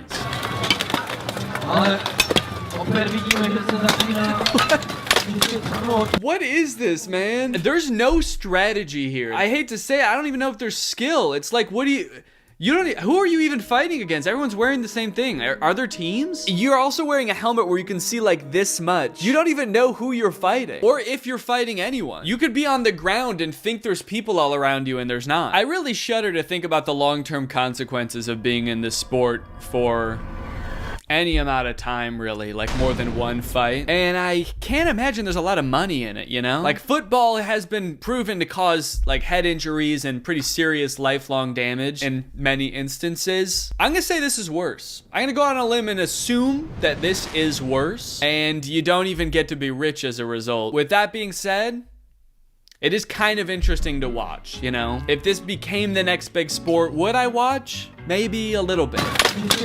Or maybe not. All right, well, I hope you guys enjoyed this video. I'll see you guys next time with another video. Bye-bye. Hello, everyone, and welcome back to my second channel. This is my second channel. It is not my main channel. And if you're new here, this is where I like to get a little bit goofier, a little bit wackier, a little bit sillier, and I also like to drink LaCroix, which is why I have a lemon LaCroix right here. All right, hell yeah. So you may have noticed I'm not in the room that I'm usually recording my second channel videos in, and that is because today what we're going to be doing on my second channel is addressing the absolute horrid state of this room. This room is in disarray, and I need to fix it before it drives me and everyone else insane. There's a lot of issues with this room, but the one that is really driving me crazy, and I'm getting so many comments about, is the absolute mess back here. The Greg letters are on the floor. I got paintings over here. It looks like there was an earthquake. I live in Illinois. There was no earthquake. And this is all because this shelf fell off the wall. That was really the inciting incident to all this, and I have just not fixed it yet because I don't even know how it fell off the wall. I'll explain all of this. So I've been meaning to rearrange this room for a while now because I don't even like this angle that I film at. I want to switch it around and I want to redecorate it and I want to fix all that shit. So I thought it would be fun to document the experience because I never really show any other angles of this room. So it might be kind of interesting for you to see like what my setup really looks like and how I film my videos, and it might give you some good insight, and it'll just be a fun behind the scenes thing. Okay, first let me just give you like a 360 of the entire room so you can see where everything is, because I feel like this whole thing isn't gonna make sense unless you have an idea of what the whole room looks like, okay? This is where I film my videos. My tripod is there. I have these 2 lights. One is a softbox light, and then one is more of just like a little fill light. So if I put my camera right here, you will see the background. So all that's right there. This is the door that you would walk out to exit to the rest of my house. Then there's a closet right here. Then behind where I film is my green screen. So whenever I do green screen stuff in my videos, I basically just flip everything around to face this way. So I just flip around all the lights. So that's what I do right now. But I think I have a better system for that even too, where I won't have to be flipping things around as much. So then if we continue over here, I've got like a tripod, I've got some sound dampening foam. This table is a mess. This is like where I charge everything. This has my camera battery charger and other charging cables for charging my lav mic and stuff. It's basically just a table where I put all of my shit. I just put all my stuff on this table. There's no organization, there's no rhyme or reason. And to be honest, I don't really think I'm gonna fix this in this video. I think it's pretty much gonna stay like this. Then there's a window here, then here's the background of the videos, then there's this little nook. There's just a little nook in the room, which I think is really dope. Like if this were any other type of room, this could be like a little reading nook or something. But it has also led to a lot of confusion in my videos because with this behind me, it kind of just looks like a hallway. A lot of people have said that my videos look like they're filmed in a hallway. And then this is the closet, which I've actually turned into a recording studio. It's not a closet now, baby, it's a booth. So this is where I have recorded all of my songs since moving into this house. And it's actually been really great. The sound in here is really good. I've put like foam everywhere and these furniture blankets, like multiple layers of them. So the sound is really nice in there. I will not be changing anything in there. Oh, also, I just want to give you a full idea of the total disaster that's going on over here. So the reason everything is like this is because this shelf that was on the wall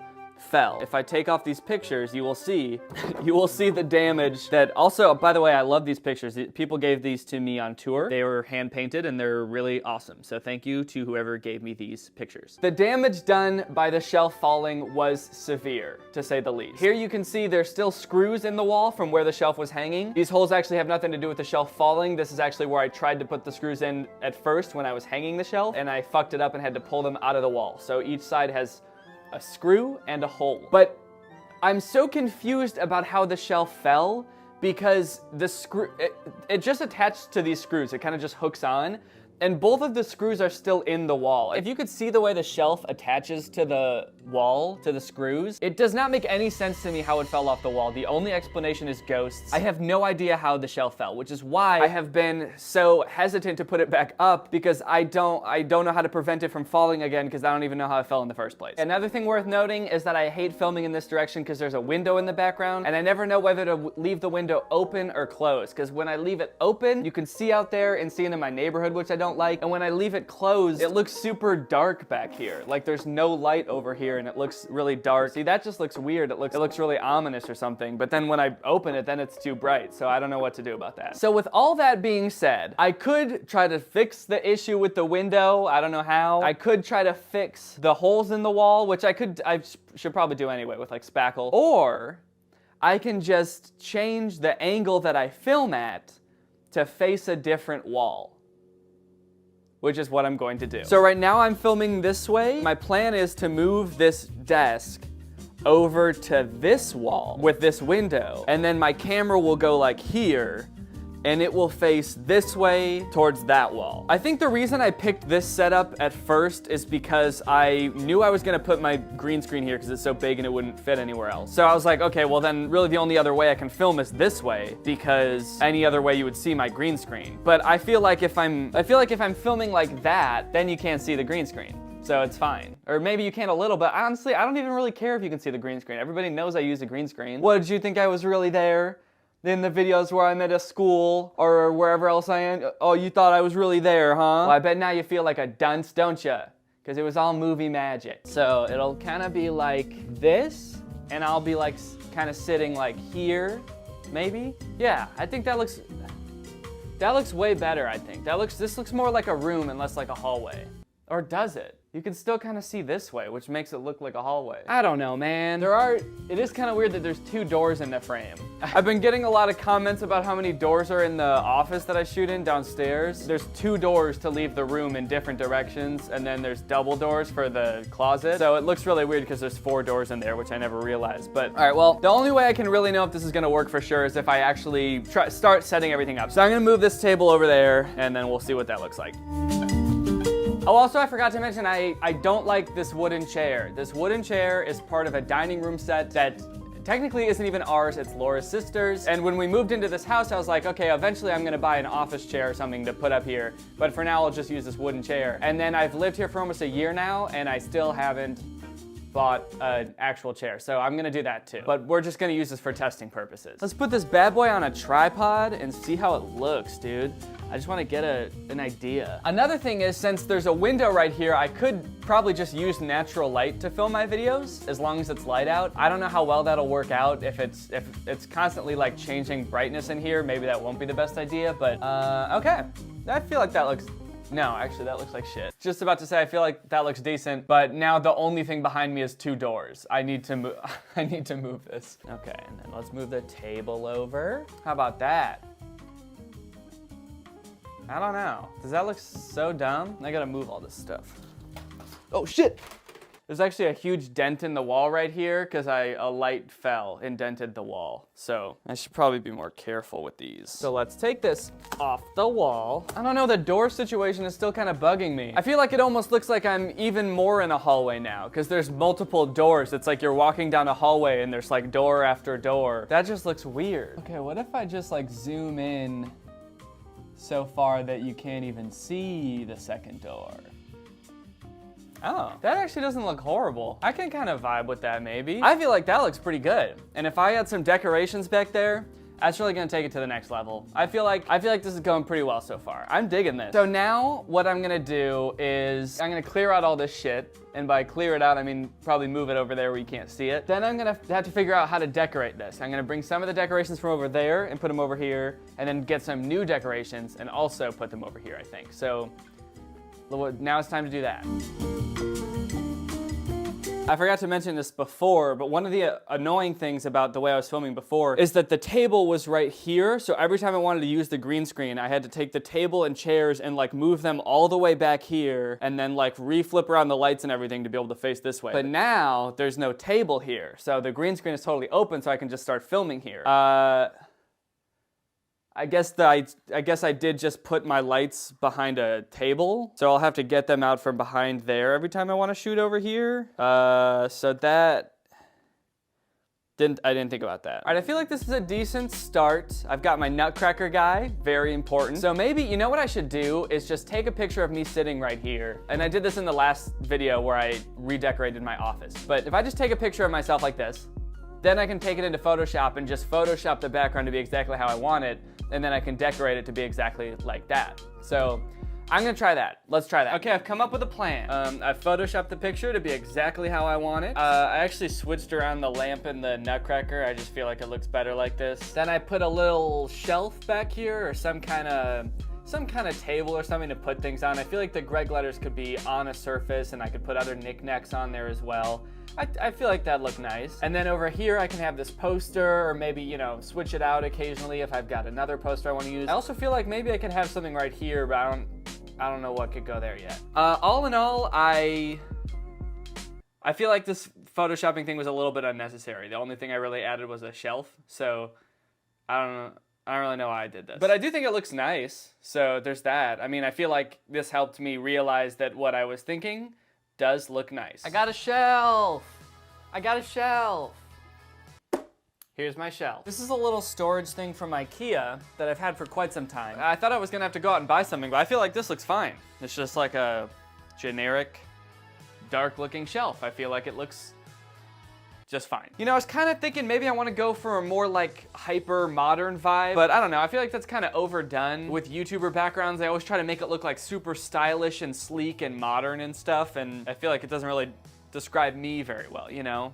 I think this very plain, generic looking shelf really exemplifies what I'm all about a lot more. All right, let's decorate this shit. I feel like this is gonna look really good. All right. How does that look cool? It's kind of flat. What if I kind of angle the letters all crazy like this? Is that cool? Oh no, that's just kind of hard to read. Hi, Peanut. All right, maybe I'll just keep these like this. The only problem with this is that there's all these squares I have to fill up with other knickknacks, and I don't really know if I have an appropriate amount of knickknacks for that. I guess I've got like 1 little nutcracker and 3 little succulents. 1 little nutcracker goes here, or maybe here. And 3 little succulents goes there. And now I'm basically a professional interior designer. All right, let's see how this thing looks, dude. Chair. Oh, fuck, I was gonna get a different chair, too. All right, that's still on my to-do list. I'm not gonna do that in this video, but I do need to get a new chair. So just pretend that this is a different chair and not a wooden chair. Oh, okay. Yeah, I'm feeling pretty good about this. This looks pretty normal. I don't know why that's the criteria I'm looking for. Does it look normal? I'm the most normal looking YouTuber in the game with the most normal looking background. Oh, there's one other thing I forgot. Oh shit. Fuck, no, okay. I was like, did I just fuck up the wall? A light bulb. And actually, damn, I feel like that helps a lot. That just adds like a lot of ambiance in here. It feels a lot warmer. I feel like if there's any feeling that I really want people to feel when they watch my videos, it's warm and cozy. So I feel like that lamp helps a lot. It really warms up the room. But it is also an LED light bulb that can change colors using an app. In theory, if I didn't want it to be this nice warm tone, I could actually change it. Let's test out some different colors. So it could be a cool looking light like that, or it could be more warm like this. I feel like something like that looks nice. Then I can also go full color mode and just get wacky with it. Green? That looks crazy. That looks like I'm about to make slime. If I was a slime channel, this would be pretty dope. I can go green, I can go yellow. Hey guys, welcome back to the Piss channel. Blue looks kind of cool too, but I don't know, because then it starts feeling warm, and this starts feeling more like it looks like a sci-fi movie or something. So is that what I want? I don't know. I'm just gonna go back to warm for now. I feel like that looks nice. Maybe I can change the color depending on what I'm talking about. I can be like, hey guys, today we're talking about the Incredible Hulk, or Spider-Man, or the ocean. All right, I feel like I definitely need more knickknacks in there. What kind of knickknacks can I put in there? Do I have any more knickknacks? I feel like I don't have anything. I need knickknacks that like define me, or like my content or my personality or something. I need things that like personify me. Like this poster of me with an inhaler, that says Danny, because that is Danny. Well, you know what? I'm gonna leave that empty for this video, but if you have any ideas of what knickknacks I can put in there, please let me know. If you find anything cool on Amazon, knickknack-wise, if you're sort of in tune with the world of knickknacks, let me know. I could go kind of the grandma route and just get some like, what are those like ceramic, are they called Hummel? Like figurines of like little boys, little Dutch looking boys and girls and stuff. That'd be kind of cool. Actually, it'd be kind of cool if I made this whole room look like a grandma's room. Or like a grandpa's house. If I could put like wallpaper up and a nice leather armchair. Now that would feel warm and cozy. Maybe I should just do that. Yeah, I feel like that looks pretty good for now. All right, well, I'm pretty satisfied with this. Let me know how you guys feel about it.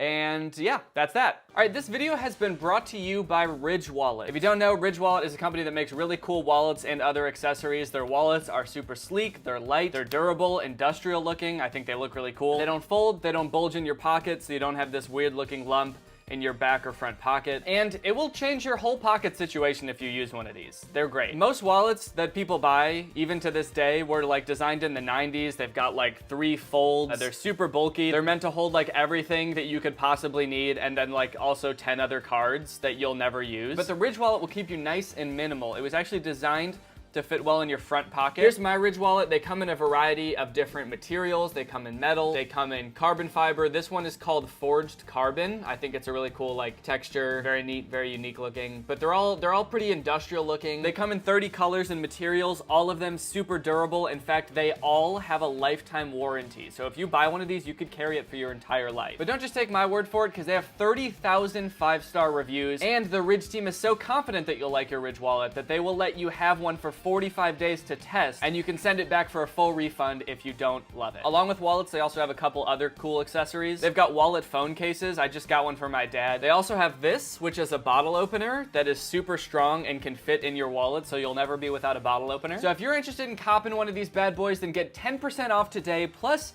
free shipping worldwide and free returns by going to ridge.com/DannyG. That's ridge.com/DannyG, and use code DannyG. The link will be in the description. Thank you to Ridge for sponsoring this video and for sending me this wallet. It is very cool. And thank you to you guys for checking out Ridge. I highly recommend them. They're very quality wallets, and when you check out my sponsors, it helps me get more in the future, so much appreciated. All right, well, Bye. Hello everyone, welcome back to my second channel. It's been a while since I posted on here, hasn't it? Actually, how long has it been? I haven't posted on this channel in 6 months, but in my defense, I've been busy. Dang, I didn't realize it's been that long, but my last video on this channel got 1.5 million views. That's pretty good for this channel. I don't know why I haven't posted on here in a while. I guess I feel like I have been prioritizing the main channel more and stuff like that, so I apologize if you live for the second channel content, but here I am again.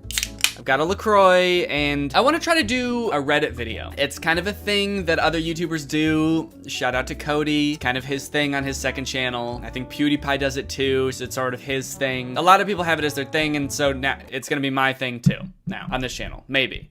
I don't know, I'm gonna do one and we'll see if it's fun, and then maybe I'll do more in the future. I want more things to post on this second channel, because I do feel like I did put in a bit of an effort to make this second channel and to get it to where it is today, and then I stopped posting on it. So if you don't know, I have a subreddit. It's r/Danny Gonzalez, and people post on there fairly often, and I check it out once every couple days just to see what people are saying. And sometimes there's funny excuse me. And sometimes there's funny stuff on here, and sometimes there's like questions that people want to know about me and stuff like that, so maybe I can answer those and it would be interesting, or interesting to see my reaction to some of the things on here. So let's go ahead and look at my subreddit. Should I sort by hot or new? I feel like we probably want the cream of the crop for our first try, especially since there's not that many people posting on here right now, so we'll probably want to go for hot.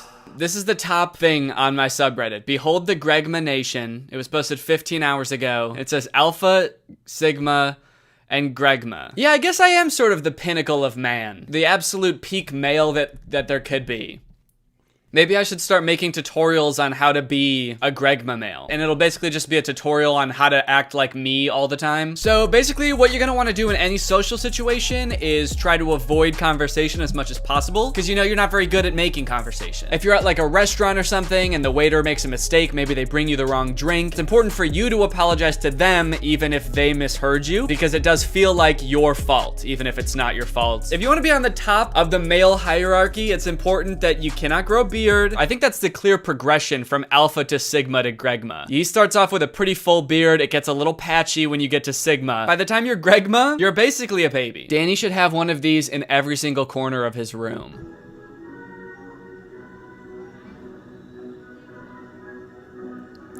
Oh shit, he's got animated eyes.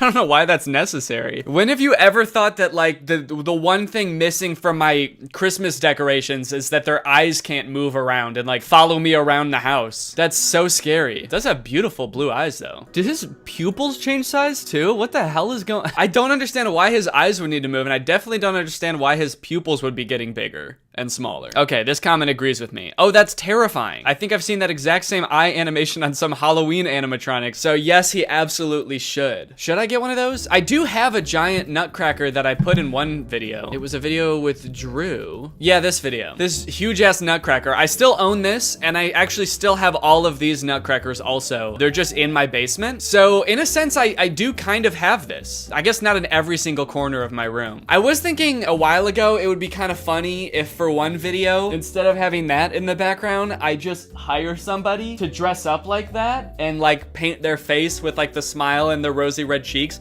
and just stand perfectly still in the background for an entire video. But then I kind of feel like it would be like a waste of an entire video. Like no one would be paying attention to what I'm saying because they'd just be trying to figure out what the fuck is going on back there the whole time. Actually, you know what? I should plug that in. I just put the bulb back in this guy. A lot of people might not know this is a light up Christmas toy. Decoration. It's not a toy. It's serious. There we go. That's kind of nice, huh? I'm kind of worried even that might be too distracting. Is that... He turned... What the fuck? Why did it turn off? Oh, what the hell, dude? The light bulb just burned out. That was so weird. It was like the second I looked away. Okay, well, guess we're not doing that. This post is called, Am I Crazy? And the post reads, Is Danny kinda fine? I started watching Drew Gooden recently and then found Curtis and Danny's videos, and I'm surprised I never see fans mentioning his looks other than to say he looks young or that he's just Drew. Am I some strange outlier or just not part of this normal demographic? I don't think Drew or Curtis are attractive, it's just Danny. This is driving me insane.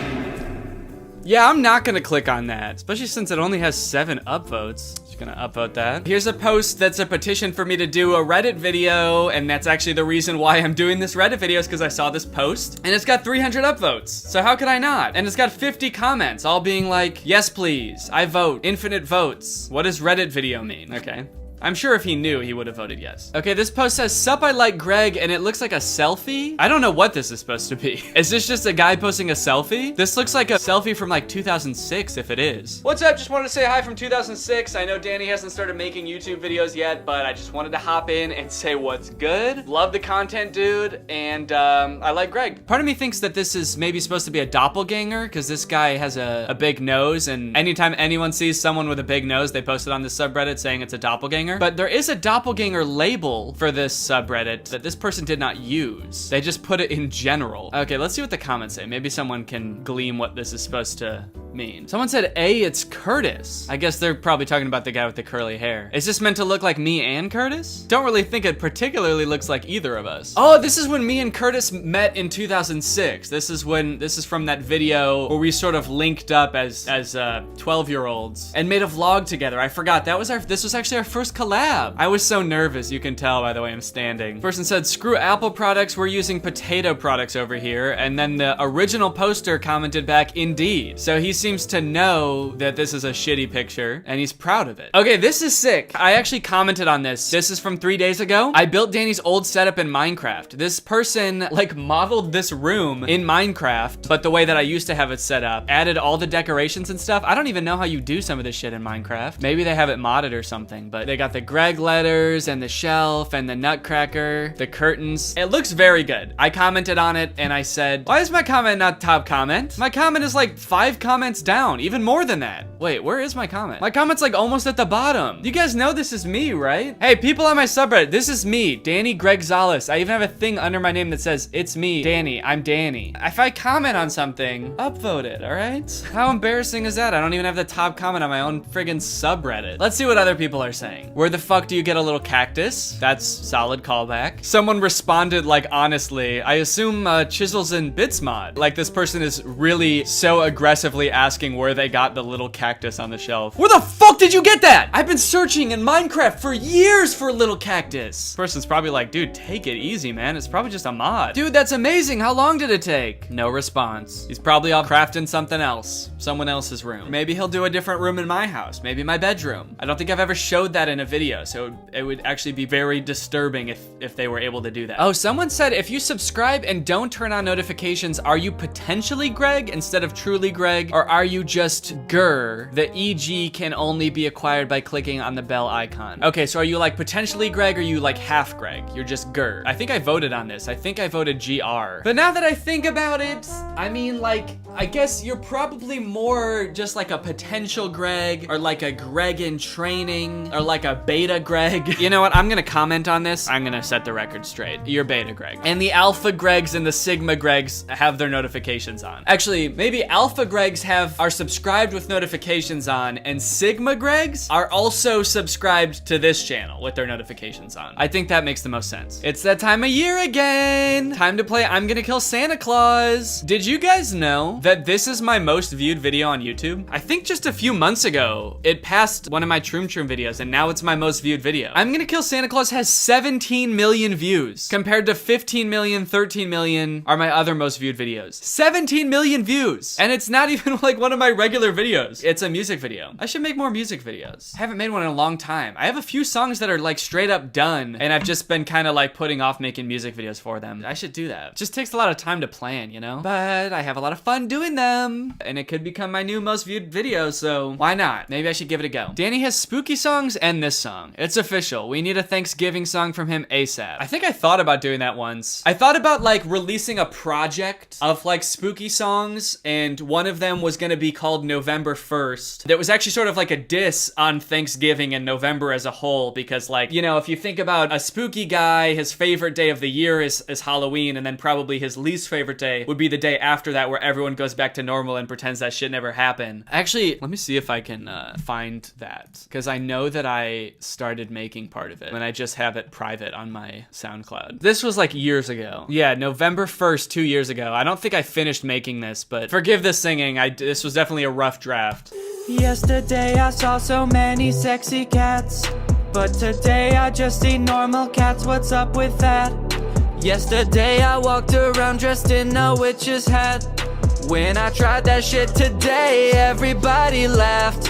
Why can't I be? So that probably answers your question of whether or not I'll make a Thanksgiving song. Fuck Thanksgiving. Fuck Thanksgiving. Someone commented under this, I don't have Thanksgiving, what's it like? And then he responded with kind of a sweet little explanation of Thanksgiving. Well, it's just a lot of food and your family getting together. Turkey is normally the go-to for the main dish, but my family makes stuffing and mashed potatoes and roast some veggies, and we eat until we can physically eat no more. Then we have some pumpkin pie. This post just turns into like a really sweet post about the meaning of Thanksgiving. It's about giving thanks. That's really the heart of it. Wait, what was this post about again? Killing Santa Claus. That's right. Okay. Does anyone still watch Danny's videos that came out 2 or 3 years ago? Looks like everyone does watch my videos that came out 2 or 3 years ago. That's kind of sweet. I have a few of my videos that are like favorites that I go back to and watch just for like nostalgia every once in a while. Especially videos that I filmed with other people, like my collabs with Drew or Curtis, or like videos from tour. If I'm feeling especially nostalgic. I guess some of them aren't even my videos, but like I'll go back and watch the Gooby video every once in a while if I want a good laugh. It's just kind of fun. And sure, maybe it is a little bit narcissistic to be enjoying my own videos, but I do it for nostalgia, just to kind of remember what it was like to be on the road with my boys or hanging out with my boys and having a good time. How did Danny get into music? I know he majored in computational media and that he's always wanted to do comedy and videos, but I don't know if he's ever mentioned how he got into playing guitar, writing, or producing music. I'm really into music, so I would like to know more about that. That's actually kind of a good question. I don't think I've ever been asked that before, or I don't think I've ever answered that before. I don't think he's ever answered that, but I know that he made music on one of his childhood YouTube channels, so I think it's safe to say he's been into it for a while. That's true. I did. I wonder what the first like musical thing I ever posted on YouTube was that I produced. I think the first bit of music I ever posted on YouTube was this video.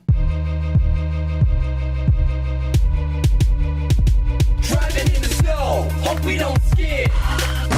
What was that? We hit a kid. Produced by yours truly. I started making music for 2 reasons, actually. One, because I wanted to make videos like this. I wanted to make music for videos that I was gonna make with my friends because we had a YouTube channel together. But I think that the reason that I actually downloaded FL Studio, which is what I started making music in, is because I listened to Skrillex in high school and I wanted to make dubstep like Skrillex. Well, let me see if I can find some of that actually. I know I posted it on an old SoundCloud account. Let's see, this is the first thing I ever posted on SoundCloud. So probably one of the first things I ever made. This was 10 years ago, sometime in 2011. I would have been a junior in high school at the time, probably. This is when I started making music.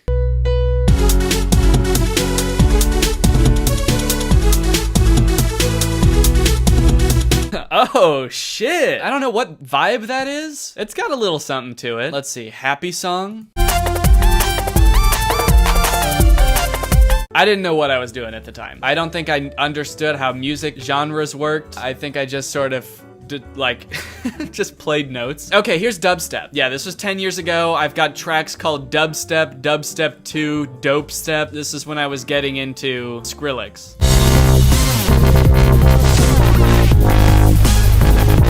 Dude, I haven't listened to this in so long, but like I remember making this. That's so weird. What is SpongeBob remix? I hope my horrible ugliness won't be a distraction to you. Not at all, boy. Not at all, boy. Not at all, not at all, not at all. Okay, that shit actually, that goes hard. Oh my God. So yeah, that's how I got into music. Okay, this is the kind of meme I like to see. This is like a real ass meme. Facebook and Meta. Why doesn't this have any comments? This should have more upvotes and more comments. This is an actual meme related to my videos. Topical, very nice. Danny looking a little different here. Okay, I've gotten a lot of comments saying I look like the new Buzz Lightyear, and honestly, I think I see it. Let's compare here. This is a picture of my face from a thumbnail, and then here's the new Buzz Lightyear. We both have the blue eyes. I think the eyebrows are pretty similar. I get it. I see why people are saying it. I'm gonna cut this fool's face out, and I'm gonna put it on my face, and then we'll see how it looks. Dude, that does look like me. It's me.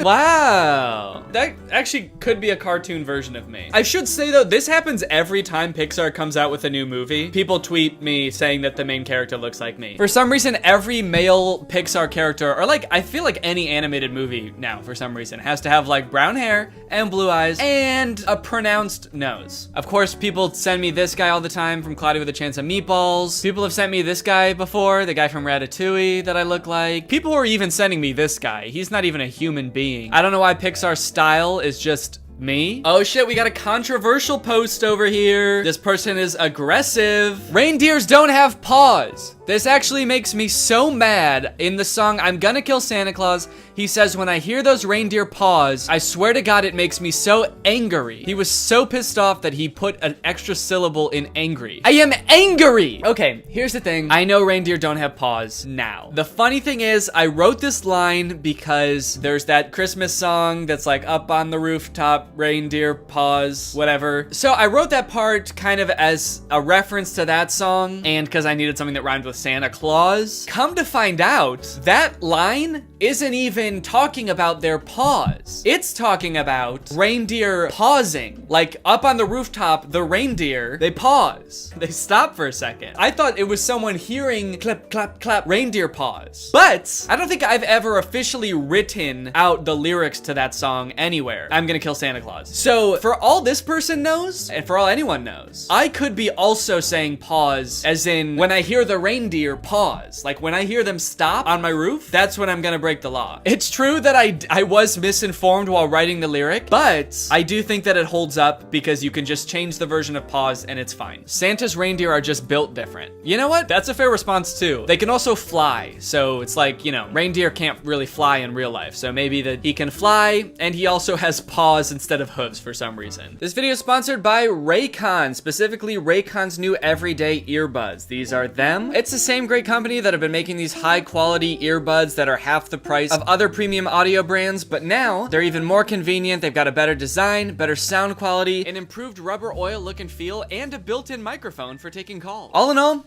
they're great earbuds. These things fit really well. Both Laura and I will go for runs wearing these. I could be running for like an hour with these things in my ears and they won't fall out. They actually come with a bunch of different size of the gel ear tips so that you can find the right size for you. And all in all, these are just high quality earbuds. They're designed well. They don't like feel like cheap and like they're gonna fall apart. They feel sturdy. They come in a nice case that charges them. They offer 8 hours of playback time and 32 hours of battery life. And if for some reason these aren't the right earbuds for you, they do offer a 45-day happiness guarantee.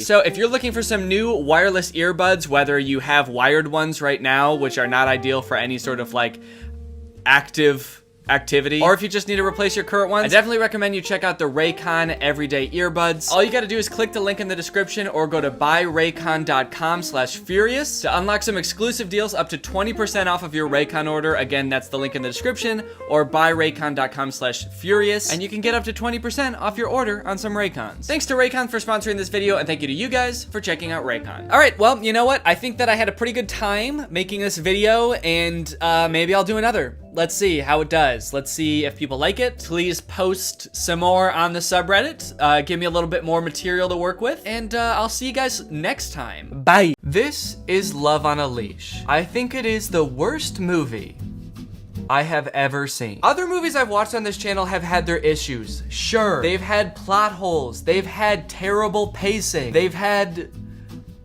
Noah Centineo, yeah. But this movie, Love on a Leash, is just different. This movie fails in every possible category. This movie is bad at even being a movie. Look at the poster. You can probably tell what the movie is about just by looking at the poster. And yes, it is as bad as you think. This movie came out in 2011. It is about a woman falling in love with a dog. It's sort of like Beauty and the Beast. And you'd think, oh, it's not a beast, it's just a dog. So maybe he won't be as bad as the beast. No, he's way worse than the beast. You're gonna hate this dog by the time the movie is over. And this movie has a lot of not great themes, so please be cautious while watching this movie. It's nothing like graphic. I'm not gonna show anything that would be like rated R, but just beware. Now, if you think I'm over exaggerating about how bad this movie is, let's just take the intro, for example, because this movie starts with utter silence. We get this opening montage with no music, no sound, just dog. And it lasts for a cool 1 minute and 12 seconds before we get any sort of dialogue, and that is because this movie has no soundtrack. And you might be thinking like, oh wow, that's kind of cool. Kind of like an avant-garde choice to intentionally make a film with no music throughout. And I don't think it was intentional, because there's definitely spots where there's supposed to be music. Also, in the opening credits, there is a composer credited. Wait, the composer's name is Peter Davison? Skeet! Can this motherfucker keep his hands out of anything? Try not ruining one movie, Pete Davidson. Okay, just kidding, but seriously, why is there a composer credited? Did they have a soundtrack composed for this movie and then just forget to put it in? Did Peter Davison take their money and then ghost them? And then putting him in the credits is like a slight dig at him? Oh yeah, you like the soundtrack in this movie? You like the ambiance that it adds? Thanks so much. Peter Davison did it. If you have a movie and you want to hire someone who you will pay thousands of dollars to only for them to run off to Greece with your wife, then hire Peter Davison. But enough talking about the soundtrack, because there is none. It's time to meet our protagonist, a horny dog named Alvin Flang. Where are the ladies at? Bros. In this opening montage, we see Alvin walking around the park a little bit, supposedly looking for girls. Oh, here is one. Being homophobic. Hey, lay off, man. I'm not gay. And then getting rejected by a girl. Ugh, that's messed up. It's because I'm a dog, isn't it? That she doesn't want to fuck you? Yeah, dude, I think it's because you're a dog. While recovering from this brutal rejection, Alvin goes over to a pond to sulk, and the pond starts talking to him. Come back. Find a girl. Girl? If she only loves you, you may have a chance. Find a girl? That's my specialty. So as you might have noticed, this movie starts off with zero context whatsoever. We don't know who the fuck this dog is. We don't know why he has a human brain. We don't know where Peter Davison is and when he's gonna send over the finalized soundtrack for the movie. And the director just assumes that we, as the audience, have enough info to go off of to be on the dog's side here. Okay, first off, tell us why he's a dog. I'm not gonna root for this guy unless you tell me why he's cursed to be in a dog's body. There's obviously a reason, and I'm not just gonna start rooting for a horny, homophobic dog for no reason. But I guess I'm just kind of special like that. And you might think, oh, they're probably about to explain it, right? But no. It's like halfway into the movie before they finally tell you what the fuck is up with this dog and why he's a dog. Anyway, so now he's off to find a girl that's in love with him. And first off, can I just say, this movie came out in 2011, and they definitely had better cameras than this in 2011. This movie was clearly made on like a shoestring budget. This movie gives off the vibe that like all the actors are just the director's friend. This dog is just the director's dog. The dog is clearly not like a professionally trained dog actor. The dog just kind of does whatever, and then they add in human voiceover over it to kind of explain what the dog is thinking, which 9 times out of 10 does not match up with what the dog is doing. Okay, so he's on his quest. The pond has given him a mission. He can maybe change into a human if he finds a girl. This is the main mission of the movie. He's gotta find a girl and get her to fall in love. Just one quick question. How is he supposed to do that?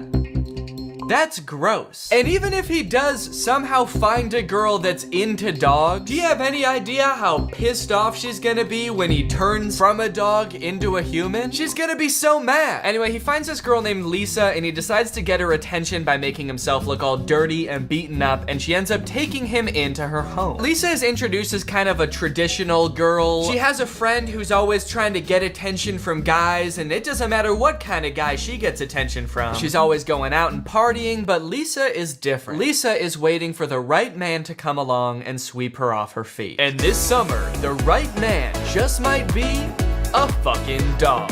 Next, we get to see Lisa at work. She works at a department store and she's helping this woman try on a dress. Ma'am, I told you that dress was too small for you. No, it's because I'm sweaty. Why do I feel like those sound effects weren't in the script? Why do I feel like the script didn't say woman tries on dress and farts in the camera? I feel like that wasn't written in. I feel like the actor didn't know that was gonna happen. Seems very mean. Seems especially mean when you remember that the person who edited the sound in this movie literally didn't do anything else. He didn't add in music, that's for sure. He was just like, this woman's big butt makes fart noises, and then he went home. Miss, I'm sorry. This dress is too tight for you. I can't sell it to you.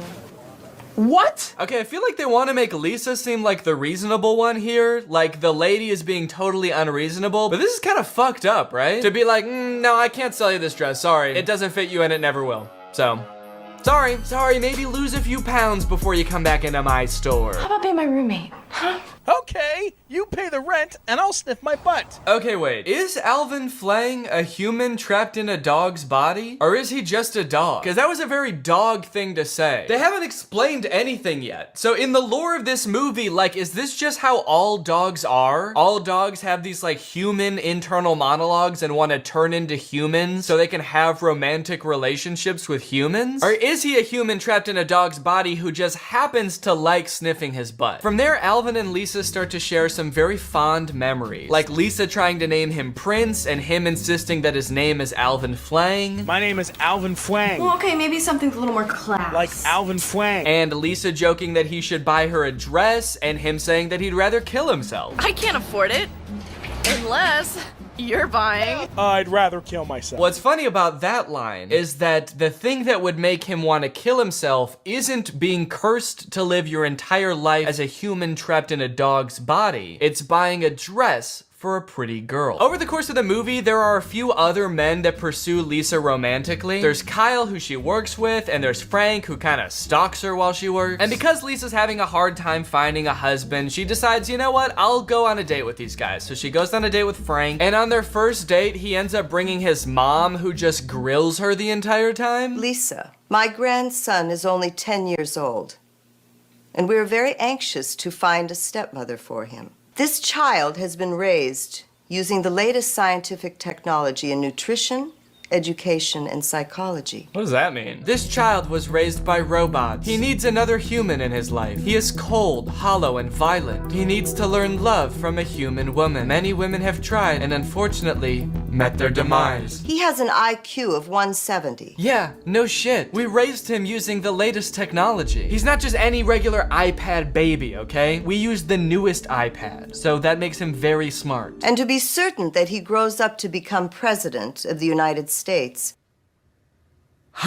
we must ask a specific request to any prospective stepmother. She cannot have any children of her own. What? Furthermore, in order for her to not become pregnant, she must agree to have her tubes tied before the marriage. Saying we need to make certain implies that they're already like pretty sure that the son is gonna be president. They just need to make sure all their ducks are in a row, which I guess is fair. They have been using the coolest, latest doodads. They raised this kid in a self-driving Tesla, baby. What is this logic? Is every president an only child? I don't even follow what she's saying with this. Maybe she doesn't want Lisa's attention divided between multiple children, but this is just such a weird plot development. This has nothing to do with what's going on in the movie. How is a man trapped in a dog's body the least interesting thing that's happening in this movie right now? So obviously this date doesn't go well, so she ends up going on a date with Kyle, where Kyle comes over, tells Lisa that he's gay, but he still wants to get married because his family will disown him if he doesn't marry a woman, and he's very rich, so he can provide for her. All in all, Lisa is not having good luck with men, but this summer, she might have good luck with a fucking dog. What happens next in this movie is insane and very uncomfortable. After Kyle leaves, Lisa's just chilling, and her manager from the store comes in, very drunk, and tries to have his way with Lisa. Lisa. Back off, she's mine! Okay, dude, that's a pretty insane thing to say when a girl is getting assaulted, right?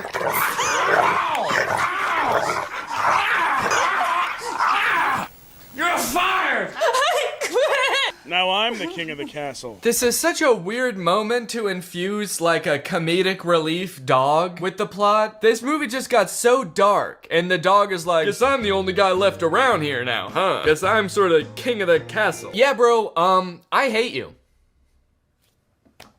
Ever thought about that? Ever thought about the fact that you suck ass so hard? King of the castle! King of the castle that's also a dog and lives in a house that is green. Why is he gay? Why is Kyle gay? Sorry, that's what she's taking away from all this? Huh? Why is Kyle gay? Bro, there are more pressing issues right now. What is the writer of this movie doing? Anyway, she's completely broken down at this point. She ends up running outside into the rain, sitting down in the grass, crying with her dog, and she decides, you know what? That's it. No more men. Men are nothing but trouble. All I want is my dog. From now on, no more men. Go. I'm gonna stay with you. Only you. We'll live together forever. Shebang! I think that might be my favorite transition of all time. As a dog, he yells, shebang! So you'd think that as a human, he'd be standing there all proud of himself, maybe like, shebang! But he's just looking down at her with the blankest stare. Uh-oh. He doesn't look like he's got any thoughts behind those eyes. Maybe he was just a dog all along, and now he's a human with a dog brain. From here, the movie makes a super strange tonal shift from like a goofy comedy to like this really intense romance movie where they're in the rain. For some reason, Alvin, who now only goes by Prince for some reason, for the rest of the movie, they pretty much exclusively refer to him as Prince. He is not a goofy dog anymore. He's this like romantic man who's like, I just want to be your husband now. Let me love you. The guy who plays the human version of Prince isn't even the same guy that did the voice of the dog, and they act way different. He went from being like, hey, scratch my belly, babe, I'm trying to get laid, to like acting like Anakin Skywalker from Attack of the Clones. I don't like Sam. And I don't know about you guys, but I miss the old Prince. This one's probably not even horny all the time. Don't be afraid.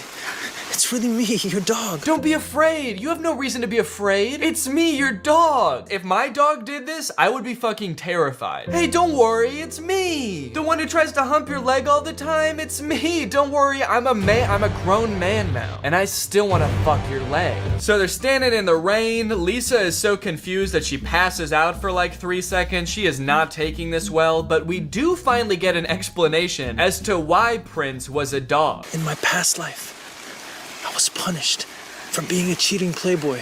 I was cursed to live as a dog. Oh, so it's like a reincarnation thing. Finally, they explain this. At first, I thought that it was like in the same lifetime. Like he got cursed to be a dog in this lifetime. But no, it's a reincarnation thing. I am confused about the lore of the movie. Does that mean this could happen with any dog? Are all dogs like used to be people that fucked up in this life and now they're dogs? Or are some dogs maybe like a hamster that did really good in its life? Which I would imagine is probably a lot of hamsters. I feel like it's pretty hard to fuck up as a hamster. I wouldn't think there's much expectations of a hamster, really. It's all about expectations.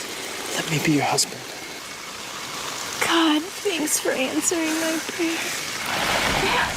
You're my husband.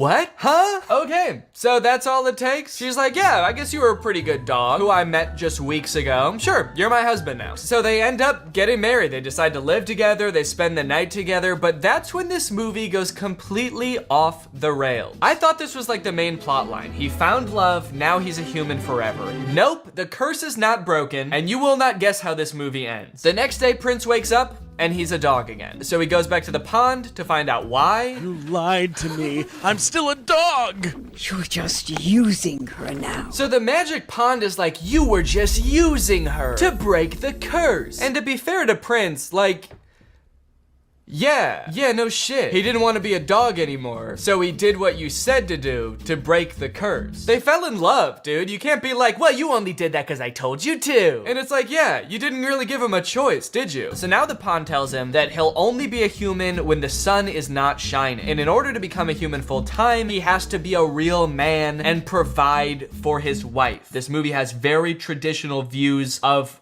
what it means to be a man. What is this pond? What magic is this? Is this God? It kind of seems like she's a liar. She keeps adding on caveats to what he needs to do to become a human. She's like, okay, you found love, but you still don't have a joint bank account. So now you will be cursed to be a dog only every other day, except the last Tuesday of the month. This whole situation causes a lot of shenanigans to ensue. He's got to figure out how to make money. He's got to like meet Lisa's family, but he can only come out when the sun's not shining, otherwise he'll turn back into a dog like he does in this scene. Dad, Prince just became a dog. Big deal. I'm Alvin Schwein. How stupid. What kind of idiot doesn't know how to swim? All right, grab on, you pizza-faced cinder block. Pizza-faced cinder block? Dude, that's so mean. What the hell is up with this dog? Why is his dog persona so vastly different than his human persona? Every time he turns back into a dog, he's like, what, you never seen a man turn into a dog before? Fuck you, I'm Alvin Flame. Screw you and this ugly-ass broad. I'm out of here, dude. Okay, we're here. We're at the end of the movie. We have arrived. Do you want to know what happens? Prince, I guess, just can't seem to figure out this whole, like, providing for his wife thing, and to be fair, he is a dog most of the time. But he realizes, wait, maybe if I just die, I'll be reincarnated as a human. A pretty bold assumption, honestly. They don't explain why they would think that. It seems like he has absolutely no reason at all to think that's true. The pond never said that, and I'm pretty sure she's God. It seems like she makes the rules. But he turns into a dog, he runs off, and he gets hit by a car. Ah, the old Marmaduke special, ending the movie with a dead dog. And this summer, she might just find luck with a dead dog. And you know what's interesting about all this? Is that at one point in the movie, he actually does buy her that dress from earlier. So I guess the prophecy was kind of true in a way. He did buy her the dress, and he did kill himself. So then we flash forward to years later, the movie says, and Lisa is old as hell. It looks like maybe like 20, 30 years have passed. And Prince, who has been reincarnated and then lived his whole ass life, so he's now as old as he was when he died before, shows back up. What took you so long to come back? Lisa, it's better that you don't know. He turned old. The love made him turn old. Or the magic or the pond made him turn old. I don't know. I don't understand any of the lore in this movie. One thing's for sure though, dude. Do not let this guy turn back into a dog now, because he'd still be like 80 years old. And that is too old for a dog. I have a dog training business. And naturally, it's very successful. I guess you could say I know what dogs like. And I know how to reward them. You see, they're all former sex criminals. I live a very comfortable life, but... Okay, weird flex. I'm actually really rich now, by the way. And that, folks, is the end of the movie. He kills himself, and that, apparently, outsmarts the pond. Moral of the story? It's pretty easy to outsmart a pond. All right, well now it's time to talk about our sponsor, HelloFresh. This video has been sponsored by HelloFresh. With mine and Laura's busy schedules, HelloFresh makes our lives so much easier. We don't have to go out grocery shopping as much, we don't have to spend as much time meal prepping, and I'm constantly learning new things that up my personal cooking game. For example, today I was cooking these pork tacos and it had a fun little tip in there about how to warm up your tortillas in the microwave without like totally destroying them, which is really nice. You can enjoy the freshest flavors of fall with HelloFresh because every recipe includes ripe, just picked produce that travels from the farm to your door in less than a week. HelloFresh can adapt to just about any lifestyle. They have veggie, pescatarian, fit and wholesome meals so you can stick to your goals. And they even have a line of kid-friendly recipes which they say are picky eater proof. So if you have a kid or you just, you know, have a less adventurous appetite, but still want to cook fresh meals, then that seems huge, honestly. And the fact that it's 72% cheaper than dining out or grocery shopping makes it a very economical decision. So if you want to check out HelloFresh, then head on over to HelloFresh.com and use my code TrulyGreg16 for 16 free meals across 7 boxes and 3 free gifts. That's HelloFresh.com, TrulyGreg16 for 16 free meals and 3 free gifts. Thank you to HelloFresh for sponsoring this video and for sending me delicious food all the time. And thank you to you guys for checking out HelloFresh. All right, guys, thank you for watching this video. If you're new here and you're not subscribed yet, make sure you subscribe and turn on my notifications to join Greg. Greg is what I call my fans here on YouTube. And to join Greg, all you have to do is subscribe and turn on my notifications. Thanks for watching this video. I'll see you in the next one. Bye-bye. What's up, Greg? Today we're going to be talking about the Brent Rivera controversy. Our boy has found himself in the midst of a pretty big scandal as of late, and I would like to talk about it. Most of this stuff did happen like 2 weeks ago.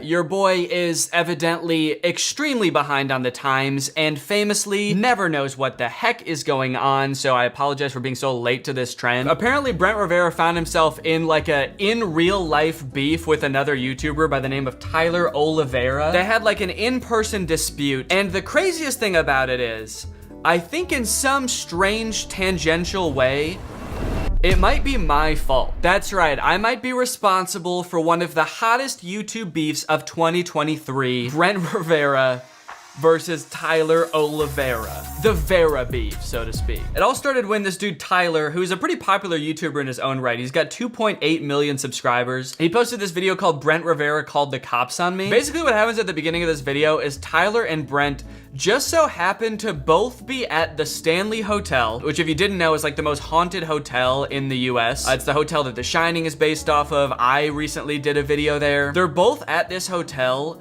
filming a video at the same time about how haunted this hotel is. And Tyler steps out of his hotel room into the hallway at the exact moment that Brent is like filming a scene, kind of a staged prank. All of Brent Rivera's videos are staged because they're for kids. They're just in the hallway filming. And from there, a beautiful beef develops. A lot of animosity between these YouTubers out of nowhere. As far as I can tell, these YouTubers have never met before. I don't think Brent even knows who Tyler is, it seems like from this video. So it makes the immediate beef seem even more insane. But let's go ahead and watch the video and you guys can see. It all started when I was staying at the Shining Hotel, came out of my room, and randomly found these two girls in the hallway. What is happening? They're filming a video where he's pranking. Who? You'll see. Who are you people? What do you mean? What is your name? Brent. Brent? Yeah. Brent. Last name? Rivera. What are you guys filming? Hotel video. What is this?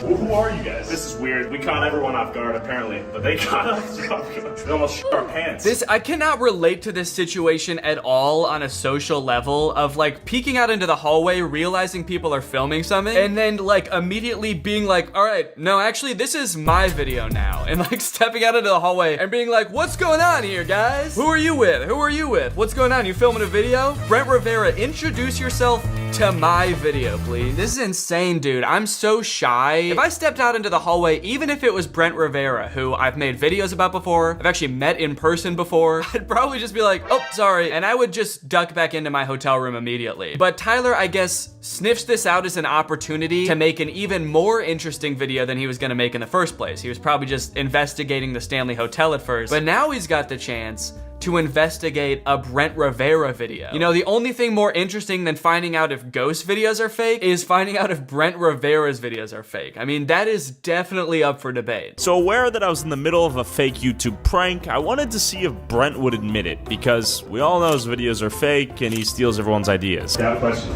Yeah. Do you fake your videos? No. Can you fake your videos? No. Alright. Okay. Have fun, guys. Okay, so insanely awkward vibes now. They're both like so pissed at each other right away. It's like Tyler's like, they're filming a video in the hallway. Not allowed, dude. Only one influencer's allowed to film at the Stanley Hotel at a time. I gotta shut this down. So it does seem like Tyler is, in my view at least, like completely instigating this. Brent is catching a lot of heat for this, but I mean, if there is any beef happening here, at least right off the bat, it seems like it's all Tyler doing it. He just like interrupted a video shoot to do some insane investigative journalism to find out if Brent Rivera's videos are fake. So my initial reaction is like, it kind of seems like Tyler just, you know, thought this would be a good opportunity for views to fuck with Brent Rivera, which I guess it is because this situation kind of blew up. But I don't think there's any reason to go up to Brent Rivera and ask him if his videos are fake. I think we all know he could have very easily just sort of kind of like turned away and not paid him any attention like I have done for the past few years. With that being said though, I would expect Brent to have like a little more humility and, you know, take it a little more lightly that someone is kind of like playfully making fun of him. Like one of the first things Brent does is just be like, you're filming on an iPhone, bro? Videos. No. Can you fake your videos? No. Check out my camera. I've got a DSLR with a giant ass microphone. So my videos actually couldn't possibly be fake. Oh, also, I would like to add that Tyler brought up this point that Brent fakes all of his videos and also steals thumbnails from other creators. And that is kind of why he decided to go up and confront Brent, because like Brent is bad for the creator community, right? He's just stealing thumbnails and he's copying ideas. I think that Tyler also kind of does the same thing, because when I clicked on his channel, I saw this video where he goes to this clown motel, and I've seen this exact thumbnail before. So I just searched clown motel on YouTube, and yeah, I started watching this video from 9 months ago where these guys go to a clown motel and it's like the exact same thumbnail, dude. You also copy thumbnails. Now, to be fair though, and here's where things get a little bit deeper, Brent Rivera also copied this thumbnail 7 months ago. So is Tyler copying the original thumbnail, or is he copying Brent's thumbnail to get back at him for copying other people's thumbnails? I don't know, but it does seem pretty convenient that he just so happened to be copying a thumbnail from videos that got 17 million, 11 million, 15 million views. Anyway, that interaction kind of breaks up. Tyler goes back to his room. Brent continues filming their video until Tyler goes to do the Stanley Hotel ghost tour, which he had scheduled for a specific time. So he goes downstairs, and when he gets there, Brent is now filming down in that hallway. And this is where things heat up even more. So we go downstairs, only to find... Oh God, Brent Rivera's right there. Hey, go have fun with your 100 subscribers, bud. Okay, if you were Brent Rivera, wouldn't you also think it's kind of funny, the videos you make? Wouldn't you also be like, yeah, no, I do get it. Like, I do make weird videos and they are all fake and, you know, it is a lot of clickbait and it's for kids. I'm acting goofy in my videos. I get it. For whatever reason, that's what I assumed like he would be like in real life. But Brent, like immediately, the second he sees this Tyler dude again, out of the corner of his eye, he gets down there, stands there for 1 second, and Brent just... Hey, go have fun with your 100 subscribers. Go have fun with your 100 subscribers? That's the most insane insult in the world, especially for someone who makes like the weirdest content on the internet, to be like, sorry you're not ballin' like me, dude. Sorry you weren't shirtless every day on Vine like me to get where I'm at right now. Busting your sister's legs open on the escalator at the mall to get where I'm at. Feels like he thinks his content is like high art, and anyone who dare interrupt his creative process or poke fun at it in any way is just a hater. A poor, no subscriber hater. This dude has 3 million subscribers too, by the way. I wonder how Brent felt when he found that out, when he was like, oh shit, this dude is actually... is really popular. You don't have a directional mic on that camera? And then his girlfriend starts making fun of his camera. Bunch of camera snobs on the Brent Rivera crew. Filming on an iPhone and you don't have a directional mic, dude? What the fuck is wrong with you? Your videos must be fake. Do you think Brent Rivera doesn't know his videos are fake? Like, he goes through the process of hiring actors and scripting out the whole thing, but somehow he got it in his head that if he films it on a DSLR, then that makes it all real. So the whole time he's filming, he's like, I don't know how the fuck all this crazy shit is happening, but I mean, we got it on tape on the Sony, so it must be real, right? And then he sees like footage of tragic events taken on iPhones, and he's like, that's crazy. That looks really real, but it's not. It's not, man. That shit didn't happen. Hey, we're filming our thing. You film yours, okay? Yeah. Let's not be... Okay, that's reasonable. Let's not be disrespectful, okay? I don't appreciate the disrespect. Okay. Respect my content, dude. Respect... What is the most recent video Brent Rivera made? Let's not be disrespectful, dude, all right? I did make Extreme Hot vs. Cold Challenge, after all, okay? I did make This Girl Is So Strong No One Can Beat Her. Please do not be disrespectful to the greatest artist of our generation. Tyler, Brent gets so stern here, dude. I've never seen him like this before. I don't appreciate the disrespect. It's just crazy because it's like Tyler is, at least at first, he did instigate it, and he did start filming them when he came down the second time. So, you know, he's being kind of a jerk, but it doesn't seem like that crazy. Like, he's not doing anything that crazy. He's not like throwing shit at them or anything. He's just kind of like making a few jokes. And I feel like if Brent had just kind of lightheartedly brushed it off and been like, ha, that's funny, man. Yeah, they are fake, but you know, it's for kids. Then Tyler would have been like, all right, and then gone and filmed his own video. But instead, Tyler's like, hey, Brent, do you fake your videos? And Tyler's like, shut the fuck up with your 100 subscribers and your poor person camera. Get the fuck out of my hotel. Okay, so long story short, he runs into them again because they're all staying on the same floor. Speaking from personal experience, pretty much all of the haunted rooms at the Stanley are on the 4th floor, so they're probably all staying on the 4th floor in pretty close proximity to each other, so of course they cross paths again. Brent tells Tyler that security is coming and they're gonna call the cops or something and get them kicked out. What do you mean? I'm sorry, they're gonna come and get you guys. They're gonna kick you out. Brent is now filming on his phone, so I guess we can't trust anything that comes from that footage. Listen, this is our personal space and you're recording. This is our personal space. This hotel room is our personal space, all right? As they have the door open for him to see into. Don't look in here. This is our personal space. Get out of here, man. This whole hotel is our personal space. Eventually, security comes. They tell Tyler that if he doesn't stop, they're gonna call the police. And then eventually they call the police and Tyler gets kicked out. So this was kind of a whole buzz on social media for a while. Tyler actually posted a clip of this on TikTok and it got 3 million likes. It was just like a 1-minute synopsis of everything that happened. Okay, and I was about to talk about a comment that Brent left on this TikTok, but it is gone now. It was literally there this morning, so I don't know if he deleted it or if it's just not showing it for some reason. That's so weird, because this TikTok is from January 24th, and for some reason Brent just deleted it, or maybe Tyler deleted it? Well, it was just Brent telling Tyler to be respectful. Anyway, so both of them have made response videos since then. Brent made a response video to Tyler's TikTok. We recently saw a viral video of two YouTubers arguing in a hotel hallway. Well, one of those YouTubers was me. Well, one of those YouTubers was me, and the other one was an irrelevant nobody with less than 100 subscribers. So you should believe everything that I say. So right when I was about to pull a prank on my friends in a hotel, this guy came up to me yelling and accused me of faking the prank. So far it's like half true, because he was not yelling. This guy came up to me yelling. He did not come out of the hallway like screaming. But he did basically accuse you of faking your videos, and to be fair, your videos are fake, so... And I'm not saying all my pranks are real, but this one was. We were just minding our own business. This one was? What does that mean? Guys, all my videos are fake, but this one was real. I was finally turning a new leaf and he ruined it. Those two girls were ghosts. I was about to catch two real ghosts on camera for the first time in human history, and this broke asshole ruined it. At a certain point, it bubbled up so much that I did what he wanted. I stooped down to his level and I said something that I should not have said. Go have fun with your 100 subscribers, bud. You know, all things considered, if Brent's bubbling up and finally having a meltdown and snapping is just saying, go have fun with your 100 subscribers, man. I mean, honestly, he handled it pretty well then. If that was really him snapping, that was a pretty calm snap. To be fair, that was like the second time he saw Tyler, so it is kind of crazy that it only took that amount of time for him to completely lose control. You see a guy twice and you just like black out and go into a fit of rage. I blacked out and called this guy poor and broke and irrelevant. I don't know what happened. I support you, Brent. Whatever you said, he deserved it for real. You could have said anything to him. You could have said the most heinous shit imaginable, and I would have still supported you.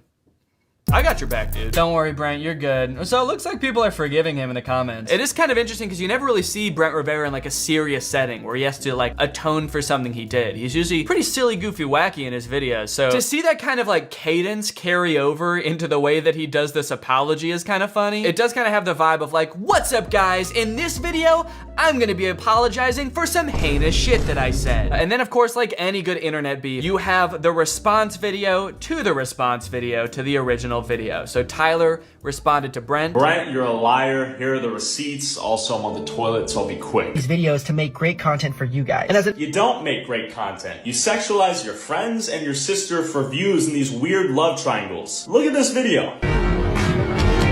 That's crazy, dude. Brent's like, look guys, I'm sorry about the way I acted. Like, I obviously shouldn't have said that. And he does skirt a lot of the blame. Don't get me wrong. It was not a perfect apology. It was not even a great apology. But Tyler's like, oh yeah, well you wanna fuck your sister. Another day, another Brent Rivera L. You ate and left no crumbs. It's sad to see his comments full of his fangirls supporting him, seeing everything. The comments on these make it sound like this is like a real extreme situation that like one of them really fucked up. They just had like a bit of a spat in a hotel lobby. It's not even that crazy. It's just kind of funny. But I just love the comments being like, don't worry, dude, I believe you. Your fans got your back, man. No matter how bad it gets, in the darkest of times, we'll always be there for you. It's like he was just filming a fake prank, dude. Calm down. Like I said at the beginning of the video, there is a part of my brain that can't help but feel like this might be, in a roundabout way, my fault. Brent Rivera is known for copying titles and thumbnails, right? He's known for copying video ideas. Tyler Oliveira has at least copied one thumbnail. And I'm not saying this to brag or anything, but the video that I made about the Stanley Hotel did way better than any of my usual videos. It has like 9 million views. I actually went to YouTube on in an incognito tab one time, not logged into YouTube at all. And like next to a bunch of Mr. Beast videos and stuff, my Stanley Hotel was getting recommended to people. So I don't think it's that crazy to wonder if maybe one of them was inspired by my Stanley Hotel video and wanted to make a similar video, and so they ended up being there at the same time as one another. And if that's true, first off, I would like to apologize to the staff of the Stanley Hotel for having to deal with this, man. You guys, I'm sure, deal with the most insane shit all the time. People trying to fake haunted stuff and just people probably try to summon demons in this hotel. And from my experience making the video, the staff at the Stanley Hotel was so nice. And they also did have other stories of YouTubers coming there and like breaking shit and fucking stuff up. So again, I have no idea if they saw my video and took inspiration at all, because their titles and thumbnails for the video aren't copying mine. So, you know, maybe it's all just a coincidence, but you never know. Okay, so quick update. It's the next day after filming the previous portion, and I guess Brent decided that one response wasn't enough. He needed to make sure that he had the absolute last word on this situation. Yesterday, this other commentary channel, Dumpy, posted this video called Brent Rivera Wants to Delete My Channel, where basically he explains that I guess Dumpy was also covering this whole Brent Rivera controversy. I guess Brent Rivera decided to try to copyright claim Dumpy's video to try to get it like taken off of YouTube. Although Dumpy does say he's not entirely sure it was Brent Rivera, because sometimes you can have like a company working for you that does this without you knowing, if they're going and copyright claiming just people straight up re-uploading your videos, and they, you know, sometimes will flag commentary videos. But to me, it seems like Brent is just trying to avoid all of the negative publicity from this. Which it's like, dude, there wasn't even any to begin with. And then you go and do this. You start trying to like take down videos and give people copyright strikes. You didn't even look that bad, man. I mean, it's like, it was hardly even your fault. The other dude was instigating, and a lot of people were honestly giving you the benefit of the doubt. And now you just look insane. He probably also thought this dude Dumpy had 100 subscribers, so no one would find out if he tried to take down this dude's video too. But he actually has 240,000 subscribers, and I feel like now this is just gonna lead to even more people talking about Brent, because this is like a clear misuse of YouTube's copyright system. In fact, in Dumpy's video, he even says that YouTube like emailed him, Dumpy, to say like, hey, just so you know, someone's trying to get this video taken down, but your video's fair use, so you're good, we're not gonna take it down. Brent, if this was you, dude, don't, dude, just let it go. Your fans are like 8 years old. They're not even gonna see these videos, man, let alone care. They don't have like the nuance to even understand that someone they like could be wrong in the first place. So they're gonna be on your side no matter what. You're fine. Just keep doing you, man. Keep doing this, buddy. You're fine. Okay, anyway, that's the end of the video. I hope you enjoyed this video. If you're new here and you're not subscribed yet, make sure you subscribe and turn on my notifications to join Greg. That's what I call all of my subscribers. So if you want to join Greg, turn on my notifications and subscribe. I'll see you guys next time. Bye-bye. Hello, everybody. Welcome back to my channel. This, of course, is another episode of Did I Paint the Wall Behind Me? Or did I move? Everybody go ahead and leave your answers in the comments below. I'm gonna pick the best one and I'm gonna kill you. Okay, guys, today we're gonna be doing a subreddit video. It's no surprise that I haven't done one in like friggin' 4 months, I think. I don't even remember the last time I did one. I haven't done one in a while, okay? I apologize. I think they just got a little bit repetitive, so I needed to take some time away, let the subreddit kind of reset. I was seeing a lot of the same kind of posts over and over, so hopefully we can get a little bit of variation in there now. We can get some original memes. We can get some interesting posts. Right off the bat, the first thing I'm seeing is pretty interesting. I gotta give him that. Biblically accurate Danny. I always forget this is how I'm described in the Bible. You know, I guess I'm just so used to how I look in real life, but this is how I look back then. All these eyes and these sort of spinning strips of texts around me, just sort of orbiting me like the rings of Saturn. Yeah, forget how terrifying I used to be back then. Be not a Craig. It's my favorite quote from the Bible. He's always watching. He knows if you Googled what's the fastest growing army on YouTube. Yeah, that's why I have so many eyes, actually. I have one for every Greg, and there's always one watching you. That's how I know. And I know that you did. Amanda. Oh, so I guess it's a thing lately to Photoshop like different versions of me. So we got biblically accurate Danny, and then down here there's new Danny dropped, hipster Danny, smooth Danny. Kind of thought I was already pretty smooth, but I guess there's always room for improvement. Guys, Danny made a new Instagram. Daniel Gonzalez 5235344. Wanna bang me? Yeah, guys, this is my new Instagram. Daniel Gonzalez 5235344. I use Daniel because this is sort of more of a personal Instagram account. I'm not gonna be posting like all the memes and usual goofs that I usually post on Instagram. This is more for just personal stuff. So in my bio, I have wanna bang me, and then a link that is a virus that you can download onto your computer. Dude, this is sick. Anime Danny doing a little goofing around. Okay. I'm digging the artwork. This is actually really sick. I mean, it's kind of terrifying, but stylistically, this is very cool. I drew Danny. Oh, I get it.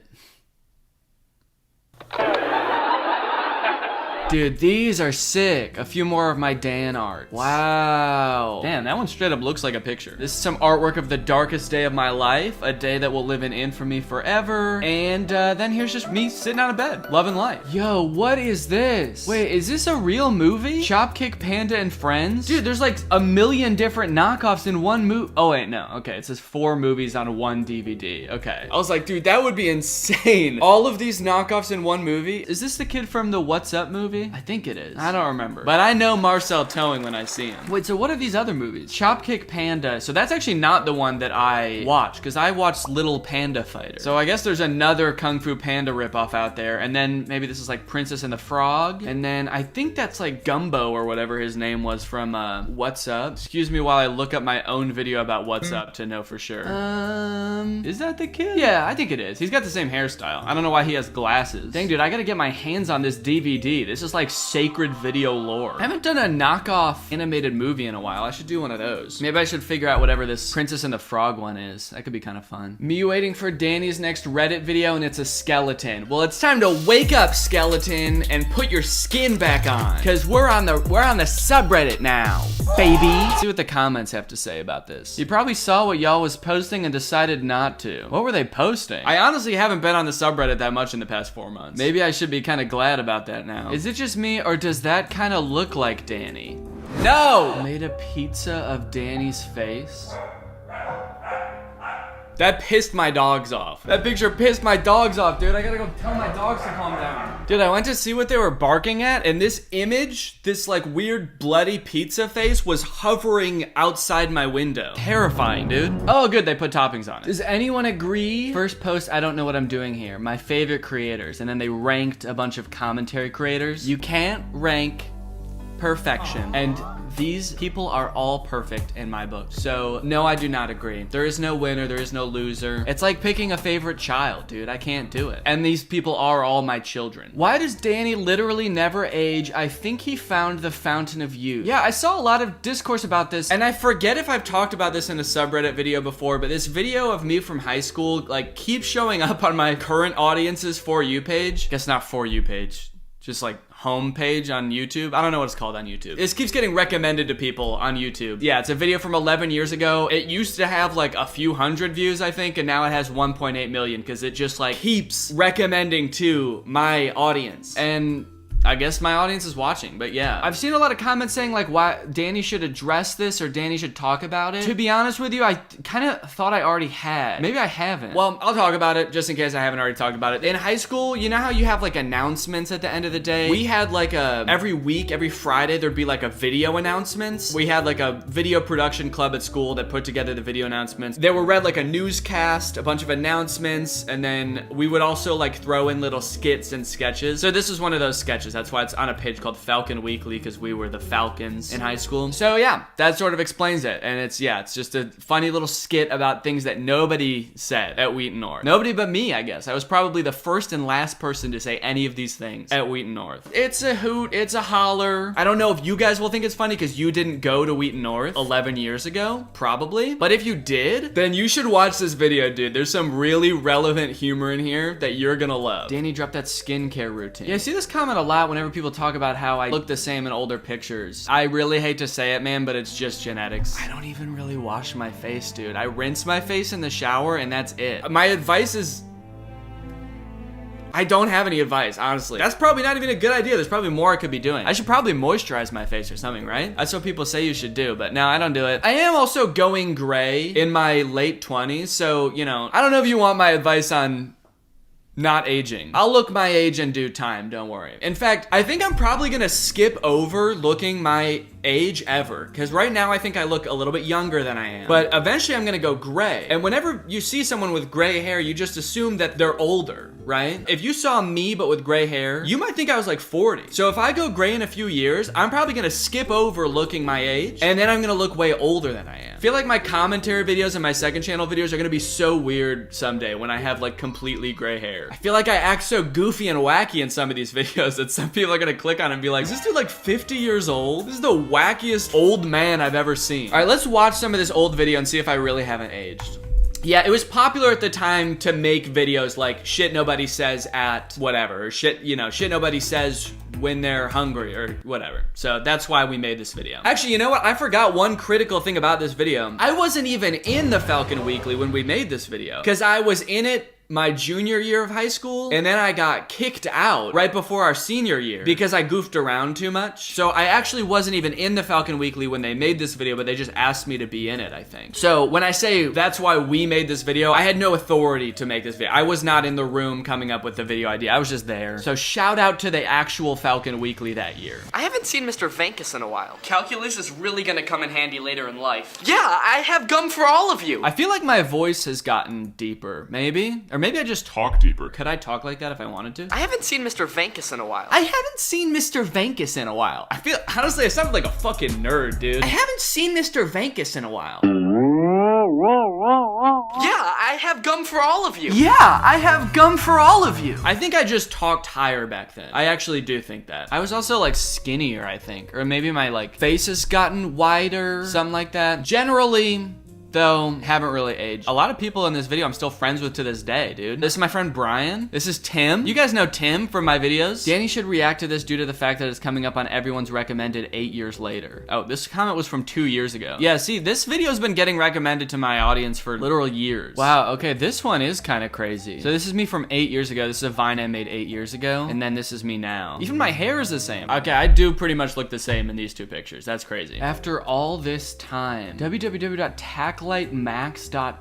No way, there's a new tack light? A new tack light dropped? Okay, I want to watch this commercial and see if I can find it. But I should say, I know that I've goofed on the tack products a bunch, okay? I know that I've razzed them, I've tested them, and I've said, you know, these aren't as great as they make them seem. But I will say, since I already bought the tack bat and I like had it laying around, I ended up like not throwing it away because I was like, it seems bad to just waste this. So I just had it laying around for a while. And then eventually I started wanting like a flashlight that I could use to look out in my backyard to make sure my dogs were, you know, peeing at night and not getting attacked by a coyote or something. So I started using the tack light because I just had it laying around, or the tack bat, sorry. I was like, this is perfect, dude. I can make sure my dogs are okay outside. And then if they're not, if they're getting attacked by some wild animal, I can beat the shit out of it with this. So now by my back door, I have the tack bat there waiting, and I use it almost every day. So I do have to give some props to Bell and Howell for designing the tack bat because I actually genuinely use it all the time. I think probably a regular flashlight would work just as well. And I do have to turn it down to its minimum brightness every time before I shine it anywhere near my dogs, because I know that I would actually probably blind them if I shined it at them on its maximum brightness. But on its lowest brightness, it's actually fine, and it works pretty well. So there you go, Bell and Howell. Thank you. Now let's look for this new tack light, dude. What is this called? Tack Light Max. How can it get any more max than what they already have? When it comes to technology,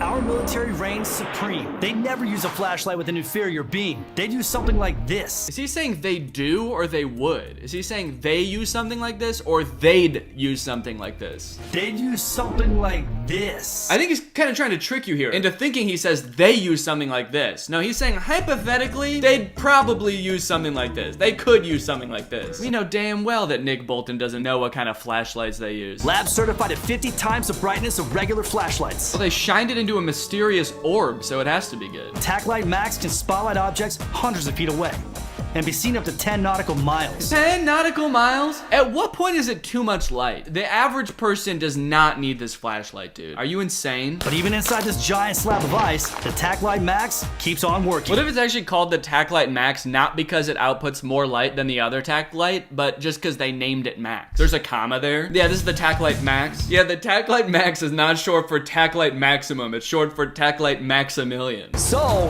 you know we had to do it. I didn't know you had to do that. You know, because this thing outputs more light than the other one, we have to fucking run it over with a monster truck. Actually, if you gave me enough time, I probably would have guessed that, because they do this shit at the end of every commercial. You definitely don't want to try that with the regular flashlight.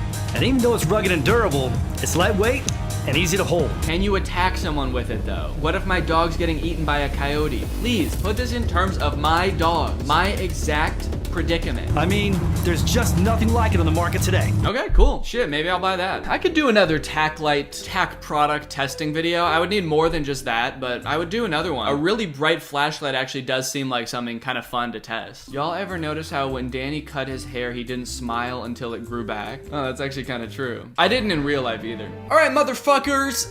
That's pretty much it for this subreddit video. Thank you guys for watching. Please head on over to the subreddit, submit some interesting stuff, okay? I want to come back and I want to make these subreddit videos interesting because I do enjoy making them when there's interesting stuff in the subreddit. So let's get some interesting memes. Let's get some interesting takes, some new perspectives, some edits, some memes in the subreddit. And I'm going to come back with a fierce vengeance and I'm going to kill every single one of them. I got to stop saying that. I got to stop saying that. I'm not going to kill anybody. All right. Bye. Welcome back to the second channel. Thank you for joining me here today. I'm gonna be doing a video about Andy Negative. He's TikTok's latest sensation, and by that I mean I actually don't know if any of you will have heard of this guy before. Before sitting down to record this video, I kind of thought that this guy was like another one of like those TikTok-wide phenomenons that like everybody knows about and is talking about because he's like showing up on all of our For You pages. Because he's been showing up on my For You page like every day for the past few months. But while sitting down to start recording this video, I started looking through his TikToks and realized that I think his most liked TikTok only has like 6,000 likes. I'm actually starting to feel like it's just me that is in this like weird niche of like bad pop punk music on TikTok. I don't even know what niche this is. But I want to talk about this guy because I think it brings up a lot of important topics for social media influencers like me and Andy Negative, who's this guy on the screen right now, this that we're talking about. Quite honestly, I think that Andy Negative needs my help, so I'm here to help him. Andy, if you're watching this, please take some notes. Okay, so this is the first TikTok that thrust Andy into the spotlight, and by spotlight, I mean this video has 4,000 likes and 400,000 views, which is not a great ratio, so that'll give you an idea of what we're about to watch. Should I just write the next emo anthem? We are the princes and princesses of the glory days.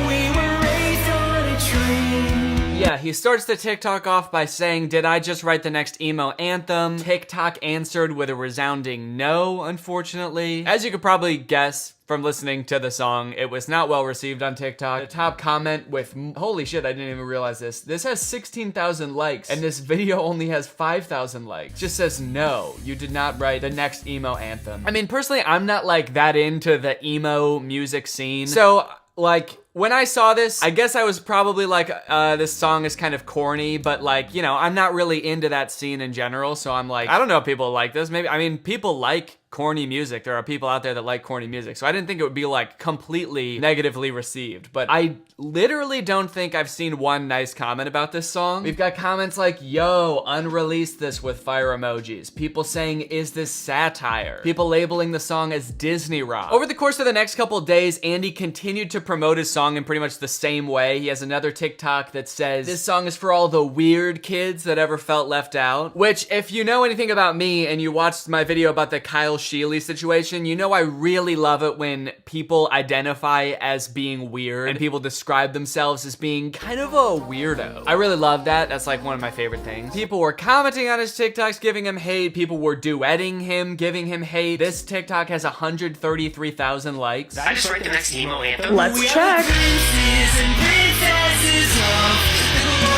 No? But yeah, people are just being so fucking mean to this dude. And you know what? Sure, it's not a great song, but like, I do think that the hate on him is a little bit unjustified, or at least it was at first. Like, TikTok's just trashing this dude, calling him Pellet Gun Kelly. I mean, making fun of the way he enunciates words. The creator of this TikTok said, the way he enunciates words makes my brain itchy. And I kind of just felt bad for the guy. Like, he didn't really do anything that wrong. He just made a corny song. And, you know, I know that I make fun of people basically every week on my channel. I think maybe the difference here is there's like not even that much to make fun of. It's like he just wrote a bad song. It's not even that funny. So I think that's why it feels different to me. Not to mention like all of the hate comments on his videos are so unoriginal. I do find it kind of ironic that like people are commenting on this dude, hating on him for being like generic and corny, but like half of the comments on his videos are, yo, unrelease this with fire emojis. Wait, what the fuck? Someone commented, we know it's you under there, Danny. Are there people that think this guy is me? To that point, I guess, of people thinking that this might be me doing some kind of joke, there are people that think that this is satire.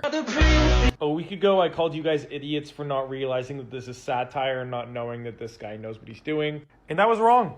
this is a real song and a real man. So, my bad. This is something I actually kind of go back and forth on, whether this guy is doing some sort of satire routine or if this is like his actual self. I heavily lean towards this is who he actually is. He's been posting videos on this TikTok account for a long ass time. If you scroll down, this is at the very least a long con, because he's been making videos as the same type of person since I guess the beginning of 2020. And I think he has a YouTube channel too. Okay, he's been making videos on his YouTube channel for 6 years. Sunday Funday, question mark? Go ahead and check that out. Hey guys, so it's 10 a.m. on a Sunday, which is really early for me. Usually I don't get up at 10 a.m. I was bartending last night. Okay, so this is kind of weird. I do feel like he's giving off like a slightly different persona in this video. Maybe it's because he just woke up. But I do feel like in his newer videos, he's a lot more like, turns out I just made a Disney pop song. I just made the new emo banger. And then in this video from 6 years ago, he's like, what's up guys? I got fucked up last night. Okay, let's look at like this song from 5 years ago. Let's see if it's similar at all in style. Did you ever stop to think that this world isn't half the world you thought that it could be? Okay, still not really my cup of tea, and it did seem a little bit corny, but now I don't know. Like, it does seem different. It's like a little darker, maybe. Maybe it's just because it's acoustic. The people who are saying Disney, whatever, Disney pop punk, that is very much the vibe I'm getting from the newer stuff. To be fair, I haven't listened to the whole song. Maybe I should do that first. We could be anything we want. Wow, we want to have a good time. Is that too much to ask? What the fuck? Just change genres mid-song. Okay, there's something weird going on where without this video that he puts at the end of all of his TikToks of him doing the song, without this, it's actually not as bad. I think it might just be like watching him sing that is part of the problem.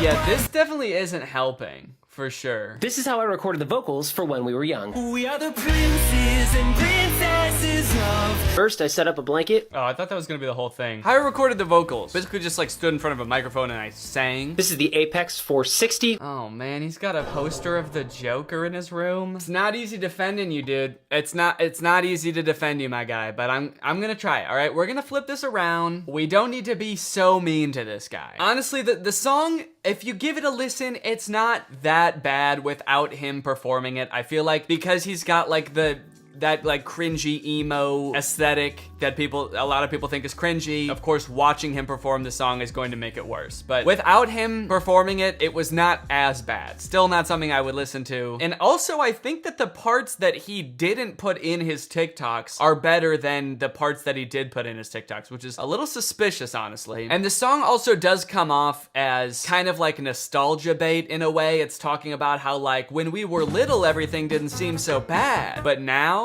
turns out things are so bad. The real issue that I have with this situation is one, the unoriginal ass comments making fun of this dude, just like reposting the same like, yo, unrelease this over and over. It's like, yeah, I guess it's kind of sad to be promoting a song that everyone hates, but it's also sad to like keep checking this guy's profile to see if he posted any new TikToks and then post the same comment that's been getting upvotes on all the other TikToks. But aside from that, it is a little bit weird the way that Andy has responded to the hate that he's been getting. Okay, so this TikTok says, how I sleep at night knowing the emo and punk community think I'm an AI-generated plant sent to destroy the scene from the inside out by releasing music created in a boardroom by business executives trying to water down alternative music until it is absorbed by pop music so they can market it to the general public. Okay, so basically he's trying to give off the vibe that like he doesn't give a shit about the hate. He's got a lot of videos like this that are just like, don't listen to him, dude. Just do you. Just be you. Make them cringe. Make them say you're awful. Make them tell you to quit. Because they aren't really talking to you. They're talking to themselves. They're afraid of failure. But you don't have to be afraid. You don't have to be normal. Just be you. Which is honestly a fine message. Like, if this was the only type of response he was posting to the videos, that would be fine. It's like, honestly, I respect that. If you're making music and other people don't like it, but you're just making it because it's fun and you're just like being yourself and expressing yourself, then yeah, fuck everybody else. It doesn't really matter, does it? But the problem is he posts videos like this, just be you, but then also posts videos where he's like trying to win over the people that are definitely just like fucking with him and will never like his music. The lyrics don't even rhyme. I feel like I should address this. Y'all are aware that lyrics don't need to rhyme. The lyrics of the verse are broken up into a 4-bar stanza. So he goes into like in depth on like rhyming schemes and like, yeah, A-B pattern. He also says that actually shirt does rhyme with shit, which it doesn't, dude. I'm sorry. These are a perfect rhyme because they're almost the exact same word. They are not a perfect rhyme. Shirt does not rhyme with shit. I don't care. I don't know who told you that. Just because they have similar letters does not mean they rhyme. This, in my head, totally goes against the whole like, I don't give a fuck what anybody thinks, I'm just having fun mentality. If you're then making videos being like, no guys, it does rhyme. No, listen, if you just listen to the song the way I want you to listen to it and appreciate it in the ways that I'm gonna tell you to, then it's actually good. That's actually a good song. Please do that. So Andy, if you're listening, this is my advice, okay? You have to pick if you want people to like your music or not. Well, you don't even have to pick that. You just have to pick what kind of persona you want to put out there into the world, okay? You can be the cool punk guy that doesn't give a fuck what anybody thinks, but then you can't go around posting videos like this where you're explaining rhyme schemes so that people will like your song. No knowledge of rhyme scheme is gonna make people like this song. OMG, this sounds like a kid's song. That's so cringe. Yeah, wouldn't want to introduce young people to pop punk. What a horrible world that would be. When we were young, Yeah, I love that he ends every TikTok with the same clip of him playing the song. Just in case you forgot what fucking song I was talking about, let's play this shit one more time. Yeah, he's also trying to do this thing here where he's like pretending that that might have been the whole point of this song to begin with. Wouldn't want to introduce young people to pop punk. Which is obviously what I was trying to do here. Again, I'm not trying to be mean, I'm just trying to explain this. When people say that your song sounds like kids' music, that's not because they think it would be good music for kids. They're just saying that it's not good enough to be adult music. It's not a compliment, unfortunately. It's just people being rude. Bro, you gotta stop promoting this song. Why? It's getting tons of views and streams every day. Oh, stop! Alright, but you're gonna have to take it up with that. What the hell is that? That's promotion, Andy. What is it doing? Promoting. That's what it was born for.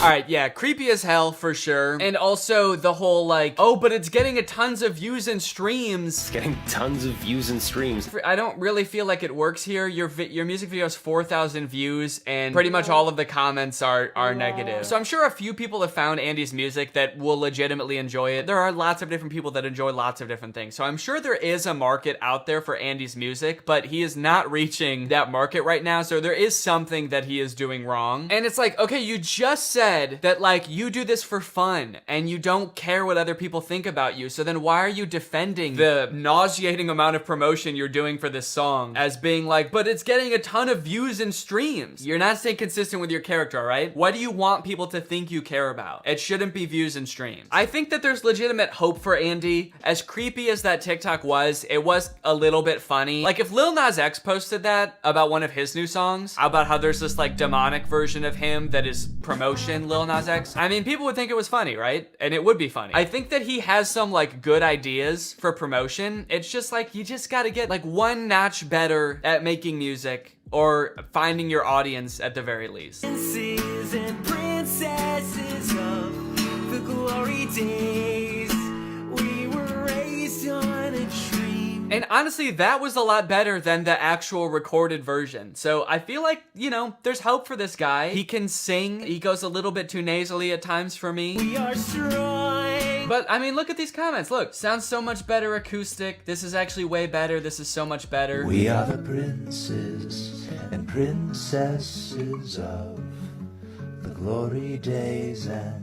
Even Anthony Fantano's making a song about you. I feel like Andy can take this and somehow flip it on his head and come out with like a good song that is like, you know, not trying to pander to a certain generation and doesn't sound like a Disney song. He could use this whole meme as like a leaping off point. I think that's totally possible. Andy, I think though that one lesson that would be really helpful for you to learn is something that I've seen a lot of influencers struggle with, honestly. And that is that if you're getting hate for something that you're proud of, don't respond to it. Don't ever try to win people over with explanations or anything like that. It's not gonna work. Obviously, as you've seen in your case, like explaining music theory and rhyme schemes to people isn't gonna make them like your song anymore. Unless you really hurt a group of people, don't respond to hate. If people see that hate is getting to you, they'll be like, oh shit, that's awesome. He's reading my comments and it's having an effect on him. I'm gonna keep doing that. It's like the snowballing thing. There's a reason that certain creators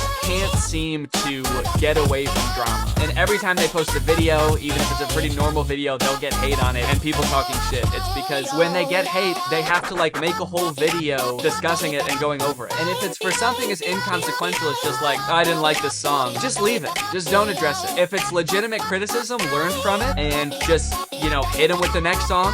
That's better. You're not gonna change their mind with an explanation. You're only gonna change their mind by literally changing their mind and being a better artist than they think you are. If you are watching this, Andy, which I'm not sure if you will ever see this or make it this far into the video, but look, I mean, it sucks to get this much hate on stuff. I understand that. I hope that you can take my advice to heart. I know that sometimes constructive and well-intentioned criticism can be the most difficult to swallow because you can't just brush it off as someone blindly hating you. But, you know, I hope that you are able to learn from this and grow from this. You know, I look forward to seeing your next song. I hope it's good. So, that's all. Bye. Hello, everybody, and welcome back to the second channel. Let's go ahead and crack open a sparkling water.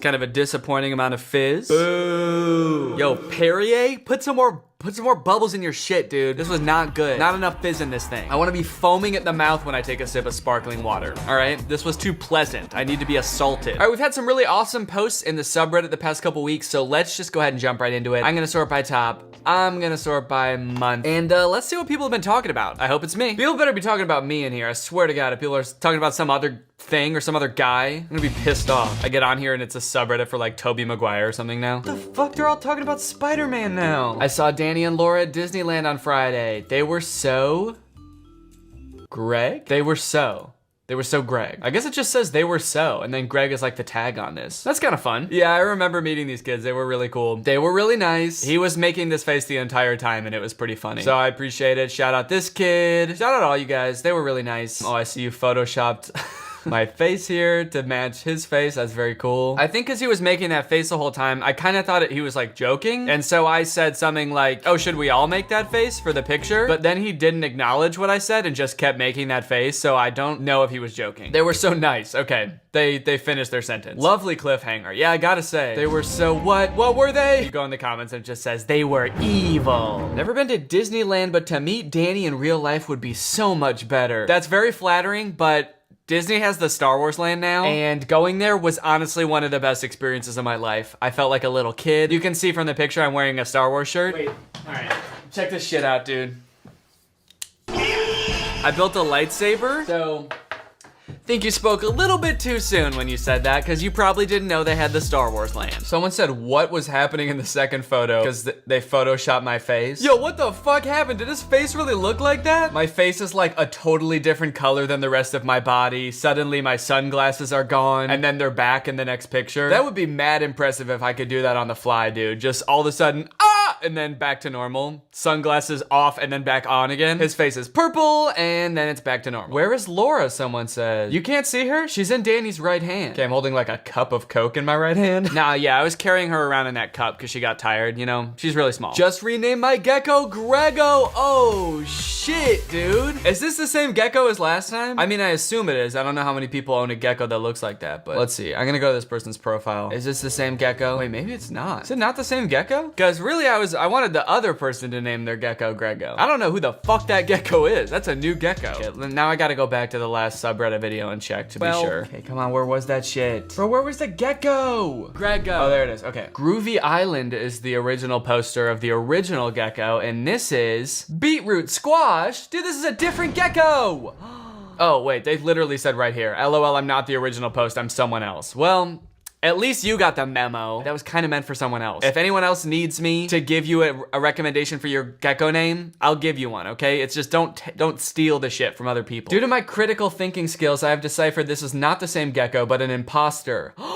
I've been meaning to say this. I think that ever since in the last video when I asked to get a little bit more critical thinking in the subreddit, we've been getting some really great posts and some really great comments. So you guys have been killing it with the critical thinking. This person was able to spot the imposter real lickety split. I mean, it's a cute gecko, don't get me wrong, but that is not the gecko that I knew. POV, Danny doesn't have a top comment on a post. Yeah, this is me. I sort of get pissed off and I destroy my computer from the 1980s. Then I quit my job. This is actually what my office looks like from the other angle. If you were to look at it from over here, I'm actually just in a cubicle. I have this background sort of printed out on the cubicle wall behind me. I just work in an office. I work at youtube.com headquarters. So yeah, this is where all the YouTubers work. We just work at YouTube, and this is sort of our desk job. And I do wear a short sleeve button down and a tie, and I just edit on cool clothes.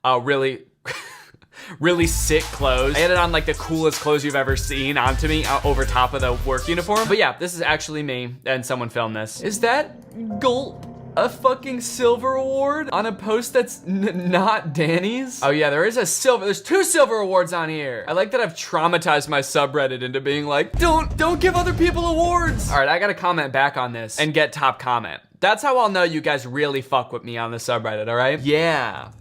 Ha ha ha. That would be a shame if that happened. You guys have about 3 minutes to make this top comment, all right? Otherwise, you will be sorry, and this will be all of your heads. Spotted a Greg listening to Slime at the airport. Oh. Do you think this is staged? Do you think they know this person? Because I mean, as much as I appreciate the support, they're just kind of staring at their Spotify. They're just looking at the song, listening to it. Yeah, sometimes I just need to keep staring at Spotify while I'm listening to it on my phone to remind myself what song I'm listening to. Okay, this is Slime. This is Slime. I like this. This is Slime.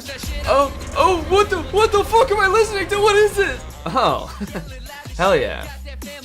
Slime. Hey, are you taking a picture of me? I'm gonna use a little bit of critical thinking here and say that I feel like this is staged. I gotta be honest. I think that you and this girl and fuck it, this little boy too are all in cahoots. I think that you planned this all along because you wanted to get a big upvoted post on my subreddit. Scam alert. I'm sure this was neat, but I do hope you got their consent to post a pic of them online. She thought it was funny. Yeah, I bet she thought it was real funny. I bet you both thought it was funny as hell when you came up with this together. There's a lot of debate going on whether they should have posted this picture without consent or not. Okay, not the point of the picture. It's a scam. Post proof that this isn't a scam, all right? Because I'm using my critical thinkers up here, and I'm pretty sure that this is fake. But I do appreciate it, you know? I don't give a fuck if you're faking liking my music or not, dude. As long as you're listening to it, that's all that matters to me. Danny said he wants more dads on the subreddit, so here's my dad. He's always asking me if we're gonna watch Greg. Yo, dad check. Let's go, dude. This looks like a dad if I ever saw one, man. Congrats on the dad. This is great. 10 out of 10 dad. I gotta agree. I really want Danny to see this. Well, congratulations, dude, I did. You know what? This could be a cool thing, all right? Let's get some more dads in the subreddit and we can start rating them, all right? Since this is the inaugural dad, actually we've had a dad in the past, I believe. So both inaugural dads get 10s out of 10 from me. This looks like a great dad. The only thing that I might consider taking off points for here,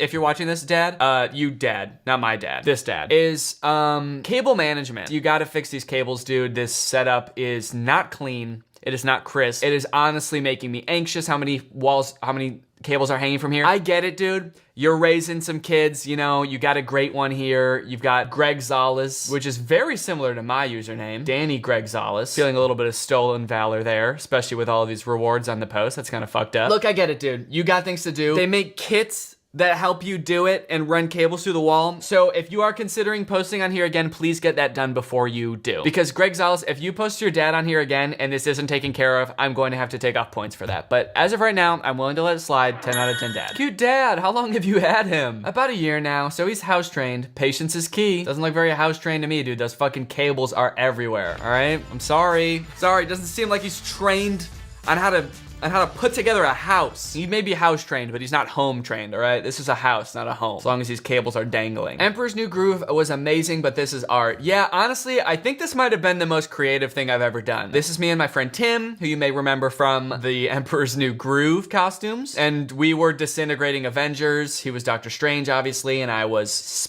Spider-Man. Yeah, I think this is the most clever thing I've ever done, hands down. Thank you for all the appreciation on this. I think it was pretty sick, pretty tight. French horn guy in my music class looks identical to Danny. Okay, I guess kind of. I don't know how you know he's French though. Like what makes him French? I don't get that.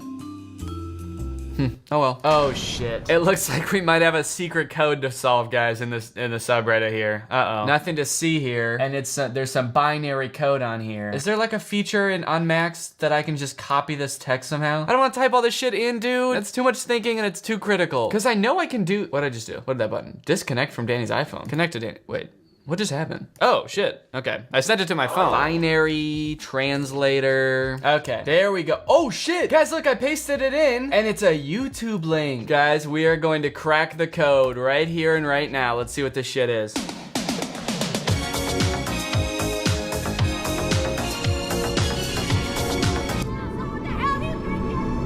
we get a little bit more critical thinking in the subreddit, please? What the fuck? Come on, man. What the hell? Oh, I've been hoodwinked. Let me just see real quick, because I feel like I might be getting double duped. Is there another secret code in here somewhere? Me being hopeful that I can redeem myself? Yeah, there's gotta be something I'm missing here. There's no way they just rickroll me to fuck with me. There's gotta be some kind of like compliment in here. Danny, really nice job or something in binary. Okay, nope, I'm not seeing anything. Did anybody else type it in? Let's see. Really cool picture. I'm glad there's no secret message. Can't wait for Danny to decode this one. Okay, someone typed out what they think I'll say when I look at this. What? I'm not doing this again, dude. You're parking me. Probably meant pranking. Playing some little pranky pranks, and I'm not falling for it. Long pause. Fine. Okay, I didn't say any of that shit. Especially not the pranky pranks thing. At least I don't think I did. Can we get a replay? Did I say any of that shit? What did I say when I first saw this? Oh shit. It looks like we might have a secret code to solve, guys, in the subreddit here. Yo! Okay, we got some fan art in the subreddit. Now this is pretty cool. Oh, you got other fan art in the background too? You got some Anus Unis or whatever? Is that what that channel was called? Anus Uranus? Yeah, I'm pretty sure it was. Yo, this is really good. I look freaking sweet in that. I love the colors. That's amazing. Oh, Unis Anus. Unis Anus. Uno Butthole. Props to you, dude. This is awesome. For this post, I will allow 1 award to remain on this post, and the rest mods will be transferred to me. This is really cool. Nice job. Dude, this is so cool. I hope Danny sees this. Does he have a P.O. box? Maybe he'd hang it up in his office. You know what? I don't have a P.O. box. I thought about getting one in the past, but it kind of sounds like a lot of hassle, and also I'd be worried about people sending me like anthrax. So I will not be opening up a P.O. box at this time, but this is very cool. And you know what? It's so cool that I want you to have it. You enjoy it. You've earned it. Hang it up in this frame, in fact. Take that butthole fan art out of your frame and go ahead and slap my face in there, please. Drew Danny in the peanut style, I don't know why. All right, I dig it. That's pretty cool. Digging my bell-shaped body. Very becoming of a young man. Okay, this one might be interesting. What is this boy band name called?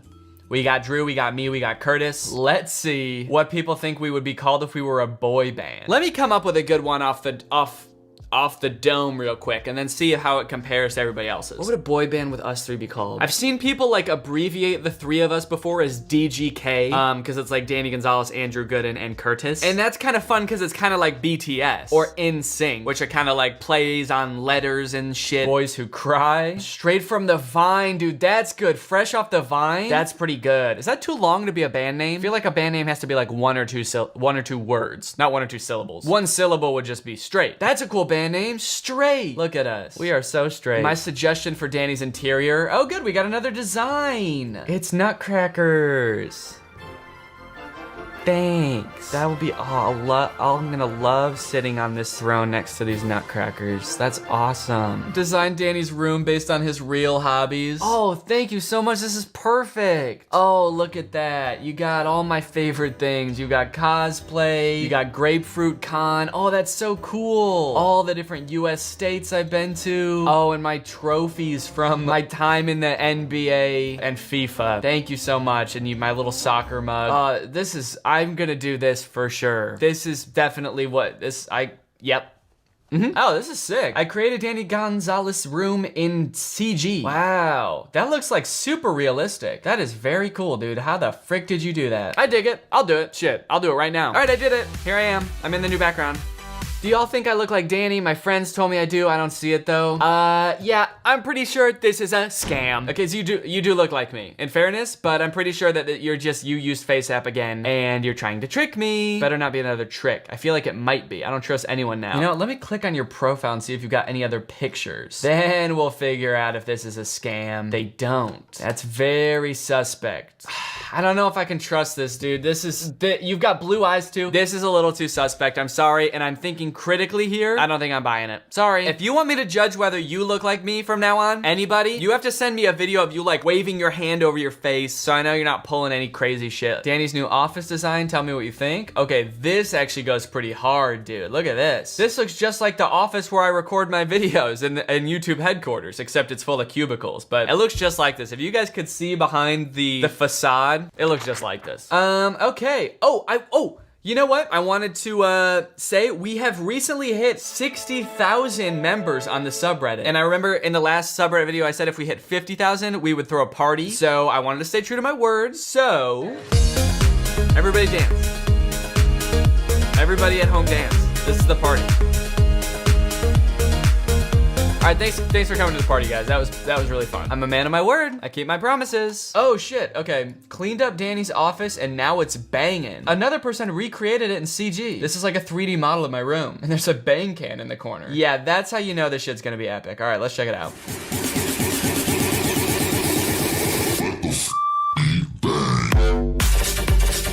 Oh shit. You changed the letters to bang and the bang CEO is there. Oh my god, dude, that was really good. Scronan? How does this not have more upvotes, dude? This is insanely well done. You even got like really good quality pictures of the pictures I have in the background when I don't think I've ever like had a close-up image of them before. This is mad impressive, dude. Yeah, maybe I should just put like a shit ton of cans of bang in the background of my videos. I could probably start making a lot more off my videos, judging by how many TikTokers do that shit, so. All right, let me read this little rant, a quick rant about Danny. This better be good, dude. And if it's mean, I'm gonna cry. When Drew, Danny, Curtis came to Las Vegas for their tour, I wanted so badly to go, but I couldn't afford it. My dad was one of the janitors though, so he snuck me in and I sat on the ground in the back. Towards the end of the show, I waved at Danny and he waved back and it meant the world to me. He probably has no memory of that ever happening. Low-key, that's true, I don't. Yet, from my end, it was one of the most memorable moments in my life. I always wanted to thank him for it, but what would I say? Hi, thanks for waving, it made my year. Yeah, no, I guess it wasn't the wave I idolized, it was the person it came from. That's really sweet. Going on a tour like that, you see so many people that you kind of like forget that there's like everybody's having like an individual experience. So that's really cool to read about your individual experience going to that tour. Even though you didn't buy tickets. Ordinarily, I'd be pretty pissed that you didn't pay me money to come and see me. But since you were really nice, I'll let it slide. Yeah, this is so sweet. You know what? I do remember that show because that show was weird, dude. It was,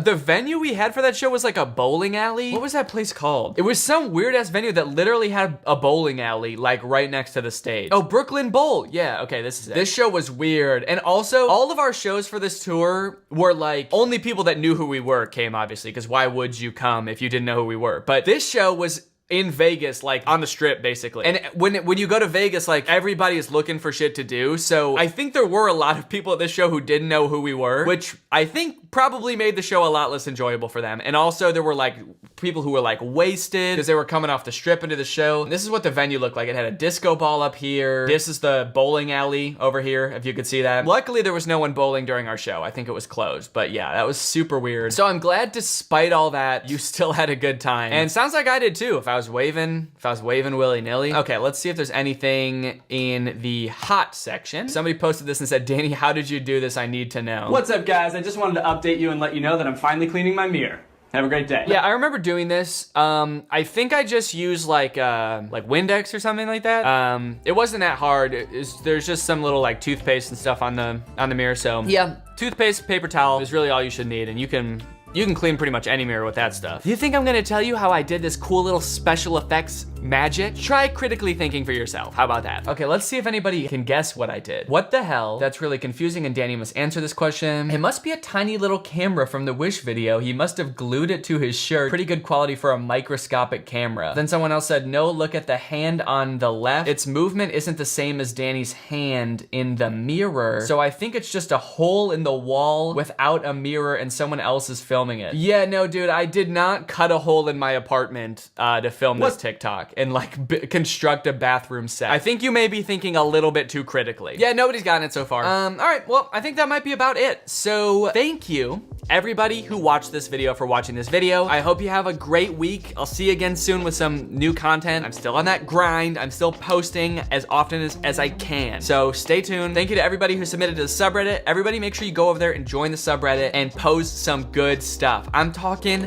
dads, I'm talking puzzles, I'm talking critical thinking, I'm talking maybe other funny little gems and memes. Can't wait to see it. Thank you guys for submitting, and I'll see you next time. Bye-bye. All right, guys, I'm gonna do a video about these Merge Mansion ads, okay? I did a video about Merge Mansion on my main channel a couple months ago, and I don't wanna like beat it to death, so I'm not gonna post this on my main channel, but I have to make a video about it because people keep tagging me in it, and it is kind of crazy, okay? They've got live action ads now. They instead of making these like weird cartoons, they're real people now, and they're like kind of good. This like shitty app about fixing up a house has like legit like movie quality ads now with Kathy Bates. They hired like a real actor to be in this, and I haven't watched any of them yet, so I'm gonna watch them for the first time in this video, do another sort of off the cuff commentary. I'm gonna be going absolutely off of my cuff. Off of the cuff of my shirt. All the commentary is gonna be coming from right here. What the heck? This is so weird.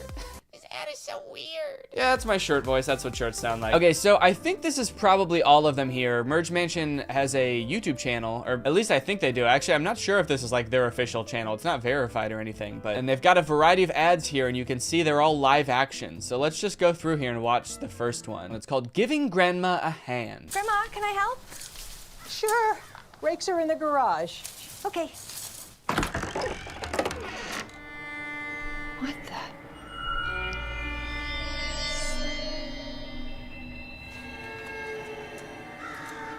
Wait.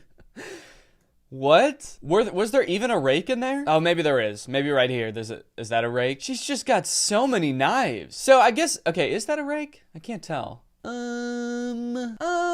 It could be.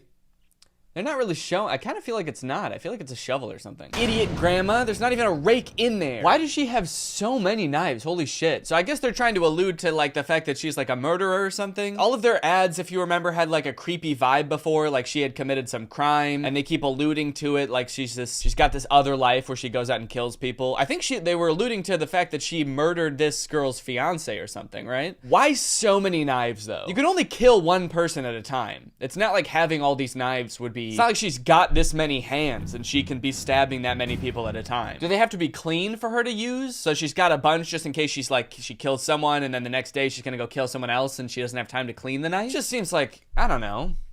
Just stay on top of it. Just try to be motivational to the killer. Just stay on top of it, man. You got this. Just, every morning, spend 5 minutes cleaning your knives. You'll be good. You don't need to buy them any knives. She's got so many that she actually ran out of room on her, sweet wall rack, and she's just got them, helter-skelter on the table, too. Is this even a garage? There's no cars in here or anything. I don't know. This looks more like a regular old garden shed.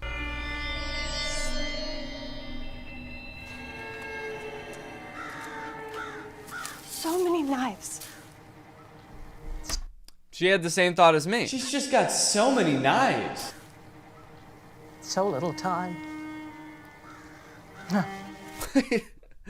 Okay, so they're alluding to the fact that she wants to kill people with the knives. She's like, I've got all these knives, but I don't have enough time to use them all. But it's like, okay, does she think the knives are disposable or something? She can only use one knife per person? I mean, maybe she's like a connoisseur of murder or something. She's got like all these different types of knives and she wants to try them all out on different murders, but they're not different types of knives. They're all the same knife. They just, they all have the same green handle, the same slick little curves. I just don't understand what she's gonna do with all these knives. So little time.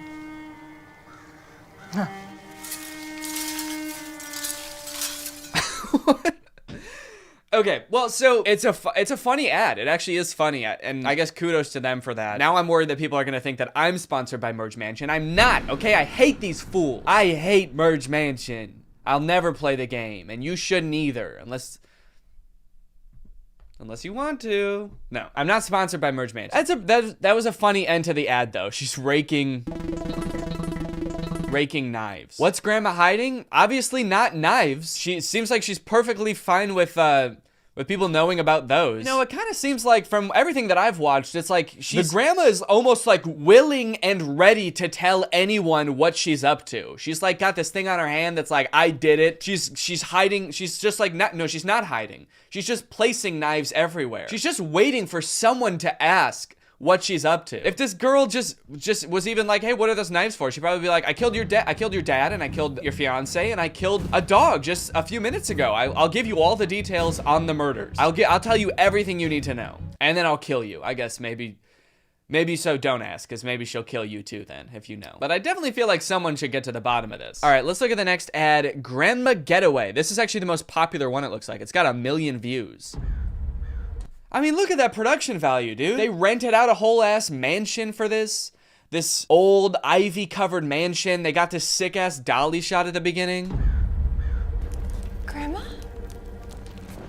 It's beautiful. This is a beautiful film. I'm not sponsored by Merge Mansion. But if they wanted to, at this point, shit, with ads like this, I don't know, man. I'd have a hard time passing it up after an ad like this. Grandma? Grandma?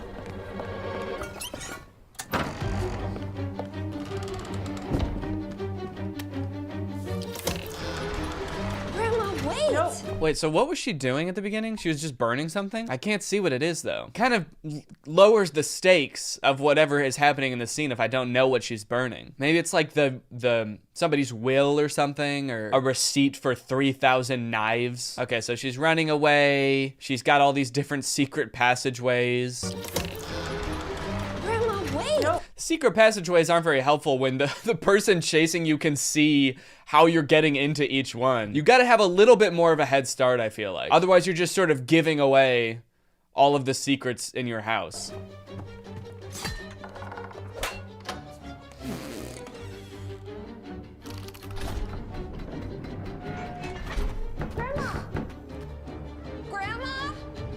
Honestly, that one was a little less funny. The grandma scurrying on the roof at the end is kind of funny, I guess. What's Grandma hiding? Not her secret passageways. Grandma is an open book, dude. What's Grandma hiding? Very little. I guess you kind of got to imagine, like, if the secret passageways and the knives aren't enough to hide, like, what is she hiding? If she's hiding something, it's got to be, like, fucked up. If she's not hiding the knives, then I guess, whatever she's running away from, whatever she's hiding right now that's causing her to run away, that must be fucked up. All the way she got into those secret passages were crazy, dude. She was, like, slapping the statues and twisting their nipples. I was worried how far this was gonna escalate, I could see, they could get pretty raunchy with those. Grandma? Come back, Grandma! Grandma, no! Next ad, you're not my grandma. Grandma, lunch is ready. Grandma?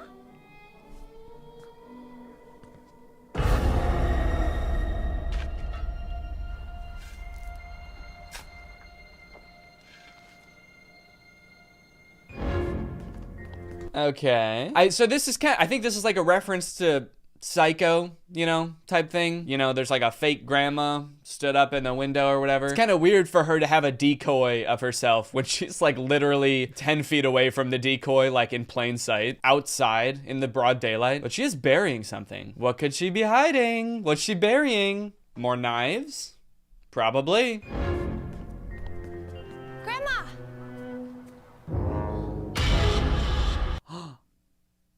Oh shit. Dude, she knitted that fast. Or maybe she just had that ready. Grandma's knitting game is insane.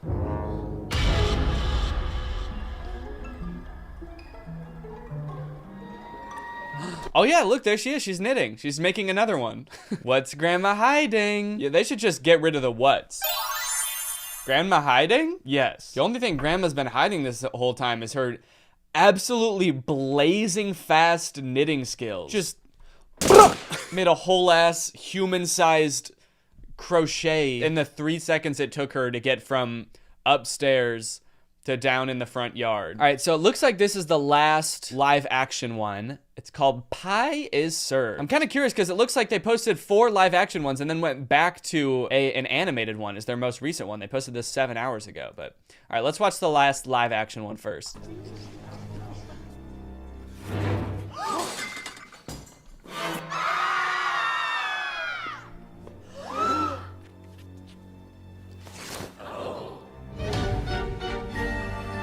Absolutely no clue what's going on in this one. Looks like it's like a dinner party or a cocktail party or something. Butler looks suspicious as hell. It looks like he hasn't slept in years. Grandma Ursula's pies. I think I know what, I mean, there must be something fucked up in the pie box, right? Because when she opens it, they're absolutely mortified, but they look surprised to even see the pie box that says Grandma Ursula's pies. They're just that surprised that Grandma Ursula makes pies. Oh, holy fuck, what the fuck? I didn't know your grandma made pies. That's crazy. Oh, okay, all right. So look, Grandma's got blood all over her, what is this called? Smock? Apron. What is this? Why did I say smock? What is a smock? Okay, same thing. So a smock is an apron. I don't know why that was the first thing that came to my head. Okay, so she's got blood all over her smock / apron. She doesn't want anyone to know there's blood all over her apron. From the looks of it, dude, from the sounds of it, it sounds like they already know there's something fucked up with the pie that has your literal face on it. So I don't think taking off the smock now is gonna do much for you. And that box is like a literal human head. And then she comes in and takes off her apron like, what? No, there's nothing weird about that pie. As long as I don't see the blood on my smock / apron, they won't suspect a thing. And there's just a head in there. Who wants a slice of pie? All right, let's see what the freak is going on in their most recent ad then, now that they've gone back to the animated universe. I wonder if these are like parallel cinematic universes, a la the Spider-Verse.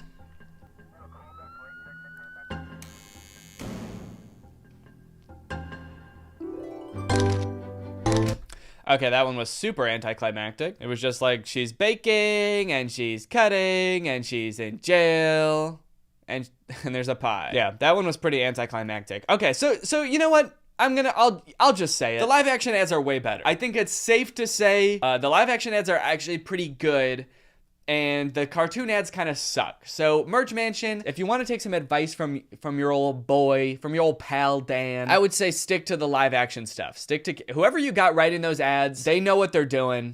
I honestly can't say it made me want to play the game at all though, but good for getting your name out there at least. I mean, I'm talking about it, shit. And you got to do something pretty crazy to get me to talk about it. So yeah, but I mean, it's honestly, I am kind of impressed that like this mobile game has these kind of bonkers commercials. Production value wise, like they built sets and crocheted grandmas. Yeah, it's pretty impressive. So yeah, those are the ads. I am not sponsored by Merge Mansion. Do not ask if I'm sponsored by Merge Mansion because I'm not. Honestly, I don't have any interest in playing the game. Probably never will. Doesn't look like my cup of tea, unless you know Merge Mansion. Unless you want, you know. I'll cut this part out of the video. All right, well, that's all I wanted to talk about today. Bye. Hey guys, before this video starts, I have a surprise announcement. I am doing a stand-up show on October 9th at Zany's in Rosemont, Illinois. I've done little bits of stand-up here and there over many years, but I've never really gotten into it until this year. At the beginning of the year, I've started going to open mic, doing little sets at other people's shows. I still don't have an hour of material yet because that takes a really long time to build up. I've got like 15 to 20 minutes. So I'm putting together a show with other Chicago comedian friends that I've met while doing this. So if you want to come, have some laughs, experience the Chicago comedy scene, then check out the link in the description. Get some tickets, and I'll see you guys there. All right, guys, I'm back with some of the most absurd clickbait on the internet. I had Robert scour the web once again for clickbait that I can't believe anyone actually falls for, quite frankly. I don't know who's clicking on this. The first example that Robert has in here is just Julia Roberts' husband gained 280 pounds and looks disgusting now. I'm looking at this man, I don't even know that he weighs 280 pounds altogether. In fact, Robert included a picture of him. He looks like he weighs as much as me. And I weigh 30 pounds. So a recent picture of Julia Roberts and her husband, who does not actually look disgusting and also appears to weigh less than 280 pounds total. Yeah, that's what you might assume, but you're not taking into account the fact that Julia Roberts' husband is actually 20 feet tall. So actually 280 pounds is kind of nothing to him. I kind of skipped over the fact that they called him disgusting looking. He looks fine. He looks normal. Of course he doesn't look disgusting. He's a handsome looking guy. There's two drastically different levels of enthusiasm in this picture, but I wouldn't say that makes either of them look nasty or vile. Guy Fieri's new wife might look familiar. This ad would not work on me at all because 1, I don't care about Guy Fieri. 2, I can tell you right off the bat, that's definitely not his wife. And 3, that guy doesn't look familiar either. I don't know. Is that Matthew McConaughey? I actually can't. Maybe it is. I can't tell. It's definitely not his wife though. But now I do kind of have the urge to look up what Guy Fieri's new wife actually looks like. Okay, well, Guy Fieri has been married to the same woman since 1995, so I don't think he has a new wife. I guess new in like relation to the history of the entire universe, maybe, but maybe I should actually look at what his wife looks like and then decide if she actually does look familiar. Mom? Holy cow, she does look familiar, dude. I guess that ad was just specifically for me. They spent 20 grand on an ad just for me to see that's like, Danny, you might want to see Guy Fieri's new wife. Sandra Bullock's son is all grown and he looks familiar. Okay. Is this like a new ad format? This is like using the phrase "I survived" in a YouTube thumbnail. Saying that somebody looks familiar is a goated clickbait strategy, apparently, for nonsense articles. Is that Keanu Reeves? I feel like that is not Sandra Bullock's son. That's definitely Keanu Reeves. What are they implying? They're probably trying to imply that like Sandra Bullock had a kid with Keanu Reeves, so her son like grew up and looks just like him or something. For some reason, in my head, the first thing that I thought of was like, they think Keanu Reeves is a time traveler? That's what they're trying to imply. But no, the first one makes a lot more sense. 21 celebs who have grown into horrible looking creatures. Good Lord, that's mean. And maybe I just don't know who celebrities are, and so that's my bad, but this is not good clickbait. I don't even know who this is. So clickbait wouldn't work on me, because I'd be like, someone I never heard of before looks even different than I never knew they did.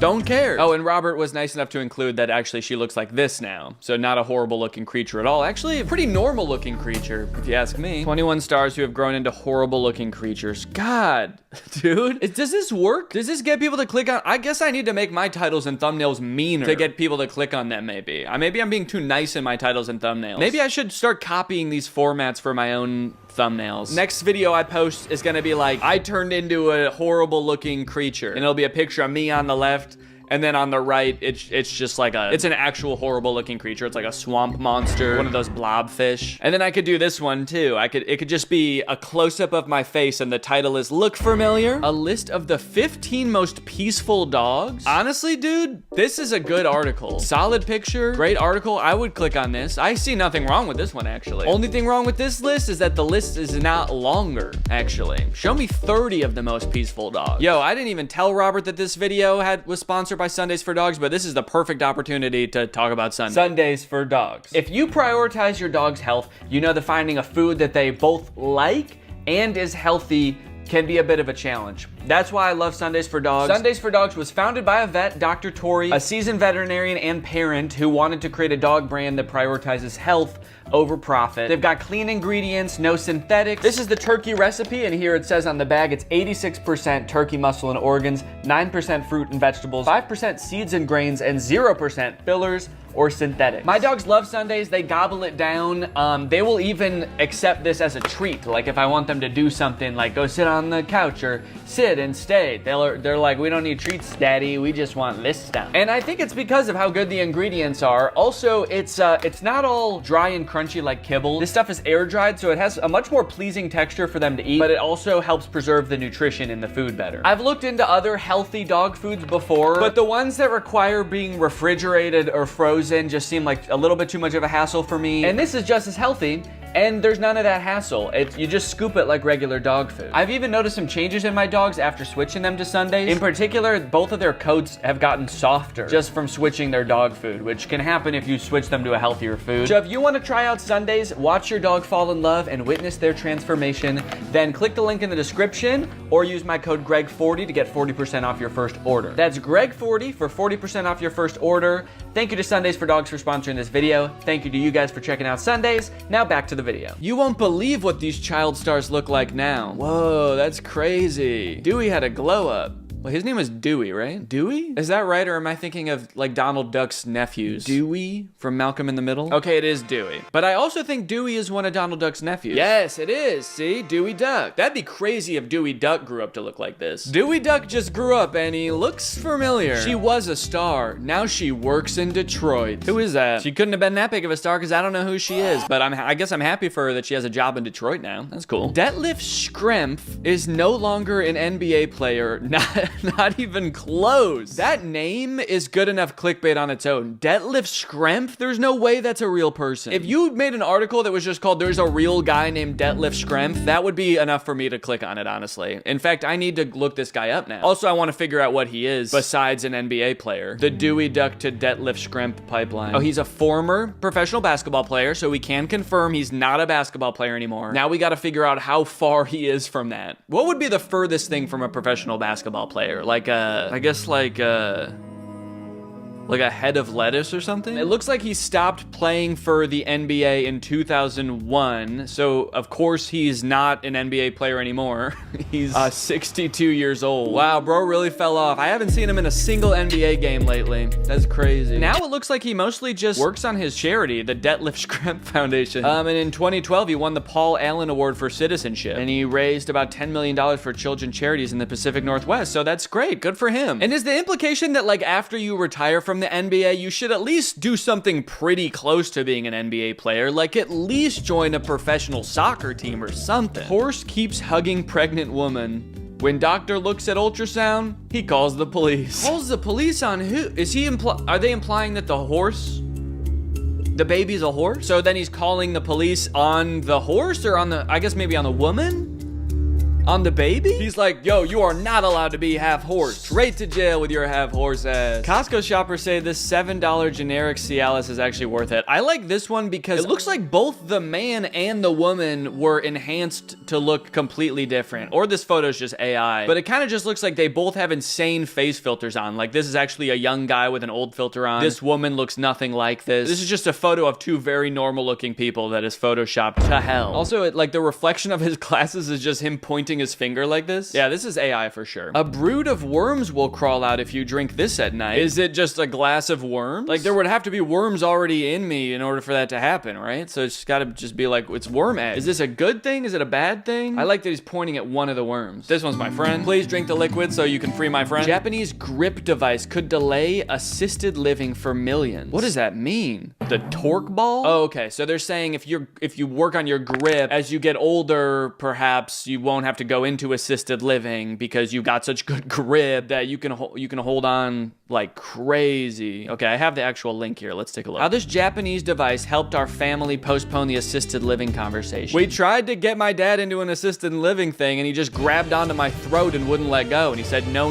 I'm not going. And this dude's got a crazy grip strength. This is a really long article. Oh my gosh. 79, Margaret had switched to pull-on clothes because she couldn't manage buttons. 3 weeks after starting Torque Ball, she called me in tears. She's like, I can't can't drink a glass of water anymore. Every time I pick it up, it shatters in my hands. My grip is insane. Okay, so yeah, it's just a ball that measures the torque of your grip. I got a ball that measures the torque of my grip. Okay, sorry. And it looks like this is for sale. I wonder how much it costs, this torque ball. Yo, $80 for the torque ball. All right, okay, this was a tangent. Let's get back to the list, guys. This guy did the coolest but possibly most illegal DIY project ever. The end result, genius. Can't imagine how this would be more illegal than regular graffiti. Maybe he had to carve into it to get it to grow like that? 8-year-old starts singing with her eyes closed. Oh. It's like singing with her eyes. She's like using her eyelids as lips. But when she opens her eyes, my jaw dropped. Oh my God. I was left breathless in seconds. What could have happened when she opened her eyes? She at first had normal eyes, then she closed them. She started singing, and when she opened them, she was possessed. Her eyes were black as night, and her voice was wretched. After she opened her eyes, she was a disgusting creature. How to empty your bowels every morning. Top surgeon explains how. And here's a little picture of what it looks like when you empty your bowels. Anyone else be laying eggs in the morning? That was stupid. Let's think of a different joke. Or not. Extra large headed human species found in China's woodlands. Like fossils, or they actually found this guy? But it looks like we got the link, gang, so let's find out. Homo big heads.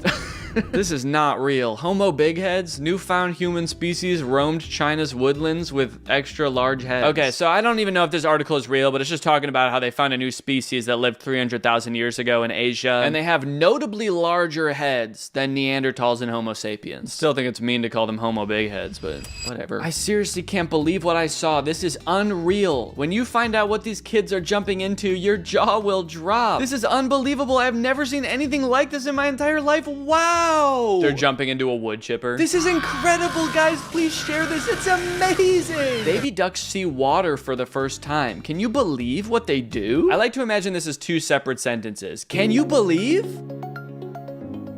what they do? Just looks like they're drinking. There's no way this is their first time seeing water. They need water to survive. I mean, like, were they just born 9 seconds ago? I guess maybe their first time seeing a large enough body to swim in. I bet they're gonna swim. Maybe these kids are jumping into this tiny bucket of water. A Shane Dawson one, meeting a blind person awkward. So you're telling me you can't even see?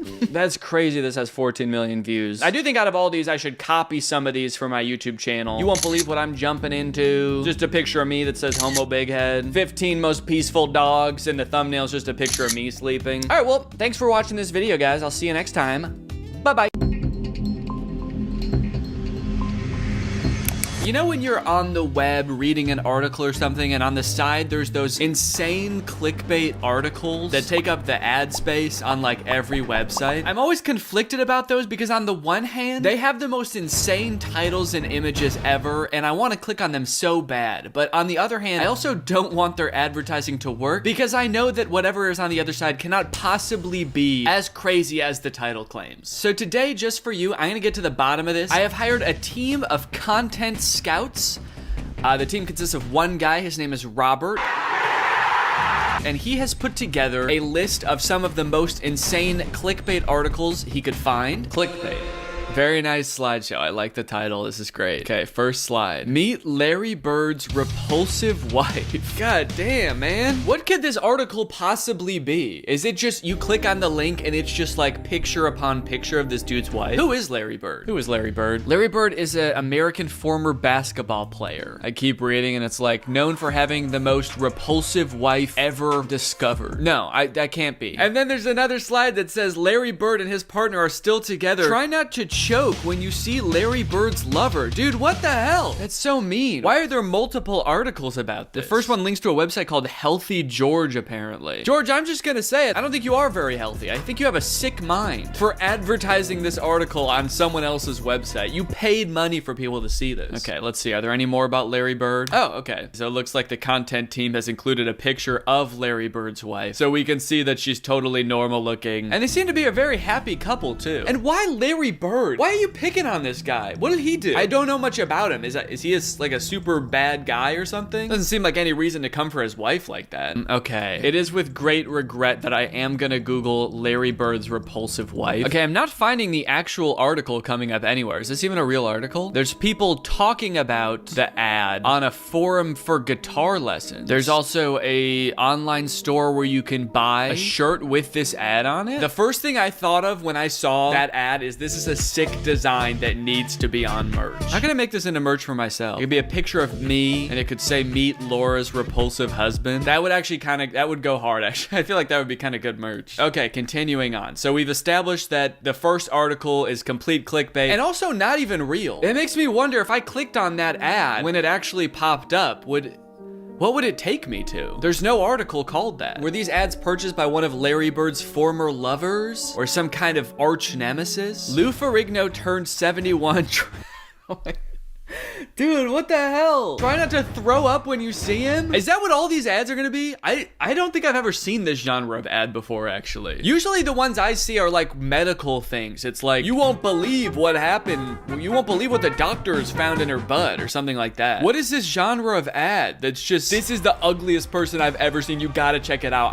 I'm paying money for you to see how ugly this person is. Okay, let's see. Robert, did you include what Lou Ferrigno looks like and am I gonna throw up?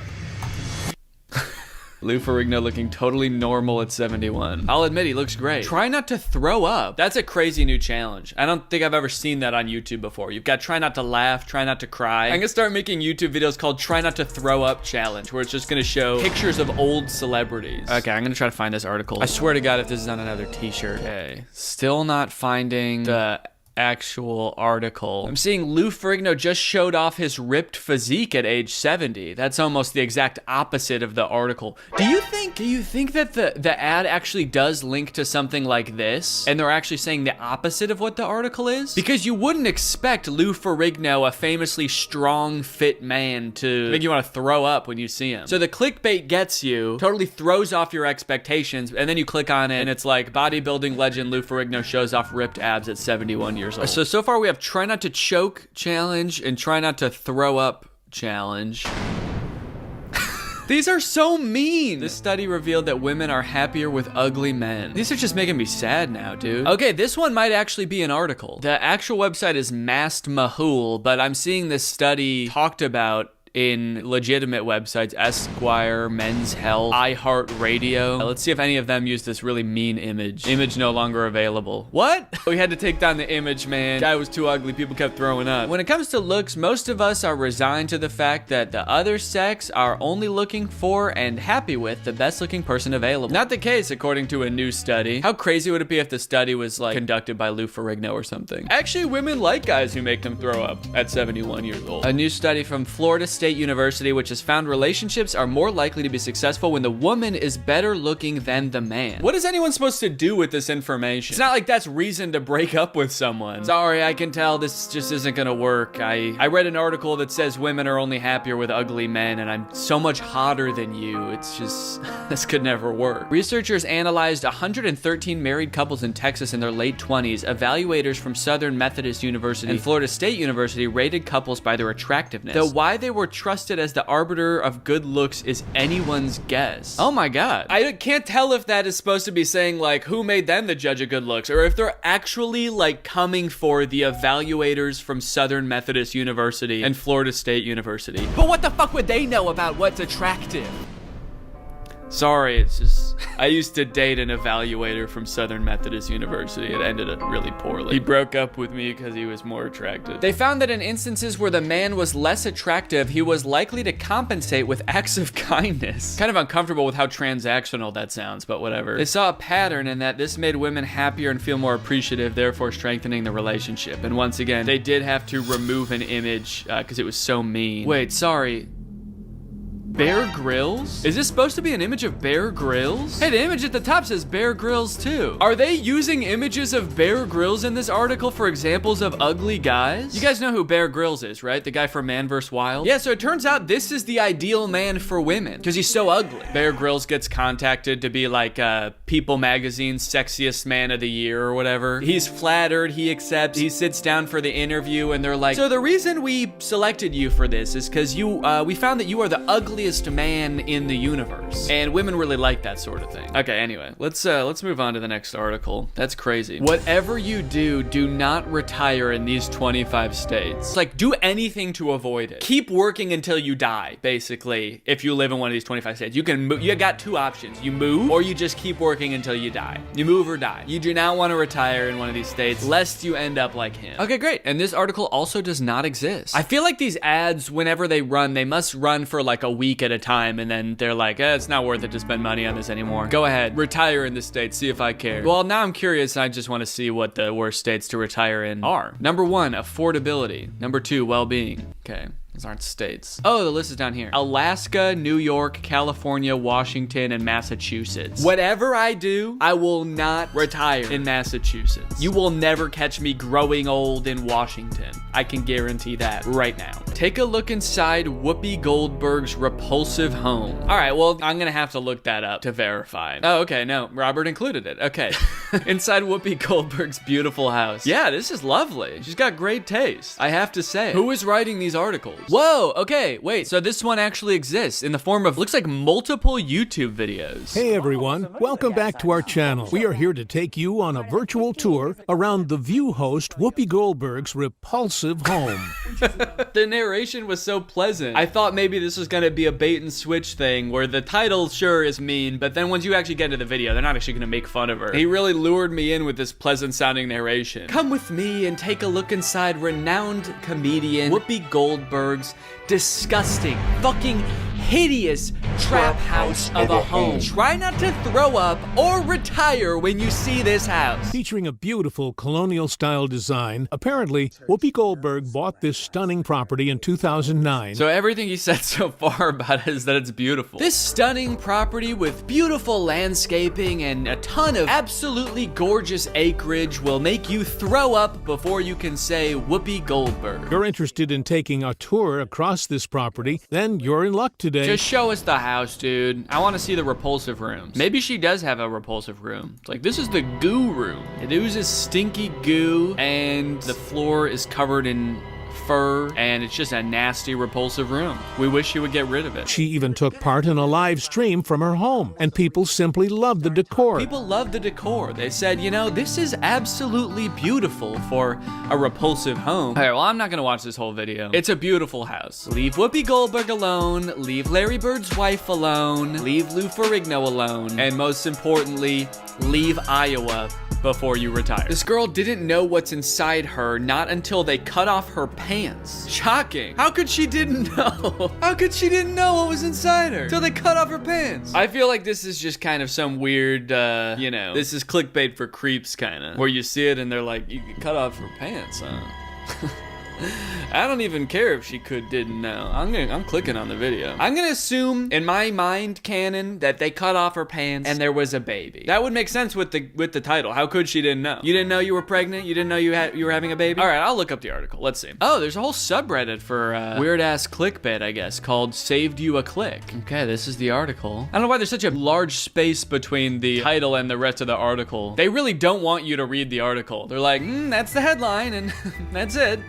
No, stop scrolling, stop scrolling, don't read it. It's nice that they have little percentage markers on the side so you know how far you are into the article. By the time I get to the headline, I'm already 40% through with it. By the time I start the article, I'm already 70% done. So I feel like I've done a lot of good reading today. Some parents are too busy working at home or in the office that they sometimes forget to check out what's going on with their kids. If parents fail to provide their kids much of the time that they need, most probably things will end up like a bomb exploding before their very eyes. Is there a bomb inside of her? Take for instance this video of a young woman who didn't have a clue if she is pregnant or not. Her father couldn't likewise believe what he discovered after his daughter was rushed to the hospital. He was even baffled with what he saw after the doctors cut off her daughter's pants. He was baffled when they cut off her daughter's pants.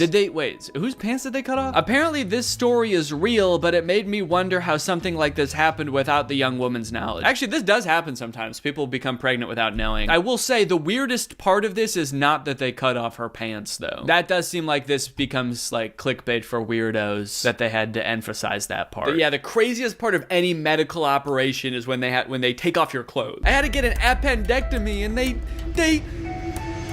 lifted up my shirt. They saw my belly button. How could I didn't know? I thought I wanted a baby someday, but after watching this, yikes. You click on it, it's just the movie The Omen, where that kid is like evil and kills his family. When you see these, you already have cancer. Oh no! When I see this ad, I have cancer? If you're seeing this, it's because you have cancer. We put in the demographics that we wanted to reach for this ad, people with cancer. So if you're seeing this and you didn't know you had cancer, sorry. Sorry you had to find out this way. These seem to always be like totally made up websites that no one's ever heard of. Even the ad platform is called Taboola. It's not like Google Ads or anything. They're getting that Taboola money. Oh, I've seen this one before.